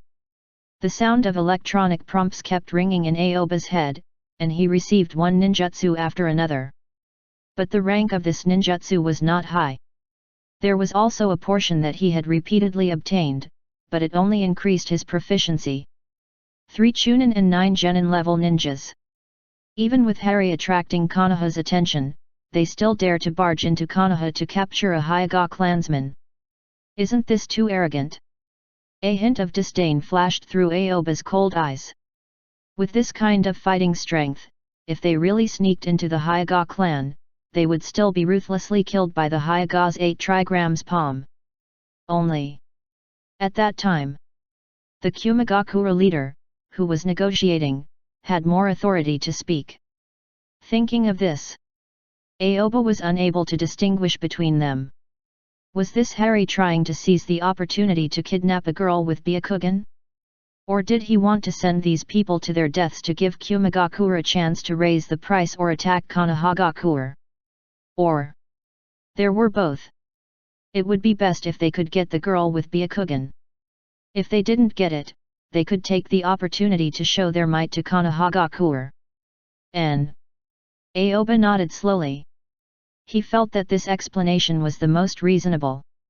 After all, it was such a routine when Hyuga Hisashi was compromised and died. Regardless of whether the mission was successful or not, Kumigakura would definitely make a profit without losing anything. However, Kumigakura was clearly on the side of the intruders. They were actually this arrogant. They relied on Kumigakura's powerful strength and Third Hokage's compromise and stupidity. Aoba patted these people's heads one by one, took out the ninja bags they had scattered on the ground, and took away all the money and valuable things. Then, Aoba took out corpse-dissolving water from his own ninja bag. There is only half a bottle left. It is almost used up. I have to find a way to get more. It is really good to kill people and rob their goods. Aoba stared at corpse-dissolving water in his hand. He found this thing on Tatsuma's body. That day, he went to the ninja tool store and walked around. He did not find anything like selling corpse-dissolving water. Presumably, it should be for Anbu or root, which was very difficult to buy outside. Ever since Aoba obtained this corpse-dissolving water, the more he used it, the more he felt it was useful. It was simply too convenient. Aoba opened the lid of the bottle. He then dripped a water droplet into the pool of blood. Chi chi chi chi chi chi. In a split second, white smoke rose from the ground, emitting a rotting smell. Right after the corpse-dissolving water dripped onto the ground. Regardless of whether it was blood or flesh, they were all dissolving at speed visible to the naked eye. A few minutes later, there was only a pool of black water left on the ground, and it continuously seeped into the ground. There were no signs of a living person appearing. At this point, these Kumigakura invaders had been completely wiped out. Aoba, who had completely killed these invaders, leisurely picked up the box that Minato had given him and walked deeper into the forest. The entire process took about half an hour. It wasn't too long nor too short. However, it didn't affect Aoba too much. After the corpses of Kumigakura's intruders were dissolved, not only did Kumigakura's plan to capture Hyuga clansmen come to nothing, but it also caused them to have no basis for attacking Konohagakure. Not even the corpses were left behind. It was as if these people had never been here at all. Not to mention that it was impossible for Kumigakura's envoy to enter the forest to search inch by inch. Even if they found the battle's location, they could only determine through the final assessment that the corpse-dissolving water has seeped into the soil. But what did this corpse-dissolving water dissolve? Except for Aoba, who did this, no one could get an answer. It could be said that Aoba directly solved this problem from the root, more or less helping the third Hokage. In the depths of the forest, Aoba formed a seal with both hands and immediately created over 1,000 shadow clones, instantly appearing in the forest. These shadow clones were tacitly divided into several groups. Swish! The pieces of paper flew up into the sky. They circled around the shadow clones like a tornado. Finally, they were fixed together. Through Kami no Shishin no Jutsu, paper person of God technique, they became a small mountain. He had completed the disguise of the shadow clone. Aoba carried the box that Minato had given him and stepped onto the path back to Anbu's dormitory. This time, He did not let the shadow clone draw explosive tags, nor did he let them read these books. Instead, he let them digest the sealing technique he had learned earlier. You can't bite off more than you can chew. Aoba still understood this principle. Unless it was ninjutsu obtained through the mind-reading system and could be directly imprinted into the soul as if you were born with it. Otherwise, any ninjutsu that he learned from the day after tomorrow would need to consume time and energy to continuously consolidate and deepen and then accumulate experience before using it.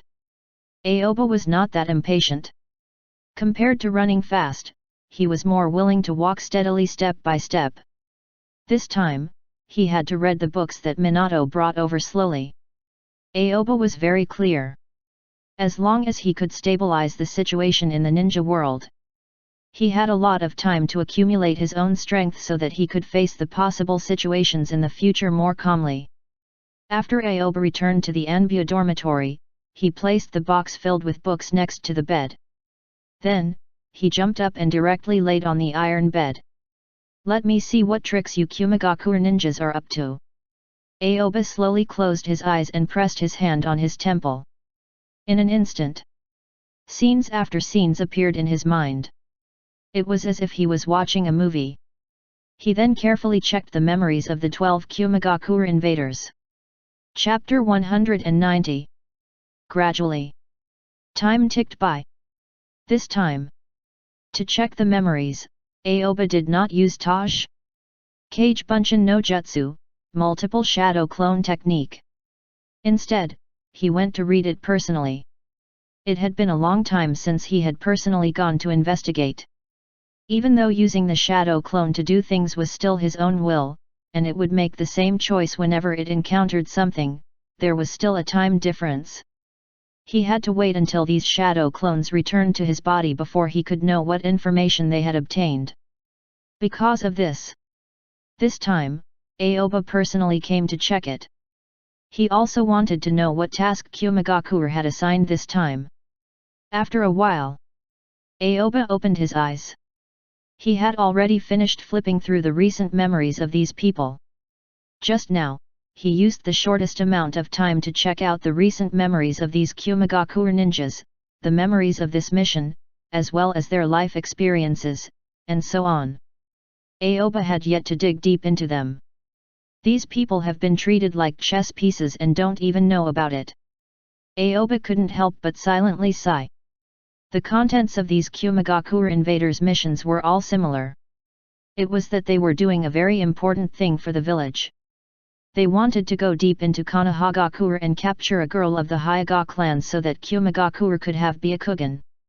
If this matter could succeed, they would all become people who would change Kumigakure. With this belief in their hearts, they made up their minds that they could be sacrificed at any time and sneaked into Konohagakure's forest in the dead of night. The overall layout of this mission was just as Aoba had expected.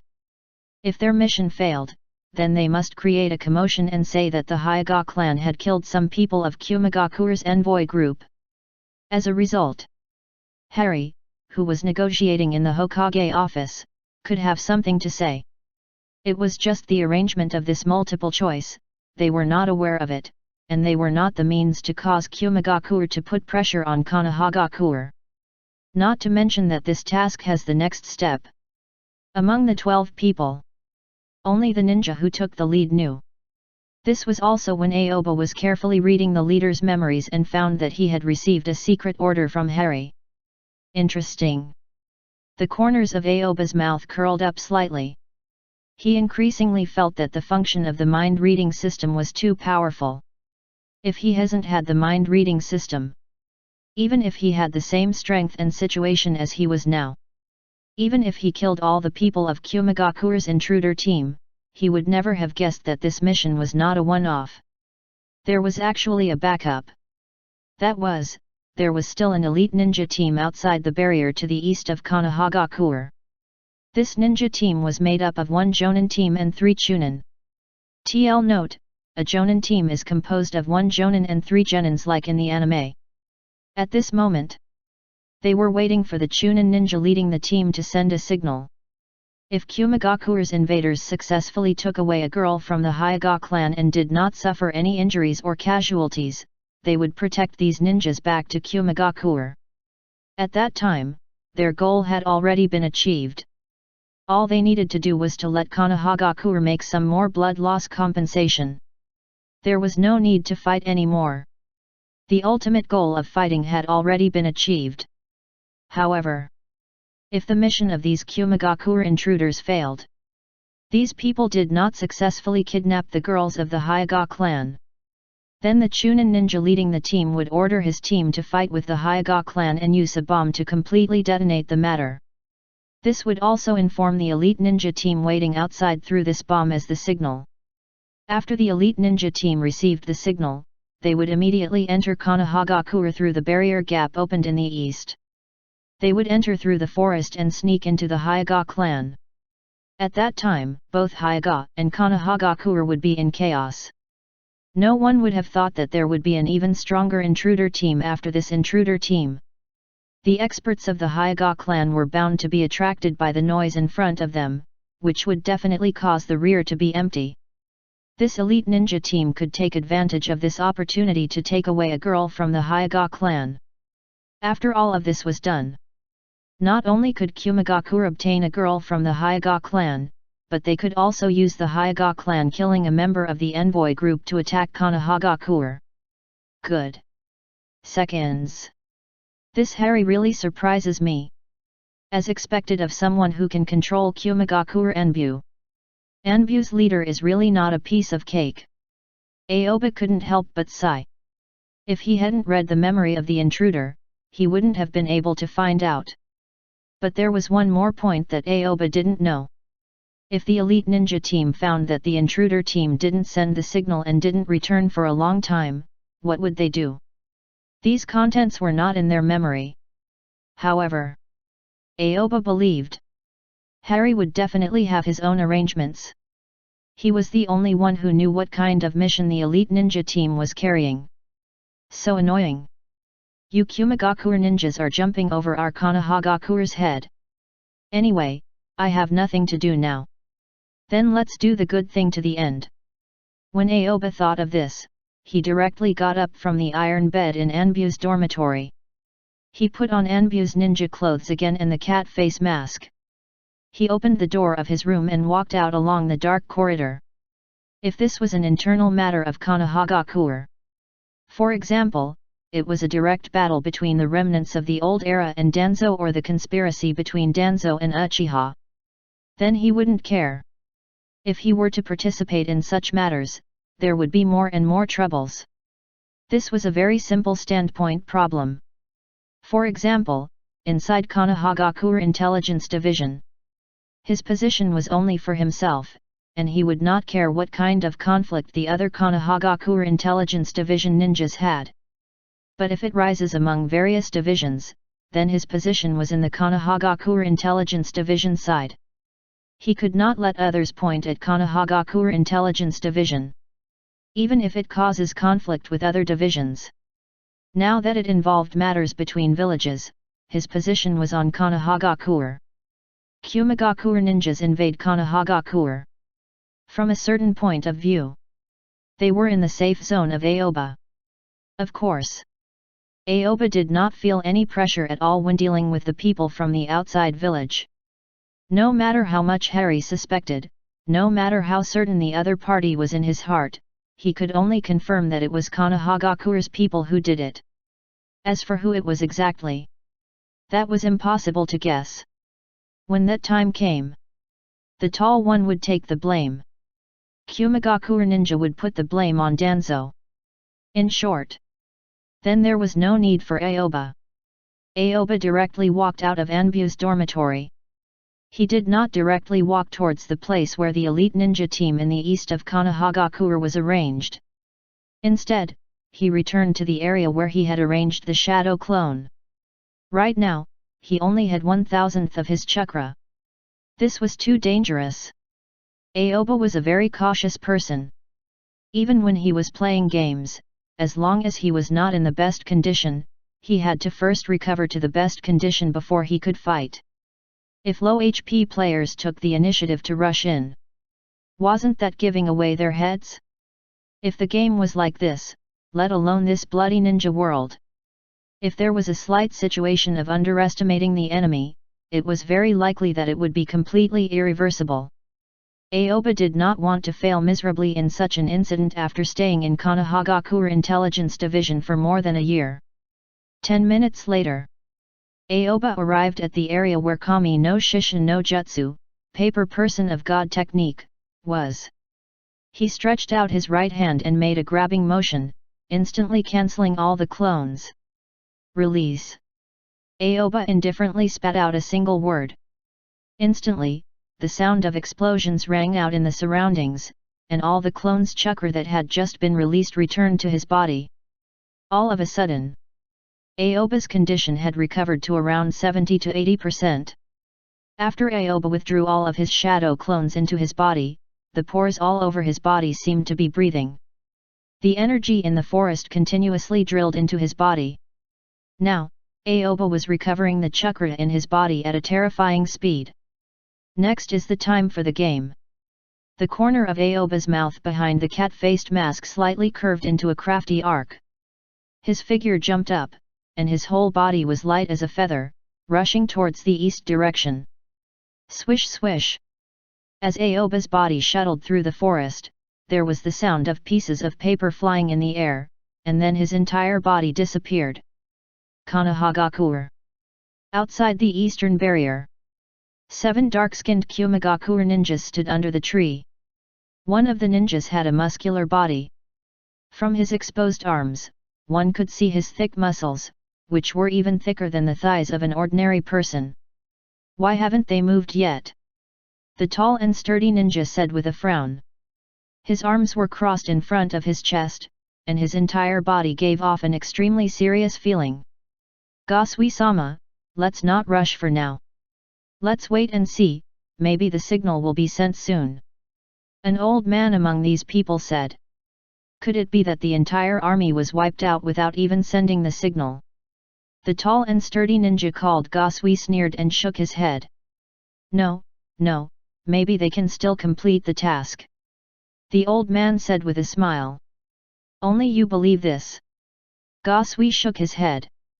He stared in Konohagakure's direction and said, these people are obviously cannon fodder. If they can silently bring out a girl from the Hyuga clan, then those people from before would have died in vain. Gasui-sama. Just as the burly ninja finished speaking, a Chunin ninja beside him raised his hand and pointed in Konohagakure's direction. They're back. As soon as this was said, everyone's attention instantly was drawn over. What? Gasui immediately widened his eyes flashing with disbelief. He had just said that those people were cannon fodder, and now they had successfully completed the mission? The face slap comes so fast. Do I still have a face? Gasui was a little depressed and followed everyone's gaze to look inside Konohagakure's barrier. Under everyone's gaze, 12 figures quickly jumped between the trees and rushed over. The person in the lead was a Kumagakure Chunin ninja. This Chunin ninja had a little girl crying loudly in his right arm. From the looks of it, their mission had succeeded. Gasui-sama, what did I say? They really completed the mission, he he he. The old man from before immediately showed off to Gasui. All right, stop talking nonsense. Hurry up and open the barrier. Don't let them touch the barrier when they come out and attract the attention of Konohagakure, said Gasui. Okay, okay, okay, I will open the barrier now. The old man smiled and nodded. He was in a very good mood as if he had won a very important bet, and immediately stepped forward. Then, there were 2 more ninjas following the old man. The 3 of them stood outside Konohagakure's barrier and raised their hands. Their palms were facing the almost invisible barrier to the naked eye. Open! The old man suddenly shouted, and a thick chakra appeared in his palm. This chakra immediately surged towards the barrier. At the same time, the other 2 ninjas also raised their hands and simultaneously released chakra from their palms. The chakra of 3 people simultaneously worked together. A hole was opened in the barrier of Konoha in front of him, allowing people to enter and exit at will without being perceived by the Konoha barrier team. Swish! Swish! Swish! Swish! Swish! The 12 Kumagakure ninjas quickly passed through Konoha barrier, then stopped in front of these ninjas. Among the teams, the Chunin ninja in the lead carried the crying girl and walked toward Gasui. Gasui-sama, we were fortunate to have completed the mission and snatched a girl from the Hyuga clan. This Chunin ninja suddenly grabbed the girl by her waist with both hands and handed her to Gasui in front of him. Good job! When Gasui saw this girl, a smile immediately appeared on his face. In fact, they were a team for the mission. After this team successfully completed the mission, they would meet up with them. As long as they successfully brought this girl back to Kumagakure, then they would complete the mission together. Everyone here would receive the 3rd Reikage reward. One must know. This was a big thing that could change Kumagakure's future. I knew you would succeed. Just now, the old man suspected that you wouldn't be able to return alive. I said that I had confidence in you. Look. Isn't this a safe return? Gasui said with a smile and said what he had just said earlier in the opposite. When the old man who was supporting the barrier heard this, he almost fainted. However, he supported the hole they created in the barrier, so he could not argue with Gasui now.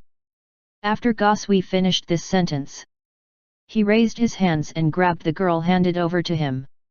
With both hands supporting the girl's armpit, he carried her in front of him. Is this girl really a member of the Hyuga clan? Gasui leaned forward, and he carefully looked at the girl's eyes. The girl's eyes were hollow. It appears to be an ash-gray color. It did not look like the white Byakugan that he had expected. This girl is still young, and her Byakugan has not yet been open. We need to wait for a while. The Chunin ninja explained. Good. Good. Good. Gasui was very satisfied and repeatedly said the word good. At this point, he felt that this mission had succeeded. It could be concluded. After the girl was in his hands, nothing unexpected would happen. Even if Konohagakure's ninja chased after her, it would be useless. Let's return to Kumagakure. Gasui immediately issued an order. As he spoke, the girl moved her legs back and forth in his hands. From its looks, she was trying to break free from his control. Ha ha ha! Little toy! Your waist isn't even as thick as my arm. You still want to break free in my hands. From now on, you will be from our Kumagakure. Gasui said with a smile as if he had robbed a wife and returned to the mountain village. Kumagakure had been trying their best to kidnap the girls of the Hyuga clan, and their goal was to bring them back as a tool for childbirth.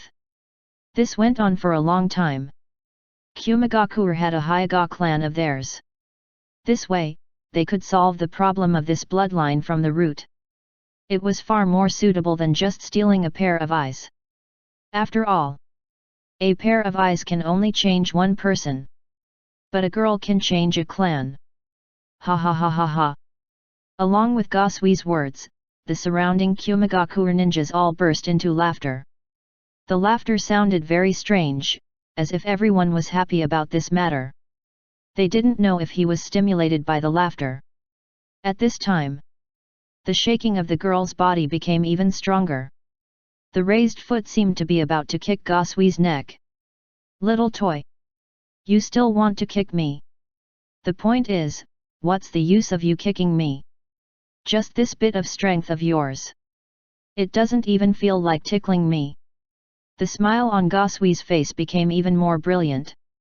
His eyes flashed with confidence.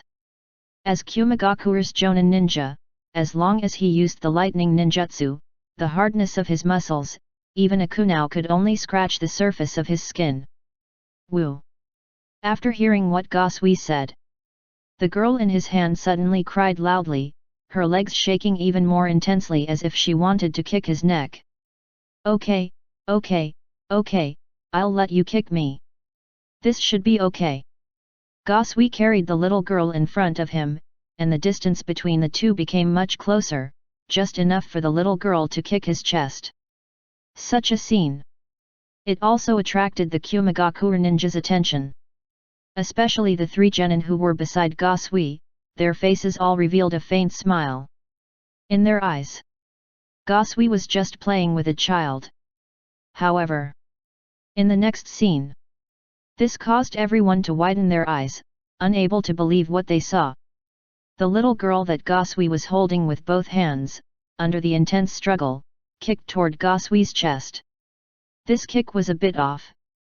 It was clearly aimed at his chest, but it landed on Gosui's neck. Bang! A muffled sound suddenly sounded. Gosui's head was sent flying like a soccer ball, while his body remained in the same spot. Pfft! It was only an instant later. Blood spurted out from Gosui's neck, who was still standing. Chapter 191. Gosui's head rolled on the grass outside Konoha. The expression on his head still carried invincible confidence. Until the moment he died. Gosui did not think that he would die. The moment the girl lifted her foot, he lost his life before he could feel anything. He didn't even know that he was dead when he lost consciousness. What's going on? Real or fake? Gosui-sama. It's not a joke, right? The ninjas who formed the elite ninja team with Gosui stared at the scene in front of them with wide eyes. Everyone was stunned and even felt that this was an act to deceive them. One had to know. The Gosui in their hearts was an almost invincible existence. It was impossible for his head to be kicked off by someone. Moreover, the person who kicked off Gosui's head was just a little girl who looked 4 or 5 years old. This was simply impossible. Absolutely impossible. All of a sudden, the three genin who followed Gosui and the other 3 ninjas who were in charge of opening the barrier were all dumbfounded. Their brains had short-circuited. They were completely unaware of what had happened. At this moment, the little girl in Gosui's arms and the 12 Kumagakure ninjas standing with them all turned into a paper. In an instant, these people all turned into pieces of paper. A square piece of paper floated in the air surrounding the 6 people. The texture of each piece of paper was changing. From a dull milky white to a shiny bluish white, then it became thinner and thinner until it finally became like a cicada's wing. Not good. The ninjas here realized that they had been ambushed. They saw the cold light flashing on those pieces of paper and felt a sense of danger. But it was already too late. Just as they realized this, those pieces of paper that were as thin as a cicada's wing began to spin rapidly in midair. Hum. Hum. Hum. Hum. Hum. Hum. Hum. When these pieces of paper spun, there were tremors, like countless cicada wings mourning the death they were about to face. The next moment, these rotating pieces of paper that could no longer be seen were like sharp blades, and they quickly cut toward the 6 people. It was at this moment a beautiful picture was born. These rotating pieces of paper that were shining with a cold light quickly shuttled through the crowd. Everywhere they passed, nothing could hinder their advance. In a split second, the pieces of paper here seemed to be connected together. Under the moonlight, it was like a white silk curtain intertwined like a spider web in the forest. As the pieces of paper flew around, all the ninjas have lost their breath. They all fell into a pool of blood. Crash! As the pieces of paper churned, they intertwined and formed a paper man under the moonlight. After this paper man appeared, the pieces of paper flew over his body, finally forming the appearance of Aoba. There won't be any more backup this time, right?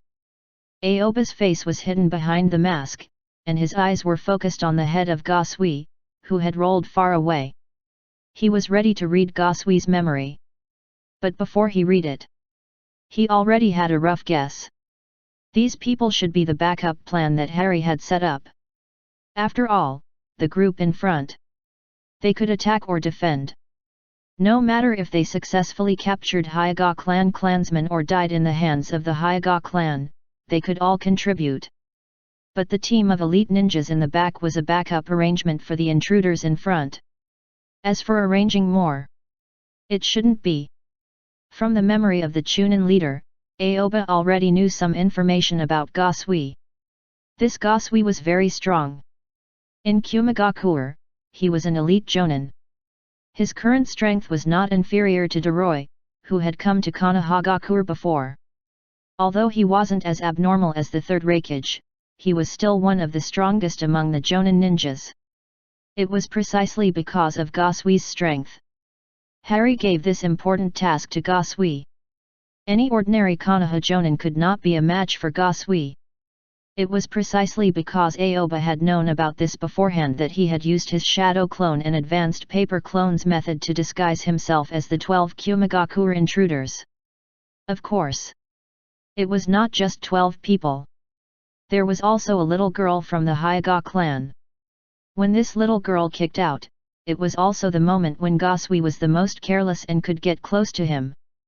At that moment, the advanced paper clone, disguised as a little girl, would concentrate all the chakra in her body on her foot. Then she would directly kick at Gosui's neck. This could be a perfect sneak attack that he had performed. In his heart, it was even more exciting than the sneak attack outside of Ramen Ichiraku. After all, if he were to fight Gosui in a one-on-one battle, regardless of whether he won or lost, it would be a tough battle. However, as a ninja, you must have the way of a ninja. If you can launch a sneak attack, who was going to fight you fair and square? Step by step, Aoba walked towards the position of Gosui's head and slowly squatted down. He then stretched out his right hand and touched Gosui's head. Ding dong! Memory reading successful. Obtained, Doton, Ch. Kai, Gan no Jutsu, Earth Release, Ultra Added Weight Rock Technique. A clear electronic prompt sounded in Aoba's mind. A ninjutsu knowledge poured into his mind as if he was born with it and could be used at any time. Good fellow! Aoba couldn't help but sigh, and his eyes stared at Gosui's head. Ch. Kij, Gan no Jutsu, Ultra Lightweight Rock Technique. Ch. Kai, Gan no Jutsu, Ultra Added Weight Rock Technique. These two advanced versions of Earth Release's buff-level ninjutsu. All of it was from Komagakur ninjas. If you see it like this, I still have to thank you guys. Aoba lifted Gosui's head and got up. He turned around and walked towards the direction where those people had fallen. He then gently raised his right hand. He then directly threw Gosui's head into the pool of blood. Then, he walked in the direction of Gosui's corpse. After losing the little girl as a balance, the corpse was already lying on the ground. At this time, blood continued to flow out of the headless corpse. Aoba arrived in front of Gosui's headless corpse, then, he reached out to touch his body and immediately found a ninja bag. He opened it. Banknotes. Explosive tags. Smoke bombs. There were many types of ninja supplies. Even his stockpile of military rations pills was the one that Aoba had seen the most. Aoba counted and felt that the harvest was not bad. Then he searches the ninja bags on the other corpses. It took about 10 minutes. Aoba plundered all the valuable items on Kumagakur's ninja body. This gave him a feeling of looting when he was playing games. Only. Except for the jonin called Gosui, who provided him with the Ch. Kai, Gan no Jutsu, Ultra Added Weight Rock Technique, the other 6 ninjas did not give any good ninjutsu. Now it's time to send you on your way.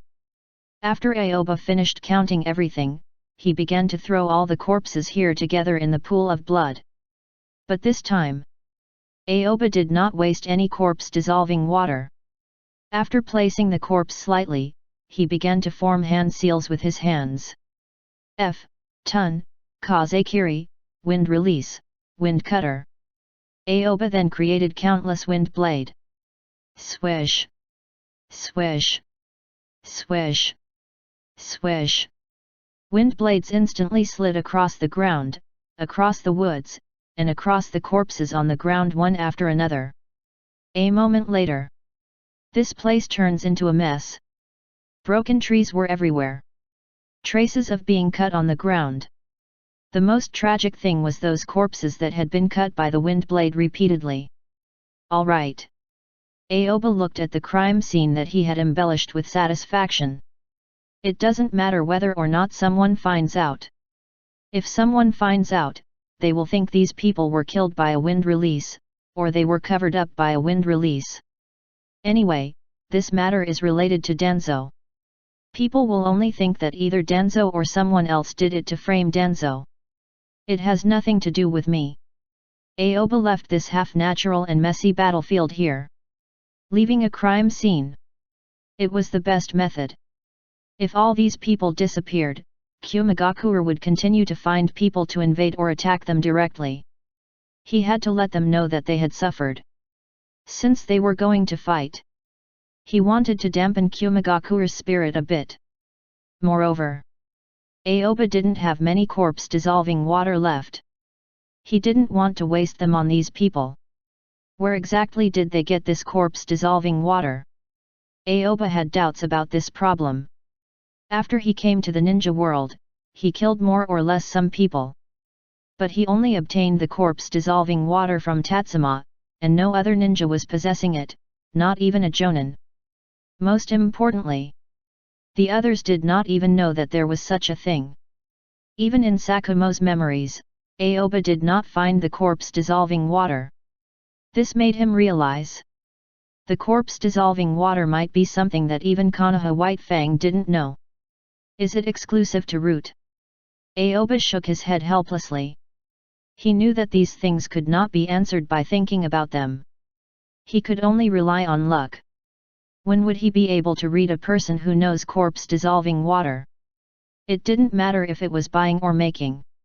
It would be much more convenient. In the memory of Tatsuma, Aoba only got the method to use corpse-dissolving water. Moreover, the bottle was obtained from Danzo, not from a Barame clan. After thinking for a while, Aoba pulled his thoughts back to this place. He jumped up, his body as light as a swallow, and instantly landed on the top of a tree nearby. He then sat on a branch, leaned his body against the trunk, and slowly closed his eyes. He began to read through Gasui's memories seriously. For a moment, scenes after scenes appeared in his mind. It was like a movie playing.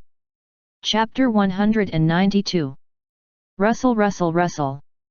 The night breeze continued to blow against Konohagakure's forest, shrouded in the night. It caused the surroundings to continuously emit subtle sounds. As time continued to pass, the pool of blood that had not been processed in the surroundings continued to emit a strong smell.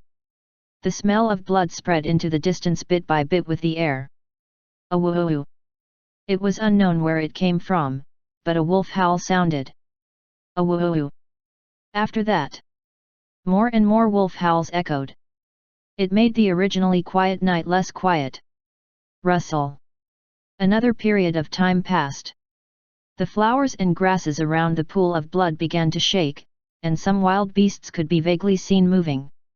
All of a sudden, a pair of green eyes emerged from the grass. After that, there were more and more green eyes. Gradually, more and more hungry wolves gathered. They all smelled delicious food. However, instead of rushing forward to split the food, they surrounded the area as if they were waiting for something. No one walked forward. This area was soon half surrounded by wolves. The other beasts did not dare to approach, and the wolves did not eat these corpses. The scene seemed to be frozen. Time was passing by bit. Unconsciously, 2 hours passed. Aoba opened his eyes. A look of understanding flashed through his eyes. So that's how it is. Aoba had obtained a lot of information from Gasui's memories. It could be said that he had supplemented this mission. This kind of information that the elite jonin could know was far better than an ordinary ninja. However, Aoba also discovered something. Harry was too cunning. Even Gosui only knew about the part of the mission to take away a girl of the Hyuga clan. The other mission of the envoy group. Gosui was not very clear. This time, there is no backup plan. I can go back without worry. Aoba had already learned all about the part of the chain design abduction mission from Gosui's memory. When Kumagakure's envoy came to Konohagakure, Gosui was unclear about the specific purpose, and the Kumagakure intruder team also didn't know. Perhaps only the envoy group knew. No. Aoba shook his head as he thought of this. Even the member of the envoy group might not know the real purpose. Everyone should only know the part he should know. The one in charge of the overall situation was still Kumagakure Anbu leader, Harry. This time, in addition to the official mission, Kumagakure's envoy group also had a special mission to attract the attention of almost everyone in Konohagakure. It was officially for this purpose. From the moment Kumagakure's envoy group approached Konohagakure, they swaggered through the city, fearing that no one would not know that they were there.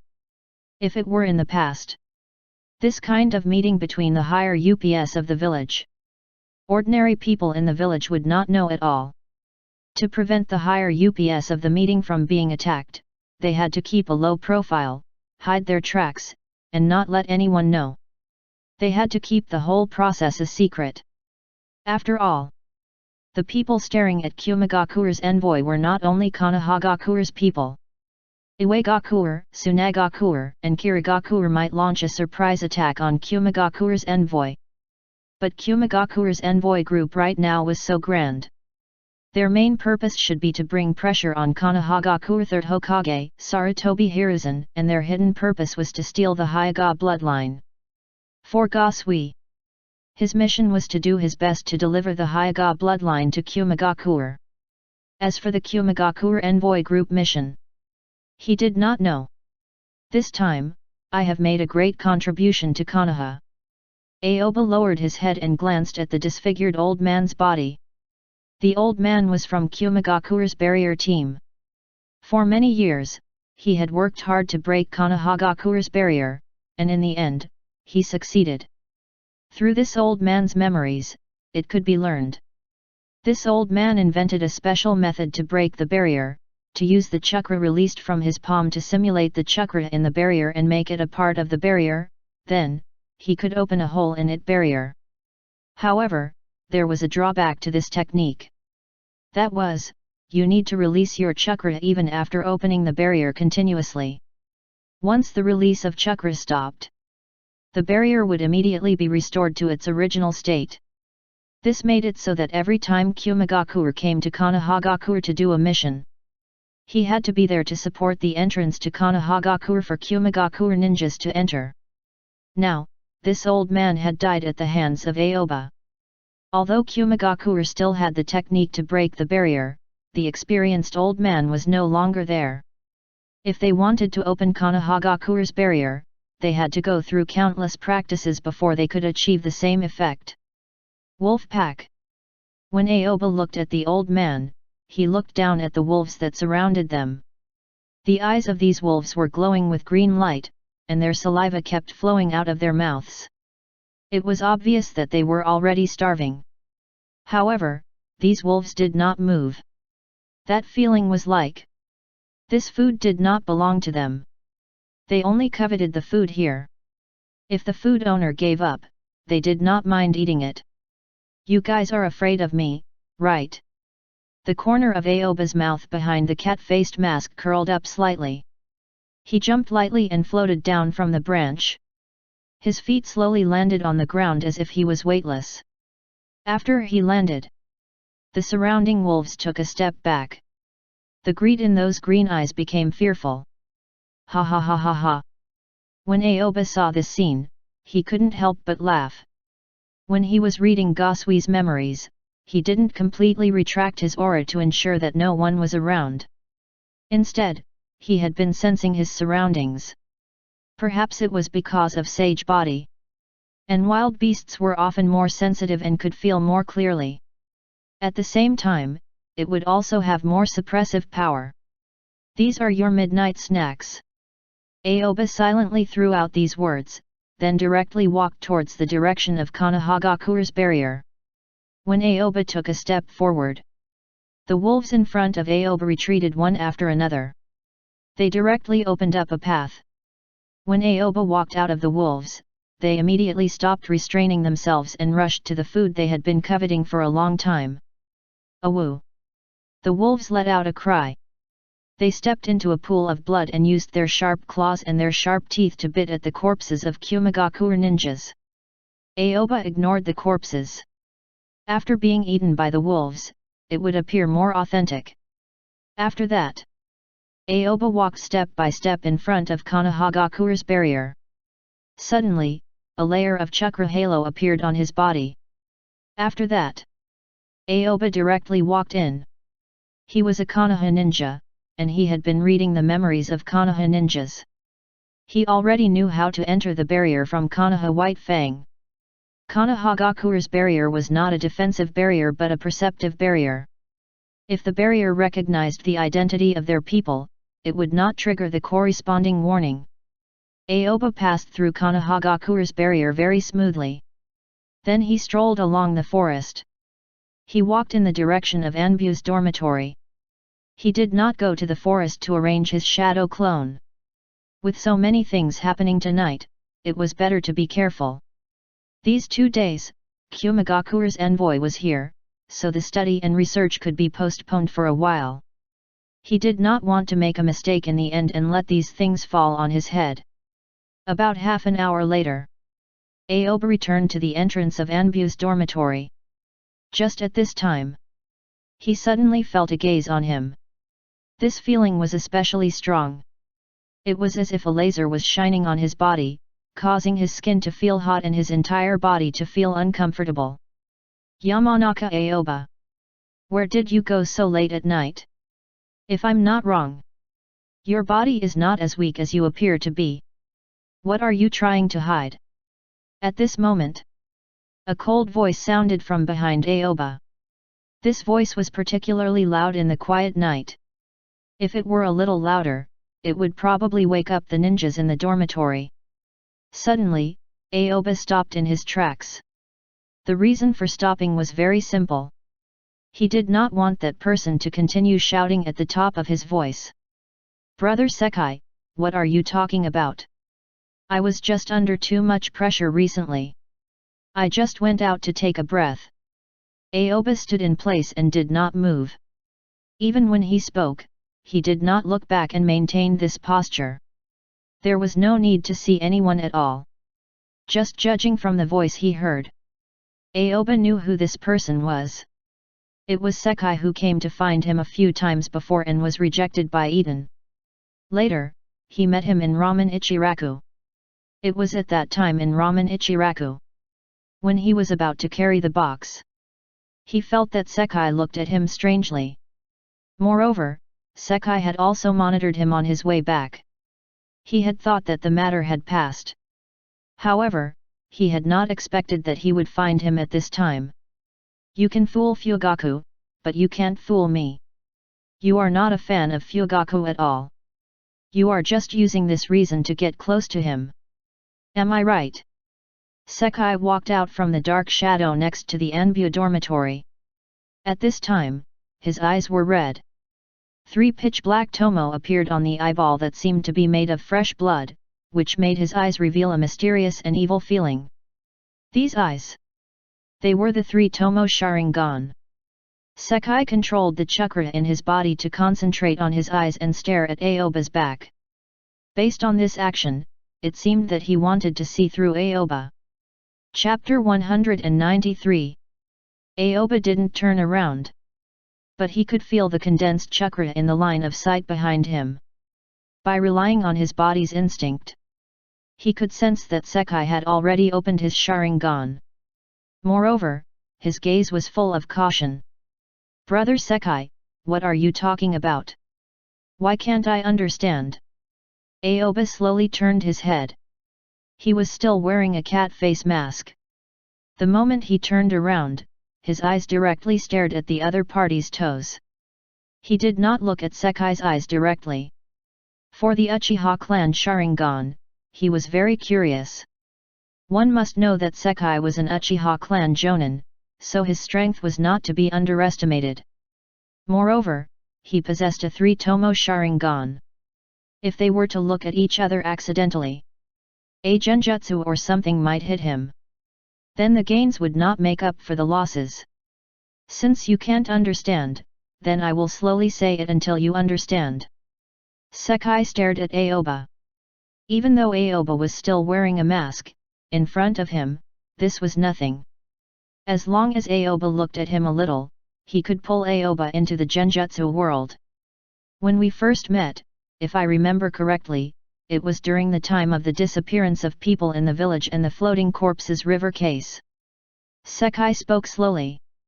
He deliberately slowed down his speech to prevent Aoba from saying anything that he did not hear clearly.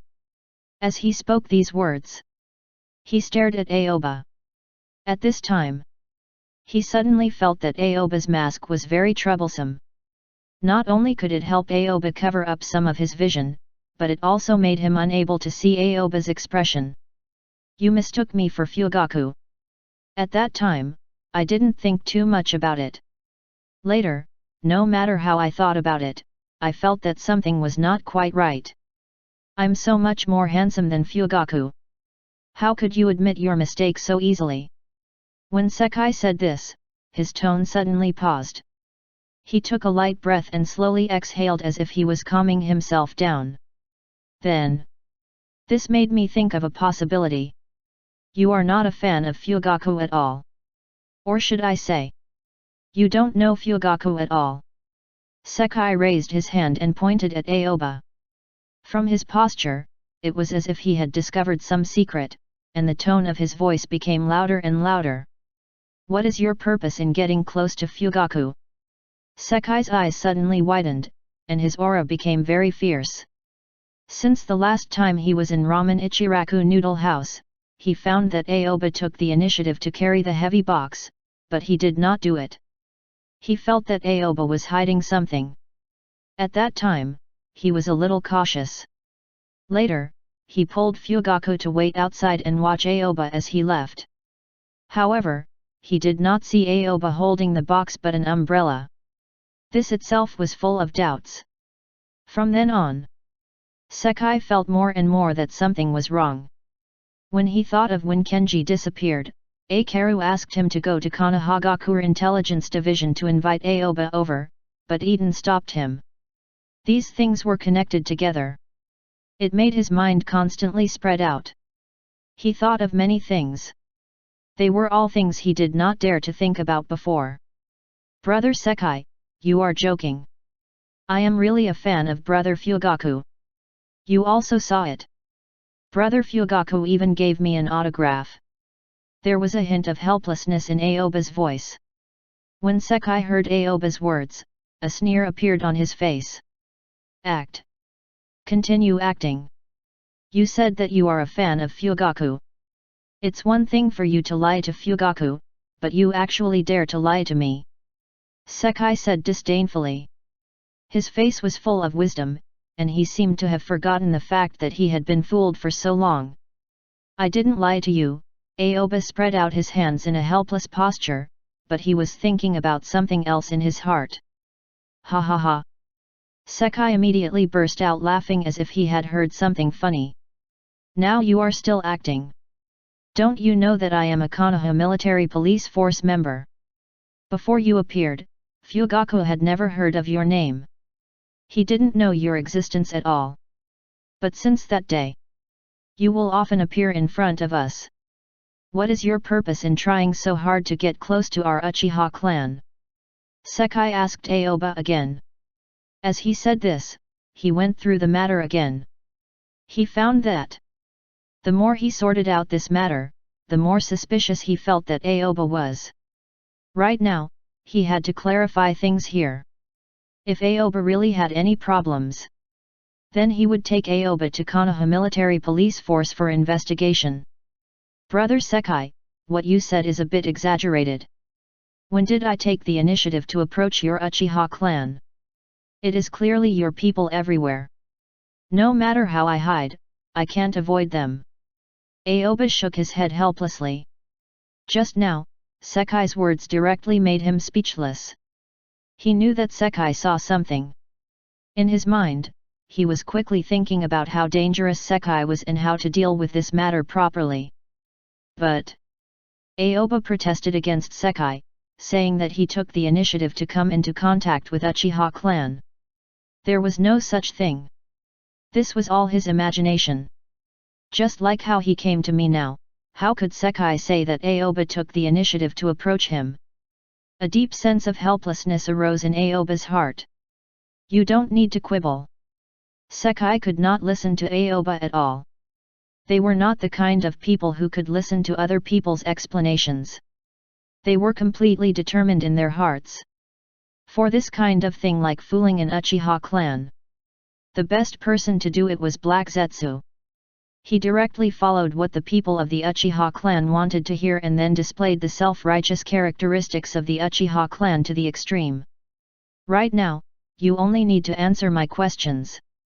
If there is anything I am not satisfied with, I will immediately take you to Konoha military police force. Let Akaru-sama interrogate you personally. Sekai now held a great deal of hostility towards Aoba. In his heart, he firmly believed that Aoba was intentionally making contact with the Uchiha clan. Even Kenji's disappearance might have something to do with Aoba. Where did you go so late at night? Sekai looked at Aoba coldly and directly asked Aoba what he was most curious about. Not long ago, he was patrolling.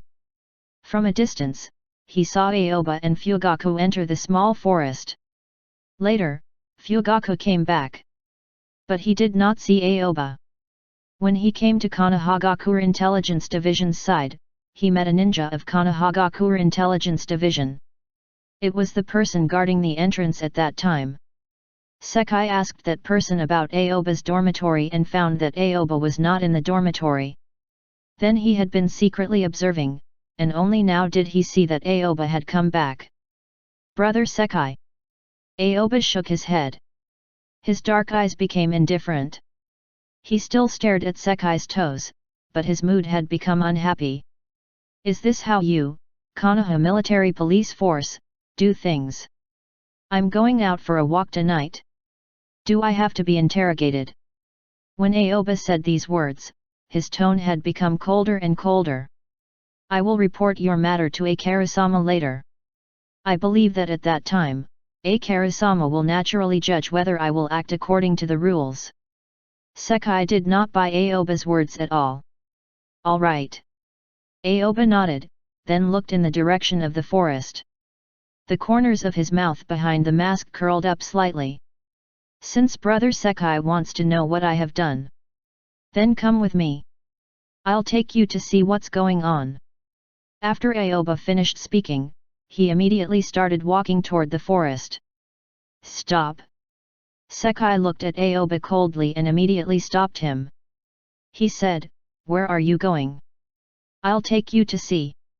Aoba's face behind the mask became gloomy.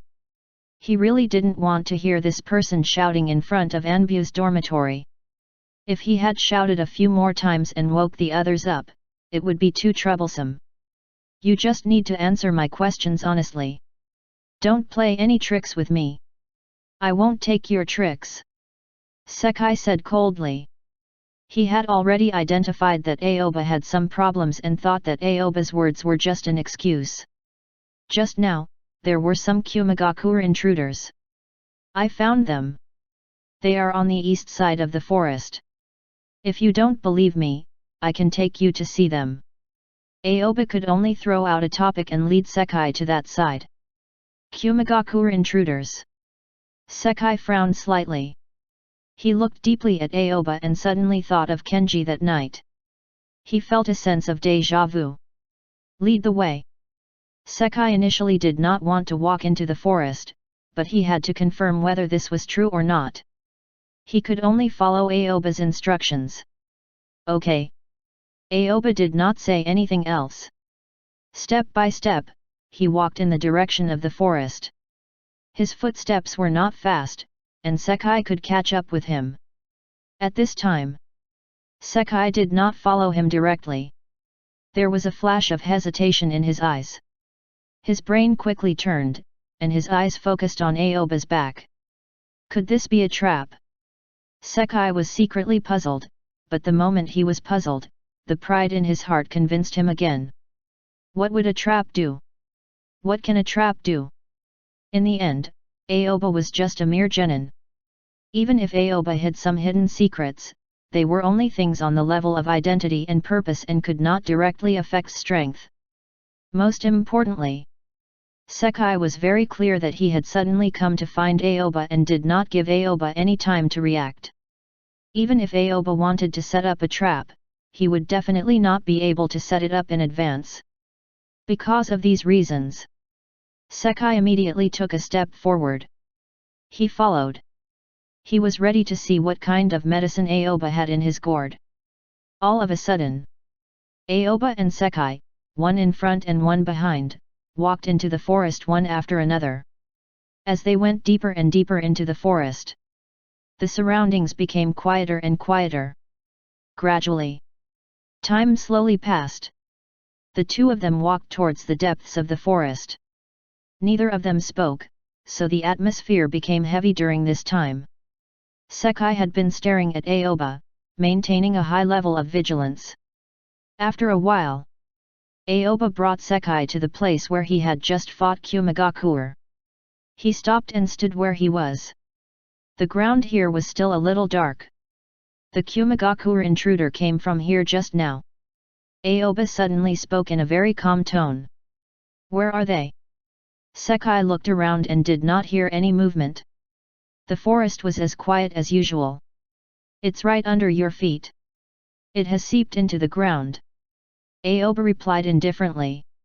You dare to trick me? When Sekai heard Aoba's reply, he immediately felt a surge of anger. This kind of low-level teasing made him think that he had lost face. Chapter 194. A great deal of dissatisfaction emerged in Sekai's heart. In his opinion, Aoba was joking with him. This kind of attitude was extremely improper. Aoba, was it from the moment I found you? You don't intend to be honest with me. That's good. Now I have to send you to Konoha military police force. I will tell Akaru-sama my doubts and speculations. How to deal with your matters will depend on Akaru-sama's decision. Sekai immediately reached out to grab Aoba's arm. He just felt that Aoba was perfunctory to him. From the moment they met, he still refused to admit that he was lying. Now, he said that the Kumagakure intruders were all under the ground. It was simply ridiculous. Sekai felt that Aoba's lying skills were particularly poor, and this actually allowed Aoba to fool him for so long. It was simply an insult to his IQ. If he had not seen Kumagakure ninjas and knew how Kumagakure ninjas fought, he would have thought that Aoba was describing Iwagakure ninjas. Sekai was no longer in the mood to waste time with Aoba. Brother Sekai, tell me, why are you forcing me? Aoba maintained his position and did not move, as if he did not feel Sekai's hand. Is it not good to be alive? Aoba's voice became colder. When he and Sekai were talking, he had given the other party a chance. If the other party sees it, then that's it. He should not continue with the so-called investigation. Stop that stupid suspicion. This matter might just end there. Aoba no longer wanted to act against the people of the village in this chaotic time. The matter of dealing with the Uchiha clan. It was better to leave it to Danzo. But Sekai did not give him this chance at all. He was not willing to let go of each other. He insisted that he had a motive to get close to Fugaku and wanted to send him to Konoha military police force. In this way, things were going to be troublesome. After all, he was the last person to see Kenji. Now that Kenji was missing, if all of this was linked together, trouble. This was big trouble. Aoba could tell. Sekai did not intend to let him have a good time this time. At this moment, Sekai's right hand grabbed the elbow of Aoba's left hand with great force, as if he was afraid that Aoba would run away. Aoba, you should keep this kind of big talk to Akaru-sama. In my eyes, your every move is very clear.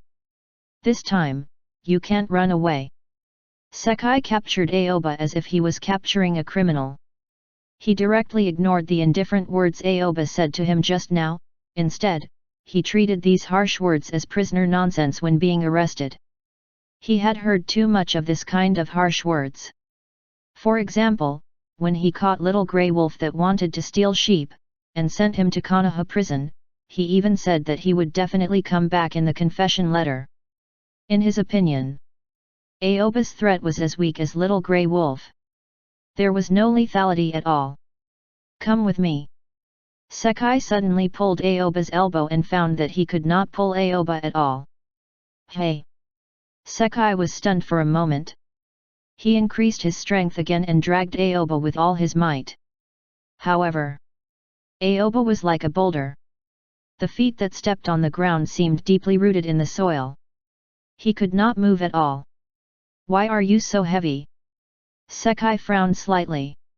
At this moment, he faintly felt a dangerous aura. He instantly let go of Aoba's arm and prepared to retreat. Brother Sekai, has no one warned you that as a member of the Uchiha clan, you must always keep a distance from others when fighting? Just as Sekai released his grip, Aoba's indifferent voice rang out.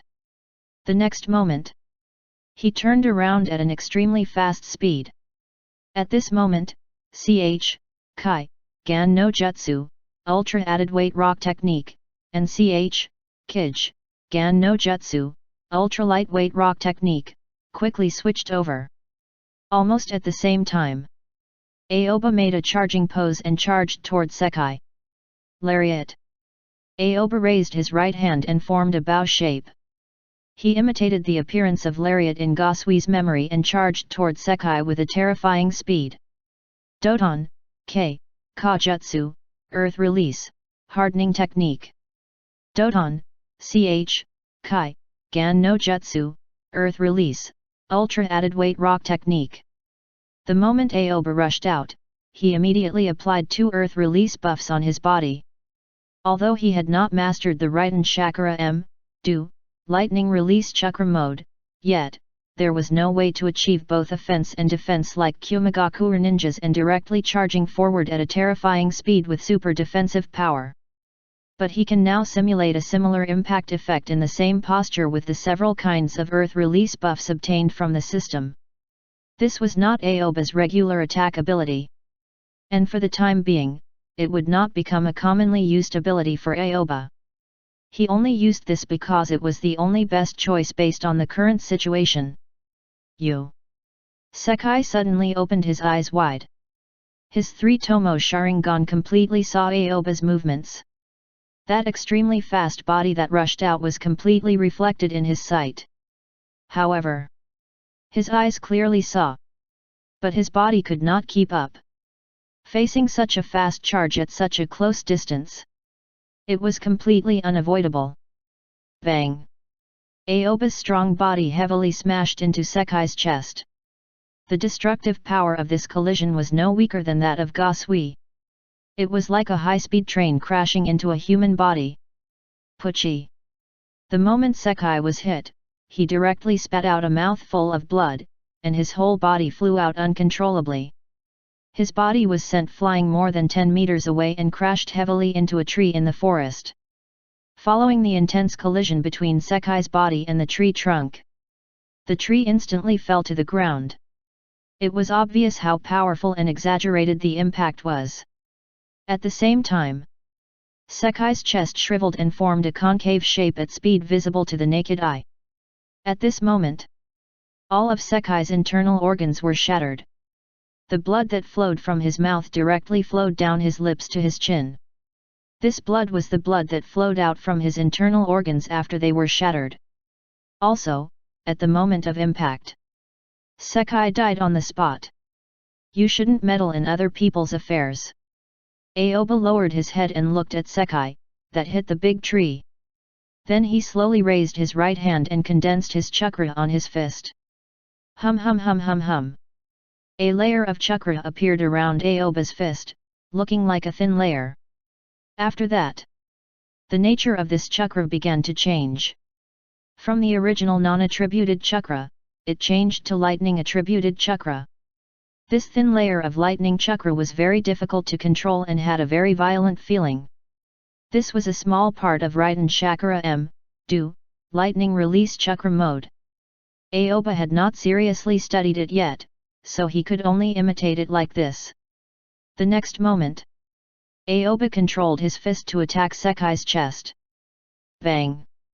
As Aoba's fist hit Sekai's chest, another violent collision sounded. In an instant, the clothes on Sekai's body suddenly changed, as if they were pulled by static electricity and become wrinkled. That's more like it. Aoba knew what it would look like after being attacked by lightning release ninjutsu.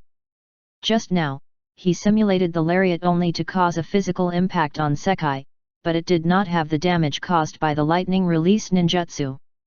But, through the punch just now, this caused the muscles in Sekai's chest to be filled with lightning attribute chakra. This way, even if he was checked by the medical ninja later, it could be said that he was attacked by lightning release ninjutsu. After that, Aoba stood in front of Sekai, stretched out his hands, and grabbed the latter's head. Let me see what you have been through recently. Aoba slowly closed his eyes, and a gentle chakra suddenly concentrated on his hands. Right now, he was using the Yamanaka clan mind-reading secret technique. Previously, he had touched Sekai's head and triggered the mind-reading system. Now, the mind-reading system would not trigger a second time. However, Aoba could still use his own clan secret technique to search through Sekai memories. For a moment, Aoba controlled the chakra in his hand and connected it with the neurons in Sekai's brain. He went deep into the hippocampus and searched for the recent memories. Gradually, scenes appeared in Aoba's consciousness. It was the recent memories of Sekai. These scenes. In the beginning, it was still normal. Slowly, it began to surpass Aoba's imagination. Good fellow. As expected of the Uchiha clan. Love and hate come so quickly. Interesting. Aoba opened his eyes and stared at Sekai's head. The chakra at the fingertips of his hands suddenly became violent and directly bombarded Sekai's head. Sekai's brain shook violently. His brain was instantly destroyed. Now, any secret technique could no longer read his memories. Aoba released his hand and took a step back. His eyes stared at the place where Sekai fell to, and the corner of his mouth slightly curved behind the mask. Originally, I just wanted to kill these Kumagakure intruders without anyone noticing. I didn't want to do anything else at all. But, Brother Sekai, since you have personally delivered yourself to my doorstep, I can't let you die in vain. Let your death inject some rare chicken blood into this drowsy Konoha. As Aoba said this, he stretched out his hand and suddenly swept it in front of Sekai. Sekai's pair of Sharingan fell into Aoba's hand. The next moment, Aoba began to form a cross with his hands. It was Taj. Kage Bunshin no Jutsu, multiple shadow clone technique, S-hand seals. Taj. Kage Bunshin no Jutsu, multiple shadow clone technique. Aoba muttered to himself. In an instant, dozens of identical Aoba appeared around him. Swish! With the appearance of these shadow clones, pieces of paper on their bodies began to flip up and down. Every time they flipped, their appearances would change. After a few breaths, there was no longer Aoba in the forest. Instead, they had become different people in different forms. It's time to show real acting skills. With a thought from Aoba, these shadow clones scattered in all directions and disappeared in different directions. At the edge of Sekai's corpse, there were 3 shadow clones remaining. To be precise, it was the advanced paper clone that Aoba had created. These three advanced paper clones' appearances were exactly the same as the Kumagakure barrier team. An old man and two young men. The three stood in a triangular formation, protecting Sekai's body in the middle. Pieces of paper appeared in their hands, directly forming a square area that could block vision. It was like a glass that could not be seen through. It was simulated into the shape of a barrier. Konoha, the Hyuga clan. Now, almost all the clansmen were attracted by the arrival of Kumagakure's envoy. The people of Hyuga's clan had been informed by Eden not long ago. Through reading the memories of Kumagakure ninjas. These Kumagakure ninjas were likely to target the Hyuga clan and hoped that they would pay attention. Because of this, when Kumagakure's envoy arrived, the Hyuga clan still paid great attention to this. Bang! At this time, the roof of the Hyuga clan dojo was directly smashed open, and then 7 or 8 ninjas wearing Kumagakure clothes directly jumped in front of the Hyuga clansmen. The Hyuga clansmen widened their eyes as they looked at these Kumagakure invaders who had suddenly appeared. They simply couldn't believe their eyes. Why did they barge in so openly? Chapter 195. There are intruders. When the people of the Hyuga clan saw this scene, they immediately roared out. Instantly, everyone's attention was focused on the intruders. Byakugan. One by one, the people of the Hyuga clan opened up their Byakugan and veins began to appear from the corners of their eyes. It could be seen from this point. The Hyuga clan was well prepared. In a split second, everyone's eyes focused on the intruders. Too hasty. The leader of Kumagakure's intruders suddenly revealed a startled expression.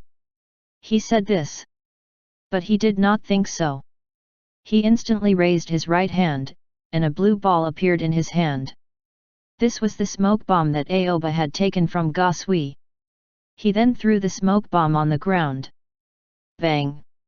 Along with an explosion sound, thick white smoke suddenly emerged from the smoke bomb and instantly covered the entire field of vision. Swish! The moment this thick white smoke appeared, those Kumagakure intruders disappeared. Instead, there was the sound of some pieces of paper flying. Everyone from the Hyuga clan was stunned when they saw this scene. They had been startled by the sudden appearance of the smoke and did not see clearly what had happened. However, they were sure that those Kumagakure ninjas had already left with their Byakugan. Explosive tags. Right at this moment, someone from the Hyuga clan shouted. Instantly, everyone's attention turned toward the place where Kumagakure had disappeared. On the ground where the Kumagakure invaders had disappeared, there were more than a dozen explosive tags stuck to the ground. This was a completely new method of attack that they had never seen before. Usually, an explosive tag was used to coordinate with kunai or throw it in front of the other party and cause an explosion. In such an environment that the smoke bomb has created, it was entirely possible to throw explosive tags along with kunai. But what? These Kumagakure invaders stuck the explosive tags on the ground, and they were all in the same place. This feeling was as if they were going to blow up the ground here and were afraid that they would hurt people. Retreat! The people of the Hyuga clan shouted. After that, the people who were standing in this area all retreated. At this time, they were not in the mood to consider whether the explosive tags were qualified or not. According to normal logic, the explosive tags should not be used like this. Since the other party had done so, there might be a backup plan. Perhaps it might be a trap or something. Bang! Bang! Bang! Bang! Just as the people of the Hyuga clan left the dojo, the explosive tags exploded. The shock wave and impact directly lifted up the roof tiles of the Hyuga clan dojo. A ball of fire shot up into the sky, illuminating the quiet night sky of Konoha. It looked like fireworks, and the noise was deafening. Whoosh! In the direction of the gate of the Hyuga clan, a red signal bomb rose into the air, illuminated the night sky again, and created a loud sound. At this point, under the mutual illumination of two consecutive waves, Konohagakure's people all woke up. Kumagakure's ninja invasion. All of a sudden, a sound came from somewhere. It was sharp and high. It was penetrating. Everyone in the surrounding area could hear it clearly. It even directly woke up many people from their dreams. Swish! Swish! Swish! Swish! Swish! The sounds of people chasing each other rang out from within Konohagakure, and the sounds of objects being knocked over gave people a feeling of chicken flying and dogs jumping. Judging from the sound, it sounded like hundreds of people were rushing over. Stop! Another loud voice rang out. This voice was familiar to many people. It was Konoha Military Police Forces Sekai. I am Konoha Military Police Forces Sekai. You Kumagakure intruders, stop right there. Now, I want to capture all of you who are causing trouble. Another deep voice sounded. The voice of this voice was still Sekai's. It was just this roar. It was as if he was afraid that outsiders would not know that Sekai was chasing after them. Instantly, the entire Konohagakure seemed to be ignited. In an instant, the quiet night became extremely lively, as if it were going to explode. Noises rose and fell. Boom! Before Konohagakure's people could clearly see what was going on, a flash of fire was on the street. Another explosive tag exploded, causing the streets and alleys to be destroyed and the ground to fly. This gave people a very strange illusion. It seems that Kumagakure ninja came here to tear down the house. Fugaku thought for a while at the edge of the lake, still unable to figure out the matter of Madara. He vaguely felt that Madara was still alive.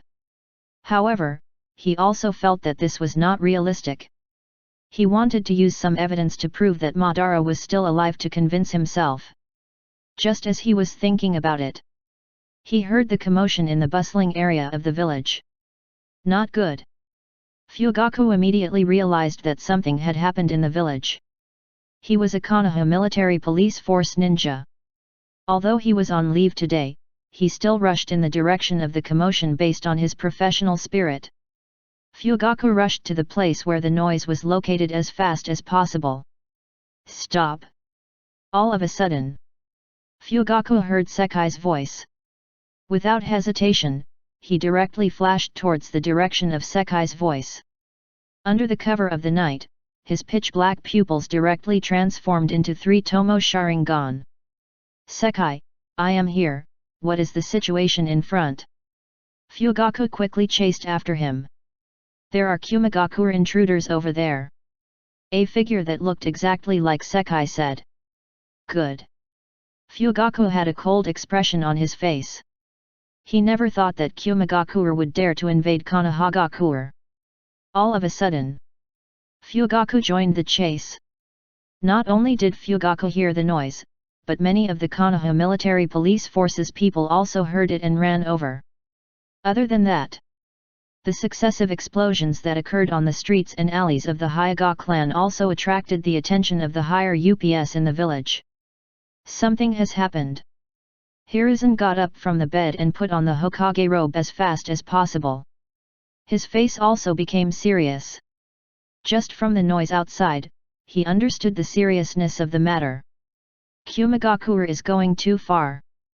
Hiruzen immediately rushed out. The Anbu under the Hokage rushed and followed him when he went out.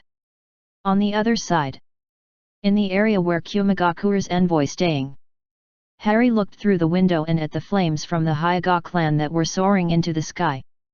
He raised his hand and slammed it on the table beside him. Bang! The table broke into pieces, turning into pieces of wood that scattered chaotically in the room. A bunch of idiots! Harry said hatefully. When he saw the flames outside, he knew that this was a direct battle between the two sides. I made it so clear to steal people secretly, not for you to steal people openly. Are you making such a big commotion for fear that no one will know? Not enough to accomplish anything, more than enough to ruin things. I'm so angry. When Harry saw this scene, he already understood that the situation had completely changed. It was not like what he had planned. Now it was a storm. It was difficult to shift the blame. What the hell? The more Harry thought about it, the angrier he became. He couldn't go out and fight now. He couldn't even look and could only wait here for the result. Every second that was passing now. It was a torment for him. Calm down. I need to calm down.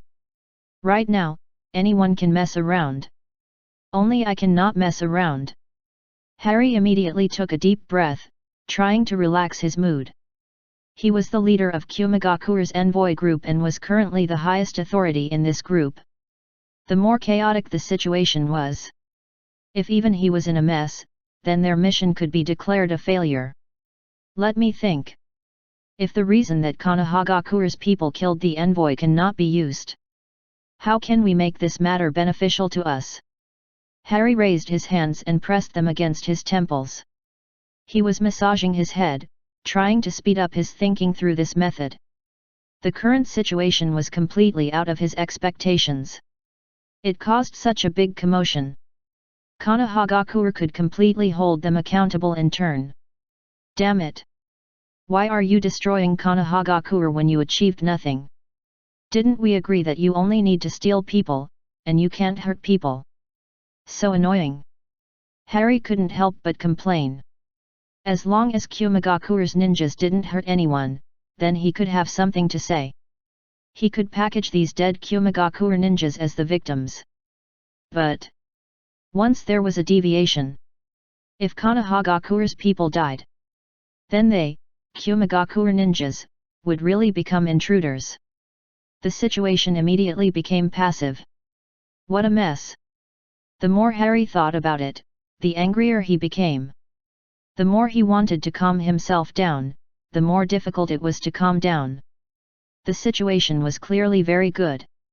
In order to create this unique condition, he even exposed himself to the assassination of other ninja villages.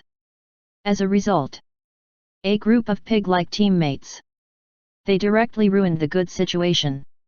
At this time, Harry wished he could personally come to the scene and kill those Kumagakure ninjas. Chapter 196. Fugaku chased closely behind the people chasing in front of him. This was a dark environment to begin with. Coupled with the unusual panic around. This made him have no doubts at all. He just wanted to catch up quickly. He wanted to catch up with his good friend Sekai as soon as possible. He wanted to help Sekai capture Kumagakure. Swish! Swish! Swish! Swish! Swish! One figure after another flashed through Konohagakure's streets. Each person was not slow, all of them maintaining a speed that Fugaku could not catch up to and could not shake off.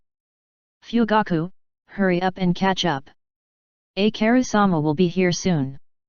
Not far behind Fugaku. An eager voice sounded. The person who spoke was a Konoha military police force member, but they were weak, so it was impossible for them to catch up. Understood. Fugaku roared. He did not care who the person who said this was. He did not know why this person appeared behind him. All of this was not important at this moment. Swish! Swish! Swish! The intruders directly entered the small forest. Sekai followed behind, madly chasing them into the forest. There was no place to retreat. These two groups all accelerated their speed. Gradually, they opened up a bit of space with Fugaku. Why are you running so fast? Fugaku complained in his heart, but his footsteps did not stop at all. He wanted to stop Sekai. After all, if he continued to chase like this, Sekai would be outnumbered. It was very likely that he would be in danger. Just like this. Fugaku chased for nearly 10 minutes. He suddenly found that Sekai's figure had become even more blurred in front of him. Stop! At this time, Sekai roared again, attracting Fugaku's attention again. Ha ha ha ha, ridiculous, there are actually Konohagakure's people chasing after me. It seems that they don't put me, Gasui, in their eyes. All of a sudden, Another wild voice rang out. As soon as this voice came out, Fugaku suddenly had an ominous premonition in his heart. Chi chi chi! In an instant, lightning flashed in the forest in front of Fugaku, and thunder roared in all directions. A tall and sturdy man glowing in blue directly rushed out from the side toward Sekai. No! Fugaku opened his eyes wide. His 3-tomo Sharingan shone with an evil light at this moment, but it didn't have any effect. His eyes couldn't attack from a long distance, and it was even more impossible for him to control the battle at this time. Boom! That blue glow directly hit Sekai's body and instantly made Sekai spurt out blood. Sekai flew back at an even faster speed. This scene. It had just happened not too long ago. However, Aoba showed it to Fugaku again through his shadow clone. "No!" Fugaku's roar became louder. He and Sekai had known each other since they were young, and they were very good friends. They often moved together and never thought that Sekai would die in front of him one day. Gahahaha, he is actually an Uchiha clan member. It doesn't matter if we don't get Byakugan this time, it is also good to grab a pair of Sharingan. The voice of Gasui echoed in the forest. Soon after, there was the sound of shuttling. There were only pitch-black figures flashing under cover of the night, and it was impossible to see how many people there were. "Sekai!" Fugaku shouted loudly. He used all the strength in his body and instantly increased his speed. A few breaths later, Fugaku came to the side of the tree where Sekai had crashed and just happened to see two young men leaving with an old man. If he chased now, he could still catch up. However, he cared more about Sekai. Then, Fugaku came to the front of Sekai. When he saw the miserable condition of Sekai, he suddenly opened his eyes wide, and the 3-tomo in his pupils began to tremble. "Kai, you! Ah!" A violent chakra emerged in Fugaku's brain. He clearly felt that Sekai no longer had any vitality in front of him. Not only that, the state of Sekai's death was extremely miserable. Sekai's chest had completely collapsed. All of his internal organs had exploded, and blood still flowed out from his mouth.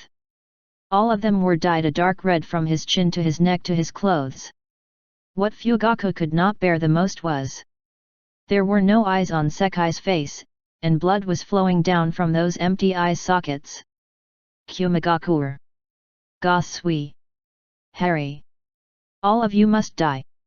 Fugaku's emotional fluctuation reached the extreme. 3 pitch-black tomo instantly linked together in his eyes, then began to rotate. 2 lines of bloody tears flowed down from the corners of his eyes. At this moment, Fugaku opened his Mangekyo Sharingan. It was a bit earlier than the original trajectory. If not for Aoba's intervention, Sekai would have died in the Third Ninja World War. At that time, Fugaku would have opened his Mangekyo Sharingan. But now, because he discovered something he shouldn't have discovered, Sekai paid the price of his life in advance. Swish! Swish! Swish! Swish! Swish! Just after Fugaku opened his Mangekyo Sharingan, Konoha military police forces people quickly arrived behind him. They all stopped behind Fugaku. At this time, they all saw Sekai's corpse. Everyone's chest rose and fell uncontrollably.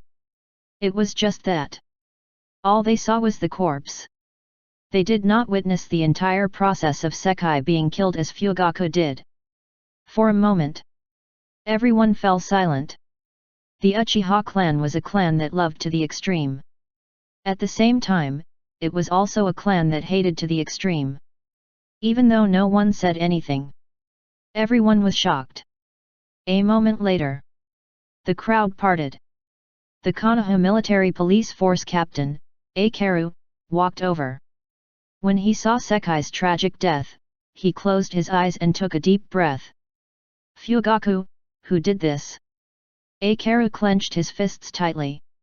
He had trusted Sekai very much during this period of time. Now that he saw Sekai die so miserably, he could no longer suppress the anger in his heart. Kumagakur, ga sui. Fugaku slowly closed his eyes. When he opened his eyes again, the special pattern of his Mangekyo Sharingan had already returned to pitch-black pupils. Only then did Fugaku turn around and look at the clansman behind him. At that moment just now, he felt that his eyes were filled with mysterious power. It was very powerful. But it was also difficult to control. He suddenly thought of the man in black, Madara, and that stone tablet. He also thought of Akaru's previous suspicion of him. Therefore, Fugaku chose to conceal the matter of Mangekyo Sharingan. Unless he had no other choice, he would not let anyone know. This was his trump card. I'll go look for Kumagakur's envoy now. Akaru clenched his fists so tightly that his knuckles turned white. I'll have to trouble Akaru-sama. On the contrary, Fugaku's tone became flat. It did not sound like there was a strong fluctuation in his tone. His entire mood was calm. This change in mentality, even Fugaku himself did not know why. When he witnessed Sekai's death, the grief and indignation in his heart were particularly strong. But when all of this was over, he discovered that the entire world had changed. The few of you, bring Sekai's corpse back. The rest of you, follow me to find Kumagakur's envoy group. Everyone else, search for traces of Kumagakur's ninjas in the forest. As long as you find their figures, capture them immediately. Regardless of life or death. Akaru immediately gave orders. After arranging for everyone present, he began to walk aggressively in the direction of Kumagakur's envoy group location. He arranged for Fugaku to be on the task of bringing Sekai's corpse back. Because he saw a kind of sadness in Fugaku. This feeling was not suitable to catch people or find trouble with Kumagakur's envoy group. A moment later, silence returned to the small forest. Swish! Pieces of paper flew. At the top of the tree where Sekai's body was located, a figure walked out from the branches of the tree. As he appeared, the part above the branches disappeared. If anyone were to see this scene, they would definitely be shocked. It turned out that the branches at the top of the tree were actually made up of paper. Fugaku really opened Mangekyo Sharingan. Aoba stood on the branch, looking down at the forest. The scene that had just appeared. Everything was within his expectations. This was also the reason why he had specially arranged for Fugaku to come and witness this scene. Aoba had long learned about the relationship between Sekai and Fugaku from Sekai's memories. The two of them could be said to have a very good relationship. In addition, during this period of time, Aoba had observed Fugaku and the memories of Kenji that he had read before. He got a piece of information. Sekai was one of the few true friends in Fugaku's life. In the plot of the Uchiha clan, Aoba knew that the reason why Fugaku had Mangekyo Sharingan was that he witnessed the death of his friend in the Third Ninja World War. Now all of this, it was just a gift. Brother Sekai, although you betrayed Fugaku, I still made your death valuable. This is your apology to Fugaku. Aoba looked into the distance and looked in the direction of the Hokage building. Uchiha Sekai, your name will forever be recorded in the history of the ninja world. Not only will it become eternal in Fugaku's heart, but it might also be the fuse for the Third Ninja World War in the future. At this point, there is no possibility of peace talks between Konoha and Kumo. Aoba looked at the continuous sounds coming from the direction of Konohagakure's bustling area. The Kumagakure intruders were dead. Sekai was also dead. However, the more emotional side this time, it belonged to Konohagakure. Chapter 197. Aoba was still standing on the branch and temporarily did not leave this place. This night was destined to be extraordinary for Konohagakure and the ninja world. Aoba bathed in the night breeze on the branch.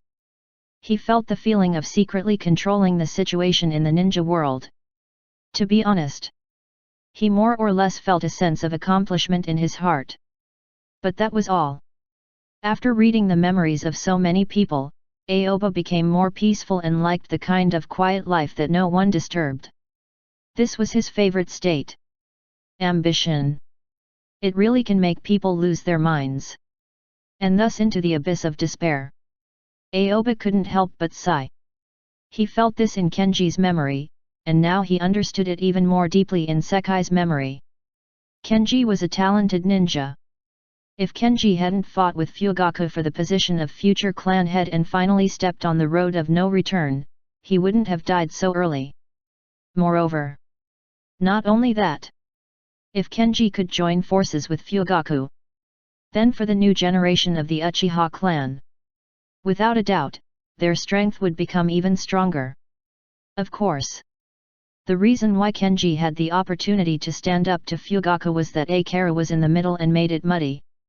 When Aoba read Kenji's memories, he thought that Akira was simply doing nothing or testing which was more suitable for the future clan head. However, when he had just finished reading Sekai's memories, he found something else.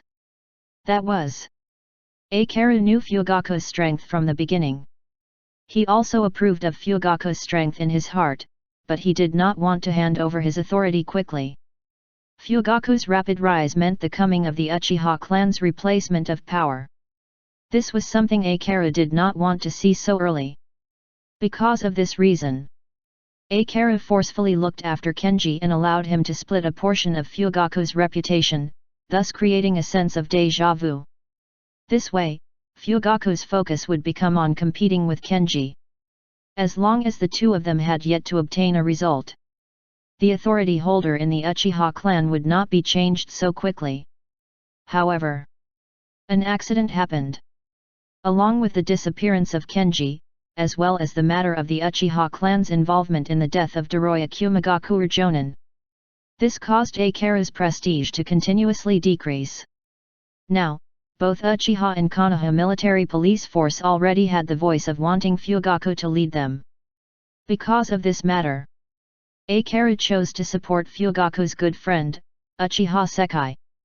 Sekai was still hesitant in his heart, but his desire for power still surpassed the friendship between him and Fugaku. Just like this, Sekai chose to betray Fugaku.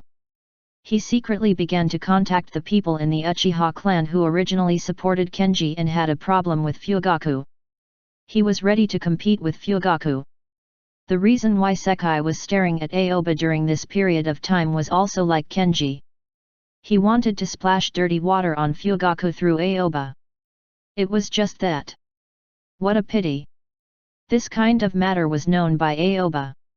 Now Fugaku should have no opponent in the Uchiha clan. I just don't know when he will succeed in the position of clan head. And also, after Fugaku obtained Mangekyo Sharingan, it can be said that he has already grown fat. It's about time to harvest him. Aoba was unsure whether Fugaku had a cage rank strength. After all, he had never seen Fugaku fight in the original work. But now, Fugaku had Mangekyo Sharingan. His strength would definitely advance by leaps and bounds. One had to know. For a clan like Uchiha, the improvement brought by eye-opening could be said to be a qualitative change. Aoba now felt that he could find a suitable time to pat Fugaku on the head. Otherwise, when Fugaku becomes the clan leader in the future, that would not be easy to shoot. Time to go back. When Aoba thought of this, his figure flashed and left the area, walking back to Anbu's dormitory. When Aoba returned to the entrance of the dormitory, he could see Anbu ninjas coming in and out of the door. They were all awakened by the noise outside. Some people came out to see what happened and went back to sleep after seeing nothing. Some people ran to the location of Konohagakure's bustling area to watch the show. Some people came back after seeing nothing. Everyone was at their respective rhythm points, thus showing their different behavior. Aoba walked in the crowd, very inconspicuous. He went straight back to his dormitory, closed the door, and lay on the iron bed. Sleep. Aoba directly closed his eyes. He was completely not shocked by what happened this night. It was like doing a very ordinary thing. It was like eating a piece of bread. He couldn't remember how many pieces of bread he had eaten. He wouldn't lose sleep and other emotions just because he had finished eating the bread. This was completely an insignificant matter. Konoha. In the bustling area. Compared to Anbu's dormitory, this place was very lively. At this moment, the members of the Hyuga clan walked out of the shattered Hyuga dojo one after another and stood in the direction of the main entrance. Everyone, check the number of people. Are you sure there are no clansmen missing? An elder from the Hyuga clan stood at the front of the crowd and spoke to everyone with his aged and heavy voice. If Aoba was here, he would definitely be able to recognize him. This elder was the one who decided to make Hyuga Hisashi sacrifice himself for Hyuga Hayashi in the subsequent events of the Hyuga clan. Of course. According to the current course of events, whether or not the Hyuga clan incident would happen still be a question mark. In an instant, the people of the Hyuga clan began to count quickly. Regardless of whether it was women or children. As long as they were relatives of their own family. They need to confirm whether there were any missing people. After about 10 minutes, the elder of the Hyuga clan had an answer, and that was that there were no missing people from the Hyuga clan. Cough. The elder of the Hyuga clan cleared his throat and immediately focused all of the attention of the Hyuga clan members on him. This time, our Hyuga clan has no casualties. But we have to understand one thing. That is, Kumagakure Ninja has never given up on our Hyuga clan. Today, Hyuga clan's dojo was destroyed. Tomorrow, your houses might be destroyed. Now, we need to join forces. As one of the strongest clans in Konoha, we need to pressure the village and protest against Kumagakure. If they can't give us an explanation, this matter, we won't give up. The elder from the Hyuga clan immediately raised his arms and shouted, rousing everyone's emotions. What happened this time? Although there was no casualty, but it blew up Hyuga dojo. This was simply a provocation to their Hyuga clan. No one could endure such a thing. Never give up. Never give up. Never give up. The people of the Hyuga clan also shouted. They were all angered by Kumagakure Ninja's behavior. This kind of thing had already touched their bottom line. As the oldest clan of Konohagakure, none of them hoped that one day when they returned home, their house would be blown up, and their families would be robbed. At the same time, on the other side, in the area of the Uchiha clan, the two sides of the street in front of the houses were surrounded by people of the Uchiha clan. There was an old man. There was a woman. There was a child. All eyes focused on the several Uchiha clan ninjas who came over. They were carrying a stretcher in their hands. The stretcher was covered with a piece of white cloth. In the middle of the white cloth was the shape of a person, and it was faintly dyed red. These ninjas carrying the stretcher all had irrepressible anger on their faces. For them, if not for the mission they received, they would not have sent Sekai back. They would definitely go and fight with the Kumagakure's envoy group. In this formation, Fugaku walked at the back. His face was expressionless, and his eyes were indifferent like a walking corpse. Fugaku, what happened? At this time, an old man asked Fugaku.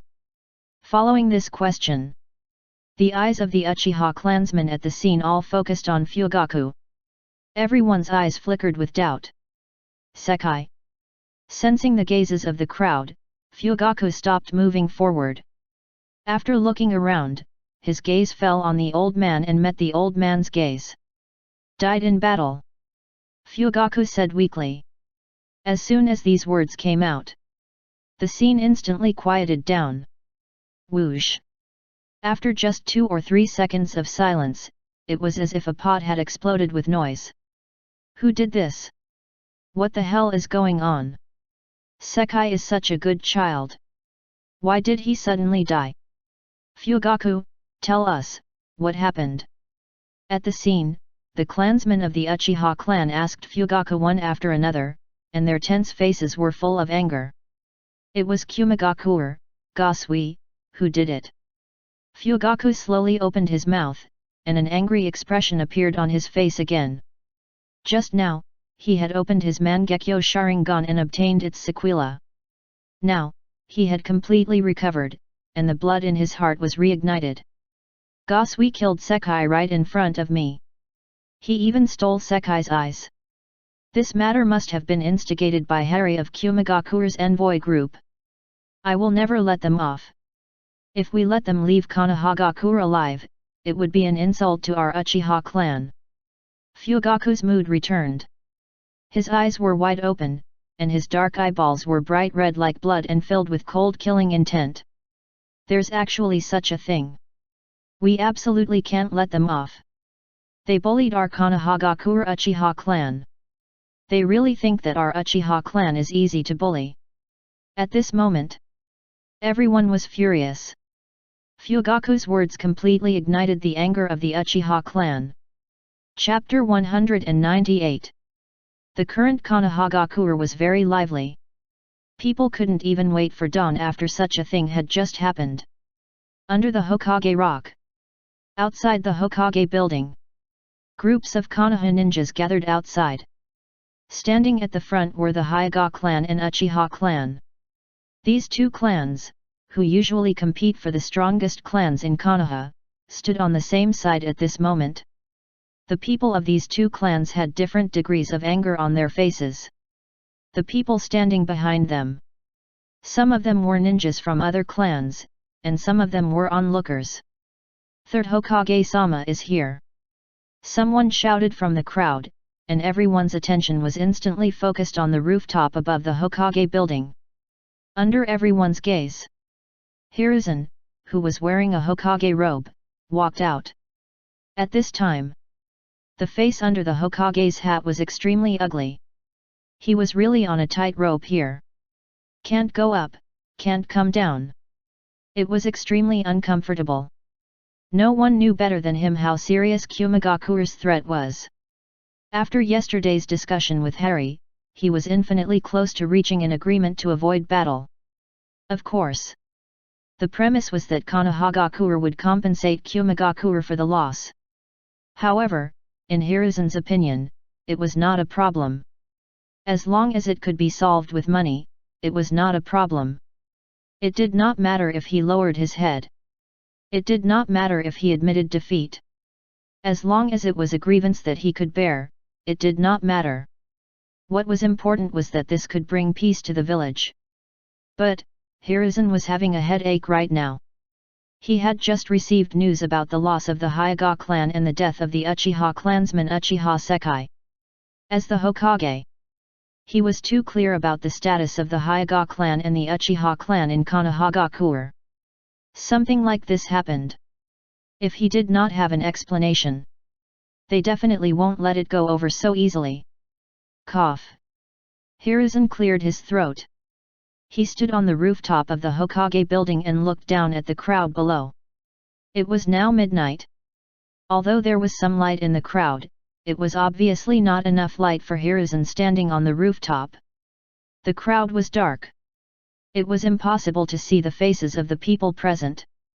However, he was very clear in his heart that words could no longer calm the emotions of the people gathered here. Damn Harry! Hiruzen cursed in his heart. He could almost foresee that what happened tonight would become an important point in the history of the ninja world. The death of Uchiha Sekai. It might become the turning point in the ninja world. Along with Hiruzen coughing, the voices of the people at the scene gradually quieted down, but it was still not as silent as before, and they could still hear the continuous sounds of discussion everywhere. It was just the attention of most people.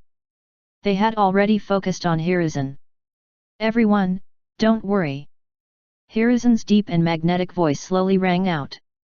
His voice was not loud, but it seemed to have magic. It spread far and wide, clearly ringing in everyone's ears. Tonight's matter will definitely not end like this. Everyone, go back and rest first. Trust me. I will definitely take care of this matter properly. Hiruzen wanted to calm down the emotions of everyone through these words temporarily. Even if he was the Hokage, he did not dare to let this turmoil continue. In the dense crowd below, more than half of the people were Hyuga and Uchiha. Although their expressions could not be seen.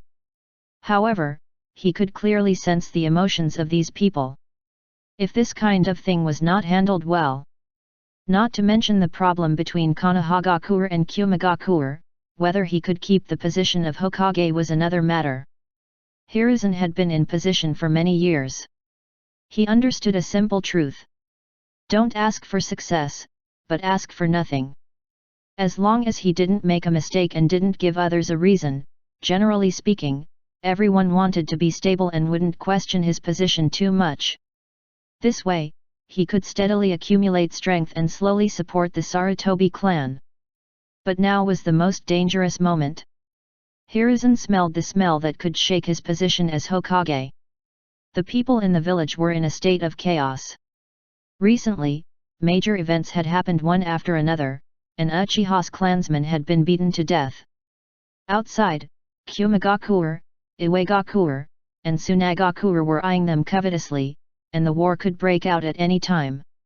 In this situation, it could be said that both inside and outside troubles were present. As long as these things appeared alone, it could cause a very bleak effect, not to mention that these things had a posture of wanting to appear together. No. Absolutely not. We are not leaving. This matter must be explained to us immediately. Our clansmen died. Why do we still let Kyumagakure ninjas sleep peacefully? Third Hokage-sama, our Hyuga clan's dojo has collapsed. We will not let this matter rest. Just as Hiruzen finished speaking, the dense crowd below began to protest even more intensely. Now was the time for the masses to be enraged. Regardless of whether it was the Uchiha clan or the Hyuga clan, they had long since understood that the third Hokage had not done anything in the passing years. If they retreated now, tomorrow's mood would definitely decline. At that time, things would be different. They had to do it in one go. The people at the scene did not secretly communicate with these things, but they reached an unprecedented agreement at this moment. The reason was very simple. For so many years, almost everyone understood the third Hokage's character. Everyone, calm down first. Don't worry. This matter definitely won't end just like this. I will definitely explain it to everyone.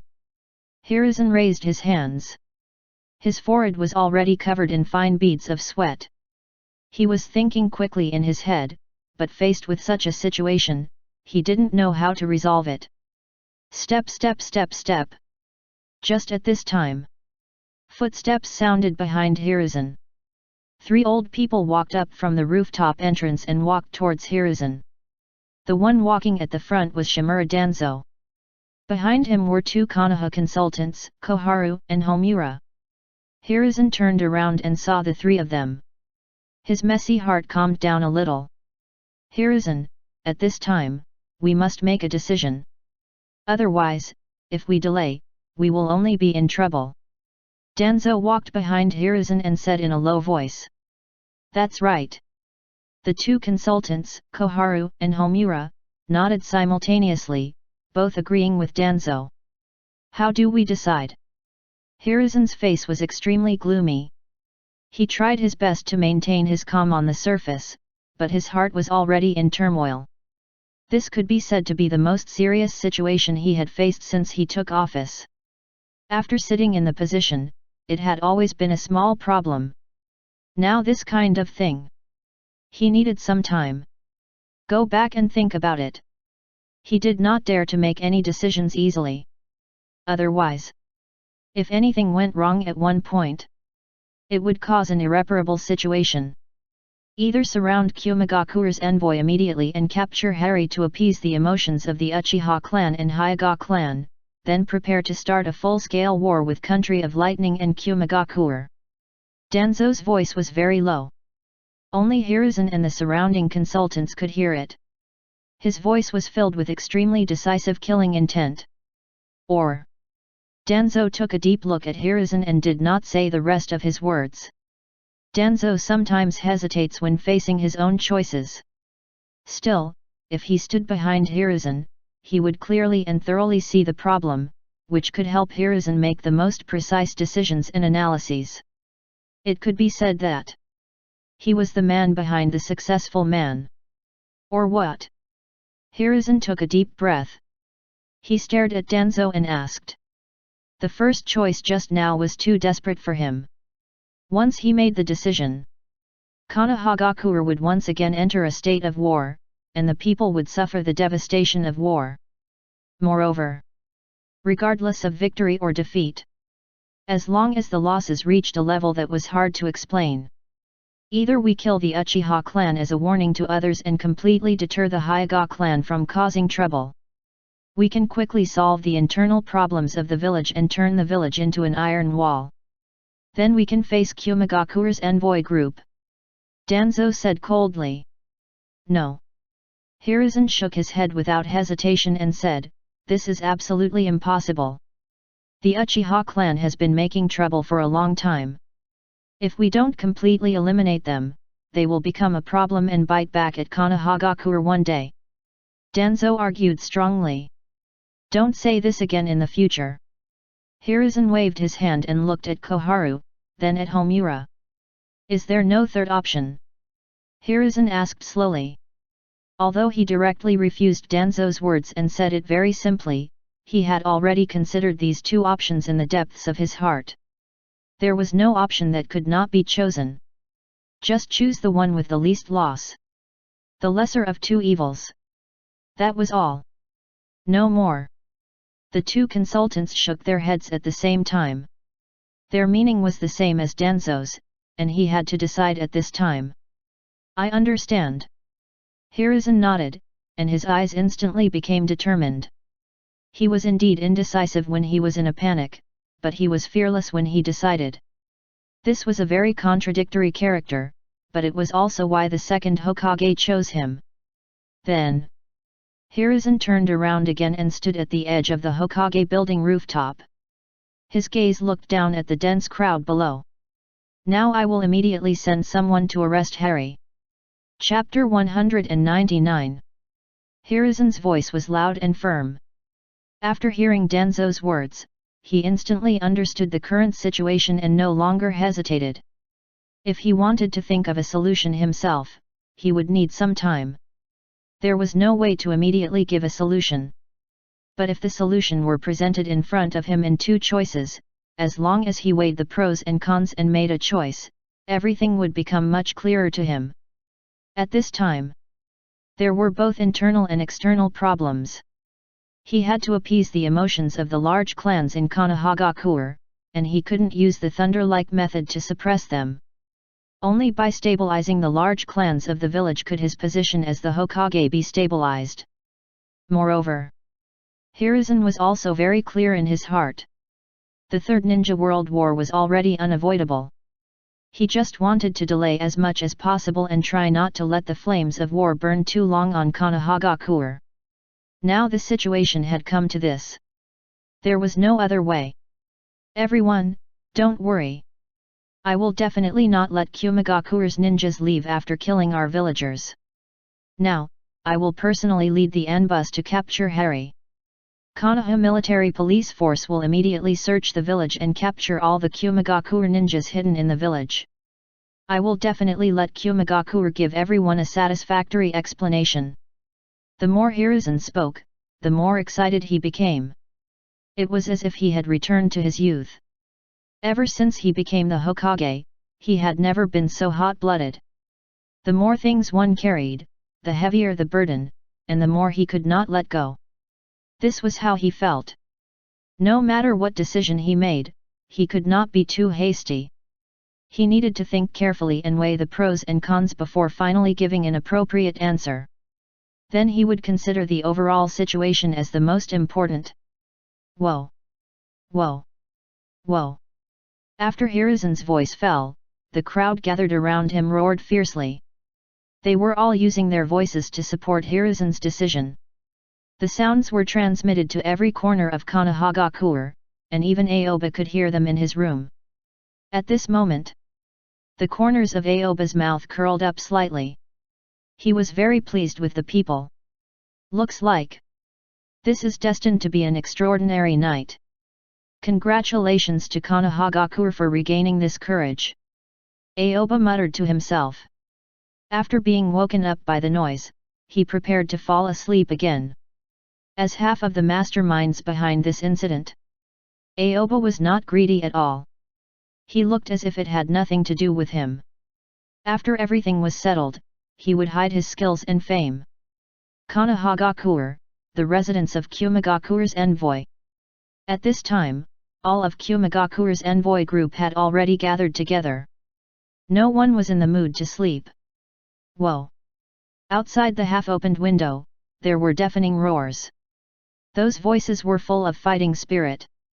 From this emotion, these people would directly go to the battlefield and not make any more mobilization. Damn it! After hearing the voices outside, Harry immediately understood how difficult their current situation was. Now, this was Konoha. The people outside were all Konoha people. Even if he had 3 heads and 6 arms, it was impossible for him to break out. Report. At this time, a Kumagakure ninja quickly ran in. His voice was very hurried, and his footsteps could be said to be stumbling. Is there any news about Gasui?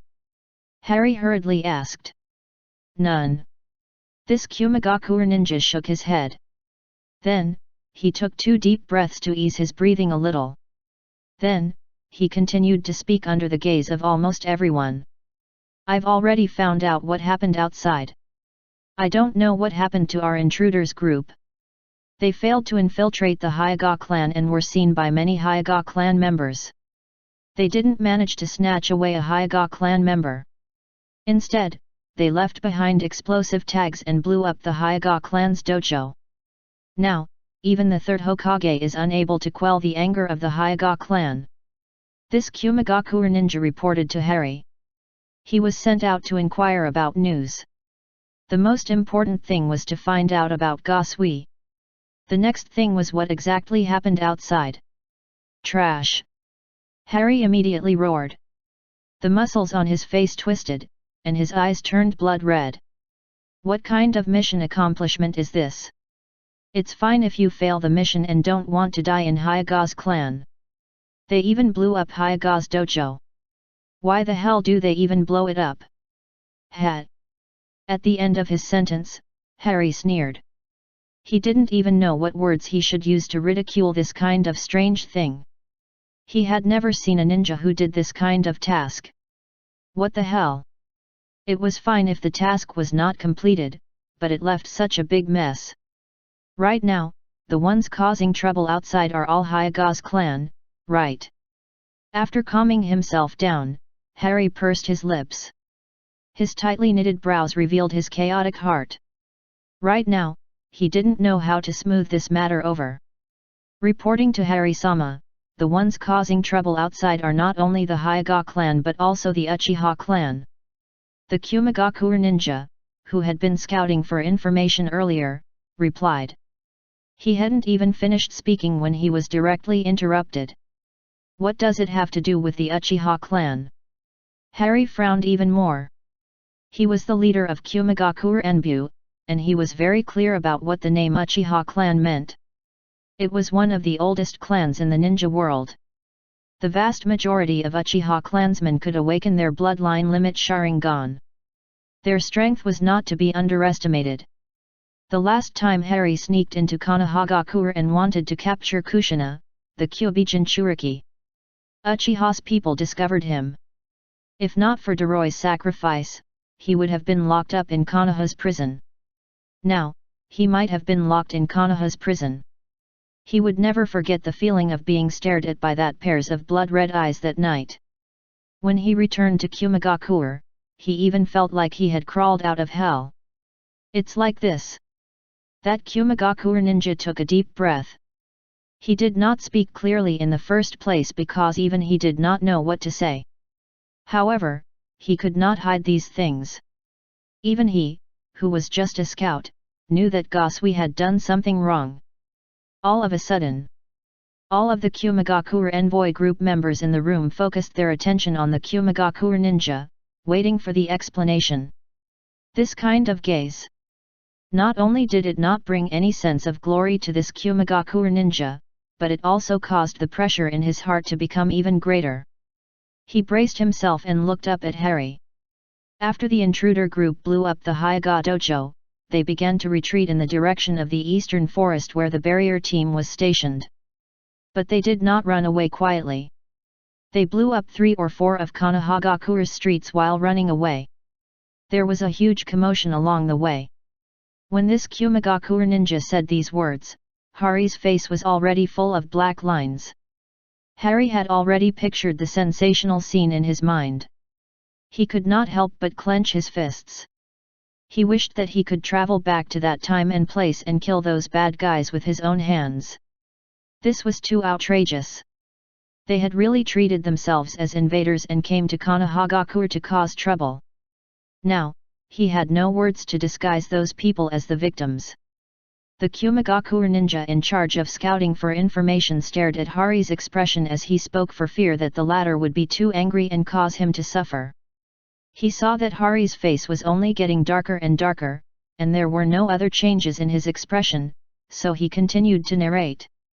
The commotion at the village attracted Konoha military police forces' attention, and Konoha military police forces Uchiha clan immediately chased after them. I don't know if it's because they followed too closely. Gasui-sama suddenly went to pick up the intruder group. But Gasui-sama directly killed a jonin of Uchiha clan who was chasing at the very front. And before this ninja could say the last sentence, he was scared back by Hari's roar. Gasui! Harry almost fainted from anger. He had never seen such a pig-like teammate. How many times have I emphasized it? If you're caught, then go die. If you want to run, then don't kill. But the person you killed was someone from the Uchiha clan. Where do you put my words? Harry had already realized that it was impossible to salvage the situation. An Uchiha clanman had died. The situation had been reversed. There were only 2 choices in front of them. It was either to start a war with Konohagakure, or they would change their roles and no longer ask Konohagakure for any compensation. Instead, they would compensate Konohagakure to maintain temporary peace. It was just for Kumagakure's envoy group. The first path was a dead end. The second path was a path of survival. Harry-sama, I haven't finished my words just now. Gasui not only killed a jonin of Uchiha clan, this Kumagakure ninja quickly added, he also took away that jonin's Sharingan. Harry was stunned on the spot. He couldn't say a word. He was immediately rendered speechless by the show. Hee hee. Hee hee hee. Had.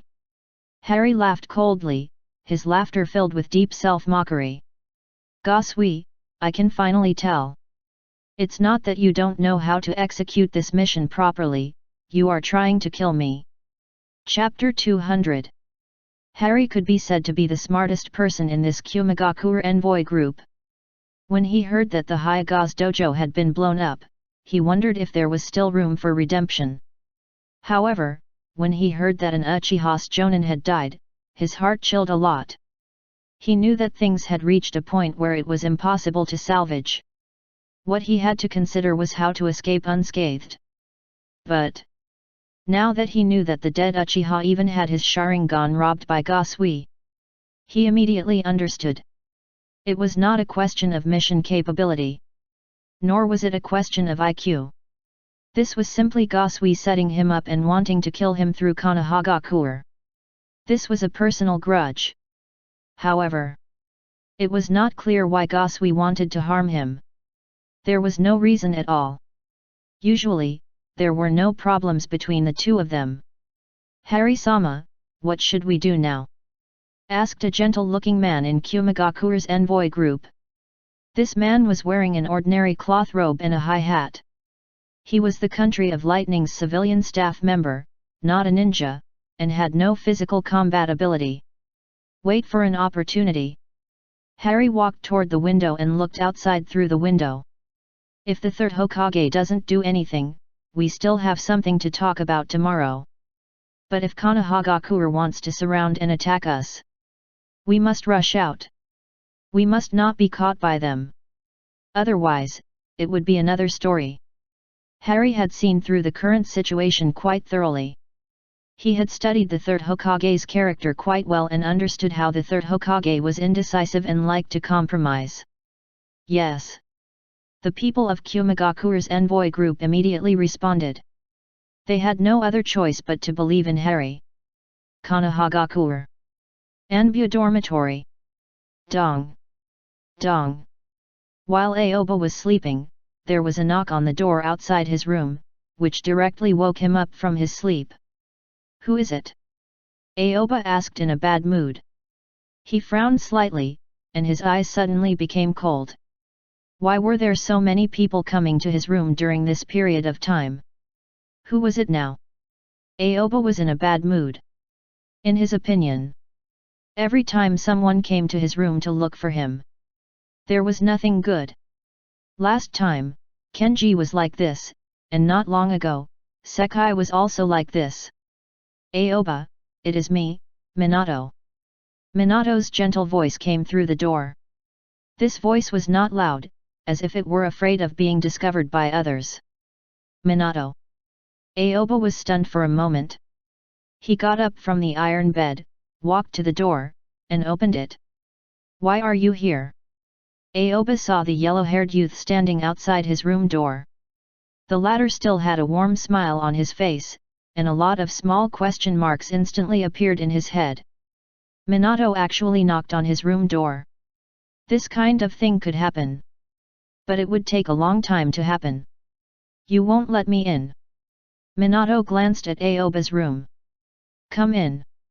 Aoba stepped aside, leaving space for Minato to come in.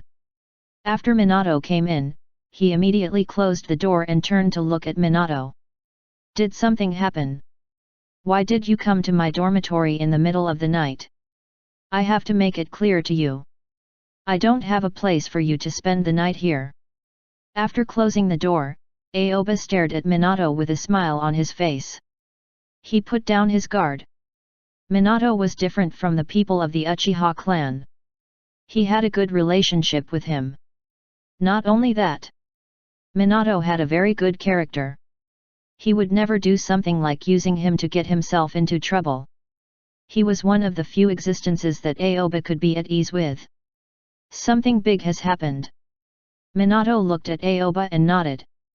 Then he looked around at Aoba's room. This was the first time he came to the place where Aoba lived. He wanted to see what kind of environment it was. He looked around. His eyes were focused on the box in the corner. Isn't that the box of books I gave you? You haven't opened it yet. Learning is not something that can be done overnight. You have to persevere every day before seeing the light of day. Minato immediately suggested to Aoba. He had nothing to do during this period of time and went to the Ninja Academy to see those students.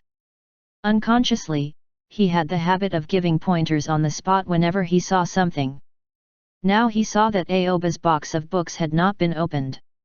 He couldn't help but preach. I just got this box back this night. I plan to read it in the next 2 days. Aoba looked at Minato in a daze. His eyelids kept twitching, and the corners of his mouth also twitched. No. Minato. You didn't come to see me just to see if I read the book, did you? It's late at night. It's not necessary. Aoba put on an exaggerated expression. He was not acting now but putting himself in his normal setting. The setting he gave himself was. He had never gone out of the dormitory. He had no idea what had happened outside. So when he heard Minato say that something big had happened, he instinctively felt that the big thing that Minato was talking about was that he had not read these books. After sorting out this logic, Aoba naturally followed this logic. This is not the big thing I'm talking about. Minato glanced at Aoba helplessly. He no longer bothered about the question of the box of books. Instead, he restrained the smile on his face and turned serious. The Third Ninja World War is coming. Minato's voice was low and certain.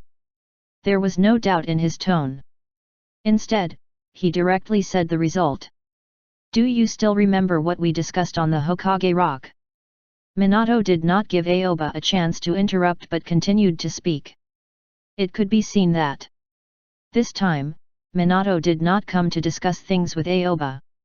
He just wanted to find someone to talk to. He wanted to express the emotions in his heart. Because Aoba had talked about this topic with Minato before, the first person Minato thought of when he wanted to say it was Aoba. I remember. Aoba nodded and did not say anything else immediately. Instead, he waited for Minato's next words. He wanted to hand over this leading topic to Minato, who obviously wanted to say something more in front of him. After I left that day, I told Third Hokage-sama about my thoughts after discussing with you. Unfortunately, all of them were rejected. Minato shook his head and said. There was a helpless and powerless expression on his face. Actually, I already guessed this would happen, Aoba said after thinking for a while. You already guessed it. Minato widened his eyes and looked at Aoba in confusion. According to Third Hokage-sama's character, he will definitely strive for stability when facing a war. Aoba nodded and added, if we compromise and make concessions, we still have to pay the price to compensate them. He might as well give this part to Kumigakure to end this matter and not the other forces. That is what Third Hokage-sama meant. After hearing Aoba's words, Minato nodded and said, Third Hokage-sama thinks it is too risky. If Iwagakure plots against us, it will likely cause greater losses. This is something that the village cannot bear. What Third Hokage-sama said makes sense. Aoba nodded. However, he still felt that the Third Hokage lacked courage. This kind of method had appeared in the history of China. Of course. Aoba did not think that the Third Hokage had the qualifications to be compared with those ambitious and brave people in the history of China. Aoba. Minato suddenly stared at Aoba, his eyes flashing with a strong desire, and he suddenly became serious. Ah! Aoba was shocked by Minato's sudden appearance. He involuntarily took a step back and the corners of his mouth twitched. You! What are you going to do? If you have something to say, just say it. Don't stare at me like that. I'm timid. Aoba's eyelids were trembling. He had never seen Minato put on such a posture. The two of them were alone in the same room. It was scary to see such a look in his eyes. You still don't know what happened outside, right? Minato did not have the slightest intention of joking. He still had that kind of incomparably serious expression, but his eyes revealed a strong desire. What happened outside? Aoba took the opportunity to ask. He always needed a reasonable reason to know what happened today. Now that this matter was told to him by Minato, it could be said to be the most appropriate. Kumigakure intruded and attacked Konoha, killed a person of Konoha military police force, and even took away his Sharingan, Minato said in a low voice. He didn't explain the matter so clearly but simply described this matter. The person who was killed, Aoba suddenly took a deep breath and put on a very shocked appearance. You also know that person. It is Sekai that has a good relationship with Fugaku, it's really irritating. When Minato talked about this matter, his face could not help but be angry. He did not go to the Hokage building to pressure the Third Hokage. He felt deeply aggrieved by these things. It was a feeling of a huge stone pressing on his chest. Who? Suddenly, Minato took a deep breath and slowly exhaled, calming himself down. Then, he turned to look at Aoba again. Actually, it's not just about tonight. There are also some things that the village has dealt with during this period of time. This makes me feel very aggrieved. It's full of helplessness. It also makes me deeply aware of the importance of strength. I have never been so eager to become stronger like now. Minato's chest heaved up and down. During this period of time, he felt unprecedented powerlessness. His strength was not weak. He was an elite jonin at such a young age. He was also extremely talented.